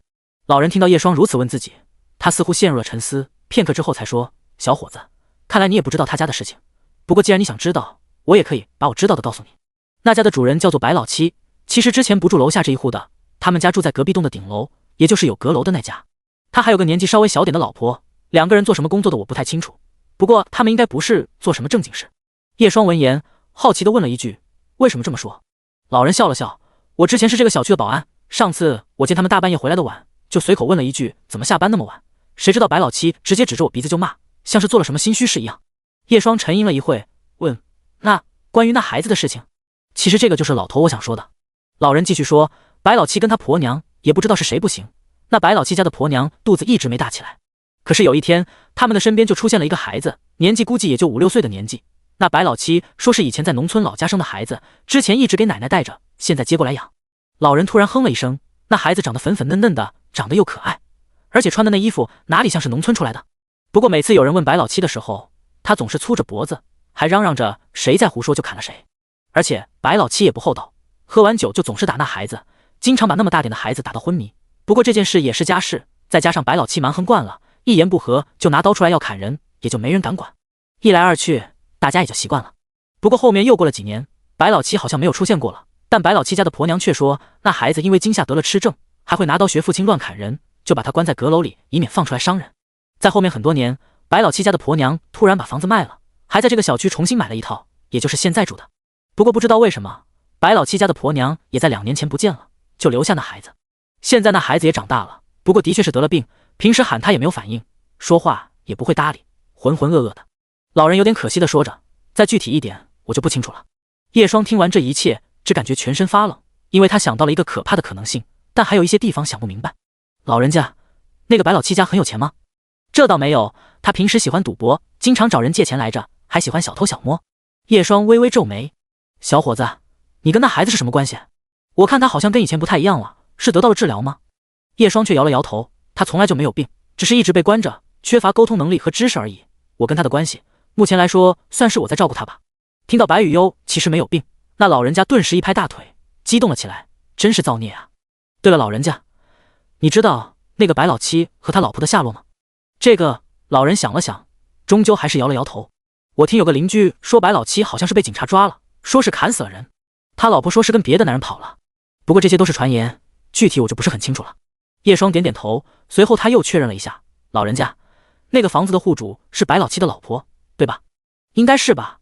好，告别了老人家后，叶双心情沉重地回到了楼下的房门口。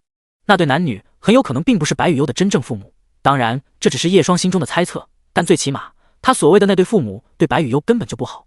几岁的孩子被打到昏迷，叶双完全不敢想象年幼时白羽优是怎么样的心情和遭遇。要搬家才行，鬼知道那些家伙什么时候回来。叶双深深地吐了口气，喃喃地说道，然后再带白羽优去派出所登记一下信息才行，上传个 DNA 数据很重要。第75章，大海少女。用钥匙打开房门，叶双注意到白羽优已经起床了，她跪坐在阳台门口，用手指捏着猫粮喂一万，但此时一万似乎也不饿的样子，反倒是对眼前晃动的发丝有些兴致，伸出小爪子去掏弄少女的头发。白雨悠也不介意，甚至看到一万玩得很开心，他便把自己的头发全部搂起，然后塞给了小猫。及腰的长发对小猫来说实在是太多，直接就把一万给淹没。就在这个时候，白雨悠像是感觉到了什么，他转过头，自然也是注意到了站在不远处的叶霜。叶霜，白雨悠立刻站起身小跑了过来，但此时咬着他头发的一万却因为反应不及时，被白雨悠的头发甩起，身子在少女屁股那里一弹一弹的。那么好看的头发，别让一万糟蹋了。叶霜伸出手把一万揪了下来，轻轻地敲了一下小猫的脑壳后，叶霜把它放下，一万顿时开始痒肚皮，这是小猫对同伴放松的姿势。捣蛋鬼！叶霜说着，目光落在白雨悠的身上。或许是想起刚刚那老人家所说的话，此时叶霜的心情还没有完全恢复过来，他现在需要知道一些事情。雨悠怎么不吃早餐？叶霜先平复了一下内心的不平静，然后指了指旁边的桌子询问道。白雨悠说，叶霜刚刚不见了，想跟叶霜一起吃，吃饱是一件开心的事情，想跟叶霜一起开心。叶霜伸出手轻轻地捏了一下白雨悠的脸蛋，好了，坐下吧。少女坐下后，看到叶霜开始吃早餐，便也拿起一个包子小口小口吃了起来。她吃东西的时候就像是一只小动物，光是看着就让人感觉心情很好。叶霜看着对方，几秒过后，她突然问了一句，雨悠，你还记得自己小时候的事情吗？小时候？大概5、6岁的时候，还有记忆吗？叶霜问。白雨悠点头。大概还记得什么？白雨悠想了想，认真的说，很饿，还有身体很痛。叶霜感觉自己呼吸都不畅快了起来，仿佛周围的空气都凝结如泥沼，感觉到一阵胸闷的他勉强一笑，选择了不再追问下去。今天请假了，我带你出去走走。叶霜说，其实他想带白雨悠去一趟警察局。好，有没有想去的地方？叶霜问。想跟叶霜在一起。叶霜愣了一下，我不是就在这里。白雨悠点头，这就够了。叶霜沉默了片刻，他想了想，突然说道，我带你去海边吧。海珠市是临海城市，虽然本市的居民都表示去海边还不如在家玩手机，但不妨碍每年都有不少旅客过来这边看海，而且对叶霜来说，心情不好的时候去海边散散心也不错。海？是不是很久没去了？叶霜微微一笑，其实他自己也很久没去过了。白雨悠却摇头说了一句，没去过。叶霜表情一滞，但很快明白了过来，眼前这孩子被阁楼关了8年，又独自懵懵懂懂的生活了2年，如果没有特殊情况的话，的确不太可能去海边。吃完早餐，我们出发吧。好。简单的吃完早餐后，叶霜跟白雨悠休息了一会，又稍微看了点小短剧后就出门了。今天的天气不错，碧空如洗一般干净，温暖的阳光透过树叶缝隙洒落在不远处车位上，宛如形成了一条条灰色鱼儿，伴随着清风吹拂树叶，鱼儿也在游动着。叶霜原本烦闷的心情也稍微恢复了一些，她转头看向身旁少女，她正拉着自己的衣角，那安静乖巧的小脸上，额头还缠着绷带。上车后，叶霜把车开了出去。这里距离海边不算很远，大概20分钟左右的车程，恰好今天也不是节假日，不然一车位难求。叶霜还记得之前跑去海边乱停车的时候，没少被交警贴牛肉条。此时白雨悠正好奇看着车窗外往后倒的景色，出于对这个世界的懵懂，让少女对一切都感到了好奇。叶霜没有把车开得很快，她早就过了一上高速就飙150的年纪，现在开得又缓又稳，哪怕是一辆跑车。此时眼前出现一处隧道，长度大概有1公里左右，伴随着几道喇叭声响，周围的景色顿时一黑。白雨悠下意识地颤抖了一下身体，突如其来的黑暗所莫名生出的恐惧感把他的内心层层包围。他伸出手想拉着叶霜的衣角，但下一秒他感受到手掌心传来了熟悉的温度。叶霜此时单手开着车，另外一只手轻轻地握着少女的柔软小手。刚刚白雨悠的反应自然是被他所注意到。隧道其实并不算黑，或许是因为突如变黑刺激到了他。别怕。叶霜的温柔声音响起。雨悠，你信我吗？把眼睛闭上。叶霜的话音刚落，白雨悠便闭上了眼睛。大概过了半分钟左右的时间，此时白雨悠突然感受到一旁传来了呼啸的风声，伴随着还有咸腥的气味。好了，睁开眼吧。白雨悠缓缓睁开美眸，周围光亮一片，在她面前的车窗不知道什么时候被降下，少女呆呆地看着远处的景色，那是一片大海，与天边接壤，水天一色，蔚蓝一片的海平面在阳光的照射下微微泛着湖光，也倒映在了白雨悠清澈见底的眼中。她看着像是要把一切都纳入眼中，一时间竟然没有什么动作。叶霜开着车，偶尔侧目见到少女眼中那一层淡淡的蓝色，她也没有出声。那就是海。对，那就是海。我好像来过。白雨悠喃喃说着，这样的景色似乎曾经存在过她的大脑之中，却蒙上了一层模糊的滤镜。叶霜闻言深深地看了她一眼，随后忽然问了一句，雨悠，你以前还有其他名字吗？名字好像有。第76章，喜欢吗？但随着不断深入的思考，少女的脸蛋似乎浮现出一丝痛苦。先不想这个。叶双注意到这一幕，立刻出声制止。人本就对7岁之前的记忆很模糊，如果白雨优真的不记得，叶双并不想勉强她，更何况那个时候有不少痛苦的回忆。还好看吗？为了转移话题，叶双询问白雨优的想法。海珠市的大海有一种神奇的现象，那就是天气好的时候，大海会变得很蓝。这也让前来的游客产生2种不同的感觉。有些游客会说海珠市的海是脏的，是黄的；也有游客会说海珠市的海是蓝的，漂亮的，好看。白雨优点头，顿了一下，他补了一句：没电影好看。叶双有点哭笑不得，当然不可能比电影好看。要知道，电影拍出来的大海是会经过后期修改调滤镜的，哪怕是灰蒙蒙的大海，经过滤镜那么一改，那都是深蓝一片。还有就是很多旅游博主所发的照片之所以会那么好看，也是经过精修的。要知道3分拍7分修就是这么个道理，不然也不会有一种网络上全是帅哥美女，线下全是妖魔鬼怪的奇特现象。叶双，手。白雨优说，不给了，开车还是2只手比较安全。哦。来到目的地后，叶双把车停好，熟练地抱怨了一句停车都要10块钱1个钟后，他领着白雨优来到了海边。哪怕不是节假日，今天的海边一样有着很多人，当然也有很多商户在这里做生意，什么200块1晚的帐篷，30块1小时的躺椅，以及100块1天的太阳伞。景区还是一如既往的高价低配。踩在柔软的沙滩上后，少女似乎对一切都感觉了新奇，她忽然像是注意到了什么，目光望向了远处的雪白圆形建筑。叶双，那是什么？月月贝。叶双说，我们市的地标建筑。什么叫做地标建筑？可以理解为一座城市的名片。叶双说，月月贝从远处看就是一个巨大的贝壳形建筑，其实它是一座大剧院，高度大概有90米。白雨优点头。叶双，他们也不穿衣服。笨蛋，那是泳衣，跟内衣好像一样，还是有区别的。面对少女好奇的询问，叶双也耐心地回答着。正所谓读万卷书不如走万里路，很多知识并不是可以读出来的，而其中富养女穷养儿，富便是精神上的富足，去开阔眼界，去提升自我，不至于沉迷低级的乐趣，最后被黄毛轻易拐走。一想到白雨优以后要是被黄毛骗了，叶双就感觉牙疼，也让他坚定了带白雨优去体验更多的事情。这个时候，白雨优突然弯下腰，从地上捡起了一枚贝壳。那是贝壳，可以带回家吗？当然可以了。叶双笑着，便陪白雨优在沙滩捡起了贝壳。走着走着，便来到了浅滩。此时一层又一层的海水打来，湿润了2人沾满沙子的脚。天气温热，海水清凉，对白雨优来说满是新鲜。叶双，什么？这个贝壳不太一样。白雨优手捧着一颗白贝，一整颗完整紧闭的贝壳，对白雨优来说似乎跟刚刚那些不太一样。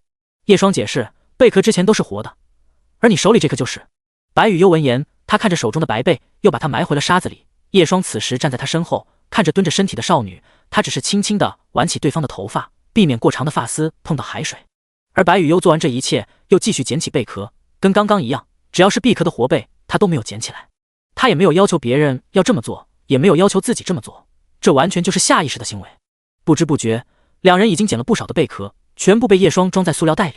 接下来，叶双又带着白雨优去体验了一下海上游艇。只是游艇开船的那一刻，白雨优的小脸绷得紧紧，很显然是过于刺激了。一晃半天就过去了。当晚霞把那些碎金子洒在海平面上后，白雨优才注意到天色昏暗了下来。此时，叶双跟白雨优坐在一颗礁石上，看着远处那夕阳，他微笑着说了一句：大海是不是挺不错的？就在这个时候，叶双感觉到脸颊传来湿润，他愣了一下，转过头，发现白雨优正看着自己。为什么？夫妻要多亲亲。白雨优认真的说道，她的美眸朦胧着淡淡的金色，似乎有一种难以言明的笑意。叶双叹了口气，是不是唐可可教的？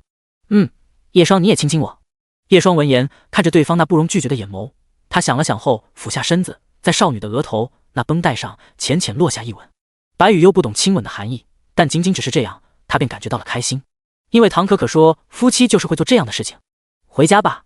似乎是察觉到了白雨优的高兴，叶双温柔地说道。好。回到家后，叶双跟白雨优做了一顿饭，然后一起摆弄起贝壳。叶双先是弄了一个带着木塞的玻璃瓶，然后把其中一部分贝壳给装了进去，从此家里便多了一个好看的小摆件。剩下一部分贝壳，叶双则是用工具给它们钻了一个孔，然后用绳子串联了起来，并用胶水固定好每个贝壳在绳子上的位置。这样的贝壳串叶双一共弄了5条，而白雨优则是坐在一旁，然后贴在叶双的手臂旁安静看着。他不懂叶双在做什么，但也没有出声。弄完贝壳串后，叶双又弄了根钢丝，然后把钢丝弄成圆形，并把5条贝壳串分别用胶水固定在圆圈上。做完这一切后，叶双看着手中的圆圈，轻轻一晃，贝壳与贝壳之间的碰撞便传来了清脆悦耳的声音。叶双找了根绳子系好圆圈，并把它的另一头系在了阳台的栏杆上。此时一阵晚风吹来，叮铃铃的声音响了起来。叶双看着眼前这个做工还算不错的风铃，笑着看向了身后的少女。喜欢吗？伴随着悦耳的叮铃，这个画面仿佛烙印在了白羽幽的眼中。他轻轻点头，像是在回应风铃的声音一般。喜欢。第77章暗恋。翌日，陈庆回国了，终于从繁忙的工作中脱身出来。他选择了在叶双生日的日子给自己放个难得的假期，提前给对方发了个消息后，陈庆看着眼前距离目的地还有数小时的显示器，便顺带给自己敷了个面膜。要不是飞机上的 WiFi 比较慢，不然陈庆还想着要不跟叶双来个语音通话。不过现在的他也只是随意的敲了敲笔记本上的按键，回复一些无关紧要的工作消息。关掉聊天界面后，他点开了一个小说网站，然后在书架上点进了一本小说里。还没更新，这家伙真把小说当日记写了。陈庆美眸飞速浏览完其中的内容后，又点了个催更后，便慵懒地伸了个懒腰，姣好的事业线高挺。他也是无意中听到陈海说叶双还在空闲时间写了个小说，陈庆便顺着对方喜欢用的网名搜了一下相关的作家号，结果发现网名和作家名是一样的。怎么不叫失业后被温柔总裁捡回家呢？在心里腹诽了一句后，陈庆伸出雪白双腿搭在靠板上，并按下了一旁的按摩按键。望着机舱窗外的白云，陈庆的思绪飘向了远方。他已经不记得自己暗恋叶双的日日夜夜是怎么过来的，甚至为了追上对方的步伐，一直不爱学习的自己也努力考上了一中。在班级碰见对方的那一刻，看到对方那吃惊的眼神，还说了一句真巧啊。可哪有这么多巧合？如果不是自己用了些方法，也不会那么凑巧与他同一个班级。上课时，当老师念出他名字的时候，最先抬头的永远是自己。无论去学校里哪一个角落，自己眼角的余光总是会下意识的去搜寻对方的身影。每次鼓起勇气跟他说话，就像是考试一样，过后总感觉自己并没有发挥好。偶尔晚上用手机聊天，为了对方的一句洗澡去后晚点聊，一等就是等了一晚上。有时候会为了对方一句玩笑话傻笑一整天。照片里存着的模糊壁纸是自己偷拍他的照片。时常与月亮对话，他与自己聊太阳，自己与月亮聊他。直到他的出现，陈庆才知道，原来哪怕是暗恋，其实也是会失恋的。看到对方形影不离的身影，陈庆才明白呼吸也会痛。他恨自己懦弱，恨自己拿不出勇气去告白。这份感情并没有随着时间的冲刷而变淡，反而因为发酵而越发刻心。他爱了叶双15年，在对方有了心爱之人后，用了整个4月编织出一句自己其实并没有暗恋他的谎言。谎言能骗家人，但却无法骗过自己的内心。如今经历了种种，在无数选择题面前，她已不是当初那个青涩的女孩，也有了开口的勇气。感谢老天给了我一次机会。陈庆缓缓从机舱外的风景收回视线，目光落在了手机那张模糊带着朦胧滤镜的屏保上。你是我的。因为之前答应了陈庆，所以今天午饭我就不回来吃了。中午的饭菜我已经备好在冰箱里，在微波炉热一下就可以吃。叶双站在家门口，叮嘱着面前的少女说着，像是不放心般又问了一句：雨优，微波炉你应该记得怎么用吧？白雨优点点脑袋。忽然少女伸出手，轻轻地拉住了叶双的衣角。晚上生日。叶双笑了笑，伸出手揉了揉白雨优的脑袋。晚上我就回来，记得等我。好。白雨优似乎还有其他想说的，但犹豫了一下，最后化为一句：我等你回来。乖。叶双掐了一下对方柔软的脸蛋后，在他的目光之中下楼去了。白雨优站在门口，足足好几分钟后才关上了房门。屋子似乎恢复成往日的平静，没有那道熟悉的身影，也没有对方温柔的声音。喵内，脚边传来毛茸茸的触感，白雨优低下头，一万正仰着脑袋发出喵喵叫。自从宠物医院接回家后，一万的外貌几乎一天跟一天不一样，也从原本的瘦骨嶙峋到现在的四肢厚实。喵咪的叫声让屋子里多了几分活力。白雨优蹲下身子，轻轻地抚摸着一万的脑袋。叶双今天不在，可是我现在就想他了。一万听不懂白雨优在说些什么，只是伸出爪子碰了碰他的指尖。罐罐。白雨优此时站起身回房间去了。他坐在床边发着呆，似乎想要睡一会来打发时间。不过当他躺下来后，却在枕头闻到了熟悉的味道，叶双的味道。他伸出手把枕头抱了过来，然后用脸蛋轻轻地蹭着。过了一会，白雨优想起自己要做的事情，他有点依依不舍地放下枕头，打算出门去买菜。对，买菜。白雨优记得叶双说过的话，要给对方做一道菜，前段时间一直都有努力练习着。晚上叶双回来前做饭。少女站起身重新走到了门口，这个时候一旁的一万又凑了过来。喵内，喵。主人，罐罐。毕竟叶双今天忘记喂猫粮了。白雨优垂下眼眸看着他，一人一猫就这样对视了半分钟的时间，最后白雨优得出了结论。他也想跟我出门？白雨悠把1万报了出来，我带你出去。1万？伴随着关上的房门，1万似乎有点害怕外面的环境，先是挣扎了一下，最后顺着白雨悠的衣服往上爬，最后竟然抓着头发趴在了他的脑袋上。白雨悠注意到趴在自己脑袋上的1万，还以为对方喜欢坐在那里，就这样出门了。一只长毛菊趴在一个美少女的脑袋上，这样的画面顿时吸引了大片路人的目光。不过白雨悠倒是没有注意，毕竟他对周遭各种视线早就习以为常。就这么来到了菜市场，白雨悠停下脚步，站在了一个菜摊前。卖菜的老婆婆很显然是认识白雨悠，毕竟这个漂亮的小丫头总是跟一个男人出来买菜。靓女要咩眼？白雨悠不擅长跟陌生人交流，被这样突然一问，她一时间也没有开口，就继续站在那。空气安静了几秒钟，白雨悠才像是想到了什么，从怀里拿出一个笔记本。Omega， 给我2颗番茄，谢谢。老婆婆看着白雨悠写的字，片刻后才眯起眼睛。我老花呀。第78章，好吗好吗？等多久了？刚到。机场，叶双帮忙推着陈庆的行李箱，虽然他提前了半个小时，但也没有必要说这个。陈庆跟在身后，他步调轻松，背着手望那叶双的背影，问着：为什么走那么快？是吗？叶双放缓了脚步。陈庆也没有继续说话，只是似笑非笑的看着叶双那局促的模样。你干嘛？叶双停下脚步，有点无奈的转过头。我好像什么都没做吧。此时陈庆的双眼弯成月牙，2只手的葱白手指互相碰在一起，笑容带着甜。叶双，你终于看我了。陈庆今天没有像往常那般戴很多首饰，简单的白色裁切风连衣裙，一双大腿圆润如玉，搭配着米白色巴黎世家帆布鞋，处处充满着活力的气息。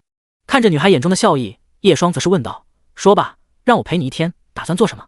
陈庆忽然问了一句：做什么都可以。差不多吧，做 X 吧。叶双差点被呛了一下，陈庆还是老样子，没有什么变化。他立刻说：这个不行，都是成年人了，有什么不行？哎呀，你的手好大啊。陈庆靠了过来，把自己的手指放在了叶双握着行李箱的手背上。虽然此刻他无比主动，但从陈庆发红的耳朵可以看出，本人其实没有外表那样看得平静。甚至在叶双那漆黑如墨一般的眼眸注视下，陈庆从一开始的耳朵红慢慢延伸到了雪白脖颈，红晕一片。但陈庆还是强撑着跟叶双对视，甚至表现得无比淡定。怎么，恋爱经验为零的还想假装老司机？叶双一句话瞬间打破了陈庆的强撑，对方没好气的举起小拳头，在他的胳膊留下一连串击打。陈庆抱着手臂开始小声嘀咕起来：你以为我为什么没谈恋爱？叶双假装没听见，继续推着行李箱一路来到了停车场。坐上车后，叶双说：走吧，先带你吃饭，有没有想去的餐厅？有啊，一中那边。叶双愣了一下，随后像是再次确认般问了一句：那里有什么好吃的？隔壁间那么多吃的。陈庆反问：你忘了？叶双倒是有点意外陈庆的选择，不过笑了笑后没有多说什么，因为机场离目的地大概50多里，所以大概需要1个小时的车程。一路上，陈庆跟叶双说了很多这几天工作时候遇到的事情，一会吐槽翻译不靠谱，一会又说当地的东西猪都不吃，碎碎叨叨的模样，要是被他的员工看到后肯定会惊掉下巴，毕竟陈庆工作的时候格外严厉，可不会有这样小女生的姿态。哦对了，我还给你买了礼物。在排队上高速的时候，陈庆一边说着，还在自己的包包里掏了一会，拿出一枚绿色的手表给叶双，扫了一眼后愣住了。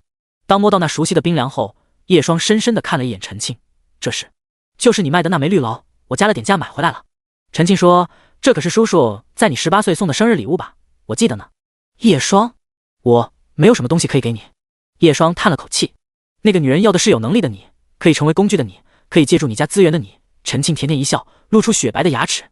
但是我不一样哦，叶双，我只要你从始至终。虽然我不求你忘了他，但可以给我一点位置吗？女孩俏皮的双手合十，眨眨眼撒娇，好吗好吗？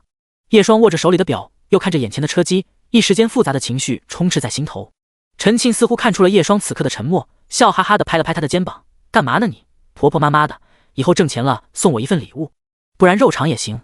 叶双似乎也被逗笑了。这个时候，陈庆把手表拿了起来，直接给她戴了上去。他轻抚着上面的晶片，像是有些感慨，要是能回到中学就好了。为什么？你叶双没有问下去，此时也已经上了高速。陈庆不想打扰他开车，便拿出手机给家里人打了几个电话。午饭不吃了，晚上再说。叶双在开车呢。对，他接的我，我们在一起呢。陈海，母鸡哦，那胖子估计在上班。知道了。打完电话后，陈庆又拿起手机点开自拍，他假装一副要给自己化妆的模样，拿着口红比划着，却不断的偷偷按下拍摄按钮，把自己和叶双的侧脸都容纳在镜框之中。过后又像是个做错事的孩子，有点心虚的瞄了一眼叶双，见没有被发现后，又大大方方了起来。其实这一幕全部被叶双收入眼底之中，他似乎感觉到了一些好笑，不过为了那家伙的面子，还是故意假装自己没看见。下高速后，车很快便来到了叶双的母校第一中学。看着昔日的学校经过几次装修而变得陌生又熟悉的模样，叶双收回视线，把车开到了隔壁的街道上。这是一条美食街，不过和昔日的记忆似乎有点不太一样。在路边停好车，打上咪表后，叶双和陈庆并肩走了进去。还真是大变样呢，以前还有不少小推车卖寿司手抓饼的，都那么多年了，有什么奇怪的？叶双说着，眼底却满是怀念。以前我们总是喜欢来这里吃呢，陈海就是这样吃胖的。陈庆笑盈盈地说着，随后他的目光像是发现了什么，顿时兴奋地拉着叶双的手小跑了起来。这个，叶双被拉着走到了一家炒粉店，一块隔烟板，一个为了炒粉特地折取起来的炒锅，还有一个赤裸着上身的老大爷。老板，2份炒牛河，不要豆芽。陈庆说着，又朝着老板补了一句：对了，老板，帮我去隔壁要1份鱼香茄子包。老大爷看着打扮精致的陈庆，又望了一眼自己与他画风仿佛不同的店面，忽然问道：你们是不是以前来过这里？在他的记忆里，好像曾经也有那么一个小姑娘，穿着校服，说着这些话。第79章，世界真小。鱼香茄子包闻着还不错。饭菜全部端上来后，陈庆一边说着，一边用勺子舀着酱汁放在了米饭上。给，谢谢。叶双看着眼前淋着酱汁的米饭，眼底之中倒是数不清的怀念。这个东西，我读高中的时候很爱吃，每次光是这点酱汁都能送3碗米饭。陈庆当然知道，不过他此时只是笑了笑，并没有多说什么。他当然知道，有时候在陈庆自己都想不出自己爱吃的东西是什么时，却能准确地说出他所喜欢的食物。叶双吃着米饭，不一会便吃得干净。这个时候，他像是注意到了什么，目光落在身旁的女孩身上。怎么了？为什么不吃？我最近肠胃不太好，医生让我少吃点油腻的。陈庆说。那你还来这里？嘿嘿，陈庆嘻嘻笑了一下，就缅怀缅怀，毕竟我也很久没来这里了。叶双闻言，随后站起身，走到了那炒粉老板身旁，问了些什么，不一会便端回了1份汤河粉。吃点东西，你刚下飞机。叶双说。哦。陈庆不知道为何，顿时一脸美滋滋的表情吃了起来。他在关心我。叶双吃了1碗米饭，外加牛河就饱了，好像过了长身体的年纪后，自己的饭量倒是小了不少。陈庆的饭量似乎更小，1碗汤河粉都没吃完，还剩下一半。吃饱了。陈庆说。吃那么点？上飞机的时候吃过一些东西了。陈庆说着，从怀里拿出1包湿纸巾后，递给了叶双1张。叶双接过湿纸巾后问了一句：等会去哪？谈恋爱的情侣吃完饭应该要做什么？陈庆反而问了一句：那要不开个房休息一下？你说的开房，他正经吗？可以不正经。叶双有点无奈地问：你是不是满脑子都在想色色的东西？陈庆顿时认真地说：什么话？他一拍桌：我想的东西可要比你想的色多了。见到对方那一本正经的表情和语气，让叶双一时间都没有反应过来。他扯了扯嘴角：你这个家伙，从了我？别闹，你现在很像个痴女啊，只吃你一个，那不还是痴女吗？喂！两人闹了一会后，便结账离开了炒粉店。因为这条街主打下午和晚上的生意，所以选择还有一些摊位和店面没开或者在准备。不过倒是让陈庆找到了一家大口酒奶茶店，两人肩并肩捧着奶茶喝，依旧是童年的味道。看电影吗？现在？陈庆说着，用手指滑动着手机屏幕。过了一会后，他发现了最近上映的新电影《前女友3》。当看到那个敏感的电影名字后，陈庆默默地滑到下一页，目光停留在了喜羊羊灰太狼大战篮球机上。看这个，叶双有点意外地看着那电影海报，毕竟这可是小学的时候才看过的动画角色。你还追这个？陈庆有点心虚，但又看了一眼同期档的电影后，立刻说：我爱这个。叶双没有发现陈庆此时表情的不对劲，既然他说看这个，那就看这个吧，毕竟今天是自己陪他的一天。打开导航，搜索了一下最近的商业广场后，叶双带着陈庆来到了目的地。电影院在商业广场大厦的4楼，从地下停车场的车库电梯坐上去后就是电影院了。叮，4楼到了。伴随着缓缓打开的电梯门，电影院那巨大的宣传显示器便出现在了眼前，上面的电影海报格外的醒目。前女友3，那些错过的白月光。陈庆微微张了张嘴，像是想说什么，却什么都说不出口。叶双的表情倒是平静，只是瞥了一眼后便收回视线，然后在一旁的取票机拿票。在等候入场的时候，陈庆还在一旁观察了一会他的表情，这贼头贼脑的模样反倒是让叶双忍不住侧目，似乎是有点好笑般问：怎么了？没事，就是觉得你很帅。不一会，入场的时间也到了，简单的验票过后，叶双跟陈庆走进了观影室。人很少。叶双坐下来后，下意识地看了看周围，可能是我们最先进来的吧。陈庆说着，倒是低着头，不知道在弄什么东西。怎么了？没事，你看。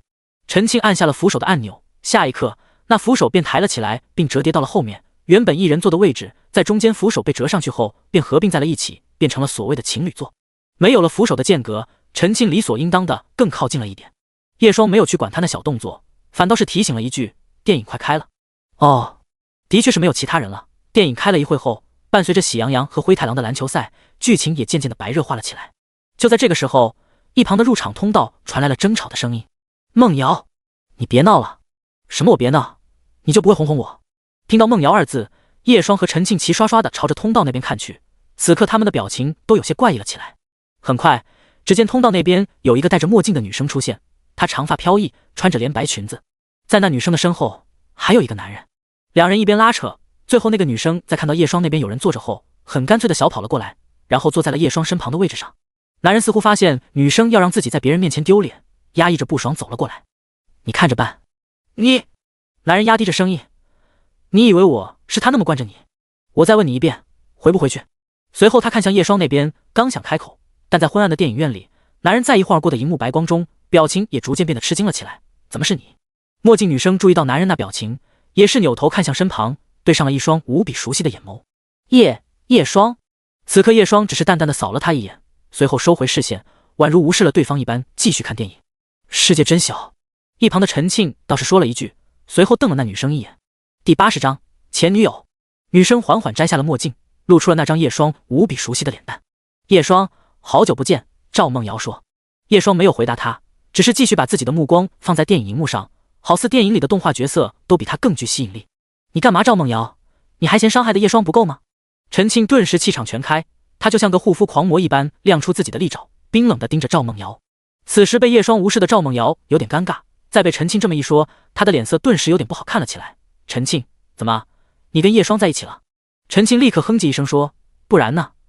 你不珍惜的人，自会有人珍惜。”说着，陈庆抱着叶双的胳膊，甜甜地说了一句：“对吗，老公？”但只有叶双能够感觉到陈庆温热的身体在轻轻颤抖着，因为他真的很害怕叶双会解释说不是，那样的话，陈庆估计会感觉自己卑微到骨子里。不过他也心知叶双曾经多么爱眼前的这个女孩，甚至从未撒过谎。但叶双怎么可能会让陈庆失望？他轻轻地拍了拍陈庆的脑袋，随后笑着说道：“我们换一排，不要让别人脏了我们的视线。”陈庆一愣，下一刻展颜一笑：“麻烦让开吧。”叶双目光看向那个男人，对方此刻的表情满是复杂。“叶哥，唐总，这一声叶哥我受不起，您可是一家大公司的总裁，而我不过只是个打工人罢了。”叶双平淡地说。唐昊此刻也读出了对方语气之中的讥讽，他轻轻皱眉，却没有反驳。“让开吧。”叶双说。唐昊注意到对方的眼神，曾经在对方手下办事的回忆涌上心头，他不敢反驳，下意识地让开了身子。“哦。”可就在这个时候，赵梦瑶却沉着脸忽然开口：“叶双，你不能跟陈庆在一起。”叶双闻言，有点奇怪地看了一眼赵梦瑶。陈庆这个时候微微挑眉：“赵梦瑶，你什么东西？有资格管本小姐的事情？”赵梦瑶却扭头看向了叶双，出声质问：“叶双，你知道我不喜欢陈庆的，你为什么要跟他在一起？”叶双闻言，倒是有点好笑地说了一句：“你一个出轨的，有什么资格说这个？先抛开这个不谈。”赵梦瑶指着陈庆：“就算我不要，也不能给他。”陈庆气笑了，顿时撸起了袖子：“傻逼吗你？本小姐今天就给你教教什么叫做《论语》有教无类。”赵梦瑶看到陈庆要对自己动手，顿时有点傻眼了：“你要干嘛？”“哦，有教无类的意思是教你做人的时候，才不会管你是谁。”叶双倒是在一旁翻译，不过他还是制止了陈庆：“好了，不要动手。”陈庆有点气鼓鼓，可是赵梦瑶见到叶双让陈庆住手，顿时挑衅一般的扫了一眼陈庆，他就知道会这样，下次动手要找没监控的地方。叶双一句话让他的表情凝固了。“有道理。”陈庆点头。叶双和陈庆你一言我一语，让赵梦瑶的脸色逐渐铁青。他看向了唐昊，瞪了一眼：“你未婚妻要被打了，你怎么连个屁都不放一个？”唐昊闻言也是紧锁眉头的看向叶双：“叶双，给我个面子。”“滚！”叶双淡淡的扫了他一眼。唐昊顿时不吭声了。叶双是唐昊曾经的顶头上司，而且带了他很多年，那是来自灵魂一般的等级感，哪怕唐昊接手了叶双的位置，也不可能那么短的时间调整过来。此时叶双和陈庆已经换了座位，坐在了一个角落里，并且从他们两个人的表情可以看出，好像要一起吃瓜的样子。赵梦瑶跺了跺脚，戴上墨镜离开了，而唐昊则是追了出去。此刻空荡荡的电影院里，只有远处荧幕所发出的声音恢复了安静。“陈大小姐，要抱多久？”过了几分钟，叶双看了一眼一直抱着自己胳膊的陈庆，问了一句。再抱一会嘛，陈庆难得有这么一次机会，顿时搂得更紧了，甚至全部柔软都挤了过来。叶双此时摸了摸口袋，拿出几颗口香糖丢进嘴里嚼了起来。实际上他的确没有表面看上去那么的平静，人总是练就的。只是叶双发现，当看到本人的那一刻，那股强烈的感觉远不如那次水族馆的合照。赌人不如赌物，一想到因为这件事情自己先是被雨优抱着，现在又被陈庆抱着，叶双顿时自嘲一般笑了笑。不过他倒也释然了，尤其是再次看到那个女人的一刻，心中那最后一缕的情感也好似在消散一般。叶双继续看着电影，时间也很快的过去了。陈庆见到叶双似乎没有很颓废的样子，他勾了勾嘴角，就这么搂着她的胳膊，贪恋着这一刻的温暖。从影院里出来后，叶双和陈庆随意聊着刚刚电影里的剧情。就在这个时候，陈庆的电话却再次响了起来。喂，爸爸。还在一起呢，刚刚吃完饭就去看电影了。什么？我问问，给他。这个时候，陈庆把手机递了过来，还压低着声音：叶双，我爸。叶双接过电话，又看了一眼身旁的女孩后拿了起来。喂，你这臭小子，这段时间跑哪去了？陈叔，不好意思，让您担心了。叶双听到电话里的大嗓门，他顿时苦笑连连。多余的事情就别想了，今晚过来吃饭，你阿姨亲自下厨给你庆生，现在已经买好菜了，知道吗？叶双却想起家里的白雨优，他只好说，我晚上可能没空。可这个时候手机却挂了。陈叔还是跟老样子没变。叶双看着挂断的电话，看向了身旁眼巴巴望着自己的陈庆，怎么这样看我？我爸跟你说了什么？就说今晚你妈做饭，让我过去吃饭。哦，陈庆还以为说了什么呢，不过他倒是拉着叶双，那走吧，大家都在等你。第81章，陈父陈母。怎么了叶双？一副心不在焉的模样。车上，陈庆注意到叶双一直沉默着，便忍不住询问，但他却以为叶双是因为在想刚刚那件事情，毕竟遇到了前女友。虽然陈庆本人很讨厌赵梦瑶那家伙，却担心着此时叶双的状态。没有。此时叶双回过神来，他笑了笑，我只是在想阿姨今晚做什么菜而已。陈庆太懂叶双了，自然看出了他此刻只是在撒谎，不过他也不再打扰对方，便安静地坐在副驾驶位置上。这个时候，叶双开着车上了坡，经过一小段路程后，终于看到了陈庆家小区山庄的入口。您好。负责看守的保安看到叶双的车后，走了过来确认身份。如果是业主的话，记录着车牌号的闸门是会自动打开的。是我。副驾驶上的陈庆打了声招呼，保安做了个敬礼的姿势，便放开了闸门。叶双开着车驶入小区，又开了大概10分钟的路程后，终于来到了陈庆的家中。陈庆家是一栋大庄园别墅，大概占地3000多个方，周围被绿油的草地包围着，有专人打理花园的植物，还有一个小水池，中间白色喷泉正在哗啦啦的响着水声。别墅是黑色的铁栅栏门，随着叶双开车靠近，那铁门便发出欢迎回家的机械声，随后自动向两侧打开。那边的车库好像没位置了，叶双，你把车停车库外面吧。陈庆说，因为他家的车库也只能放5台车而已，刚好停满了。叶双把车停靠在车库旁，刚一下车，一旁的建筑便跑来一只金毛。汪，咸蛋，你听到我们的声音了？陈庆下车后，笑嘻嘻地蹲下身子去搓金毛的脑袋。这个时候，那只金毛反倒是甩着尾巴冲到了叶双的面前。好久不见。叶双看到抬起身子扒拉在自己衣服上的金毛，也是搓了一下他的脑袋。这只金毛是叶双跟陈庆当初在路边捡的，他当时全身都是病，应该是被遗弃了。那时大概是小学5、6年级的样子，换算到现在，这只狗狗也10几岁了，在人类也算是老年人。回来了。这个时候，一个妇人也走了过来，看到陈庆和叶双后，眼底里满是欣喜。小双啊，阿姨，好久不见。叶双打了个招呼，还提了一下自己手里的一袋水果。你这孩子，来就来嘛，带什么水果？陈母一副责怪的语气，都一家人。叶双笑了笑，他问陈叔呢？应该在楼上弄他的那些古玩，我刚刚喊他下来了。陈母说完，三人一起走进屋内，那金毛倒是又蹦又跳，看样子无比的开心。里面大厅很宽敞，映入眼帘的便是一个大的螺旋楼梯，在一侧则是电梯。恰好电梯的显示屏幕指向1楼，电梯门打开后，一个面容硬朗的中年男人走了出来。当看到叶双以及陈庆后，陈父似乎很高兴的样子。回来了。陈叔，老陈，小双这孩子刚刚还买水果过来，你看看他这孩子还拿我们当外人。嗨，有咩？这不是还没有正式结婚吗？两人你一言我一语，反倒是让叶双尴尬的笑了笑。此时陈庆则是一副很开心的样子，不过他还是鬼精鬼精的说了一句，在说什么结婚呢？你说呢？嘻嘻。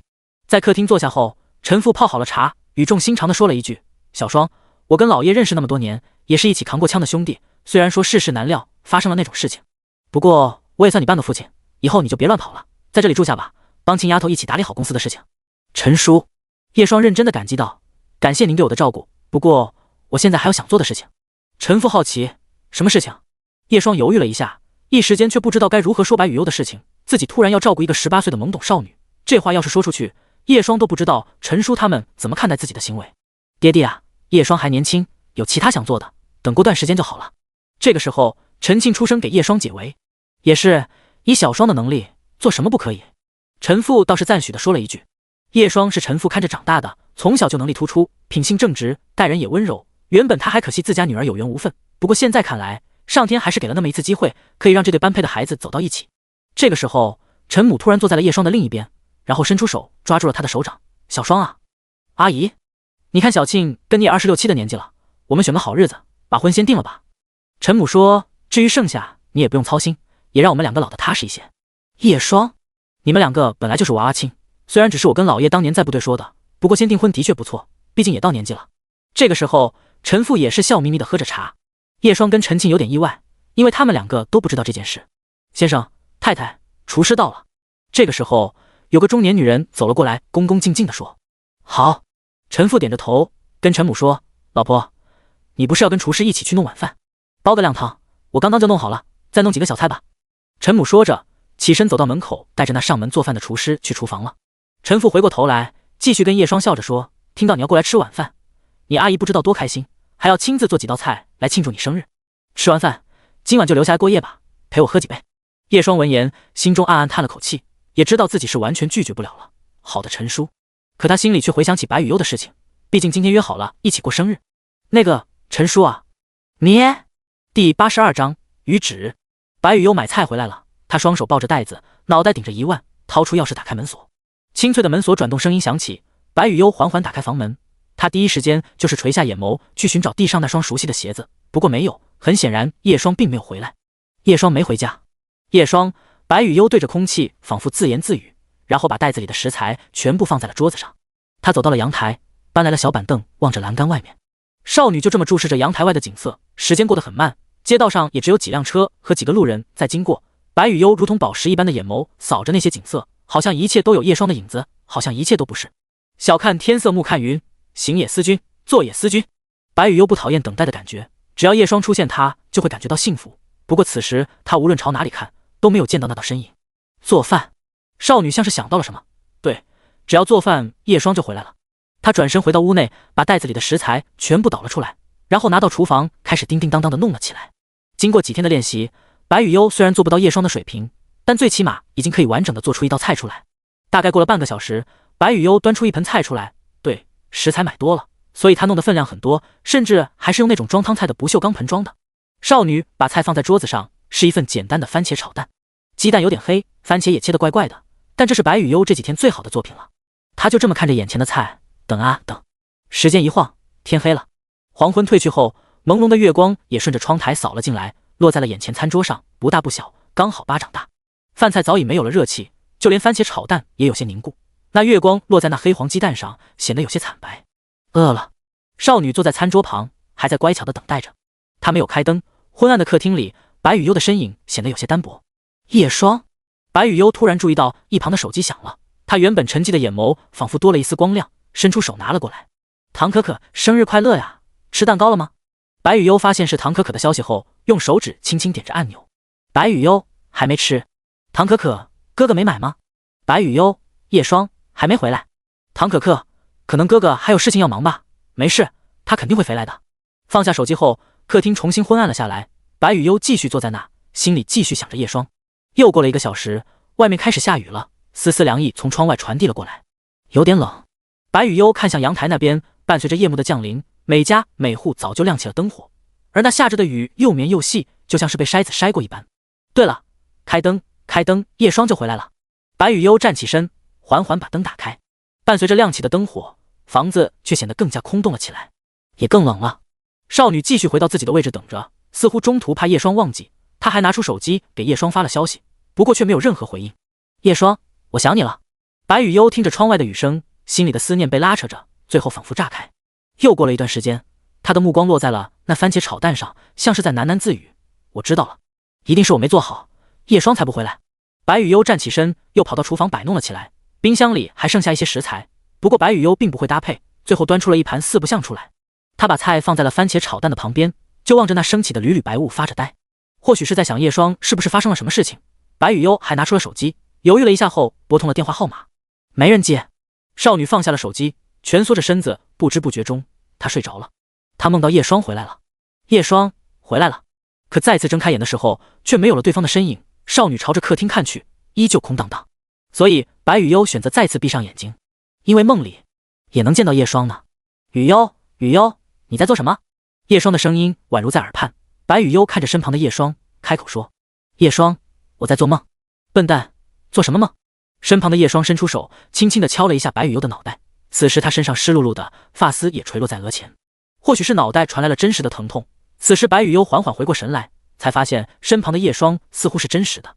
叶双扯了扯自己的衣服，无奈地说着：居然下那么大雨，我连把伞都没有，手机也忘拿回来了。叶双，抱！白雨优突然扑了过来，也没有在意叶双被打湿的衣服，把脸蛋直接埋在了他的怀里。看来有乖乖等我呢，稍微回来晚了一些。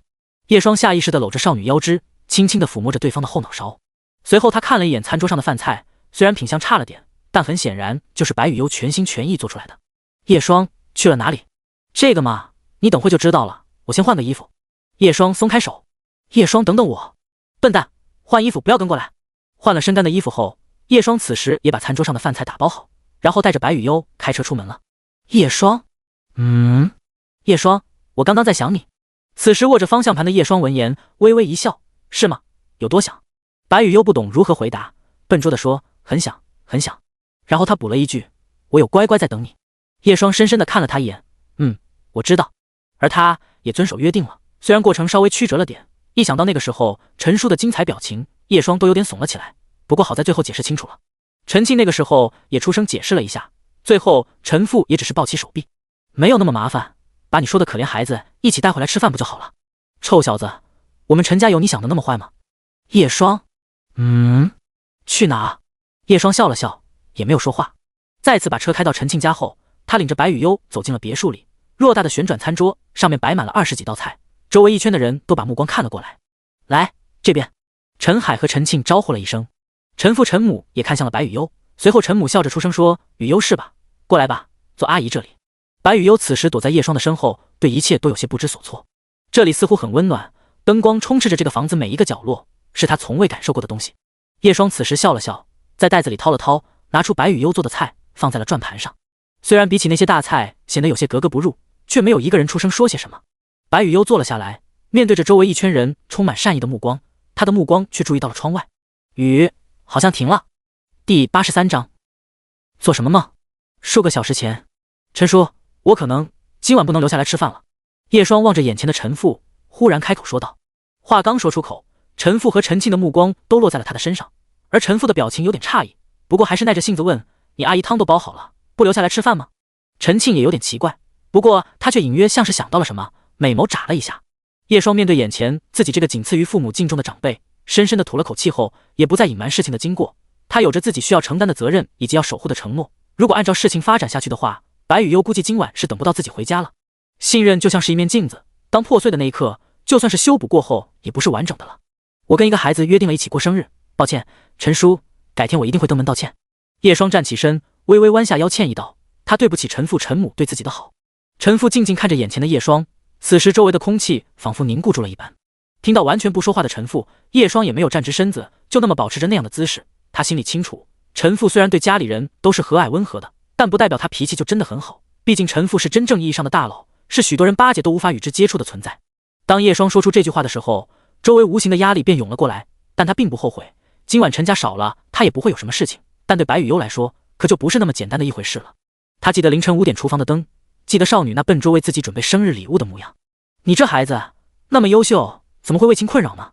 陈父此时缓缓开口，他叹了口气，心中也满是失望。明明那个女人害了你父母，虽然不是直接凶手，但也逃脱不开关系，可没有想到叶双会依旧深陷其中。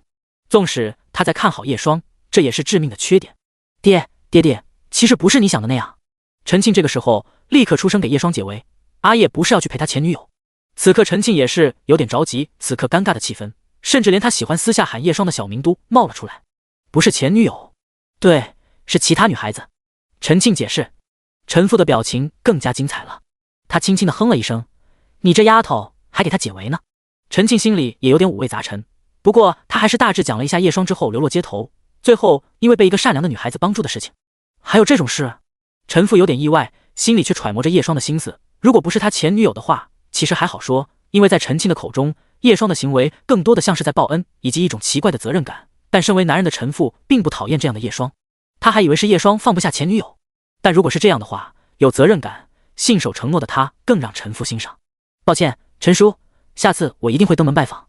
叶双说，毕竟他从小到大没少受陈父的照顾，这件事的处理却做得不好。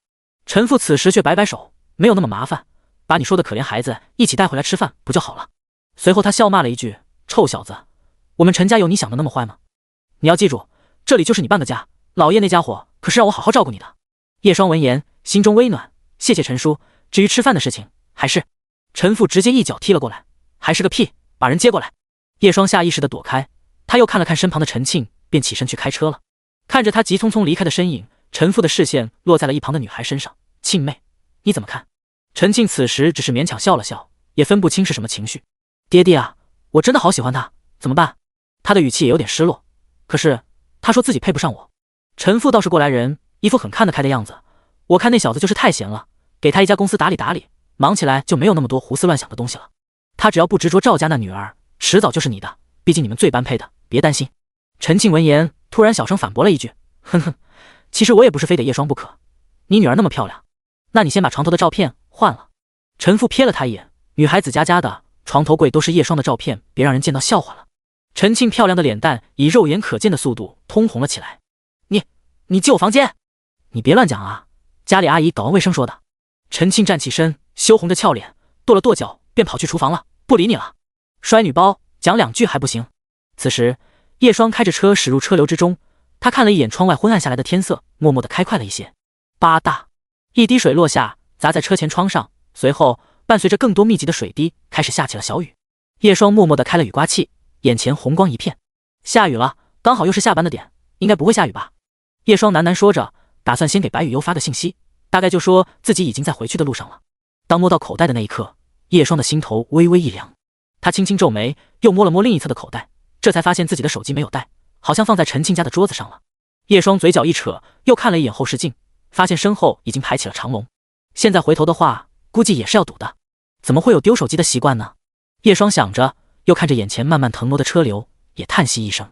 足足多花了1个半小时，叶双才到小区门口。刚刚前面不仅下雨堵车，甚至还发生了剐蹭，2台车就这么大呲呲的摆在车中间，也难怪车挪得像个蜗牛。因为没有带伞，叶双停好车后，就这么淋着雨小跑到了单元楼门口。虽然距离不远，但还是被打湿了衣服。来到家门口，叶双掏出钥匙打开门，一道熟悉的身影坐在餐桌旁，他似睡非睡，眼睛正半眯着。雨优，雨优！叶双走到了白雨优身旁，轻轻地呼唤着她。几秒后，少女缓缓睁开眼眸，带着倦意和依恋般的撒娇语气：“叶双，我在做梦。”叶双伸出手，轻轻地敲了一下她的脑袋，忍不住笑道：“笨蛋，做什么梦？”第84章，还是太年轻。陈家面对周围人的打量，白雨优此刻安静坐在位置上，或许是因为过于漂亮的样貌，倒是十分的夺睛，只是脸蛋带着一丝丝血色，毕竟之前长时间的营养不良，导致她的体质有些差。叫什么名字？陈母用汤勺给白雨优装了一碗汤，然后和蔼地笑着。白雨优看着摆放在自己面前的汤，张了张嘴，却因为在场的人过多而一个字都说不出口，她的身躯开始轻轻颤抖了起来。陈母倒是安抚着说：“没事，先喝汤吧。”或许是陈母的性格温婉和善，白雨优终于是看着她小声说：“白雨优，谢谢。”陈母只是笑了笑：“那阿姨就叫你小白吧，好不好？”好。从陈母的身上，白雨优感受到了不一样的温暖，这是她从未体会过的感情，一时间甚至还有点看着汤手足无措。她似乎没体验过母爱，又仿佛体验过。吃点菜。叶双给白雨优加了几块肉后，又给陈庆加了点，毕竟2个女孩子就坐在她身旁，而叶双也习惯性的照顾人。一旁的陈海倒是暗暗的竖起拇指，就差说一句：“你是真的牛逼。”他都不知道叶双怎么敢把白雨优带过来的，而且看样子陈庆也没有很难过，甚至自家老爷子也没啥意见的样子。陈海也不知道中间发生过什么。眼前的菜在缓缓旋转着，大概27道菜，似乎是庆祝叶双的生日，只是他又多放了2道白雨优弄的食物。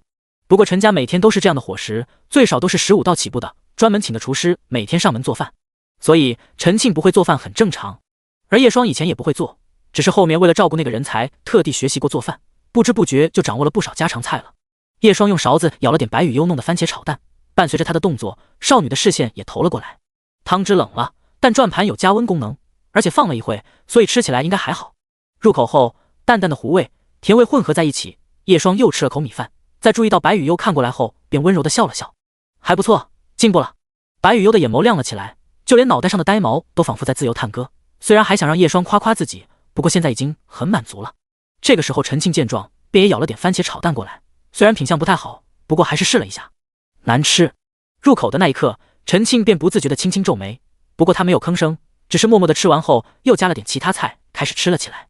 那一盘番茄炒蛋全部被叶双吃完了，至于还有盘奇奇怪怪的乱炖，叶双虽然很想吃了，但味道实在是有点糟糕。他吃了几口后，最终还是失去了吃下去的勇气。不过那盘东西本来就是白羽优乱弄的，但有了这样的进步，叶双心里也很欣慰了，最起码以后能够照顾自己吃饭的问题。期间，陈父和陈母时不时会去看白羽优，像是在确认什么。对了，富贵怎么没来？叶双这个时候看向了陈海问道。他好像去国外进修什么技术，暂时回不来。哦，叶双回想起之前跟他说的话，便沉思了几秒。这个时候，陈父忽然开口了：“小双啊。”叶双回过神来，怎么了，陈叔？陈父笑，来陪我喝2杯。好。叶双倒是没有拒绝，给长辈倒酒后，自己也2杯白酒下肚。陈庆在一旁见状，有点无奈，这么多汤不喝，喝酒干嘛？没事，翻包过就好了，明天还能喝。陈母倒是不介意的说着，你老豆也很久没喝过了，喝了酒今晚就留下来睡觉吧，楼上的客房我已经让收拾好了。叶双看了一眼时间，也知道留宿一晚上比较好，那我们就不客气了。白羽优也跟着点头，反正他只想跟叶双一起睡，至于睡哪里都无所谓。饭桌上的气氛倒也融洽，陈海原本也想跟着一起喝，不过倒是被他身旁的老婆一把掐住了腰间的肥肉，然后拧了一把。陈海的老婆是川渝那边的女孩，结婚前其实还是很温柔的。陈海那个时候还总是说自己的女朋友温柔可爱，结果后面几炮入魂，结婚后才发现那性格是格外的强势。但好在陈海本身的性子也够软，其实两夫妻相处起来还是蛮融洽的。不过陈海还是没少抱怨自家的蜀道山。小双啊，此时陈父几杯酒下肚，说话带着一丝酒熏。高新区那边有家公司缺个副总，你有没有兴趣？叶双一愣，不过还是立刻说：陈叔，多谢您厚爱，可能现在我还想做点其他的事情。嗨，不想做就不想做嘛，我也没逼你。陈父笑着，其实你也知道，庆丫头一个人真的太累了。陈海这只衰仔又不争气，能力也不行。其实我是非常信任和看好你的，毕竟你们几个从小都是我看着长大的。一旁的陈海扯了扯嘴角，有你这样损儿子的吗？不过他的确对公司的事情不感冒，但好在陈庆的表现很不错。至于叶双，他的本事是所有人有目共睹的，赵家那半死不活的小公司都在他手里盘活到欣欣向荣，能力可见一斑。陈父的想法很简单，他家大业大，女儿一个人是很难守着的，再加上他又信不过其他人，便把注意打到了叶双的头上。反正他对这个小辈喜欢得很，再加上女儿也倾心于他，人品能力皆为上等，无疑是最佳的夫婿人选。又聊了一会，陈父见叶双暂时对这些没兴趣后，倒也不着急，便聊了点其他事情。很快，叶双也感觉到醉了，毕竟白酒跟啤酒不一样，啤酒再怎么喝也很难醉。又是这样，我就知道。陈庆此时把手轻轻放在叶双的后背抚摸着，另一只手按住了他的酒杯。好了好了，先不喝了，你脸都红了。叶双摇了摇头，没事。哈哈哈哈，还是太年轻啊。陈父倒是笑了起来。一旁陈母嗔怪般的看着陈父，你笑什么？自己的脸也跟个马騮屁股一样。白羽优此时看到这一幕，倒是有点好奇。叶双这种状态他见过，同样是醉酒，给人的感觉又好像有点略微不同。第85章，醉酒，喝太多了。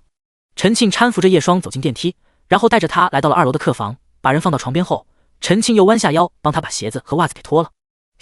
此时叶双发出含糊不清的声音：你哪里给我爸喝呢？要好好爱惜自己身体啊。陈庆坐在床边，看到此刻面色难受的叶双正把自己的手臂放在眼眶那里，便想了想，按了一下床头的服务铃。大概几秒钟的时间，房门便被敲了敲，一个妇女走了进来。小姐。陈庆说，阿姨，帮我拿条热毛巾过来。好的。不一会，拿到热毛巾的陈庆开始帮叶双擦脸，因为醉成这样肯定是洗不了澡的了。陈庆只想让叶双能够睡得舒服一些。看着叶双似乎已经睡着的模样，陈庆拇指摁在已经凉下来的毛巾上，他又忍不住看了一眼对方，似乎是想到了什么。陈庆的俏脸浮现出红晕，他忽然把鬓发撩到耳后，露出了雪白的侧脸，微微俯身，叶双的脸庞跟他距离也就那么几厘米。叶双下意识含糊地嗯了一声，吓得陈庆猛地绷直身体，脸蛋仿佛能滴出血一般通红。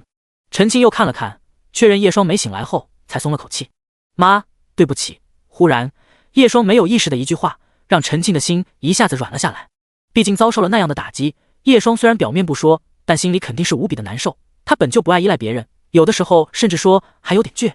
陈庆轻轻抚摸着叶双的头发，柔声说道：“阿叶，好好依赖我吧，我会永远在你身边的。”离开叶双的房间，陈庆注意到了一旁等候着的妇女，便问了一句：“阿姨，那个女孩，你有给她准备好换洗的衣服吗？”“已经准备好了，白小姐刚刚还洗了澡。”“那你也早点休息吧，现在时候也不早了。”“好的，小姐。”陈庆感觉也没有什么事情要做后，便回自己3楼的房间休息了。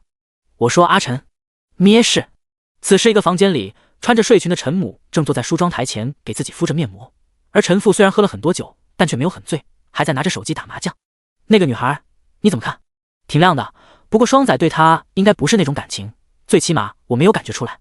陈父头也没抬的说着。不是，我没画这个。你，阿贤，你有没有觉得她有点像阿贤？陈母说，我跟阿贤从小就认识，我觉得她跟小时候的阿贤非常像。陈父闻言也放下了手机，他眉头微微皱起。你讲真的？陈母说，你记不记得阿贤那走失的女儿，那时候3、4岁的，到现在应该也是17、18岁的样子了。不可能，如果真的是她，怎么可能还会上学呢？不应该卖到山里去了吗？虽然陈父是这么说，但却有点不确信的喃喃，那个年代上户口其实不难。陈母继续说，你明天问问那孩子的详细情况，如果真的有可能的话，我就把这件事告诉阿贤，让他来大陆一趟。你也知道，当初因为这件事，阿贤后面也没再生一个孩子，就他那么一粒女。如果这件事是真的，那么就是菩萨显灵了。好，不知过了多久，此时躺在床上的叶双迷迷糊糊醒来，只感觉天旋地转的，哪里都不太舒服。天花板在转，叶双说着，随后慢慢坐起身，缓了一下。啤酒还好，白酒喝完是真的难受，有点渴了。他站起身，目光搜寻了一下这个房间，并没有找到类似于水壶一样的东西。身旁床头柜的服务铃按一下，再讲句话就会有人专门送上来。不过现在已经很晚了，叶双并没有麻烦别人的打算，自己下去倒水喝吧。叶双对陈家并不陌生，毕竟以前没少留宿，之前总是跟陈海玩得很晚，然后就很干脆的留下来住宿了。推开门，走廊并没有完全熄灯，一路延伸到尽头的暖黄色灯带正在微微亮着。哈，又打了个哈欠。叶双正要下楼的时候，一只小手突然在他脚旁出现，拉了一下他的裤腿。叶双差点被吓了一跳，等他仔细一看，才发现居然是白雨悠。雨悠少女背靠在墙边坐着，她一只手抱着雪白枕头，另一只手则是拉着叶双的裤腿，那仰着小脸的模样给人的感觉就像是一只小动物。你怎么会在这里？叶双蹲下身子，让自己与白雨悠平视。发生什么事了？白雨悠搂着枕头的力气大了一些，她垂下眼帘，小声说，睡不着，想跟叶双一起睡觉，但是找不到你，然后忘记自己房间在哪了。叶双闻言倒是有点无奈，她伸出手轻轻地抚摸着少女的脑袋，然后把她给拉了起来。把白雨悠领回自己的房间后，叶双说道，我下去喝杯水，你要不要？她摇头，那乖乖在这里等我。好。不一会，叶双端着一壶水回来了，她放在了一旁的桌子上，又去了一下洗手间。等回到床上的时候，白雨悠已经搂着她的枕头睡着了，她微微蜷缩着身子，整个人看上去脆弱又精致漂亮。叶双也躺回了床上，或许是感受到了熟悉的温度，白雨悠立刻靠了过来，然后把脸蛋埋在她的手臂旁，与往常一样。太缺爱了。叶双用手把白雨悠额前的刘海拨开，感受着对方那缓慢温热的吐息，她也缓缓闭上了眼睛。毕竟还没有完全酒醒，叶双几乎是一沾枕头就很快睡去。又过了一会，身旁的白雨悠忽然睁开眼眸，她身体微微前倾，亲了叶双一口后，便换了个姿势，紧贴着对方，重新闭上了眼睛。夫妻要多亲亲。耳畔，唐可可的声音仿佛还在回响。必拿下。第86章遗忘。一大早，叶双带着白雨悠回家了。不过临走前，陈母却叫住了他们，并问了一些事情。虽然有点奇怪陈母为什么问这些，但叶双还是把自己知道的事情都说了出来。下次记得过来，阿姨给你煲汤喝。陈母微笑着说。知道了。庆女也真是的，还在睡懒觉。阿姨，她刚回国，这段时间就好好休息吧。叶双笑，改天我再上门拜访。你这孩子说这些，我可要生气了哦。陈母说着，又看向了白雨悠。小白，下次记得过来玩。白雨悠轻轻点头。跟陈母告别后，叶双便领着白雨悠坐上了车。经过昨晚的小雨，今天的空气都清新了不少。叶双微微打开车窗，凉爽的清风便吹了进来，就仿佛被风拥抱，未做反应却消失得无影无踪。或许是因为想到了什么，此时叶双的眼神落寞了几分，连呼吸都重了些。他忽然开口对身旁的少女说：“雨幽，等回去后你就在家里待着吧，我要出去一下。”白雨幽歪着脑袋：“叶霜，去哪啊？”叶霜沉默了几秒，勉强的笑了笑：“一个我自己都不想去的地方。我想一起。”闻言，叶霜问了一句：“可能会有点无聊哦？”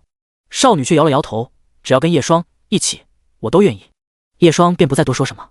大概开了1个多小时的车程，叶霜在一个广场停好了车。下车后，他领着白雨幽径直走进了一家花店。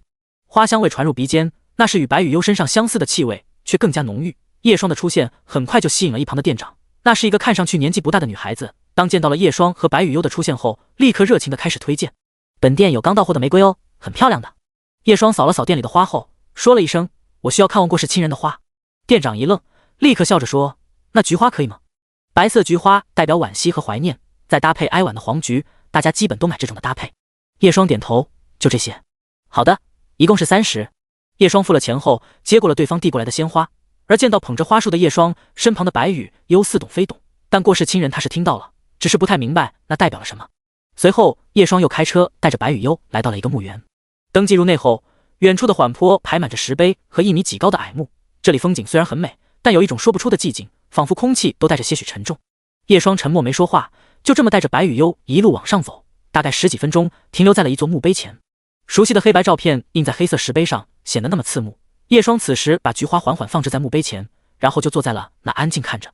白雨幽站在他身后，正有点好奇地看着那石碑的照片。叶霜昨晚喝醉酒的时候梦到父母了，如果可以的话，他希望这一场梦能够做久一些。我跟我爸妈其实并不亲密。叶霜开口缓缓说道：“我不喜欢妈妈的啰嗦，她总是担心我是不是工作太累，吃的是不是不好，是不是经常不记得吃饭，总是熬夜。我似乎习惯了她的好，总是觉得理所应当。明明我已经长大了，却在她眼里像个小孩一样。她总说让我别因为钱财太忙太累，身体健康才是最重要的。我总是不厌其烦，我似乎总是被她牵挂，好似我所在的城市也被她担心着。我也不喜欢我爸的逞强，不喜欢他那沉默的背影，不喜欢他默默扛起一切责任，不喜欢他明明受了伤，却拼命说自己没事，都是小事。可等我回过神来的时候，才发现他们不知道什么时候老了，眼角有了皱纹，开始在意自己的白发，开始染发。我还记得帮我妈染发的时候，她有点好奇我长白头发是什么样子，但她说老了，自顾自地说自己以后见不到了。等他们因为我而发生车祸的时候，我才知道为什么古人常说子欲养而亲不待。我总是理所应当地享受着父母对我的爱，但我却羞于告诉他们自己的心情，到了最后想要开口后，才发现自己已经失去了最爱的2个人。叶霜喃喃说着：“儿子不孝。”他默默地说了很久很久，一旁的白雨幽则是安静听着。他不太懂那些复杂的感情，却愿意接纳叶霜此刻的情绪。2人坐在那里，大大的墓园里，他们显得有些渺小。等叶霜回过神来的时候，才发现自己已经在这里坐了2个小时，而身旁的少女听着也没有说话。是不是有点无聊？来这里。叶霜收拾好自己的心情，笑了笑。白雨幽摇头：“没有哦。”他刚刚坐在那，看着叶霜那略微消瘦的侧脸，忽然意识到，似乎对方也有着属于自己的脆弱一面。抱抱吗？白雨幽忽然张开手臂：“可以补充能量。”叶霜看到后，倒是反手把他搂入怀里，软绵绵的身躯带着温度。叶霜闭着眼感受着，仿佛内心都可以平静下来一般。的确可以补充能量。叶霜，所以人最后的终点就是死掉吗？白雨幽忽然问。叶霜愣了一下，不过还是轻声说道：“死亡不是终点，生死本就不是对立的，而死只是作为生的一部分存续罢了。”少女似懂非懂：“那终点是什么？”叶霜闻言，她想了想后笑道：“大概是遗忘吧。它比死亡要可怕。这个世界上没有你的痕迹，也没有人记得你，就好像你从来没有来过这个世界一样。”白雨幽突然走到了墓碑前，认认真真的上下看着。“怎么了？”白雨幽认真的说道：“我在记住叶霜爸妈的名字，这样这个世界就多一个人记得他们了。”叶霜站在原地好几秒，忽然温柔的笑了笑：“笨蛋。”此时一阵微风吹来，也吹起了少女的发丝，就像是拥抱了他们很久很久。第87章心理辅导。周末过去，日子也回到了正轨。叶霜早早的起床，她活动了一下僵硬的四肢，关节处发出咔咔的声响。稍微在床头坐一会后，视线也落在了身旁熟睡少女的身上。朦胧的晨光下，穿着丝绸连衣睡裙的白雨幽睡姿十分糟糕，裙摆甚至到了胸口，玉白的皮肤有些明晃晃的，露肚子会感冒的。叶霜一只手撑着脸，细碎的刘海下，那双深邃眼眸透着一丝丝无奈。无论天气多热，一定要盖肚脐眼。叶霜伸出手想把裙子拽下去，结果因为对方的后背压着，根本就扯不下去。甚至因为他的动作，少女大腿直接一抬，顺势压在了叶霜的手腕上。望着那对布丁，叶双也只好把不知什么时候滑落到地板的被子拉起来，然后重新盖在了他的身上。洗了个漱后，叶双换上了围裙，然后从冰箱里拿出食材。咚咚咚，敲门声在此时响了起来。唐可可到了，今天的她似乎来得比往常要早。当叶双开门后，她露出了可爱的笑容：“早呀，哥哥。”“早，可可，先进来吧，早饭还没弄好。”叶双让唐可可进来后，便回到厨房继续忙活了。而后者在发现白雨优还没起床后，放下了自己的包包，跟着进了厨房。“哥哥，我帮你。”“谢谢。”有了唐可可的帮忙，早餐弄得倒是很快。“哥哥，你跟雨优周末做了什么？”“去朋友家过了生日，然后吃了顿好的。”“哦，好香呀，等会多吃点。”“嘿嘿。”两人有一句没一句的聊着天，恰好白雨优也起床了。他睡眼惺忪，翘着呆毛，一摇一晃的走到了洗手间，开始洗漱了起来。他洗完漱后，恰好叶双他们也弄完了早餐。唐可可笑着说：“雨优，早呀。”“早。”洗完漱的白雨优还是一副没有精神的样子，他面无表情，最后一头栽到刚坐下的叶双怀里，直接一动不动了。看来是没睡饱。叶双搂着白雨优，轻轻地拍打他的后背。唐可可好奇：“昨晚熬夜了？”“算是吧，昨晚带着他看了点番剧。”叶双咳嗽一声，原本他是打算给白雨优看2集的，结果被缠着把1集看完了。“什么番剧？”“可燃乌龙茶。”叶双说：“算是很好看的搞笑番。”实际上他只是想要培养一下白雨优的幽默细胞，毕竟总是这样板着小脸蛋，说不定能被这种搞笑剧逗笑。不过事实倒是白雨优没有笑，反而有一种奇怪的身体抖动，就像是系统检索不成功似的。看来这方面还是需要一些时间才行。白雨优起身后，机械性的吃完了早餐，然后像一只困倦的小企鹅般摇摇晃晃被唐可可带走了。“哥哥，我们出发了，路上小心，还有拉好雨优过马路。”“欧克欧克。”目送着两女上学去后，叶双也收拾好早餐，开始了每天的码字工作。最近小说的成绩越来越好了，还爬到了分类新书榜2。叶双又看了一眼评分，发现也从原本的 6.9 攀升到了 8.5。看到有读者喜欢自己笔下的角色后，叶双感觉心里一阵温暖。他默默地敲下求可爱的读者帮忙推书荒和免费礼物后，才关上了电脑。居然赚了几百块，不错不错，好的开始。这段时间的稿费也到账了。叶双原本还想说一句赚了不少烟钱，下一秒却说这个月的口香糖钱有了。弄完小说的事情，叶双便出门打算去学校了。毕竟他的工作时间跟老师不一样，是从10点钟开始。小伙子，刚打开房门，叶双便遇到了那个居住在楼上的老人。他似乎是要出门买菜的样子，笑眯眯地打了个招呼：“早。”“早，老人家是去买菜吗？”“对，家里的吃完了。”“您腿脚这么不利索，要不然还是网上订菜吧。”叶双说。不过老人却摇了摇头：“没事，还是要去呼吸呼吸新鲜空气。我老了，再不出去走走，就真的没机会了。”随后，他的脸上露出笑容：“过段时间，我儿子也要带着孙女回来了。我要是不动一下，抱不动宝贝孙女怎么办？”一谈起家里人，老人的脸上便不自觉露出笑意。叶双闻言笑了笑，便不再多说什么。驱车来到学校后，叶双穿上了白大褂，似乎是觉得自己没有什么事情做，他便继续看起了医书。咚咚，大概半个小时后，有个女学生走了进来。叶双看了一眼，发现是个熟面孔。人物：徐小曼，就读银山学院4年级环艺一班，刚流产。校医先生，我把孩子打掉了，还好您发现的及时，我的身体没有大碍。女生坐下后跟叶双道着谢。不用客气，女孩子还是要好好爱护自己的身体。叶双说：“你现在4年级，换在外面才刚上大1，正值青春的年纪。”“我知道。”女生笑着说：“我已经跟他分开了，像这样不负责的男人，我是不会跟他走到最后的。”叶双闻言倒是认真的说：“你首先要对自己负责。”女生点点头：“我现在换了一个男朋友，他很爱我，也靠谱多了。”叶双，现在的年轻人换对象那么随意的吗？不过叶双自己也只是个校医，也没什么资格掺和别人的事情，像刚刚那样嘱托也纯粹出于善意。女生又道了谢后便离开了。过了一会，又来了一个女生，果然这里开了一家校医室。那个女生一边说着，一边走了进来。对方坐下后，叶双扫了她一眼，问了句：“同学，你哪里不舒服？”“校医哥哥，你长得很帅啊。”对方一开口就是这一句。叶双愣了一下，不过还是说了一声谢谢。人物：李文君，就读银山学院5年级外语3班，追星族。初步看了一眼信息，好像也没有什么特殊的。我心里不舒服，想要做心理辅导。女生叹着气说道：“憋死我了。”心理辅导？叶双嘴角一扯，他这是要拓展业务了吗？第88章吃糖嘛。虽然自己没有什么心理辅导的经验，不过叶双还是说了一句：“可以说来听听。”女生问：“校医，你追星吗？是人都有自己崇拜的明星吧？”叶双想了想，倒是回了一句：“这个也正常。”虽然叶双自己并不追星就是了，但他也能够理解，对于一些追星人来说，这本就是在追求美好的事物，追求理想化的自己，对吧？追星本来就很正常嘛。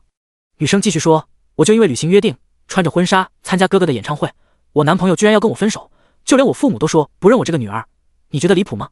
叶双，他微微颤抖着手，端起一旁的保温杯喝了口水。大概离谱吧。虽然叶双也不知道离谱的是谁。就是嘛。女生气呼呼的样子，不过似乎是在叶双这里找到了认同感。叶双继续喝着水，此刻的校医室也有些安静。几秒后，她忽然问了一句：你喜欢你的男朋友吗？那当然喜欢啊，不然怎么会跟他在一起？不过是他追的我。女生笑着说。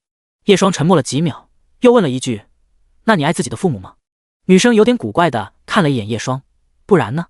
叶双哦了一句，然后笑了笑，继续聊你那个明星吧，想必对方的生日你肯定知道吧。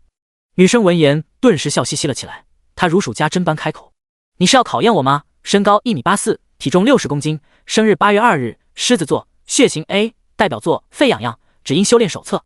叶双安静听着，直到女生一口气说完一切后，她意味深长地问了一句：同学？什么？那你知道你男朋友生日是几号吗？叶双一句话顿时让女生愣住了，她皱了皱眉，像是在努力回想着，最后她掏出自己的手机，等等哈，他生日我记在日历里了。叶双却摇摇头，不用了。那你记得自己父母的生日吗？像是身高体重这些。女生没好气的翻了个白眼，生日我不记得，不过身高体重为什么要记住啊？叶双说，对啊，为什么要记住身高体重？女生闻言眉头皱得更深了。既然你喜欢你的男朋友，爱你的父母，为什么连生日都不记得呢？叶双好奇地问。女生看着叶双，终究还是说不出一个所以然来。我还以为校医你不一样，看来也是一路人，我追星关你们屁事。女生最后站起身，头也不回地走掉了。叶双也没有在意，对他来说，追星是一种仰慕行为，羡慕某个人的某个闪光点，有可能是性格，也有可能是颜值，这本质上是一个仰视的过程。遇到美好事物，欣赏是正常的，但为了一个陌生人狂热到为对方花钱打榜，跑到机场去迎接，甚至穿婚纱和其他粉丝打架什么的，对叶双来说还是比较奇怪的。毕竟你给小说作者打赏，人家还会跟你道个谢呢。叶双也没有继续想下去，毕竟这件事跟自己的确没有关系，只是这个学生突然跑过来想要心理辅导而已。叶双想了想，忽然意识到自己是不是不应该反驳他，毕竟那些做心理辅导的医生应该只会顺着病人的话往下说吧。叶双拿出手机，找了本心理辅导的电子书，开始学习了起来。遇到有心事的人，首先应该对，突然感觉当校医也不太容易了。叶双这样想着的时候，渐渐地感觉到了一丝困意，毕竟昨晚还熬夜了。就在叶双打算眯着眼休息一会的时候，此时鼻间突然传来了一股子微甜的气味。他缓缓睁开眼，对上了一双圆溜溜的大眼睛。凑！突然近在咫尺的脸蛋让叶双吓得身体往后一仰，连带着椅子都差点往后翻倒。此时一只勒肉的丝袜腿伸出，就这么抵住了叶双的椅子，对方的嘴里正含着棒棒糖，发出含糊不清的声音：哎呦你干嘛？你怎么走路一点声音都没有？安时瑜微微歪头，整齐的刘海散开些许，因为我是忍者。还记得你那个设定啊？叶双吐槽。安时瑜也没有在意叶双此刻的吐槽，只是说了一句：上班睡觉扣钱哦。我也只是眯了一下而已。叶双说完，看着身旁揣着口袋的安时瑜，便问了一句：又逃课了？没有，我身体不舒服。安时瑜说。叶双闻言扫了一眼，哪里不舒服？哪里都不舒服，所以我来这里了。安时瑜懒洋洋地说，所以我没逃课。叶双顿时明白了，安时瑜只是在装病跑来校医室，嘴角抽了一下。你这个跟逃课有什么区别？区别很大，我病了。可你是装的。安时瑜顿时啧了一声，别过脑袋，真是个腐朽的大人，像你这样不懂变通的以后怎么当领导，在社会上可是会很吃亏的。叶双自己为什么要被一个还在上学的小鬼教育？他有的时候真的想把眼前这个少女当一个安塞腰骨收拾一顿。吃糖吗？安时瑜忽然问。也行吧。叶双觉得自己的确是困了，不过又不太想吃口香糖，换个口味也不错。安时瑜此时把嘴里的棒棒糖拔了出来，递给了叶双。诺。叶双没有其他的，我就是不想吃了才问你要不要吃糖。我不想吃你的口水，谢谢。安时瑜想了想，那我用纸巾擦擦。才不要啊。少女见状便把棒棒糖塞回嘴里，她走到了角落里的病床上后，舒舒服服地躺了下来。叶双见那家伙安静下来后，刚想继续看书，便听到一道声音传了过来。哦对了，我爷爷好像想见你来着。你爷爷？叶双想起了饭堂见到的那个老头，当时他还让对方去医院看看心脏。第89章是诅咒。安室一郎此刻坐在校董办公室，他仿佛在沉思着什么，表情阴晴不定。就在昨天，他的体检报告出来了，虽然抱着年纪大了顺便查查的心态，可这一查不要紧，安室一郎没有想到自己的心脏真的有问题，而且问题还不小，甚至到了要住院观察的地步。可这些问题，那个年轻人仅仅只是看一眼就发现了。回想起自己跟对方打的赌注，安石一郎此刻的表情更加凝重了。自己的宝贝孙女真的要没得了。明明她刚出生时才那么小，那么可爱。咚咚咚，不远处此时传来了敲门声。安石一郎刚开口，便见到房门被一脚踢开。铁面！安石一郎顿时一拍桌，刚想站起来，便见到了那个双手揣着口袋，只弹起一条腿的少女。妖老爷子！安石瑜操着大阪口音的家乡话：“俺们来了。”在安石瑜的身旁，还有一脸无奈着的叶双。小鱼，你怎么又这样开门？安石一郎似乎有点不高兴，他锁着眉头，严肃地教训：“要是你的宝贝脚趾被门弄伤了怎么办？爷爷可是会很伤心的。”一旁叶双：“你真的确定自己不是孙女控？坐吧。”安石一郎看到叶双后，便示意他坐在自己面前的椅子上。叶双便也顺势坐下。这种办公椅手臂两侧是有把手的，安石瑜直接一屁股坐在了把手上，他纤细的小腿随意晃着，后背也毫不客气地压在了叶双肩膀旁。这个姿势是不是不太好？叶双问了一句。安石瑜咬着棒棒糖，侧过脑袋看他：“那我坐你怀里。”少女坏笑了起来：“也是可以的。”那算了。小鱼，坐爷爷腿上。安石一郎立刻说：“不要。”怎么会？明明你小时候最喜欢坐爷爷膝盖上。那不是你强硬抱着我的缘故。好过分！爷孙俩的对话是用家乡话交流的，一旁的叶双听不懂，但大概也明白是发生了什么，无非就是这个麻烦的老头吃醋了。好了，我们开始说正事吧。安石一郎突然严肃了起来，他两只手放在办公桌上，十指交叉。说吧，你是怎么知道我身体有问题？叶双想了想，指了指自己的手臂。那个时候我不是帮你把脉了吗？真有这么神奇？安石一郎似乎并不相信的样子。如果只是诊断什么病的话，叶双倒是没有撒谎，诊断病症他是真的没有问题。一旁的安石瑜倒是面色奇怪，他目光停留在自己爷爷的身上。老爷子，你生病了？他并不知道叶双跟爷爷之间发生过什么。当听到身体有问题的时候，少女原本懒洋洋的模样一下子收敛，脸色不好看了起来。只是小事。安石一郎说。这可不是小事。安石瑜问，为什么不跟我说？安石一郎顿时表情为难了起来，但还是解释，人老了肯定会生病的，而且让你们担心也不好。闻言，安石瑜一言不发，直接落在地板上。他瞥了一眼爷爷，差劲，然后头也不回地走掉了。小鱼，安石一郎看到自己孙女跑掉后，也是重重地叹了口气，似乎发生过什么。叶双从安石瑜离开的背影收回视线，问了一句：“刚刚安石瑜那反应，似乎是触及到了什么敏感的地方？那孩子的亲人曾经因为一些事情去世了，所以他对这些事格外的敏感。”安石一郎也没有解释太多，对他来说，无论多悲伤的事情都无法忘掉，而且随时随地都能感受到那个时候的悲伤。对了，关于那个赌注，你跟小鱼的事情，我也不会反对了。叶双原本还想说他们之间本来就没有什么，不过考虑到现在的气氛，还是没有开口。可以拜托你一件事情吗？安石一郎忽然开口请求。什么事情？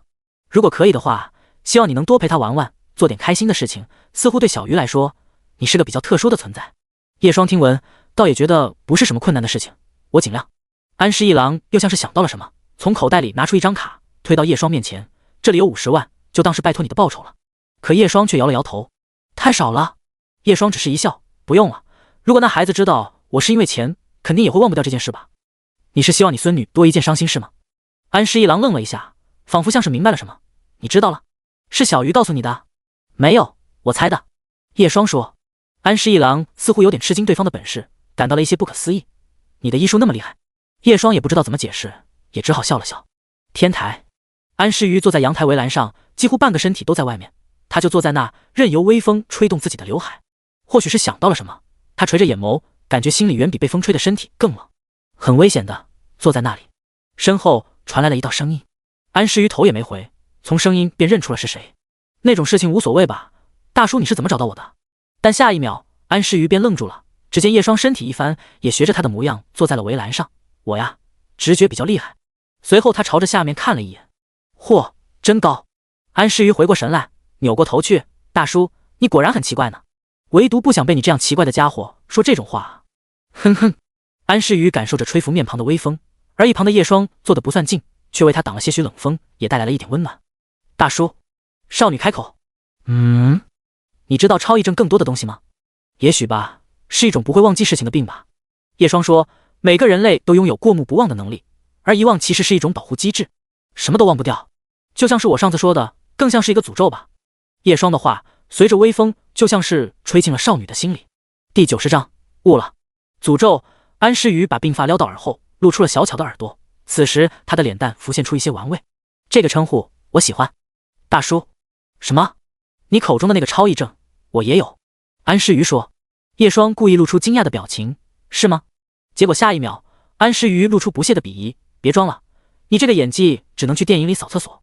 叶双，有时候真的想按住你打屁股。叶双克制住了把对方当安塞腰鼓的冲动，但却说了出来。安诗雨说，那你打吧，有本事你过来。结果下一秒，安诗雨还真挪了挪身体，然后就在围栏上侧躺了下来，百褶裙下的丝袜领域肆无忌惮，果真就是一副你要打就打的模样。叶双面无表情，却又默默地收回手。可能他的手落下去，对方下一秒就要按在报警电话上了。安诗雨一副请假王的姿势，眯着眼笑着，大叔，胆小鬼。啪！清脆的巴掌声仿佛揉碎进了风中，不仅是安诗雨，就连叶双本人都愣住了。叶双注意到自己落在对方屁股上的巴掌，他缓缓收回手，装作什么事情都没有发生一般，默默地看着远处的风景。安诗雨也慢慢坐直了身体，虽然他没有什么表情变化，但耳朵却开始染红了起来。空气死一般的安静，直到叶双忽然目光深沉地看向远方。今日的风儿甚是喧嚣啊。安诗雨也是目光深邃，对啊，是个出警的好日子。见少女手机上面多出的3个数字，叶双嘴角一扯，你听我解释，跟警察解释会比较好一些。不过最后安诗雨并没有报警，其实他一开始就没有报警的打算，只是看到叶双那略微慌张的表情而感到了一些好玩。但是刚刚的感觉却让少女时时刻刻都能回忆起来，不由得隐隐发麻。回去了。安诗雨转过身，从围栏上跳了下来。哦，叶双也从围栏上下来。此时安诗雨把手塞进外套口袋里，他先是扫了一眼对方，见对方下围栏那吃力的模样，不由得嘴角微扬。再见，色狼大叔。少女的话语却被风给吹散，叶双还没来得及听清，再一眨眼，对方已经消失在了楼梯口。叶双看向自己的手掌，定力还是差了点，怎么能被这种嚣张的小鬼影响了情绪呢？不过似乎的确是一个打鼓的好料子。此时天台的风似乎又冷了一些，叶双紧了紧自己的白大褂，也朝着楼梯口走去。回去了。3年级 A 班。雨优，一起去洗手间吗？课间，唐可可询问。自从有了上次的教训，每次唐可可自己去上洗手间，或者是白雨优要去上，她都会跟在身边，生怕出现什么问题。但这种事情并不用太过于担心，因为上一次事情闹得太大，2个校长亲自出面开了全校大会，并且再三强调，只要发现一次就开除，绝对没有原谅的机会。不仅如此，只要有人举报，一经核实也是同样的惩罚。这样严厉的措施，直接让学校爱欺负人的小团体们安静了下来，也不再敢闹事了。要知道以前哪怕像这样的事情发生，也只是简单的叫家长过来，然后当面教育，写检讨什么的。学校的宗旨一直都是再差的学生都能好好教导，扭正思想，其效果自然是毫无作用。但现在似乎慢慢发现，有些学生还真就是个小出生，家长更是一脉相承的老出生，听不懂人话，也驯化不了。所以学校也很干脆的把校规严格化，致力打造安全校园，保障学生的学习环境。当然了，其中不乏安诗瑜的处理，他直接就跟爷爷说自己被欺负，气得老爷子直接把几个校长都找过来。虽然结果是安诗瑜一个人把3个人给揍了。一起听到唐可可询问自己，白雨优虽然没有上洗手间的想法，但还是跟着站起身。他单纯的以为对方不敢自己去。洗手间里，2只少女拧开水龙头，打湿了一次性毛巾后，便用它擦了擦脸，缓解一下上课的疲惫。雨优，听说第3校医室开了，还有很帅的年轻校医哦。唐可可聊着最近的八卦，而且医术神奇，一眼就能看出病症，要不要等会一起去看看？白雨优此时正看着镜子中的自己，似乎对比以前多了几分血色，少了几分苍白，原本比较尖的下巴也圆润了一些。在看什么？镜子。镜子。唐可可看了一眼镜子，似乎也没有什么奇特之处，自己长得不一样了。唐可可闻言想了想，似乎在回想以前白雨优的模样，她忽然笑盈盈地说了一句，不是有句话叫被爱会疯狂长出血肉吗？被爱，对哦。白雨优突然想起那胖了一圈的1万，默默地把这句话记下了。雨优，我刚刚跟你说的校医室，要不要去看看？少女轻轻摇头。好吧，也对，雨优你有哥哥了。唐可可说，你们平时周末在家做什么？对啊。白雨优歪着脑袋想了想，一起吃饭，一起看电影，一起睡觉。唐可可的眼睛亮了起来，细说睡觉。白雨优不明白唐可可为什么突然激动起来，她便大概描述了一下情况。叶双很暖和，总感觉跟我想的不太一样。唐可可手指比作7字，放在下巴思考。她忽然问，你想不想跟哥哥更亲密一点？白雨优，就是你想跟他一起洗澡就能一起洗澡，唐可可狗头军师的被动技能触发，开始给白羽幽出谋划策了起来。听到想一起洗澡就一起洗澡，白羽幽宝石般的眼眸明亮了几分。首先从睡觉的仪式开始，我跟你讲，你的问题很大。唐可可凑到白羽幽耳边嘀咕嘀咕的说了一大通。少女此时大脑经过运转后，足足好一会才把信息全部消化完。她悟了。第91章校庆。校医，人家这里不舒服哦，感觉好像发烧了。校医室里，叶双此时正坐在自己的位置上，看着身旁发着嗲的女生，稍微有点头疼了起来。以窗口的信息上来看，对方当然没有任何情况。人物玉心怡，就读银山学院6年级外语一班，恋爱脑，想被灌奶昔。测测体温吧。叶双拿出一根水银体温计，结果那个女生害羞了起来，扯扯肩带，我不知道体温计放哪，校医哥哥你放进去吧。叶双，看来的确是发烧了，而且不是一般的烧。等会正好有个女老师要过来，你稍微等几分钟。叶双刚说完，那个女生又好像精神了起来。哎呀，我还要上社团活动，等会再过来吧。说完直接就走掉了。叶双收起那枚体温计，又开始继续看书了起来。像这样的学生已经不是第一次出现了，搞得校医室都一股子青春期荷尔蒙的味道。虽然叶双能够理解，但也架不住最近往校医室跑的女生越来越多了，而且大多都没有生病。差不多了。他看了一眼此时的时间，把医书放回到了架子上，把工作服脱下并挂好后，他锁好第3校医室的房门，步入走廊。这边，把球传过来。无意中的叫喊声倒是吸引了叶双的注意力，他目光朝着楼下扫去，正是操场那边打球的学生。仔细想想，雨优似乎并没有什么特别的兴趣爱好。得培养他的爱好才行，无论是画画还是什么。叶双此时站在围栏望着那些打球学生，心想着，要不然给那丫头报个兴趣班，她会不会觉得反感，觉得我管太多了？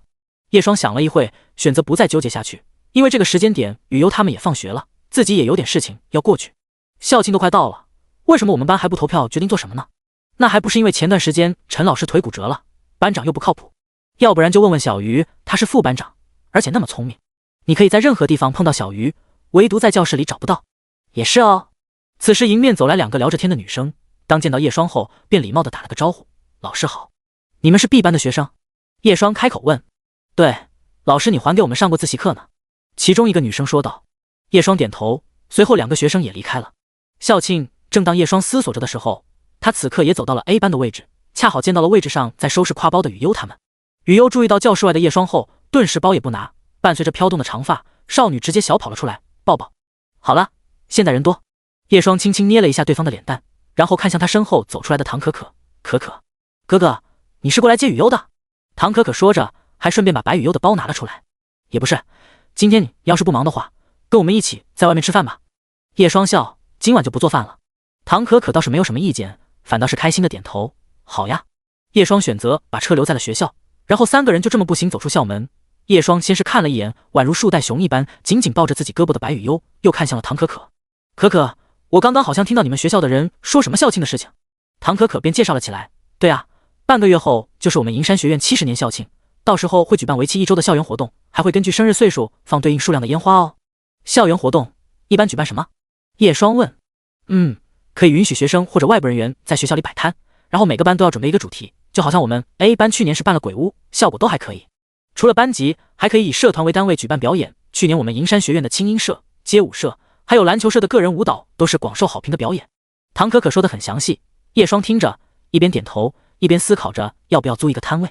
当然他并不是为了考虑赚钱，而是纯粹的想着给雨优体验更多的事情。想到这，叶双看向了身旁的少女。雨优，去年的校庆好玩吗？白雨优闻言想了想后说，有点冷，要挨打。叶双，雨优去年好像是扮演鬼，有些胆子比较小的同学被吓到后就会拿道具砸他，还有用脚踹的。唐可可倒是知道一些情况，表情也有点怪异。怎么能任由别人踹呢？叶双倒是抚摸着白雨优的脑袋问。白雨优微微抬起俏脸，倒是很平静，因为班里的也这么做，习惯了。叶双，看来都是一些糟糕的回忆，以后这种事情不会有了。叶双柔声说道，你有我可以依靠，明白了吗？白雨优点头，手臂抱得更紧了。这个时候手机响了起来，叶双看了一眼来电显示，发现是富贵的号码。喂，富贵，你回国了？讨厌鬼小双双，那几个家伙的事情解决了哦。电话那头传来嘻嘻笑声，粪坑竞速，有个差点游不动多呛了几口。你要不要看看视频？不用了，谢了。叶双说，小事我也喜欢那孩子，怎么能让他被欺负呢？好了，我还有事情先挂了哟。好，哼哼。电话挂了后，叶双收起手机，注意到白雨幽那略微好奇的目光后，他笑了笑：“富贵打来的。”白雨幽回想起记忆中的那个温柔老嫂嫂，轻声说：“李姨，你叫她李姨也行，下次抽空一起吃个饭吧。”叶双说：“好。”叶双看了一眼白雨幽后，便收回视线，望着前方。其实他今天还有一件事想要问对方，那便是打算搬家的事情。第92章，雨幽的过去。不过在这件事之前，叶双还是想要询问白雨幽的意见。虽然他心里清楚雨幽前面那些年过得并不好，但也不能不尊重对方的想法，就这么直接把人给拐跑。虽然这妮子可能很愿意跟着就是了。几个人在外面逛了一会，便在外面吃了顿蛙锅后回到小区。走进单元楼，叶双忽然注意到一个陌生的身影站在自家门前，正拿着一把钥匙皱眉。那是一个看起来40多岁的中年女人，穿着职业装扮，表情显得有些疲惫。雨幽的母亲。叶双第一时间便想到了这个可能，或许是察觉到了身后传来的动静。此时那个中年女人也转过身，一眼便把视线停留在了白雨幽的身上。白雨幽，房门的锁是你换的？中年女人果然认识白雨幽，她刚说完，也立刻注意到叶双。你又是谁？叶双刚想开口，白雨幽却小声说了一句：“姑。”姑。叶双听到这个称呼后，意识到了对方或许并不是白雨幽的母亲，而是姑姑一类的亲戚。他此刻心中的一些疑惑也消失了，因为叶双还记得自己入住的时候，厨房其实是有一些使用痕迹的，而白雨幽不会做饭，但是父母离开的时间却与那厨房的痕迹对不上。你还没等白美玲说话，叶双则是拿出钥匙打开了房门，先进来再说吧。白美玲走进屋内后，顿时被屋子里温馨的布置以及干净所稍微惊讶了一下，但很快她便明白了这是叶双所做的，似乎是想到了什么，她表情猛变，直接冲进了白雨幽的卧室里。短短几秒后，她怒气冲冲地走了出来，目光仿佛能把人吃了一般。钱呢？房子里的那些钱都去哪了？叶双此刻倒是平静，眼神甚至沉寂到宛如湖面一般毫无波澜。他不咸不淡地说了一句：“都存进银行里保管了。”那么多现金，你全部存银行里？白美玲脸色一白，似乎是想到了什么可怕的事情。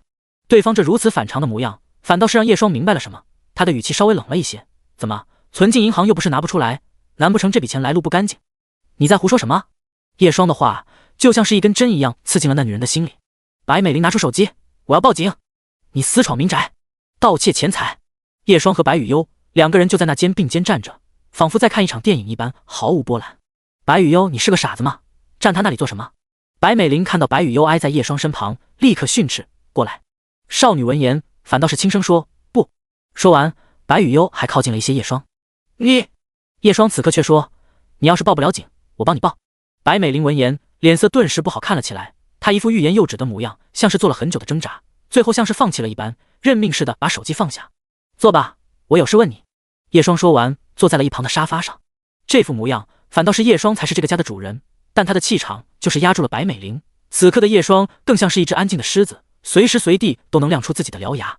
你是雨幽的亲姑姑？叶双一开口，便让对方脸色变化了起来。我是。白美玲语气十分的不自然。随后他反问叶双：“你又是谁？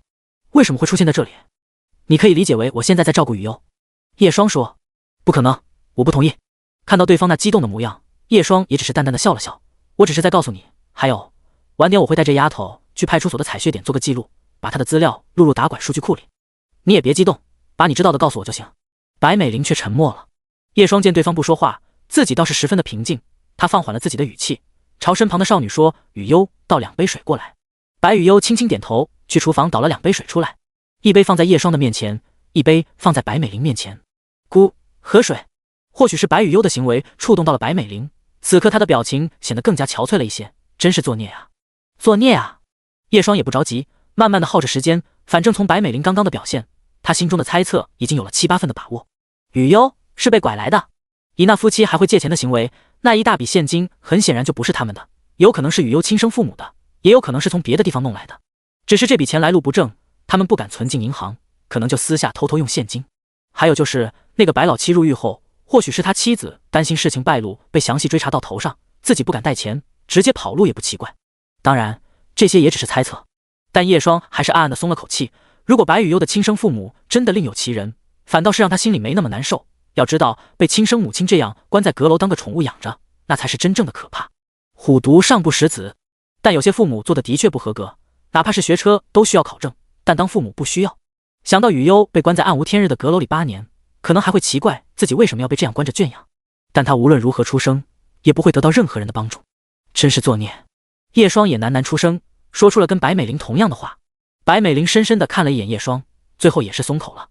白美玲是白老七的妹妹，她知道的东西不多，但可以确定的是，白雨悠的确是突然被白老七在某天带回来的，那笔钱也是。听他的意思，白老七好像很快就后悔了，每天守着钱提心吊胆的。而且随着白雨悠一天天长大，白老七的妻子更是怕他记得小时候发生过什么，就以精神病的名义直接把人给关了起来。而在白老七因为犯事进去后，这种恐慌达到极点，以至于白老七的妻子担心白老七说漏嘴，而直接选择换了房子。到了后面更是丢下钱和白雨悠直接去外地打工了。第93章，只要叶双。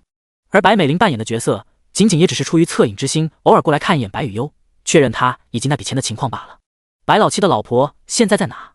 叶双大致了解一些情况后，他坐在沙发上沉思了一会，问：对于自己嫂子的事情，白美玲也只是摇了摇头，她是真的不知道。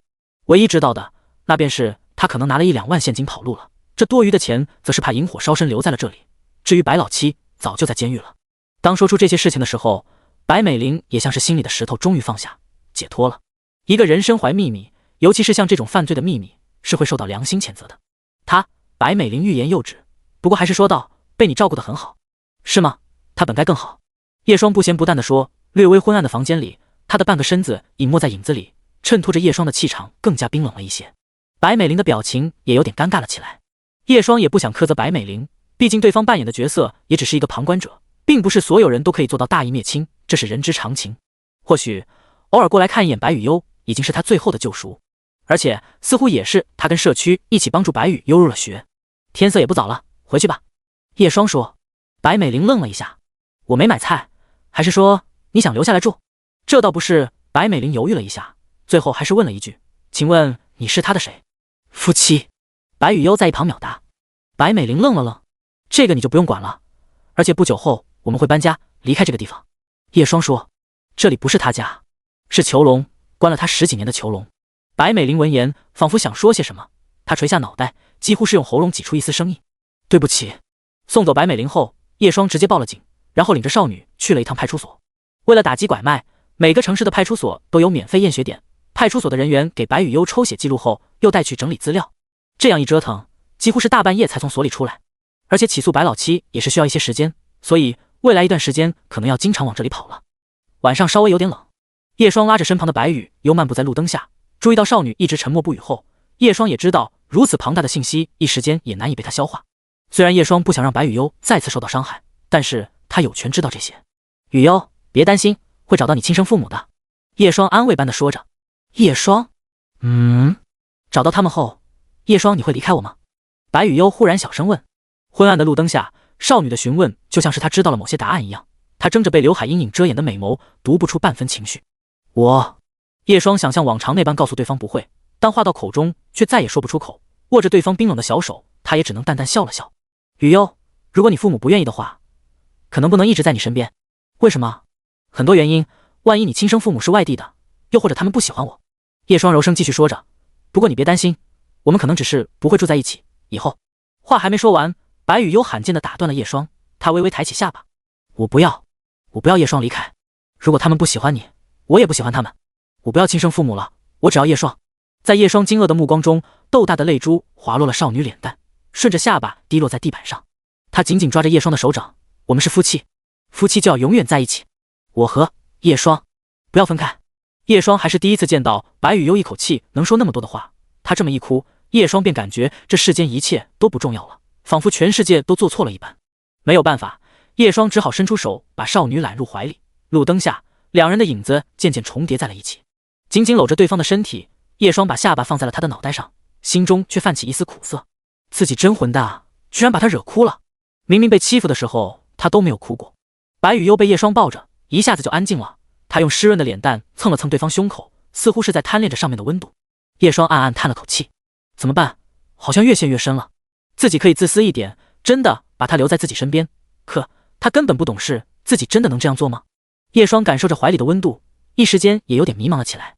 原本决定等他独立后再离开的自己，渐渐也开始不坚定了起来。路灯下，两人依偎了很久。接下来几天，叶双也收到了消息，那便是白雨悠在打拐数据库里没有找到匹对血型资料，而白老七那边的亲子鉴定也出来了，确认了两个人并不是亲生父女。不过因为时间过于久远，虽然白老七交代了一些过程，但想要找到白雨悠父母依旧是个难题。但叶双似乎也不着急了，他选择暂时留在白羽幽身边，然后两个人好好生活着。长大似乎是一个伪命题，但叶双愿意陪伴着他，甚至愿意时间再放缓一些。又是一天周末，叶双带着白羽幽搬家了。因为是拜托陈海帮忙找的房子，所以在一家还不错的公寓租了一套。这里交通相当不错，而且因为是陈家的产业而不怕被坑，水电费也不用交。说是租，其实是给。这里以后就是我们的新家了。叶双用房卡打开大门，映入眼帘的是温馨到极致的房子。原木风地板在大落地无遮拦窗台的阳光下泛着光晕，白麻色的沙发配合着通体雪白的窗帘。一个简单的小厨房和浴室都是白色和原木风为主。因为是挑高的公寓，所以把卧室的空间放在了楼上，一个旋转的小楼梯上面便是床铺了。有2张床，分别在两侧的隔间里。喜欢吗？叶双看着身旁的少女，笑着询问。白羽幽此时的目光却落在了远处窗户挂着的物品，那是一个贝壳风铃，正轻轻地摇摆着。贝壳风铃下是养着小脑袋的1万，阳光暖暖洒洒，仿佛也点亮了少女的心头一般。喜欢。第94章。新的一天，哪怕是夫妻，偶尔也是会分房睡的哦。不是有句话叫做中年夫妻亲一口，噩梦能做好几宿。夜晚，刚洗完澡的叶双此刻盘着腿坐在床上，跟眼前抱着枕头的少女解释着，毕竟总不能天天睡在一起，说不定那天真的就变成出生了。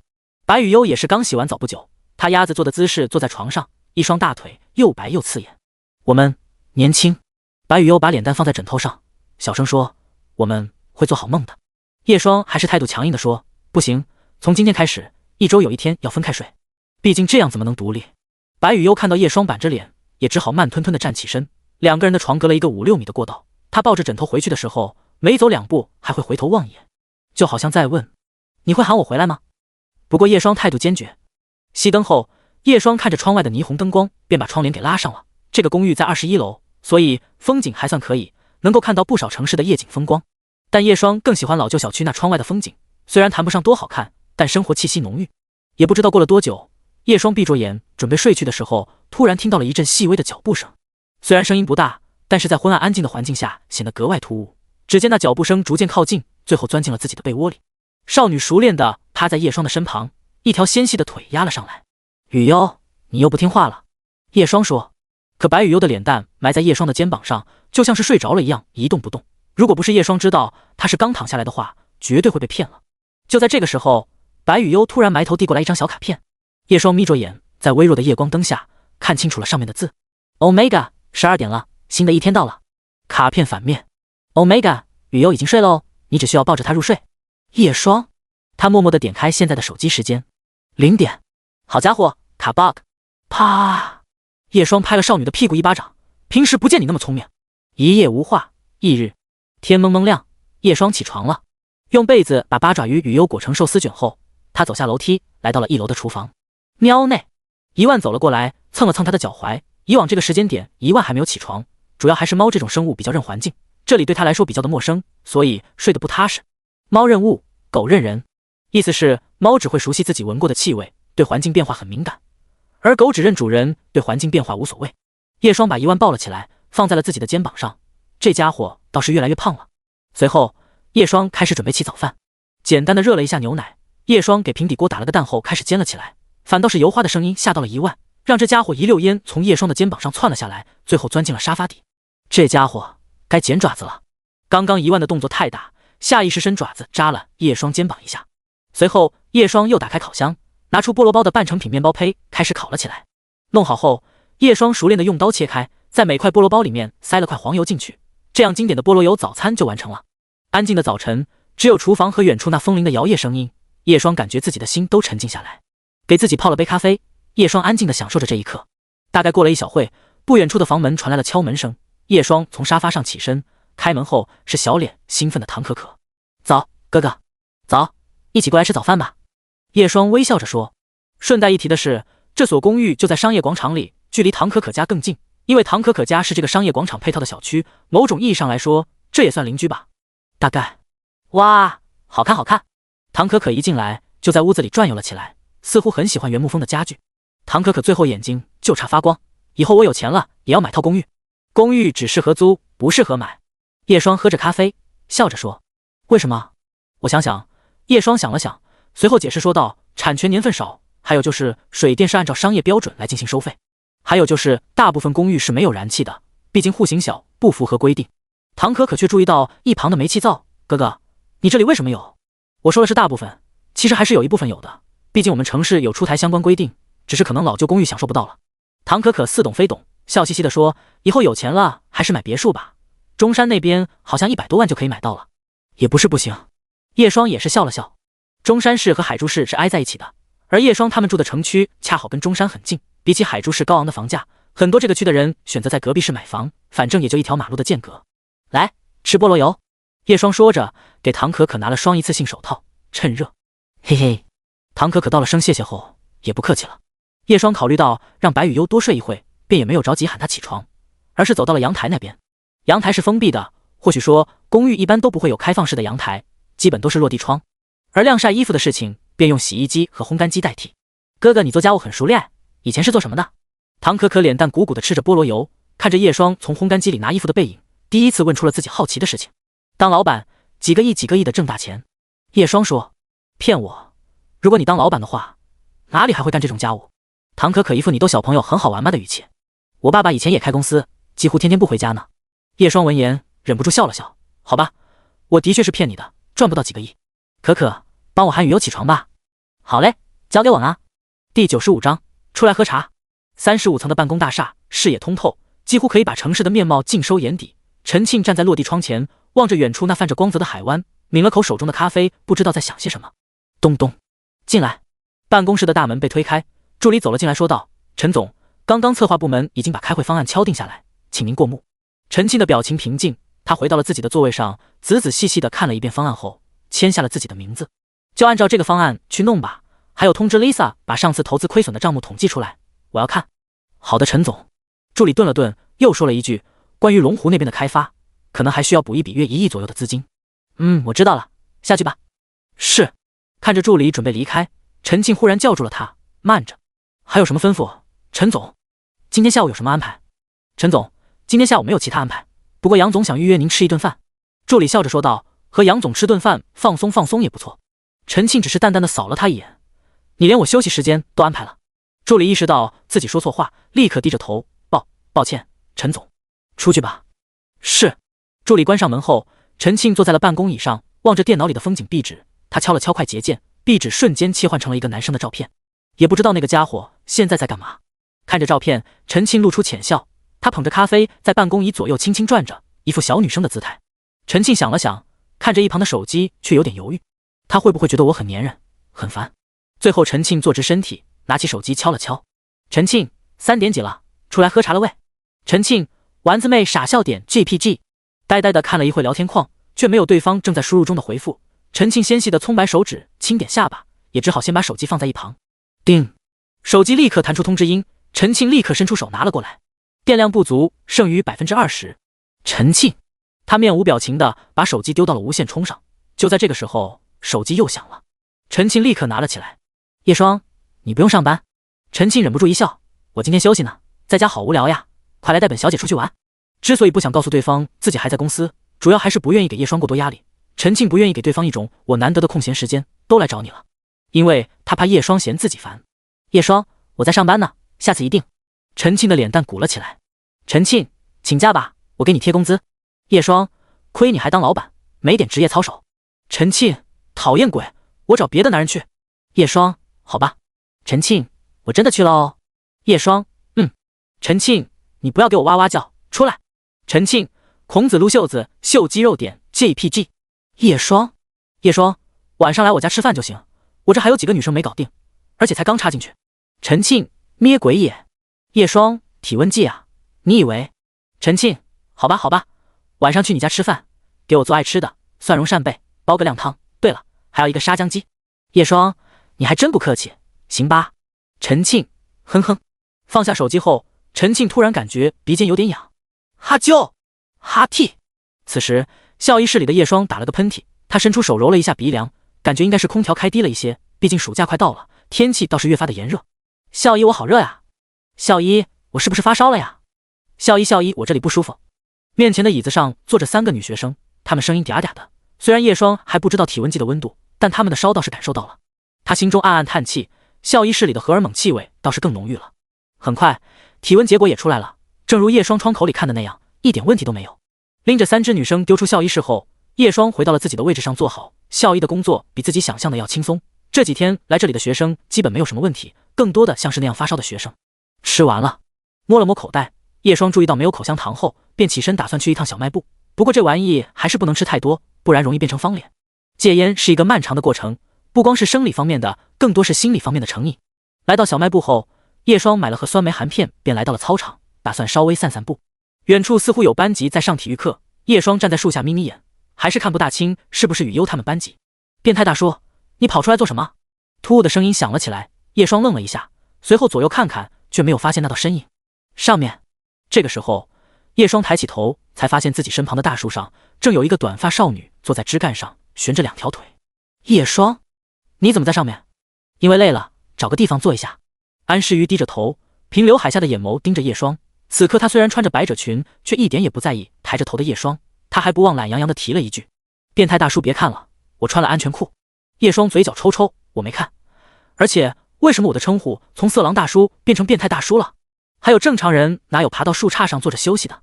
安诗瑜只是撇撇嘴，区区一只摸女孩子屁股的变态大叔管得真多。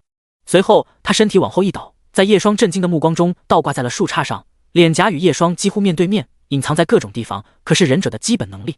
叶双愣愣地看着对方那紧紧勾在树杈上的双腿，又看着眼前那倒着的小脸，只感觉一阵牛逼。不过随着他的视线下移，忽然开口说了一句：“你发际线还挺厚。”一句话顿时让安诗瑜身体一抖，整个人摔了下来。叶双被吓得一跳，下意识地伸出手去抱住他。第96章嫌疑。虽然叶双接住了安诗瑜，但两个人此刻的姿势却有点尴尬，毕竟少女刚刚的倒挂在树杈上，自然是头朝下摔下来，而叶双抱住了对方的身体，以至于此刻的视线都有些微妙了起来。你要这样抱住我多久？身下此刻传来悠悠的声音。抱歉。叶双刚说完，安诗瑜却双腿一合，硬生生地扣住了他的脑袋。还没等叶双反应过来，安诗瑜整个身体居然直直撑了起来，以极其可怕的核心力量和柔韧，伸出手一抓旁边的树干，最后直接改变了姿势，骑在了叶双的脖子上坐下。少女一只手抓着叶双的头发，另一只手摸了摸自己额前的刘海，嘀咕着哪里厚了，胡说八道。此刻叶双还有点茫然，甚至都不知道安诗瑜刚刚那个动作是怎么做到的。你这家伙是不是 bug 了一点？如果不是脖子后面传来的温度以及肩膀上的重量，叶双甚至还以为安诗瑜整个人摔下来了。你刚刚怎么做到的？哦，就是咻，嘣，就做到了。安诗瑜懒洋洋地说着，而且丝毫没有打算从叶双肩膀上下来的样子。叶双，你有这本事不参加奥运扬名立万，窝在这里当个学生？听起来就麻烦。叶双彻底无奈了。不过此刻因为这边的动作，已经有不少学生朝着这个方向看了过来。那个，你要不先下来一下？不下，你就这样带我回校医室。安诗瑜把手肘放在叶双的脑袋上，撑着脸蛋，很显然是不高兴了。毕竟再怎么说，一个女孩子还是很不喜欢被人说发际线的问题。或许是察觉到了叶双的尴尬，安诗瑜的双眸弯成了月牙，罕见了来了一丝兴趣和愉悦。当然了，你把我弄下来也行，看你的本事。叶双直接伸出手，在安诗瑜的丝袜腿上刮了一下，少女身体仿佛触电一般，像一只顺滑的泥鳅般，直接就从叶双的身上蹦了下来。小看你了，变态大叔。安诗瑜露出厌恶的表情，后退了一步。可恶，居然用这种竞技招式，还不是你不愿意下来？叶双说着，看了一眼旁边的自动售卖机，请你喝杯东西。安诗瑜闻言，立刻说：一杯奶绿，我要椰果。脸变得好快，叶双叹了口气，自动售卖机没有这东西吧？外卖？学校不给点外卖？没关系，你让外卖小哥从栏杆递过来。为什么你那么熟练啊？不过最后，叶双还是给这只少女点了杯奶茶。而下午的时间转眼便过去，把东西全部收拾好，叶双刚打算去找白雨优的时候，手机却收到了陈庆的信息。陈庆，我在校门口等你。陈庆，自拍。屏幕里的陈庆戴着墨镜，此刻正坐在车里，朝着镜头露出甜美的笑容。不是晚上吗？怎么下午就跑过来了？叶双想了想，又看了一眼手机屏幕上的时间，发现对方还是卡点发过来的，很显然是知道自己的下班时间。叶双，我先去接那2只。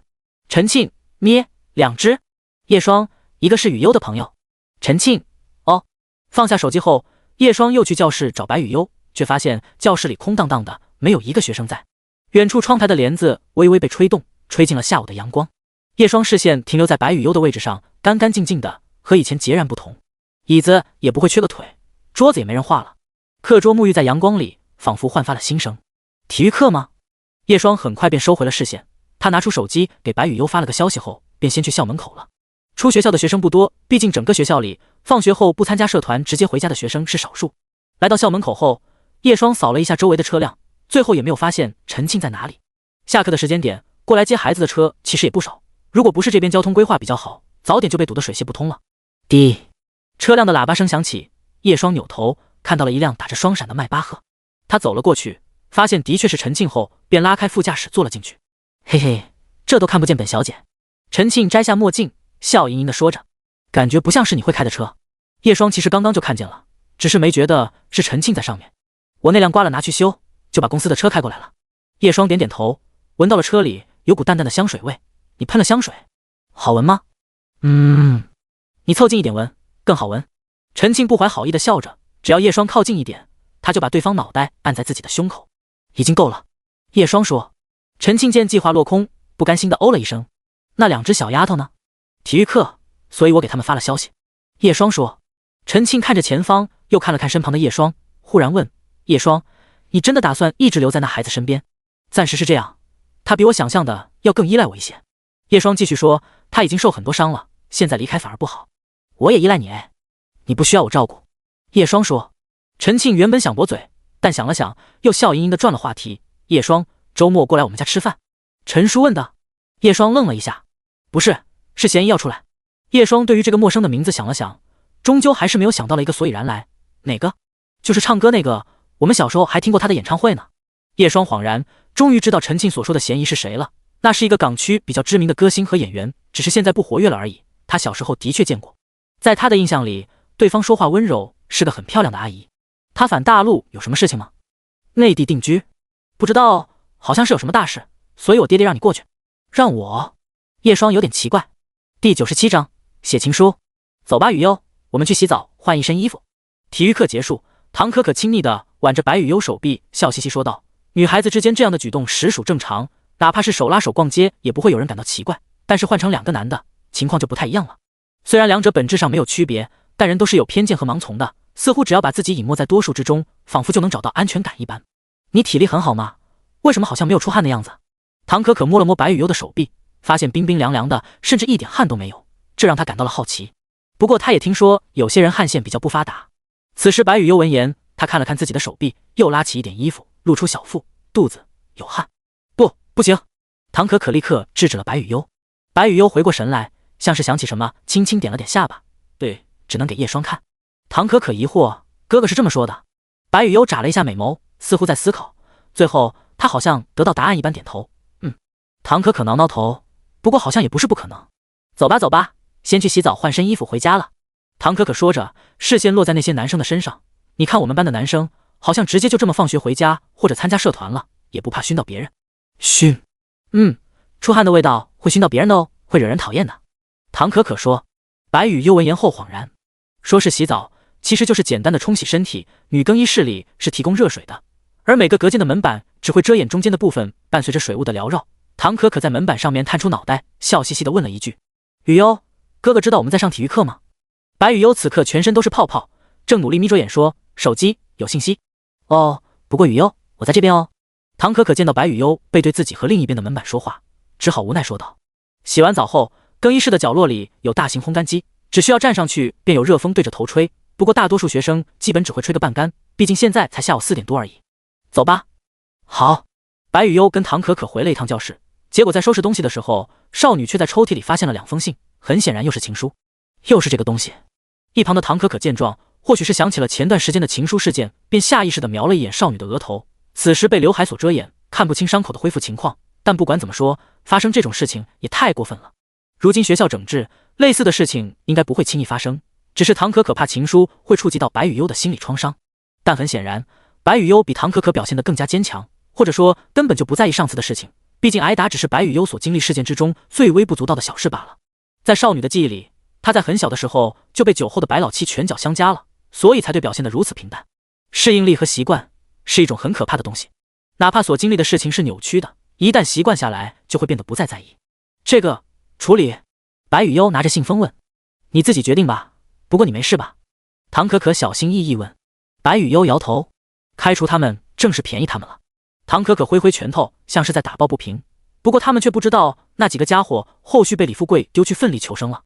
我也想给叶双写。白雨悠小声说。唐可可眼睛亮了起来，交给我，我教你。可可，你会？那你可太小看我这个恋爱大师了，区区一封情书罢了，我教你把哥哥聊得不要不要的。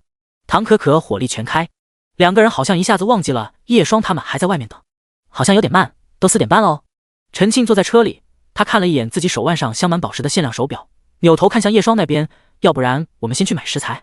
叶双倒不是很着急的样子，体育课后女生会去洗澡，花点时间也正常。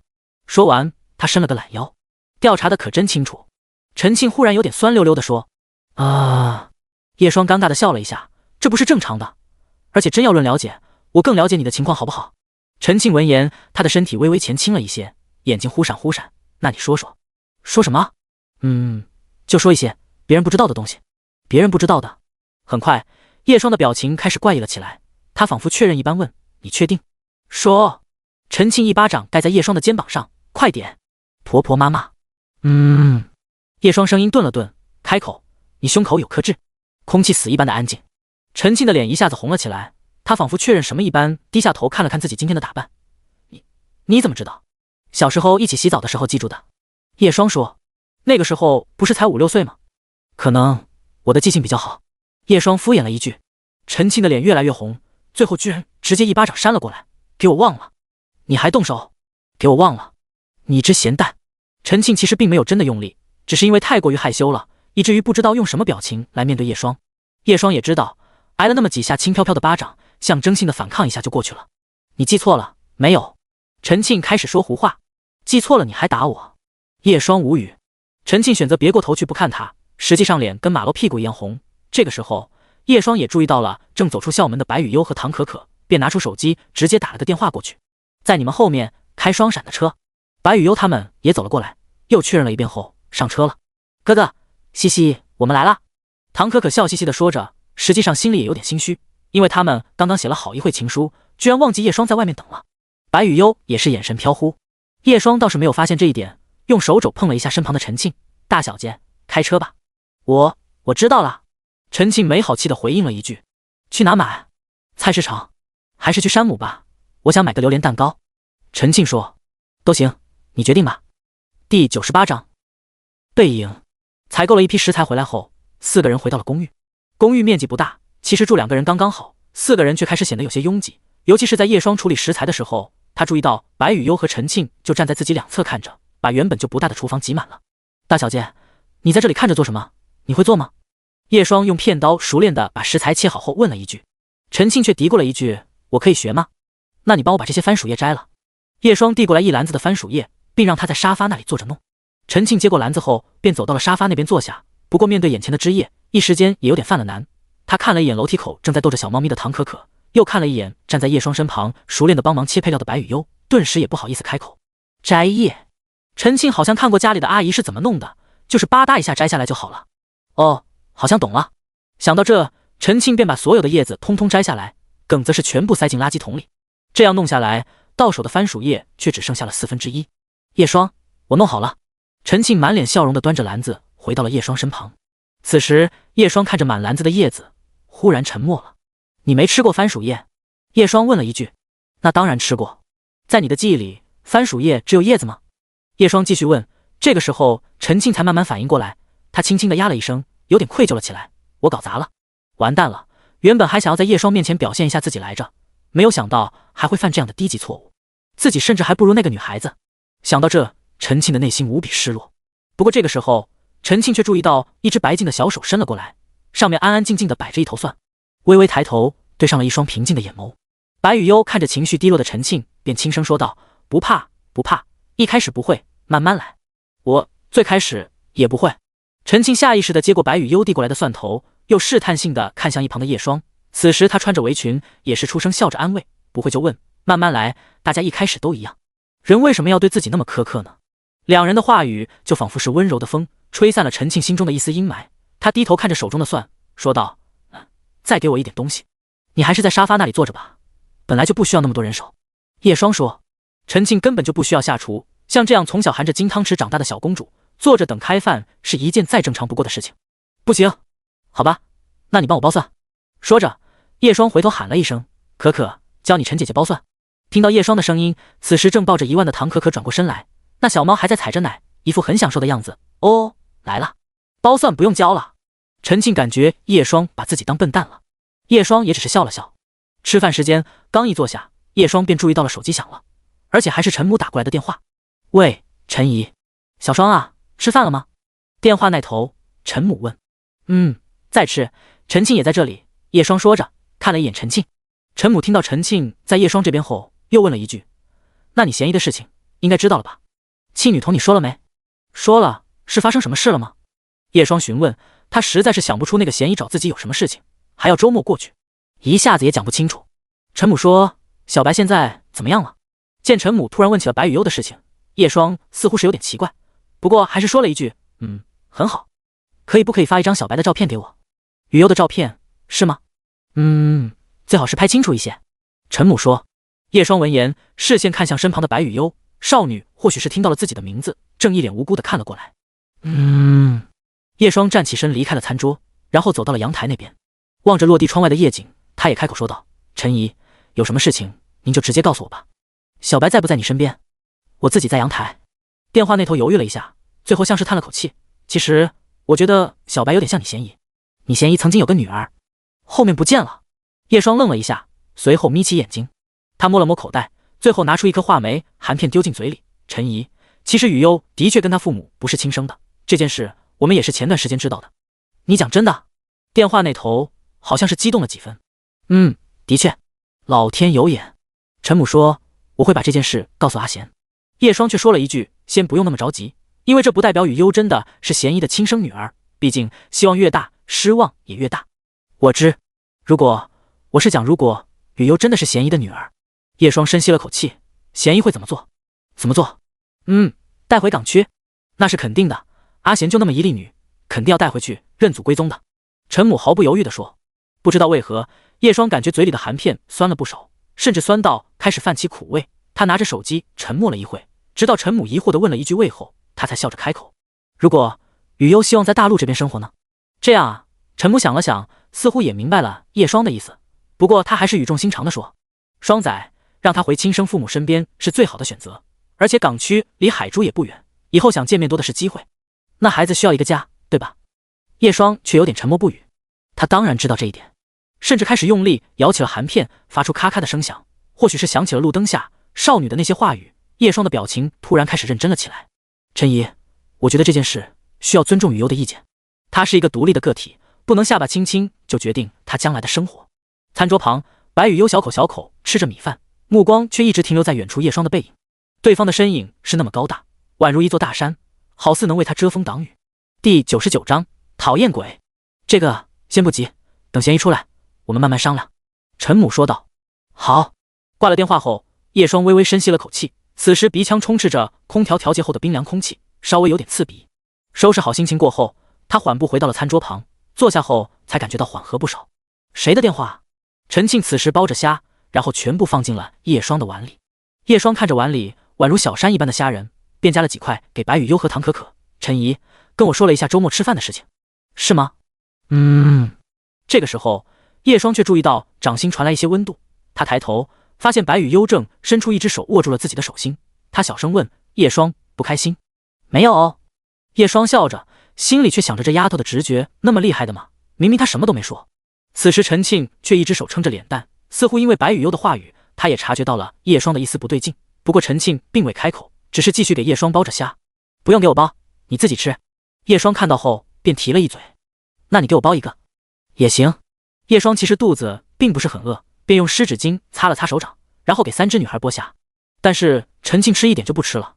叶双注意到后问了一句：“怎么不吃了？”“最近肠胃不舒服，吃少点。”陈庆笑盈盈地说着，然后补了一句：“还可以减肥呢。”叶双扫了一眼他的腰肢，说了句：“已经很瘦了，多吃点。”陈庆的身材本来就很好，再加上经常有在健身房锻炼身体，所以根本就不胖。真要说哪里有肉的话，那估计就是屁股了。之前叶双见他穿那种黑色紧身瑜伽裤，完全符合那种所谓的水蜜桃。要是天天能吃到你做的饭菜，我就多吃一点。陈庆美眸半眯着，露出一口雪白牙齿，仿佛意有所指一般的说着。叶双只是有点无奈的说：“我又不是不让你来我家，想来说一声就行。”那可是你说的。那要不然我也搬过来住？陈庆试探性地问。叶双闻言只是看了一眼陈庆，如果我没记错的话，这里离你公司还挺远的吧？不怕上班迟到？当老板还怕迟到吗？陈庆毫不在意地说，最多担心开会的时间而已。那你自己决定吧，我倒是都可以。对叶双来说，照顾一只和照顾两只也没区别。不过现在雨优也渐渐地开始独立起来，这倒是让叶双感到欣慰。开玩笑的。陈庆看到叶双答应的那么爽快，倒是笑得更开心了。就2张床呢，总不能我跟你一起睡吗？白雨优闻言，这个时候倒是出声说，没关系，我平时跟叶双睡的，够睡。气氛突然安静了下来，甚至开始诡异了起来。少女无心的一句话，却像是点燃了某种东西一般。此时唐可可见状，顿时缩着脑袋吃虾，装作什么东西都没听到。乖乖，雨优是不是还点天然黑？你们还一起睡？陈庆此刻的视线看向了叶双，仿佛在确认真假一般。叶双点头，陈庆的眼眶腾的一下就浮现出水雾，他站起身，钻石耳坠剧烈摇晃着。你们是不是还做了？为什么？明明是我没有做。叶双平静的一句话，顿时让陈庆呆在原地。他下意识哦了一声，又缓缓坐下。做是什么？一旁的白雨优问。就是武士决斗，你以后会明白的。叶双说。白雨优似乎是想起了之前的包洋葱，便含着筷子轻轻点头。没你想的复杂。叶双这个时候也跟陈庆说道，雨优因为之前的事情，很多东西还停留在8岁时候的认知，你不需要那么大的反应。陈庆闻言吃味的撇撇嘴，什么嘛，再怎么说她也是个健康的18岁女生，漂漂亮亮白白净净的，谁知道你哪天狼性大发。叶双叹了口气，我的三观不允许我这么做，我要是真想当出生早当了。我不听。陈庆虽然心里舒服点，但还是哼了一声，别过头去。为什么他就不能拥有一份呢？陈庆想着想着，心里却又开始难受了，然后眼眶又红了起来。身为陈家大小姐，陈庆从来没有因为委屈而掉过眼泪，但现在不知道为什么，只感觉鼻子特别酸。叶双心里叹了口气，他之前不想让陈庆知道，就是因为会发生这样的事情。但陈庆就是这样的性格，明知道他是一个刺猬，还是依旧会伸出手，哪怕他怕痛。给我包3只虾，就原谅你了。陈庆吸着鼻子哽咽地说道，说完还用利用纸巾抹了抹眼眶。不知道的还以为叶双做了什么对不起他的事情。好的，陈大小姐。叶双继续给他包着虾，心里却想着自己这几天怎么总是惹女孩子哭。不过他也并非没有劝过陈庆回头，只是这妮子大有一副除非我死了再说的架势。叶双不是没有想过跟陈庆的未来，相反他有认认真真考虑过，只是叶双现在的心思过于斑驳，当拿不出全部感情对待他人的时候，跟陈庆在一起也不过是对对方的不负责，他本就配不上对方耀眼如阳的爱意。小插曲过后，差不多也该到唐可可他们回家的时间了。因为唐可可家的小区就在公寓的背面，所以完全不需要送，他找了个招呼之后就跑掉了。所以叶双便跟陈庆一同下了地下车库。你看，妆都花了。电梯里看着红着鼻子的陈庆，叶双微笑。不给你看。陈庆嘀咕一声，别过头去。他在公司是不会化妆的，毕竟本身素颜就足够好看，只是见叶双之前他都会精心打扮一番，自然不愿意被对方看到自己妆花的模样。来到了负3层后，叶双刚停下脚步打算目送陈庆上车的时候，只见他忽然也跟着停了下来。怎么了？我耳环的宝石好像掉了。陈庆说，你看看，宝石掉钻了吗？叶双走过去，刚想看他耳环上的钻石少了哪一颗的时候，忽然一阵香风袭来，陈庆突然回头吻上了他。感受到果冻般的感觉，叶双刚愣了一下，等反应过来的时候，对方已经抽身后退了2步。哼，讨厌鬼。陈庆此刻的脸蛋布满着红晕，他俏皮般的吐了吐舌头，然后钻进车里去了。第100章。不对劲。望着那渐渐远去的车尾灯，叶双站在原地想了一会，又碰了碰自己嘴唇，望着指尖上的口红残渍，他不由得心想着，或许这就是自己最后的归宿。自己年纪也不小，差不多也该结婚了，如果没有什么意外的话，最后应该就是会跟陈庆结婚。毕竟知根知底，两家关系又如此交好，还有就是陈庆刚刚的举动和决心，似乎没有比他更好的婚配选择了。只是两人从小类似亲情一般的青梅竹马感情，叶双一时间也难以迈过那道坎，也拿不出勇气面对他的爱意。脑海一阵恍惚之中，叶双不知道为何想起了白雨优。为什么会想起他呢？叶双其实更清楚雨优并不适合自己，准确的来说是他不适合雨优。只不过似乎比起之前，叶双此时的想法却开始有点不坚定了起来，甚至产生一种年龄好像也不是问题的念头，但仔细想想终究也是很可笑。而且等他真正明白爱情的含义后，或许情况又不一样了。回去吧。像是自嘲一般笑了笑，叶双转身走进了电梯里。回到了公寓后，叶双发现白雨悠抱着一万坐在沙发上。见到他回来后，少女抱着小猫走了过来。叶双回来了。叶双问了一句：“怎么还不洗澡？”想跟叶双一起。不行。为什么？没有为什么。叶双说着，接过白雨悠怀里的一万，然后把它放在地上。白雨悠说：“叶双，手机说夫妻是可以一起洗澡的，我们还不是。”叶双掐着对方的小脸，笑着说道。少女忽然歪着头：“那什么时候可以？”等你长大了。叶双模棱两可的说道。等我跟陈庆姐一样。白雨悠说着。是吗？叶双。那叶双跟陈庆姐是夫妻吗？白雨悠又继续问。不是。为什么？叶双有点奇怪白雨悠为什么问那么多，不过还是说道：“因为会有很多因素，怎么说呢？你以后就明白了。”白雨悠闻言突然问了一句：“叶双和陈庆姐以后会是夫妻吗？”叶双突然沉默了，看着身旁的少女，他走到沙发那边坐下。是可可教你的。白雨悠却摇头。叶双深深地看了他一眼，忽然问了一句：“如果我跟陈庆是夫妻，你怎么想？”怎么想？少女只是很平静地说了一句：“那等我长大后，我也是夫妻。”咚！叶双伸出手，有点哭笑不得地敲了敲他的脑袋。笨蛋，所以说你还不能真正理解其中的含义。夫妻只有一对，你知道吗？白雨悠似乎是明白了什么。只有一对。为什么？没有为什么。白雨悠又想了想，似乎是有点迷茫的样子，不明白。所以说，你以后就懂了。叶双也知道，以白雨悠的脑袋瓜是很难想清楚其中的问题。他拍了拍对方的脑袋，打算去拿衣服。叶双，如果叶双和陈庆姐是夫妻，那我们呢？白雨悠的一句话让叶双的脚步一顿。他回过头来，看着少女询问自己的目光，终究还是说不出个答案出来。我们以后可能不会是夫妻。考虑了很久，叶双最后说道。白雨悠像是一下子失落了下来，就连眼眸都暗淡了。叶双没理由的感觉到心被揪了一下，他重新坐在了白雨悠的身旁，望着他那透着灰暗的表情，只好说了一句：“都说是可能了。”可能？因为未来的事情谁也不知道会发生什么。哦，雨悠，所以你真的知道什么是夫妻吗？白雨悠想了想，夫妻就是可以一直在一起。但夫妻远不于此。白雨悠却小声说：“我不懂这些，我只想跟你一直在一起，只要叶双就可以了。”叶双这个时候才明白，白雨悠在乎的根本就不是什么夫妻不夫妻，因为他并不知道夫妻代表什么意思，只是单纯的认为夫妻就是可以一直在一起的存在，而他希望与自己一直在一起。叶双，你说过你会等我的。白雨悠说。或许是记起那天雨后，少女看着蜗牛询问自己的回忆。叶双说：“我会等你。所以我们能一起洗澡了吗？”叶双，你问了我一大通，就是为了这个？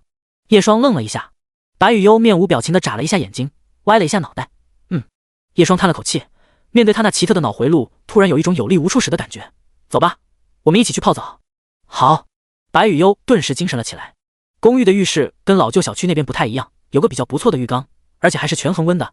叶双难得见到有浴缸，还是想要泡个澡，好好放松一下。放好水后，叶双简单的冲洗了一下身体，然后便躺进浴缸里，伸展着四肢，被温水包围，仿佛每个细胞都发出欢呼声音。这个时候，白雨悠也进来了，不过因为叶双的要求，她穿上了一套白色的分体式泳衣，叶双买的，而叶双自己也穿了一条短裤。叶双，这里紧。白雨悠拉扯了一下身前的泳衣。没事，尺寸应该合适。叶双说，虽然她感觉自己的确是买小了一点，让那史莱姆都被束缚了。白雨悠也走进浴缸后，直接坐在了叶双的身前，然后靠了上去。此刻叶双也没有什么杂念，全当自己带白雨悠去泡温泉了。他把自己的下巴放在少女的脑袋上，两只手放在浴缸边缘，闭着眼开始放松了起来。白雨悠则是感觉身后的蝴蝶结带子有点碍事，他先是看了一眼叶双，发现对方眯着眼后，便伸出手自己解开。伴随着漂浮在温水之中的泳衣，此刻叶双像是察觉到不对劲一般睁开眼。第101章，我好像明白了。加更。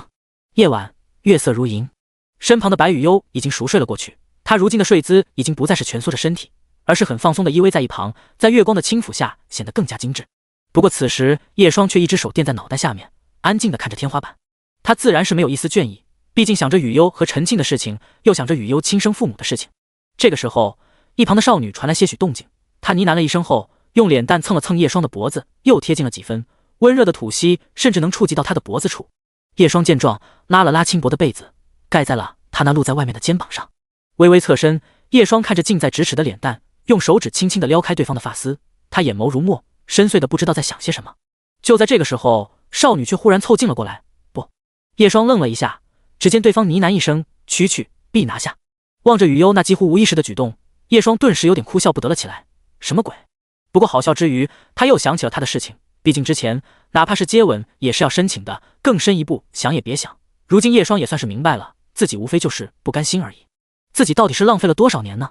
叶双心想着，明明之前可以精准到天数，好像自从被雨优捡回家后，这些东西都不再记得了。有些偏执，似乎真的可以一瞬间放下。回忆着往昔种种，闻着身旁少女身上的淡淡花香味以及软货，不知不觉中，他也沉沉的睡去了。一夜无话。清晨，送走了雨优和唐可可上学后，叶双洗干净厨具，便坐在了电脑桌前，打开了电脑。每天码字几乎成为了自己的习惯，不知不觉中，伴随着字数的累积，读者的数量也变多了，甚至评分也来到了 9.0。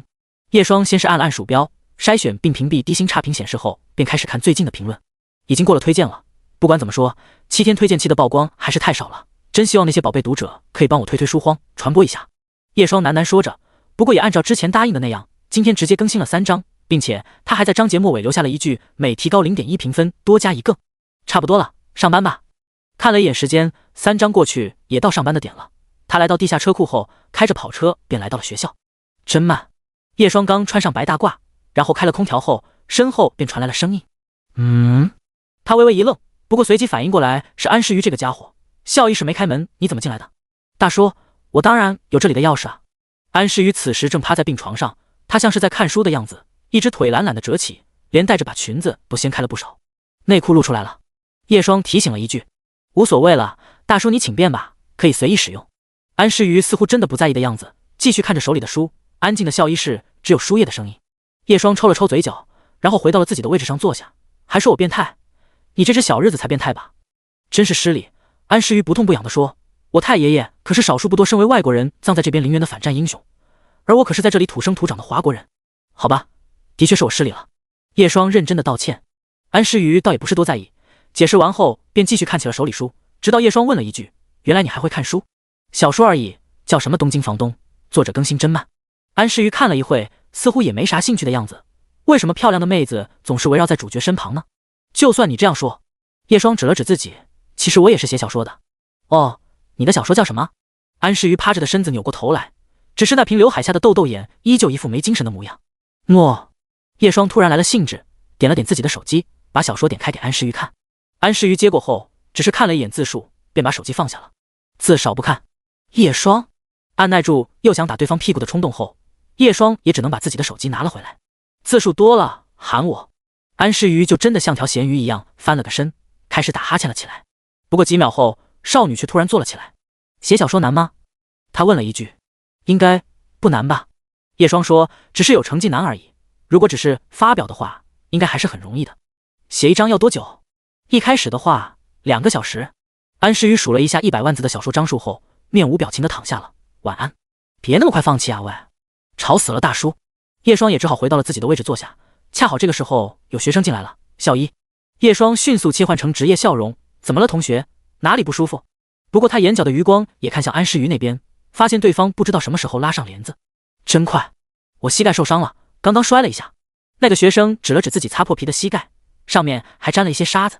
叶双便拿来了双氧水之类的，开始给他消毒。熟练的包扎好后，叶双还问了一下对方活动起来感觉怎么样。那个学生被叶双如此细心的照顾，顿时脸红了起来。没事，校医您包扎得很好，一点也不影响行动。那就好，你的伤口很浅，一般来说不需要换药了，只是不要碰水。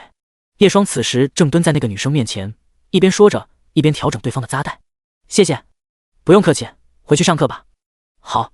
那个女生应了一声后，又忽然问了一句，校医哥哥，可以给我你的联络方式吗？我经常摔跤。摔跤的话，直接过来就好了。叶双立刻说。好吧。送走那个学生后，叶双刚想坐下，却发现安诗瑜不知道什么时候坐在了自己的位置上。他翘着腿，我觉得我好像明白了。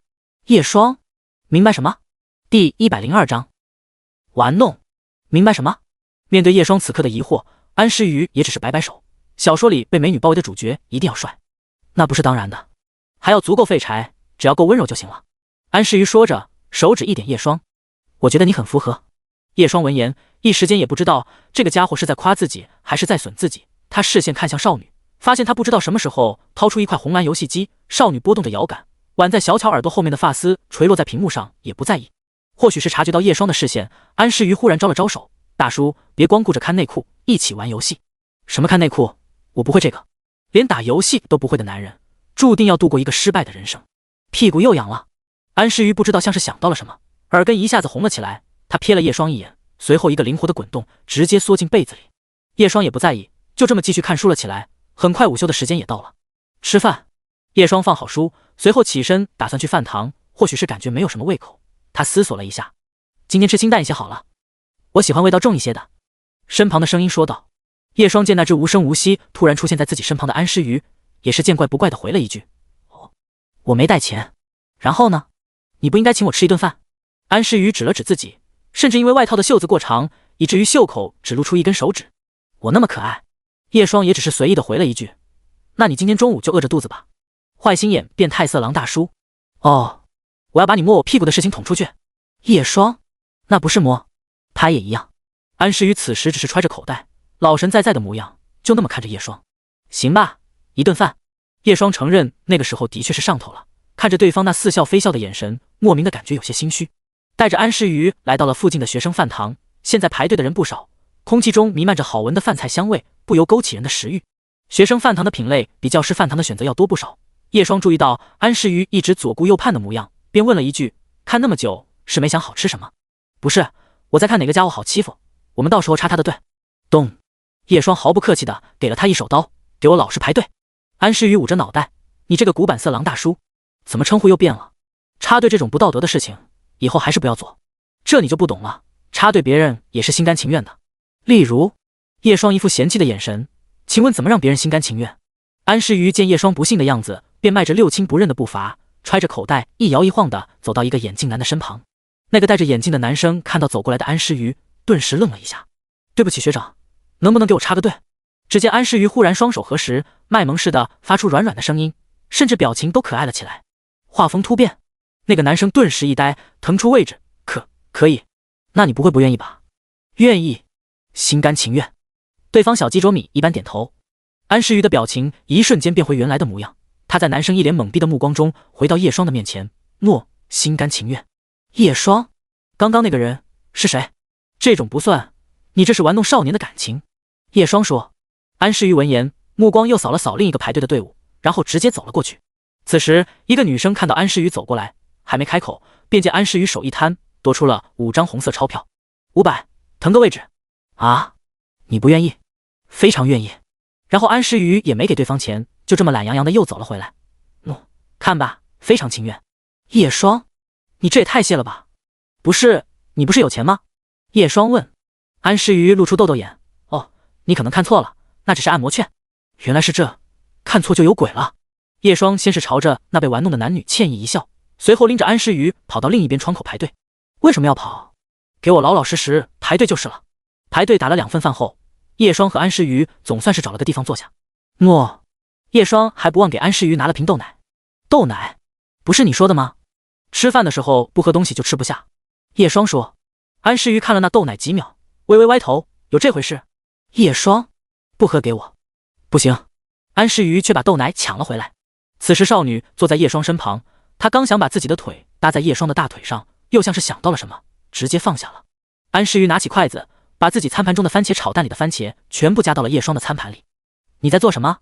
我们家族有家训，忍者不能吃番茄。那你还点番茄炒蛋？而且谁家的家训会有这样奇怪的内容啊？居然被识破了。叶双用一种很无语的眼神看着安诗瑜，不过他餐盘里本来也有番茄炒蛋，看着自己盘子里无故多出的好几块番茄，他也只能收下了。就在这个时候，饭堂的另一个入口，一个长发少女和一个书包很大的女孩一起走了进来。好香呀，有点想吃麻辣烫了。唐可可说着，抖了一下自己厚重的书包。雨优，你想吃什么？此时白雨优却停下脚步，她像是发现什么一般，左右看了看。有叶双的气味。气味？哥哥肯定在家里啊，你是不是肚子饿了？走吧，跟我一起去吃麻辣烫，最近新出了番茄口味。唐可可笑嘻嘻地拉着少女，然后2个人朝着饭堂深处走去。第103章，原来你是校医。哥哥。身后传来了声音，此时正在吃着米饭的叶双愣了一下，回头后发现唐可可跟白雨优就站在自己的身后。叶双。叶双也没想到会那么巧合，毕竟银山学院那么多个食堂，而且每个食堂都有2层，不仅如此，这还是叶双第一次来学生饭堂，居然还会碰上。过来坐。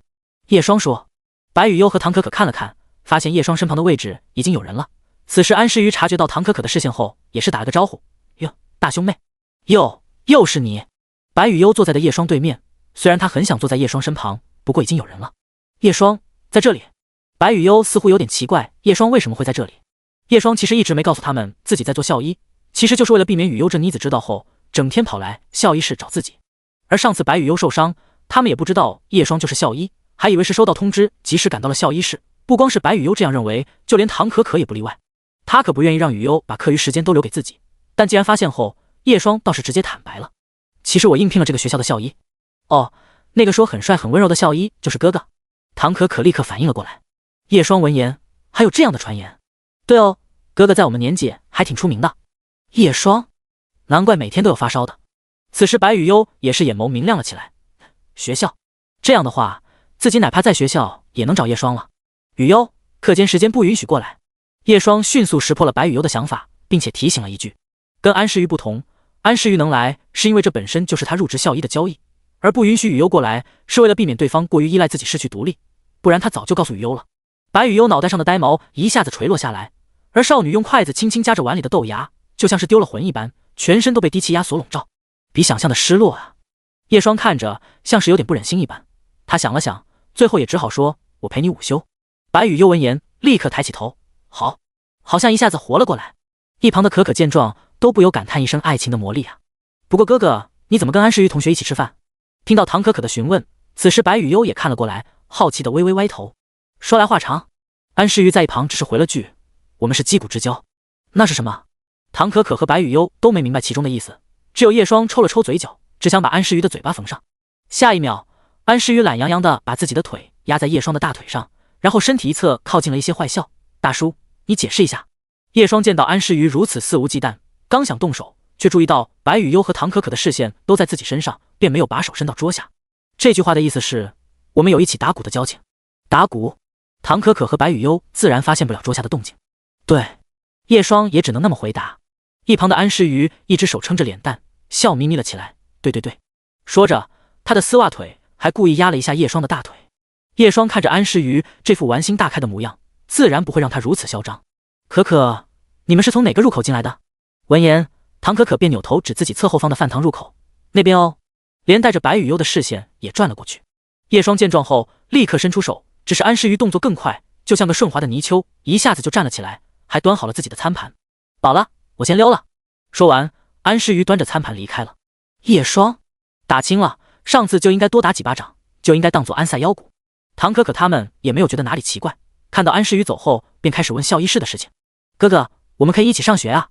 不过这个很快就被叶双拒绝，毕竟他本就把上学放学的时间留给他们同龄人之间。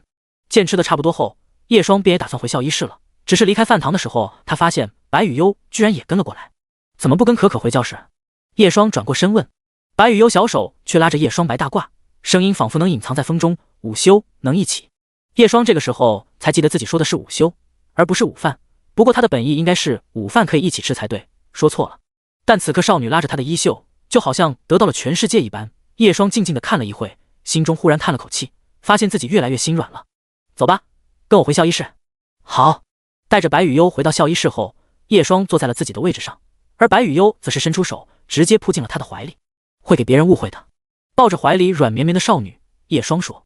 上课困。白雨悠的脸蛋却趴在叶双肩膀上，小声呢喃。叶双看了一眼，便也只好拍了拍少女后脑勺，由着她了。抱了一会后，白雨悠才依依不舍地起身。她贪恋着刚刚温暖，以至于还是一副要抱抱的样子。每天午休只能抱1分钟。叶双定下规矩。白雨悠面无表情的小脸罕见出现一起挣扎，她数了数，最后伸出2根手指。2分钟，表现乖的话可以考虑一下。叶双想了想，最后说道，虽然他感觉的确像是在奖励自己。白雨悠同意了，她轻轻点头，我乖。这个时候，少女的注意力才从叶双的身上离开，她打量着第3校医室，鼻间全是消毒水的气味。一旁的小桌子就是叶双办公用的，简单的收拾了一下，一些小摆件还有些温馨。怎么了？叶双，为什么？校医？白雨悠好奇的询问。叶双闻言淡淡一笑。第104章被告白。周五，哗啦，拉开帘子后推窗，此时迎面吹来的风都是闷热的，毕竟快到了期末的日子，气温倒是不断的往上爬。叶双稍微活动了一下发紧的肩膀，然后伸了个懒腰，看了一眼时间后，他收回目光，起身去 A 班接白雨优。今天是周五，差不多也快到周末与贤一见面的日子了。昨天给陈母送去雨优的头发，暂时也没有什么结果回来，但叶双并没有打电话询问，说到底也不过是他不愿意那么早知道答案罢了。人总是矛盾的，他既希望白雨优找到亲生父母，又担心那孩子因为抗拒而受伤。随着与雨优的日益相处，叶双并不想让他再次受到伤害。所以说，人总是矛盾的。叶双心中暗暗叹气，他摸了摸口袋，熟练地打开盒子，拿出一颗糖出来，动作娴熟，不亚于给自己掏烟拿打火机。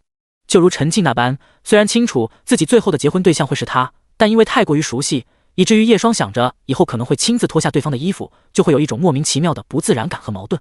叶双把自己的白大褂放好，随后他的视线落在了一处角落里，看着病床上正在熟睡偷懒的安诗瑜，便也没有锁门，只是稍微把第三校医室的房门带上，并且把门牌反转成校医不在。海珠市作为南方城市，经常会出现过春节都穿短袖的情况，所以就连知了出现的月份都比其他省份要稍微早一些。刚离开校医室，叶双便听到了来自知了的声嘶力竭，仿佛在告诉万物夏日的到来。叶双的脚步不急不缓，就那么直接朝着 A 班走去。走啊，吃瓜。吃什么瓜啊？足球部的部长好像要跟一个女生告白，3A 班的好像叫什么白雨优，长得贼漂亮的那种。A 班不就一个书包大的吗？我也不知道，过去看看不就清楚了。几个经过的学生聊着天，还不忘加快自己脚步的节奏。他们讨论的声音倒是吸引了叶双的注意力，他看了一眼那几个学生，便也直接跟了上去。此时 A 班的教室门口几乎站了不少的学生，他们正窃窃私语着，目光看向门口那边。一个身材高大的男生面带着笑容，长相帅气，而站在他面前的自然是白雨优以及唐可可。而面对如此多学生的围观，此刻的白雨优还是一脸平静，只是身旁的唐可可左顾右盼，有点不知所措。顺带一提的是，银山学院不反对恋爱，正如校董所说的那般，青涩的恋情是最美好的，只略输于运动过后的连裤袜。虽然读起来带着一丝变态的味道，但意外的受学生们的欢迎。白雨优同学，能否给一个联络方式？看着少女，男生微笑着开口说道：我喜欢你很久了。他一开口，周围的学生顿时开始哗然一片，随后欢呼了起来，在一起，在一起，在一起，在一起。叶双站在人群里，倒是选择旁观这一切。人总是喜欢刺激性的新鲜事物，正如眼前发生的事情一样，谁也不知道那个男生跟白雨优到底认不认识，只是单纯的想要看到自己想看的，便下意识的用言语绑架逼迫对方。雨优该怎么做？毕竟学会拒绝也是一种成长。不过他要是不拒绝呢？叶双想了想后，倒是不再继续想下去。他站在一个不显眼的角落，目视着接下来要发生的事情。我们不认识。看着拦住自己的男生，白雨优轻声开口，那副清清冷冷的模样，反倒是让不少男生心脏砰砰直跳了起来。我靠 ，A 班什么时候有一个那么漂亮的女孩子？听到白雨优那么说后，男生也丝毫不着急，他露出自认为阳光帅气的笑容，随后开口：雨优同学，你能不能伸出手？白雨优不太明白，不过还是伸出了手。下一秒，只见那个男生手一翻，便魔术一般多出了一朵玫瑰。现在我们认识了吗？哇！看到这一幕，周围一片哗然。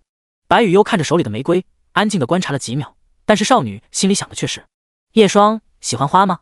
男生此刻也是笑着，他靠这样的手段已经不知道拿下多少个妹子了，像这样看着高冷的妹子，其实更好攻略。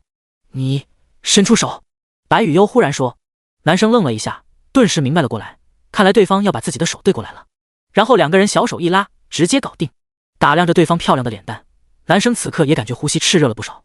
他伸出手，好，我准备好了。随后男生便注意到自己的手掌心多了一张钞票。男生愣了一下，一时间还没有反应过来，而白雨优给完钱后道了一声谢谢，谢谢，联络方式拒绝。随后他也没有搭理实话的男生，就这么跟唐可可肩并肩穿过人群。男生看着手里的钞票，一时间还有点茫然。不过这个时候他注意到白雨优的脚步停了下来，随后转过身，整个人像是焕发了精神一般。有戏！男生反应了过来，原来他玩的是欲擒故纵啊。随后他张开手臂，但下一秒白雨优却一头栽进了人群里一个男人的怀里，还把自己的玫瑰花交给了对方。这下子轮到人群开始石化了，发生什么事了？而此时看到扑进自己怀里的白雨优，叶双下意识搂着对方的腰肢，看着周围人那副傻眼一般的视线，他温和地笑了笑。都散了吧，这是我家的孩子。这个时候似乎也有人认出了叶双是上次闹事过来的家长，也有人认出他好像就是第三校医室的校医。不过叶双倒是没有多说什么，带着少女和唐可可便离开了。此时那个张开双手迎风朝阳的男生还能听到对方远远传过来的声音：下次买玫瑰花不需要给100，给个5块就行了。哦，哥哥，今晚吃什么？我想想。第105章，周末。天蒙上了一层厚重的云，非黑非白，放眼望去是无尽的灰色，带着些许压抑，光是看一眼就会有一种发自内心的不舒服。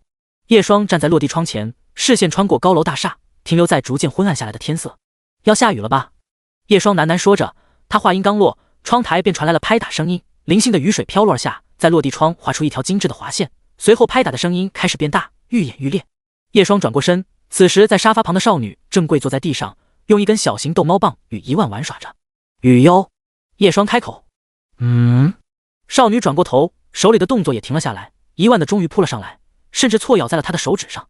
白雨优见到这一幕，另一只手轻轻地摸了摸一万，后者立刻松口了，还温柔地舔舐了一下对方的手指。今天要去陈庆的家，差不多要出发喽。叶霜说道，毕竟今天是跟贤姨约定的日子，从陈庆那边发过来的消息来看，对方似乎早就到了，好像如果不是因为陈母说了什么，贤姨就打算直接过来了。叶霜，下雨？没事，我们坐电梯去地库开车，不会被雨淋到。好。领着少女，叶霜跟她乘坐着电梯来到地下一层。白雨优并不知道接下来会发生什么，她给自己系上安全带后，也伸出手帮叶霜拉安全带。不用，乖乖坐好。好。叶霜把车开出地库，几乎是一瞬间，眼前的视线便被雨水覆盖，蒙蒙一片，无法看清。打开雨刷后，叶霜开着车朝着陈家出发。雨优，如果我找到了你亲生父母的消息……叶霜犹豫着，终究还是打算先给白雨优一个预防针，你们会相认的吧？白雨优闻言，他好看的眼眸先是望了一下叶霜，随后他忽然开口说道：叶霜，你不要我了。一句话仿佛瞬间摧毁了叶霜的心理建设，他的脸上露出苦涩。蠢蛋，我怎么会不要你呢？我哪也不去，我只要叶霜。白雨优说完便低着头不再说话了。这样的回答恰是叶霜能够预料到的，他也不知道听到这句话是该高兴还是悲伤。雨水滴落在车窗上，也让叶霜的心如那雨一般，思绪密密麻麻理不清。这一趟仿佛很长很长，行车如同深入泥沼一般困难，也不知道过了多久，叶霜他们才来到了陈家。把车停到车库后，刚打开车门，叶霜便见到了一身简约长裙打扮的陈庆，以及飞奔来的金毛咸蛋。下那么大雨，可以晚点出发的吗？陈庆嗔怪般的说了一句，毕竟外面那么大的雨，他心里还是比较担心叶霜出车会遇到什么危险。陈姨他们呢？叶霜也只是笑了笑，然后问了一句：过来了。陈庆说着，不远处有4个人走了过来，除了陈父陈母，还有一对中年夫妻，他们打扮都很简单，只是那2张经常会出现在电视里的面孔让人无法去忽视。双仔，中年女性跟叶霜打了个招呼，那么多年不见，都长那么帅了。贤姨，周叔。叶霜也是礼貌地打了个招呼，没错，这2个人便是有可能是雨优的亲生父母许慧贤以及周峰。不过他们此时的视线却被副驾驶出现的少女所吸引，当白雨优出现的那一刻，那夫妻便立刻快步走了过去。柔妹，周母更是直接一把抱住了白雨优，开始哭了起来，而周父也是眼眶通红，呆呆地看着白雨优。亲子鉴定出来了，的确是贤姨的女儿。陈庆在一旁压低着声音跟叶霜说话，他的刘海蹭得叶霜脸颊有点发痒。果然吗？叶霜看着这一幕，心中却想着这个世界还真是小。贤姨的女儿叫做周雨柔，雨优和雨柔其实还挺像的。陈庆说。叶霜却没有听，而是注视着远处，只见被抱着的白雨优反应了过来，猛地推开了周母，然后跑到了叶霜的身后躲了起来。少女趴在叶霜的后背，手指用力抓住她的衣服，漂亮的脸蛋上似乎还浮现出一丝恐惧。柔妹，周母出声，结果白雨优似乎更抗拒了。对方的身体贴在自己的后背上，叶霜能够清楚地感受到雨优那颤抖的身子。过来。叶霜说着，把白雨优拉到了自己的身旁，她握住了对方冰凉的小手，然后轻声安抚了起来。别怕，我在呢，我在。白雨优却直接伸出手，像一只树袋熊一般用力抱住了叶霜的脖子，说什么都不撒手。没办法，叶霜也只好一只手搂着少女，随后对周父周母说道：贤姨，周叔，我们先进去说吧。这个时候周父周母才反应了过来，而陈母也出声说：先进来吧，都做了饭，食饱再讲。随后大家都走进屋里，在餐桌旁坐下。白雨优还是不愿意松手，导致她纤细的身子直接坐在了叶霜的大腿上，然后埋着脸蛋一动不动。这一幕让在场的所有人表情都有些微妙，尤其是2对长辈纷纷打量着叶霜，看着女孩坐在叶霜腿上，一副欲言又止的模样。雨优受过很多伤害，所以比较依赖我一些。叶霜没办法，一边安抚着少女，一边跟长辈们解释。陈庆倒是最淡定的那一个，要问为什么，他们晚上都一起睡觉了，他倒是不在乎这点东西了。贤姨，这个时候叶霜开口：哎，你讲。所以雨优是你们的亲生女儿，千真万确？对，这是亲子鉴定，我们拿到报告就推掉所有安排，第一时间来大陆了。周母说着，然后看向白雨悠，却没有任何回应。叶双看了一眼亲子鉴定，他缓缓吐了口气，然后轻轻拍了拍少女的后背：“雨悠，你怎么不听话了？先下来吧。”乖。叶双压低声音在少女耳畔说：“不然以后不一起睡觉了。”白雨悠似乎记得自己要听话，她犹豫了一下，终究还是缓缓转过身。那双如同宝石一般的眼眸带着薄薄一层水雾，盯着那对夫妻。第106章，我的宝藏。柔妹周母一脸心疼的模样，看到自己女儿如此抗拒自己，她的心自然是如刀剐一般疼痛。没人知道在失去女儿的这些年来，她是如何过来的，几乎没有一天睡过踏实觉。每当她闭上双眼，耳畔总有女儿的呼唤声：“妈妈，我冷；妈妈，我饿。”她担心自己的女儿穿不暖吃不饱，而从陈父陈母的只言片语之中得出，自家女儿的确过得非常糟糕，甚至被人当作牲畜一般关起来圈养。想到这，周母便感觉呼吸都是痛的，内心的自责每时每刻都在狠狠地勒住她的心脏。乖女，跟妈妈回家好不好？我们住大别墅，吃大餐，妈妈带你去旅游，天天去 shopping， 我们忘掉那些不开心的，好不好？周母颤抖着声音说道。周父似乎不太擅长言语，但眼眶也红了。但白雨悠听到回家二字后，抵抗的情绪更加激烈了，他仿佛全身上下每个毛孔都在拒绝，小手紧紧地抓着叶双身前的衣服，身体也开始颤抖着。乖女，你讲，想要什么妈妈都能满足你，只要你肯跟我回家。不要！少女罕见的提高音量，仿佛一根利剑狠狠地刺进周母心脏。周母顿时失声哭了起来。叶双也意识到嫌疑的话是在雨悠的雷区蹦迪，看着坐在自己怀里的少女，他先是温柔地拍打着她的后背，随后跟周母说：“嫌疑。”见对方仿佛情绪失控一般，叶双心中暗暗叹气，这种天杀的人贩子究竟要毁坏多少个家庭才能善罢甘休？明明雨悠可以像个小公主一般健康长大，而不会在阴暗的阁楼里守着那小小的窗户发呆。陈庆，叶双此时看向身旁的陈庆：“你先帮我把雨悠带到客厅那边坐一会，我有话想要单独跟嫌疑他们说。”陈庆闻言便站起身，可白雨悠说什么都不愿意从叶双的怀里下来，直到他又安抚了几句后，白雨悠才被陈庆拉着手带到客厅的沙发上坐好。两人稍微分开一点后，叶双见周母的情绪也逐渐安定下来，便开口说道：“嫌疑，雨悠现在的情况虽然只是我个人的意见，但她目前的情况暂时不太适合跟你们回港区。为什么？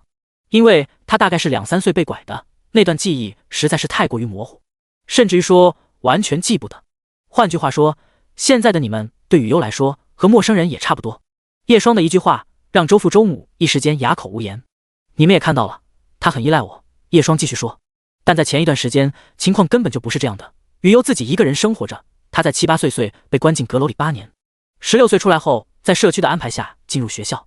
先不说她8岁之前天天被那个白老七殴打，甚至饭都不一定能吃饱，而且也不少会被虐待。她后来一个人生活的时候，没有人教导她该如何自己生活，如何在学校生活。在现代化的社会里，她没有手机，不会充饭卡，因为不会洗衣服，总是把没晾干的衣服穿着，遭到同学的嫌弃和欺负。哪怕身上有钱，也只会买泡面吃，甚至可能那么多年来从未吃过一口热的饭菜。而且因为长时间被关着，他的语言能力也几乎丧失，不会与别人交流。在别人眼里，他是怪胎，是傻子，是精神病，是被唾弃的存在。也因此，他曾经被关在洗手间一整晚而无法求救，会被人拿打火机烧头发，会在走着路的时候突然被一脚踢倒在地上，上课的座位会被弄烂，甚至堆满垃圾。哪怕被诬赖，也没有能力为自己辩解，只能下意识地道歉说对不起。他本该可以痛恨世界对他的一切不公，但他没有。叶双继续说道，而在我最落魄最难过的时候，就是这个孩子，因为觉得我可能会饿肚子，同时也知道肚子有多难受，就把自己刚买的泡面递过来。他真的是个很善良的孩子，世界痛吻他，他却报之以歌。因为陈父陈母不忍心告诉周父周母太多事情，当知道白雨悠经历了这些事情后，周父和周母终于是绷不住情绪，一时间什么话都说不出来。那为什么不让我带他回去？周母哽咽着说。叶双却没有回答，而是继续说了下去。我也在那天雨夜被带回了他家，说来有点惭愧，我跟雨悠之间的关系更多像是互相取暖。我当时无处可去，他只是单纯的觉得我可怜，所以不希望我离开，还把钱全部塞过来。我在发现他毫无自理能力后，便开始照顾他的生活，以此作为报答。同时，我开始教导他如何打扫卫生、洗衣服，如何给自己洗澡、吹头发，教导他如何做饭。当然，我也去了他就读的学院，暗中帮助他解决一些学校的小问题。叶双一一说着，微笑。她现在交到了新的朋友，像个正常的女孩子一样跟朋友逛街吃甜品，面对不愿意做的事情也会说出拒绝。学习成绩也有提高，也渐渐的可以跟别人说话了。对了，我们还捡了一只小猫，因为医疗费花了1万，所以取名字叫做1万。甚至还会收到情书，被人当众告白，而不是曾经那个臭女。叶双碎碎念着，她发现自己跟雨优之间的事情，仿佛永远都说不完一般。最后，她继续笑着说道：“我原本打算让雨优成功独立后就离开的，但那天从警察局里出来，他说出那句‘我不要父母，只要叶双’后，我就好像发现他对我的依赖比想象中的要厉害。我现在也想清楚了，所以……”叶双此时站起身，郑重地弯下腰说道：“贤姨、周叔，如果可以的话，在他独立之前，请你们暂时先不要打扰雨优现在的生活，毕竟他也是我的宝藏啊。”空气死一般的寂静，所有人的视线都投到了叶双的身上。第107章，你放屁！人是矛盾的动物，他既希望少女能够回到亲生父母身边，又希望她能够留在自己身边。当两者对碰在一起的时候，叶双最终选择了聆听自己跟雨优最直接的心声。4位长辈站在这里，叶双这句话说出去后，将要承受的压力可想而知。他本就孝顺且敬重长辈，这是他少数正面对抗几位长辈的意思，唯二2次都是为了白雨优。安静的气氛，此刻谁也没有开口，直到周母说道：“不行，我女儿不能跟你待在一起。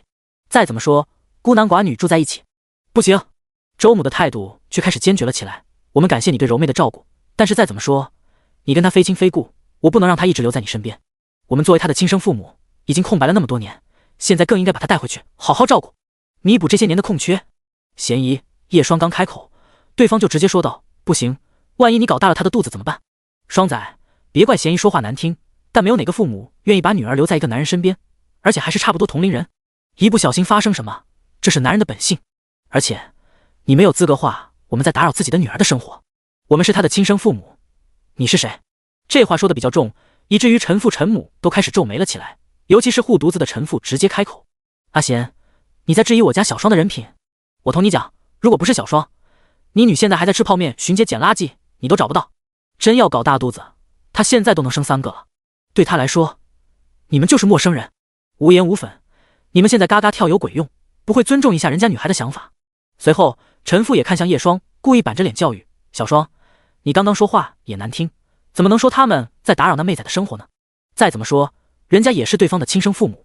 我知道你着急了，生活虽然不会给你提前准备演讲稿，但下次说话要注意分寸。”“是，陈叔。”叶双闻言也知道自己刚刚情绪有点收不住，但很显然，此刻的陈父是在给自己台阶下。父母去世后，陈叔是真的把他当作半个儿子对待。叶双虽然已经出社会数年，但很多事情还是不够圆滑，尤其是涉及到感情方面。当然，陈父也清楚，叶双这孩子是很容易被感情左右的人，不然也不会被那赵梦瑶攥着那么多年。此时，叶双收拾好情绪，调整了一下心态后，冷静说道：“贤姨、周叔，我刚刚说错话了，对不起。但雨优现在生活在不断变好，所以我希望雨优能够继续留在这里，暂时先不回去。”“算了，不打紧。”周母和周父也是叹了口气，一时间也纠结了起来，气氛再次安静了下来。这个时候，陈庆也带着白雨优走了过来，毕竟刚刚双方的冲突，他们坐在客厅自然一清二楚。白雨优刚一出现，便回到了叶双的身边，就像个粘虫一般。而此时陈庆的脸色都有点复杂，毕竟叶双刚刚的表述，他仿佛见到曾经赵梦瑶的影子。什么时候叶双能够为自己这样一次呢？他是个英雄，但好像不是我的英雄。唉，到底是差了哪里呢？雨优看到白雨优坐在自己身旁，叶双微微一笑：“他们是你的亲生父母，你别怕，先打个招呼吧。”白雨优此时却对周父周母充满敌意，他不愿意任何人把自己从叶双身边带走，但少女是善良的，哪怕是抱有敌意，心里最恶毒的念头却也只是想着对方快点回家，快点回家。叔叔、阿姨。白雨优一开口，周父周母一时间也不知道该怎么办了，甚至都不知道该不该应这个称呼。而周母只是苦笑着说：“阿女，叫我妈妈，好不好？”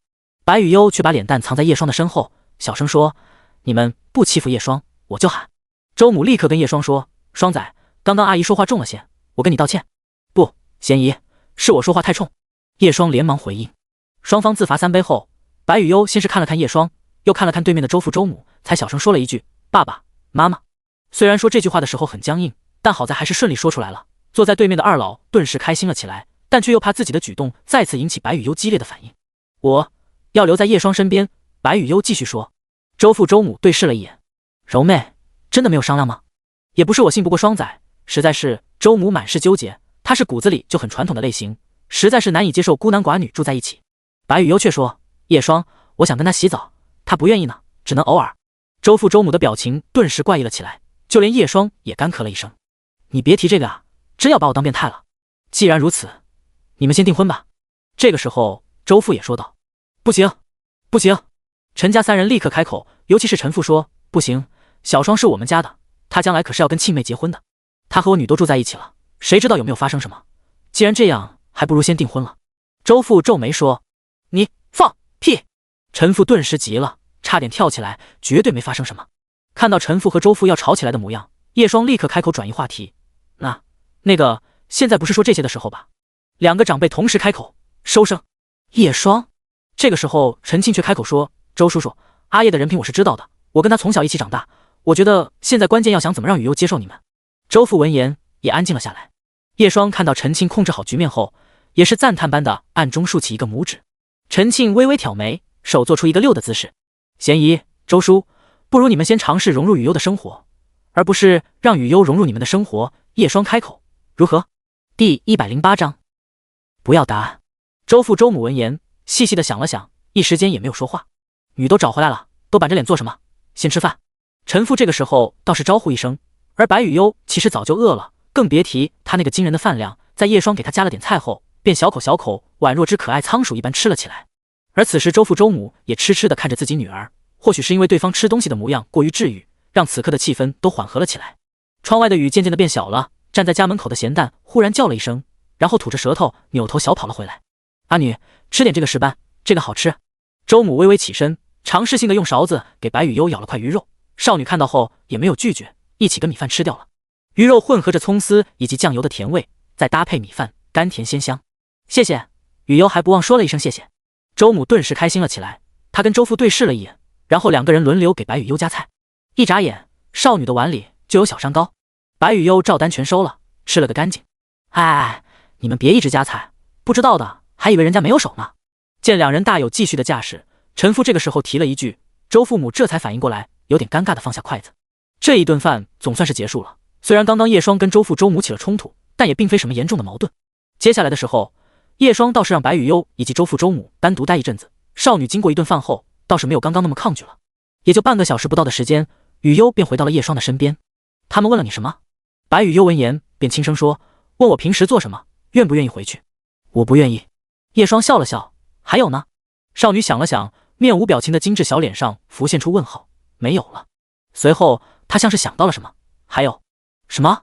问我们洗澡，叶双怎么做？叶双扯了扯嘴角，有点无奈的问了一句，你怎么说的？白雨悠顿了顿，叶双让我穿泳衣，不然不可以一起洗。听到这个后，叶双总算是松了口气，最起码这样听起来正常一点，也不至于被嫌疑他们当作变态了。随后白雨悠又补了一句，以前不穿泳衣的时候，叶双帮我揉泡泡。叶双？算了，毁灭吧。说错了。白雨悠看到叶双这仿佛失去了色彩的模样，便歪着脑袋问了一句，没事。叶双只是捏了一下对方的小脸。不过好在周父周母没有找叶双，两对长辈又在客厅那里聊了很久，并让叶双他们先回房间休息睡觉，有什么事情明天再说。没办法，今晚看来是不能回公寓了，叶双便先回到了房间里洗澡。今晚怎么就失态了？明明一开始不是那样想的。浴室水雾弥漫，叶双感受着花洒热水淋到身上的感觉，不由闭着眼思考了起来。足足几分钟过后，他才伸出手把头发往后一拨，然后简单的冲洗身体。看着浴室镜子里的自己，叶双一边用毛巾擦拭着头发，一边却想着白雨悠的事情。简单围了浴巾后，他走出浴室。我帮你吹头发。一旁传来了声音，叶双有点愕然，转过身才发现一个身穿黑色蕾丝睡裙的身影坐在床上，他背靠床头，微微翘着腿，手里还捧着一本书看着。陈庆似乎比叶双更早洗完澡，他垂着发丝，卸了妆的面容更加清纯俏丽，裙摆下的笔直长腿带着红润，丝毫不在意叶双的视线。随后陈庆缓缓抬头，注意到了只围了下半身的叶双，肌肉不错，怎么不穿睡衣出来？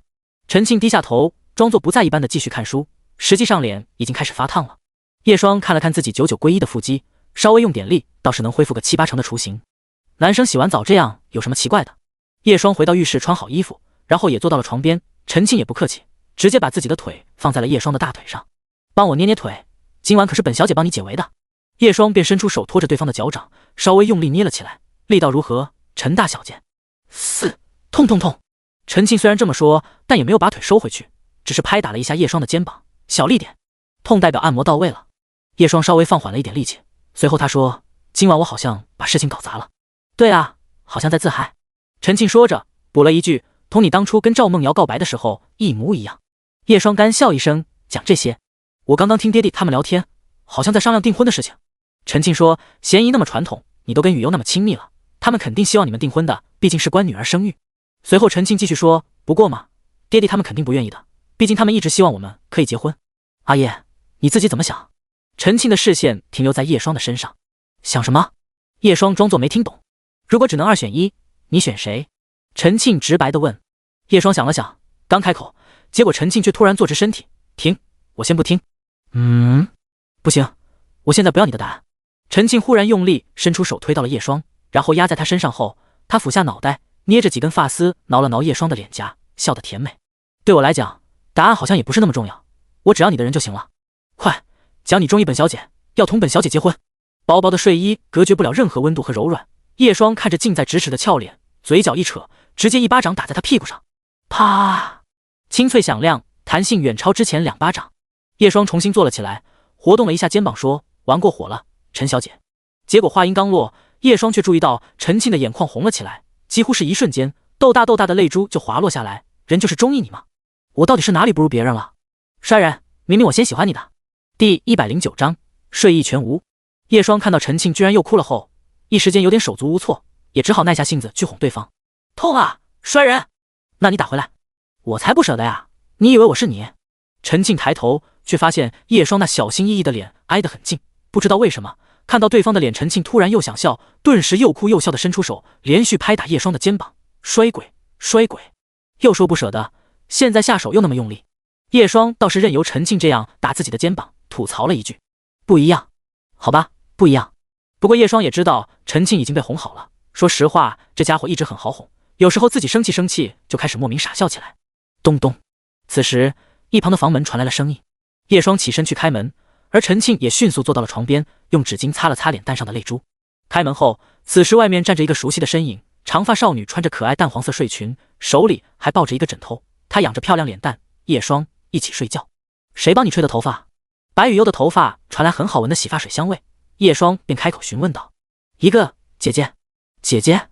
叶双先把雨优带进来，然后疑惑地看向陈庆：“你帮她吹的？怎么可能是住家阿姨吹的？”陈庆倒是摆摆手：“那她说姐姐，住家阿姨只是职业，有个新来的，好像才刚大学毕业，还是个211。”陈庆见敲门的是白雨优后，便招呼着让她坐过来。虽然不喜欢叶双跟他过于亲密，但对于雨优本人，陈庆还是蛮喜欢的。刚大学毕业？对哦，我们家给住家阿姨开3万人工，都比我公司很多员工高了。那女仔说要干到退休呢，那也不奇怪。叶双想到自己做校医的工资后，倒是一点也不感觉奇怪了。此时白雨优把自己小1号的枕头放在了床头，然后靠在了叶双的枕头旁。做完这一切，他拉了拉叶双的衣角，睡觉。叶双看了一眼时间，发现还挺早的。雨优，敷个面膜再睡吧。陈庆这个时候倒是笑盈盈地说着。面膜？对。陈庆打开一旁的床头柜，然后拿了几片面膜出来，来，躺下。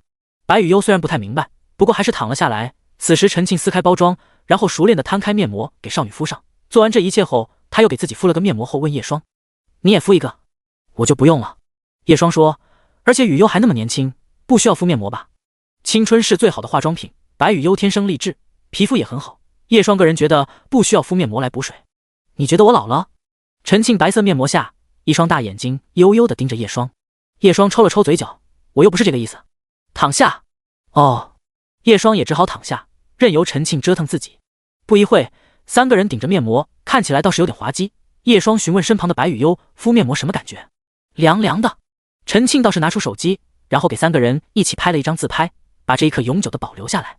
叶双，怪怪的。白雨优看着叶双顶着个面膜，小声说道：“贴面膜不都这样？”“哦。”敷完面膜后，陈庆又坐在白雨优身旁，给她讲了不少关于护肤的知识，然后又聊了一些学校的事情。期间叶双倒是插不上话，选择在旁边玩起了手机。夜渐渐的深了，白雨优似乎也困了，便拉了拉叶双的衣角想睡觉。“你们在我家也要睡在一起啊？”陈庆在一旁说，他虽然刚刚看到白雨优后知道会这样，但此刻表情却有点复杂。叶双则是说：“我不会乱做什么的。”“谁知道呢？哼，那你一起过来监督咯。”叶双开玩笑地说。谁知道陈庆却一挑眉，随后想了想：“对哦，好。”叶双。结果陈庆还真就躺了下来，然后拍了拍中间的位置，似笑非笑地说：“叶双，你坐呀。”叶双顿时感觉头皮发麻，干笑了一句：“蒋笑，我还是去其他房间睡吧。”他都不敢想这个画面。结果下一秒却被2只女孩同时拉住。白雨优慢吞吞地坐起身：“叶双，也去。陈庆则是直接把叶双拽了下来，然后翻身用一只脚压住在了他的身上，一副恶狠狠的模样。怎么，陪他睡觉就行，陪我就不行？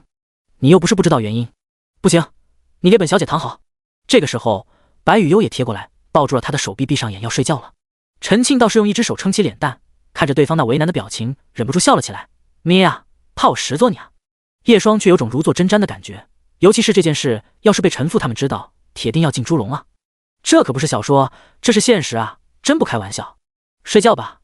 叶双此时板着脸说，他已经想好了，等会直接跑路就行了，反正房间多。陈庆也知道叶双在想什么，直接拿出手机，咔嚓一声给3个人又拍了一张。他慵懒地晃着手里的手机说，阿叶，你也不想这件事被我爹地他们知道吧？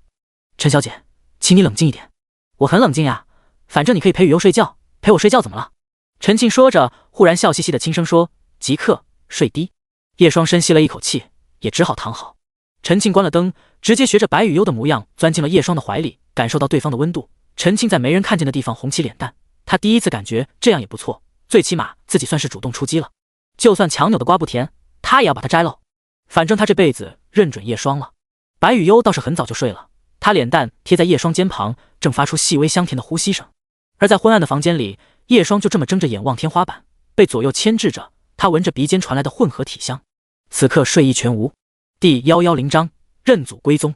清晨，天蒙蒙亮，微弱的阳光透着雪白窗纱，散发着朦胧的光晕。此刻的床上，白雨悠缓缓睁开眼，注意到了正在熟睡着的熟悉侧脸，但很显然，对方睡得并不踏实，时不时像是梦到什么一般，轻轻皱眉。而在另一边，陈庆则是紧紧贴着叶双熟睡，肩带微微滑落，肩头圆润。白雨悠脑袋上翘着一根呆毛，他缓缓坐起，用手揉了揉眼眶。叶双在难受。白雨悠看到叶双的脸色并不算好的模样，那双静谧如井水般毫无波澜的眼眸子左右看了看，最后注意到了他那经常受伤的地方，伤口又肿了。少女伸出小手帮忙抚摸着叶双受伤的地方，却发现叶双的脸色越发糟糕了起来。白雨悠脑袋一歪，她忽然想起来，好像老师说过口水可以消毒来着，试试。但下一秒，叶双却直接睁开眼了，看着微亮的天花板，她迅速坐了起来，然后翻身去找枕头底下的手机。当注意到现在不过6点多的时候，这才稍微松了口气。这个时候，叶双才注意到白雨悠也坐在身旁，正静静地看着自己。叶双压低了声音，雨悠，今天你千万不要跟其他人说我们3个睡一起的事情，知道了吗？白雨悠乖巧点头。好，我先洗个漱。叶双看了一眼还在熟睡的陈庆，便起身下床洗漱。不过他也很快注意到自己身体的变化，便想了想，用冷水洗了把脸，强制冷静。叶双洗完漱出来，白雨悠还一副半迷糊不清醒的模样，他也只好拉着少女走到浴室，然后让她洗漱的同时，自己则是拿着梳子帮她打理头发。白雨悠的发质很好，叶双完全可以一梳到底，而且因为最近伙食变好的缘故，不仅是头发，就连脸蛋都红润了不少，褪去不少苍白之色。看到镜子中的少女被自己养得一天天变好，此时叶双也是成就感满满。等会你在房间里玩会手机，我先下去跟长辈打个招呼，如果陈庆起床了，你就跟他一起下来。叶双嘱咐着说。白雨悠闻言，含着牙刷嘟囔不请，一起听话。叶双自然明白对方在说什么。哦。叶双下楼后，陈父陈母他们早早的就起床了，正在吃着早餐。小双，过来吃早餐。看到叶双下楼后，陈父便说了一声，而周父周母也把目光投了过来，然后问了一句，柔妹起床没？应该快了。叶双回了一句。陈家的早餐倒是比较简单，就很普通的早茶配置，什么叉烧包、凤爪、布拉肠、牛百叶之类的食物，10几样都是常见的。双仔，过来贤义这边坐。周母说。叶双也知道对方是有什么话想跟自己说，便坐了过去。是这样，我们呢？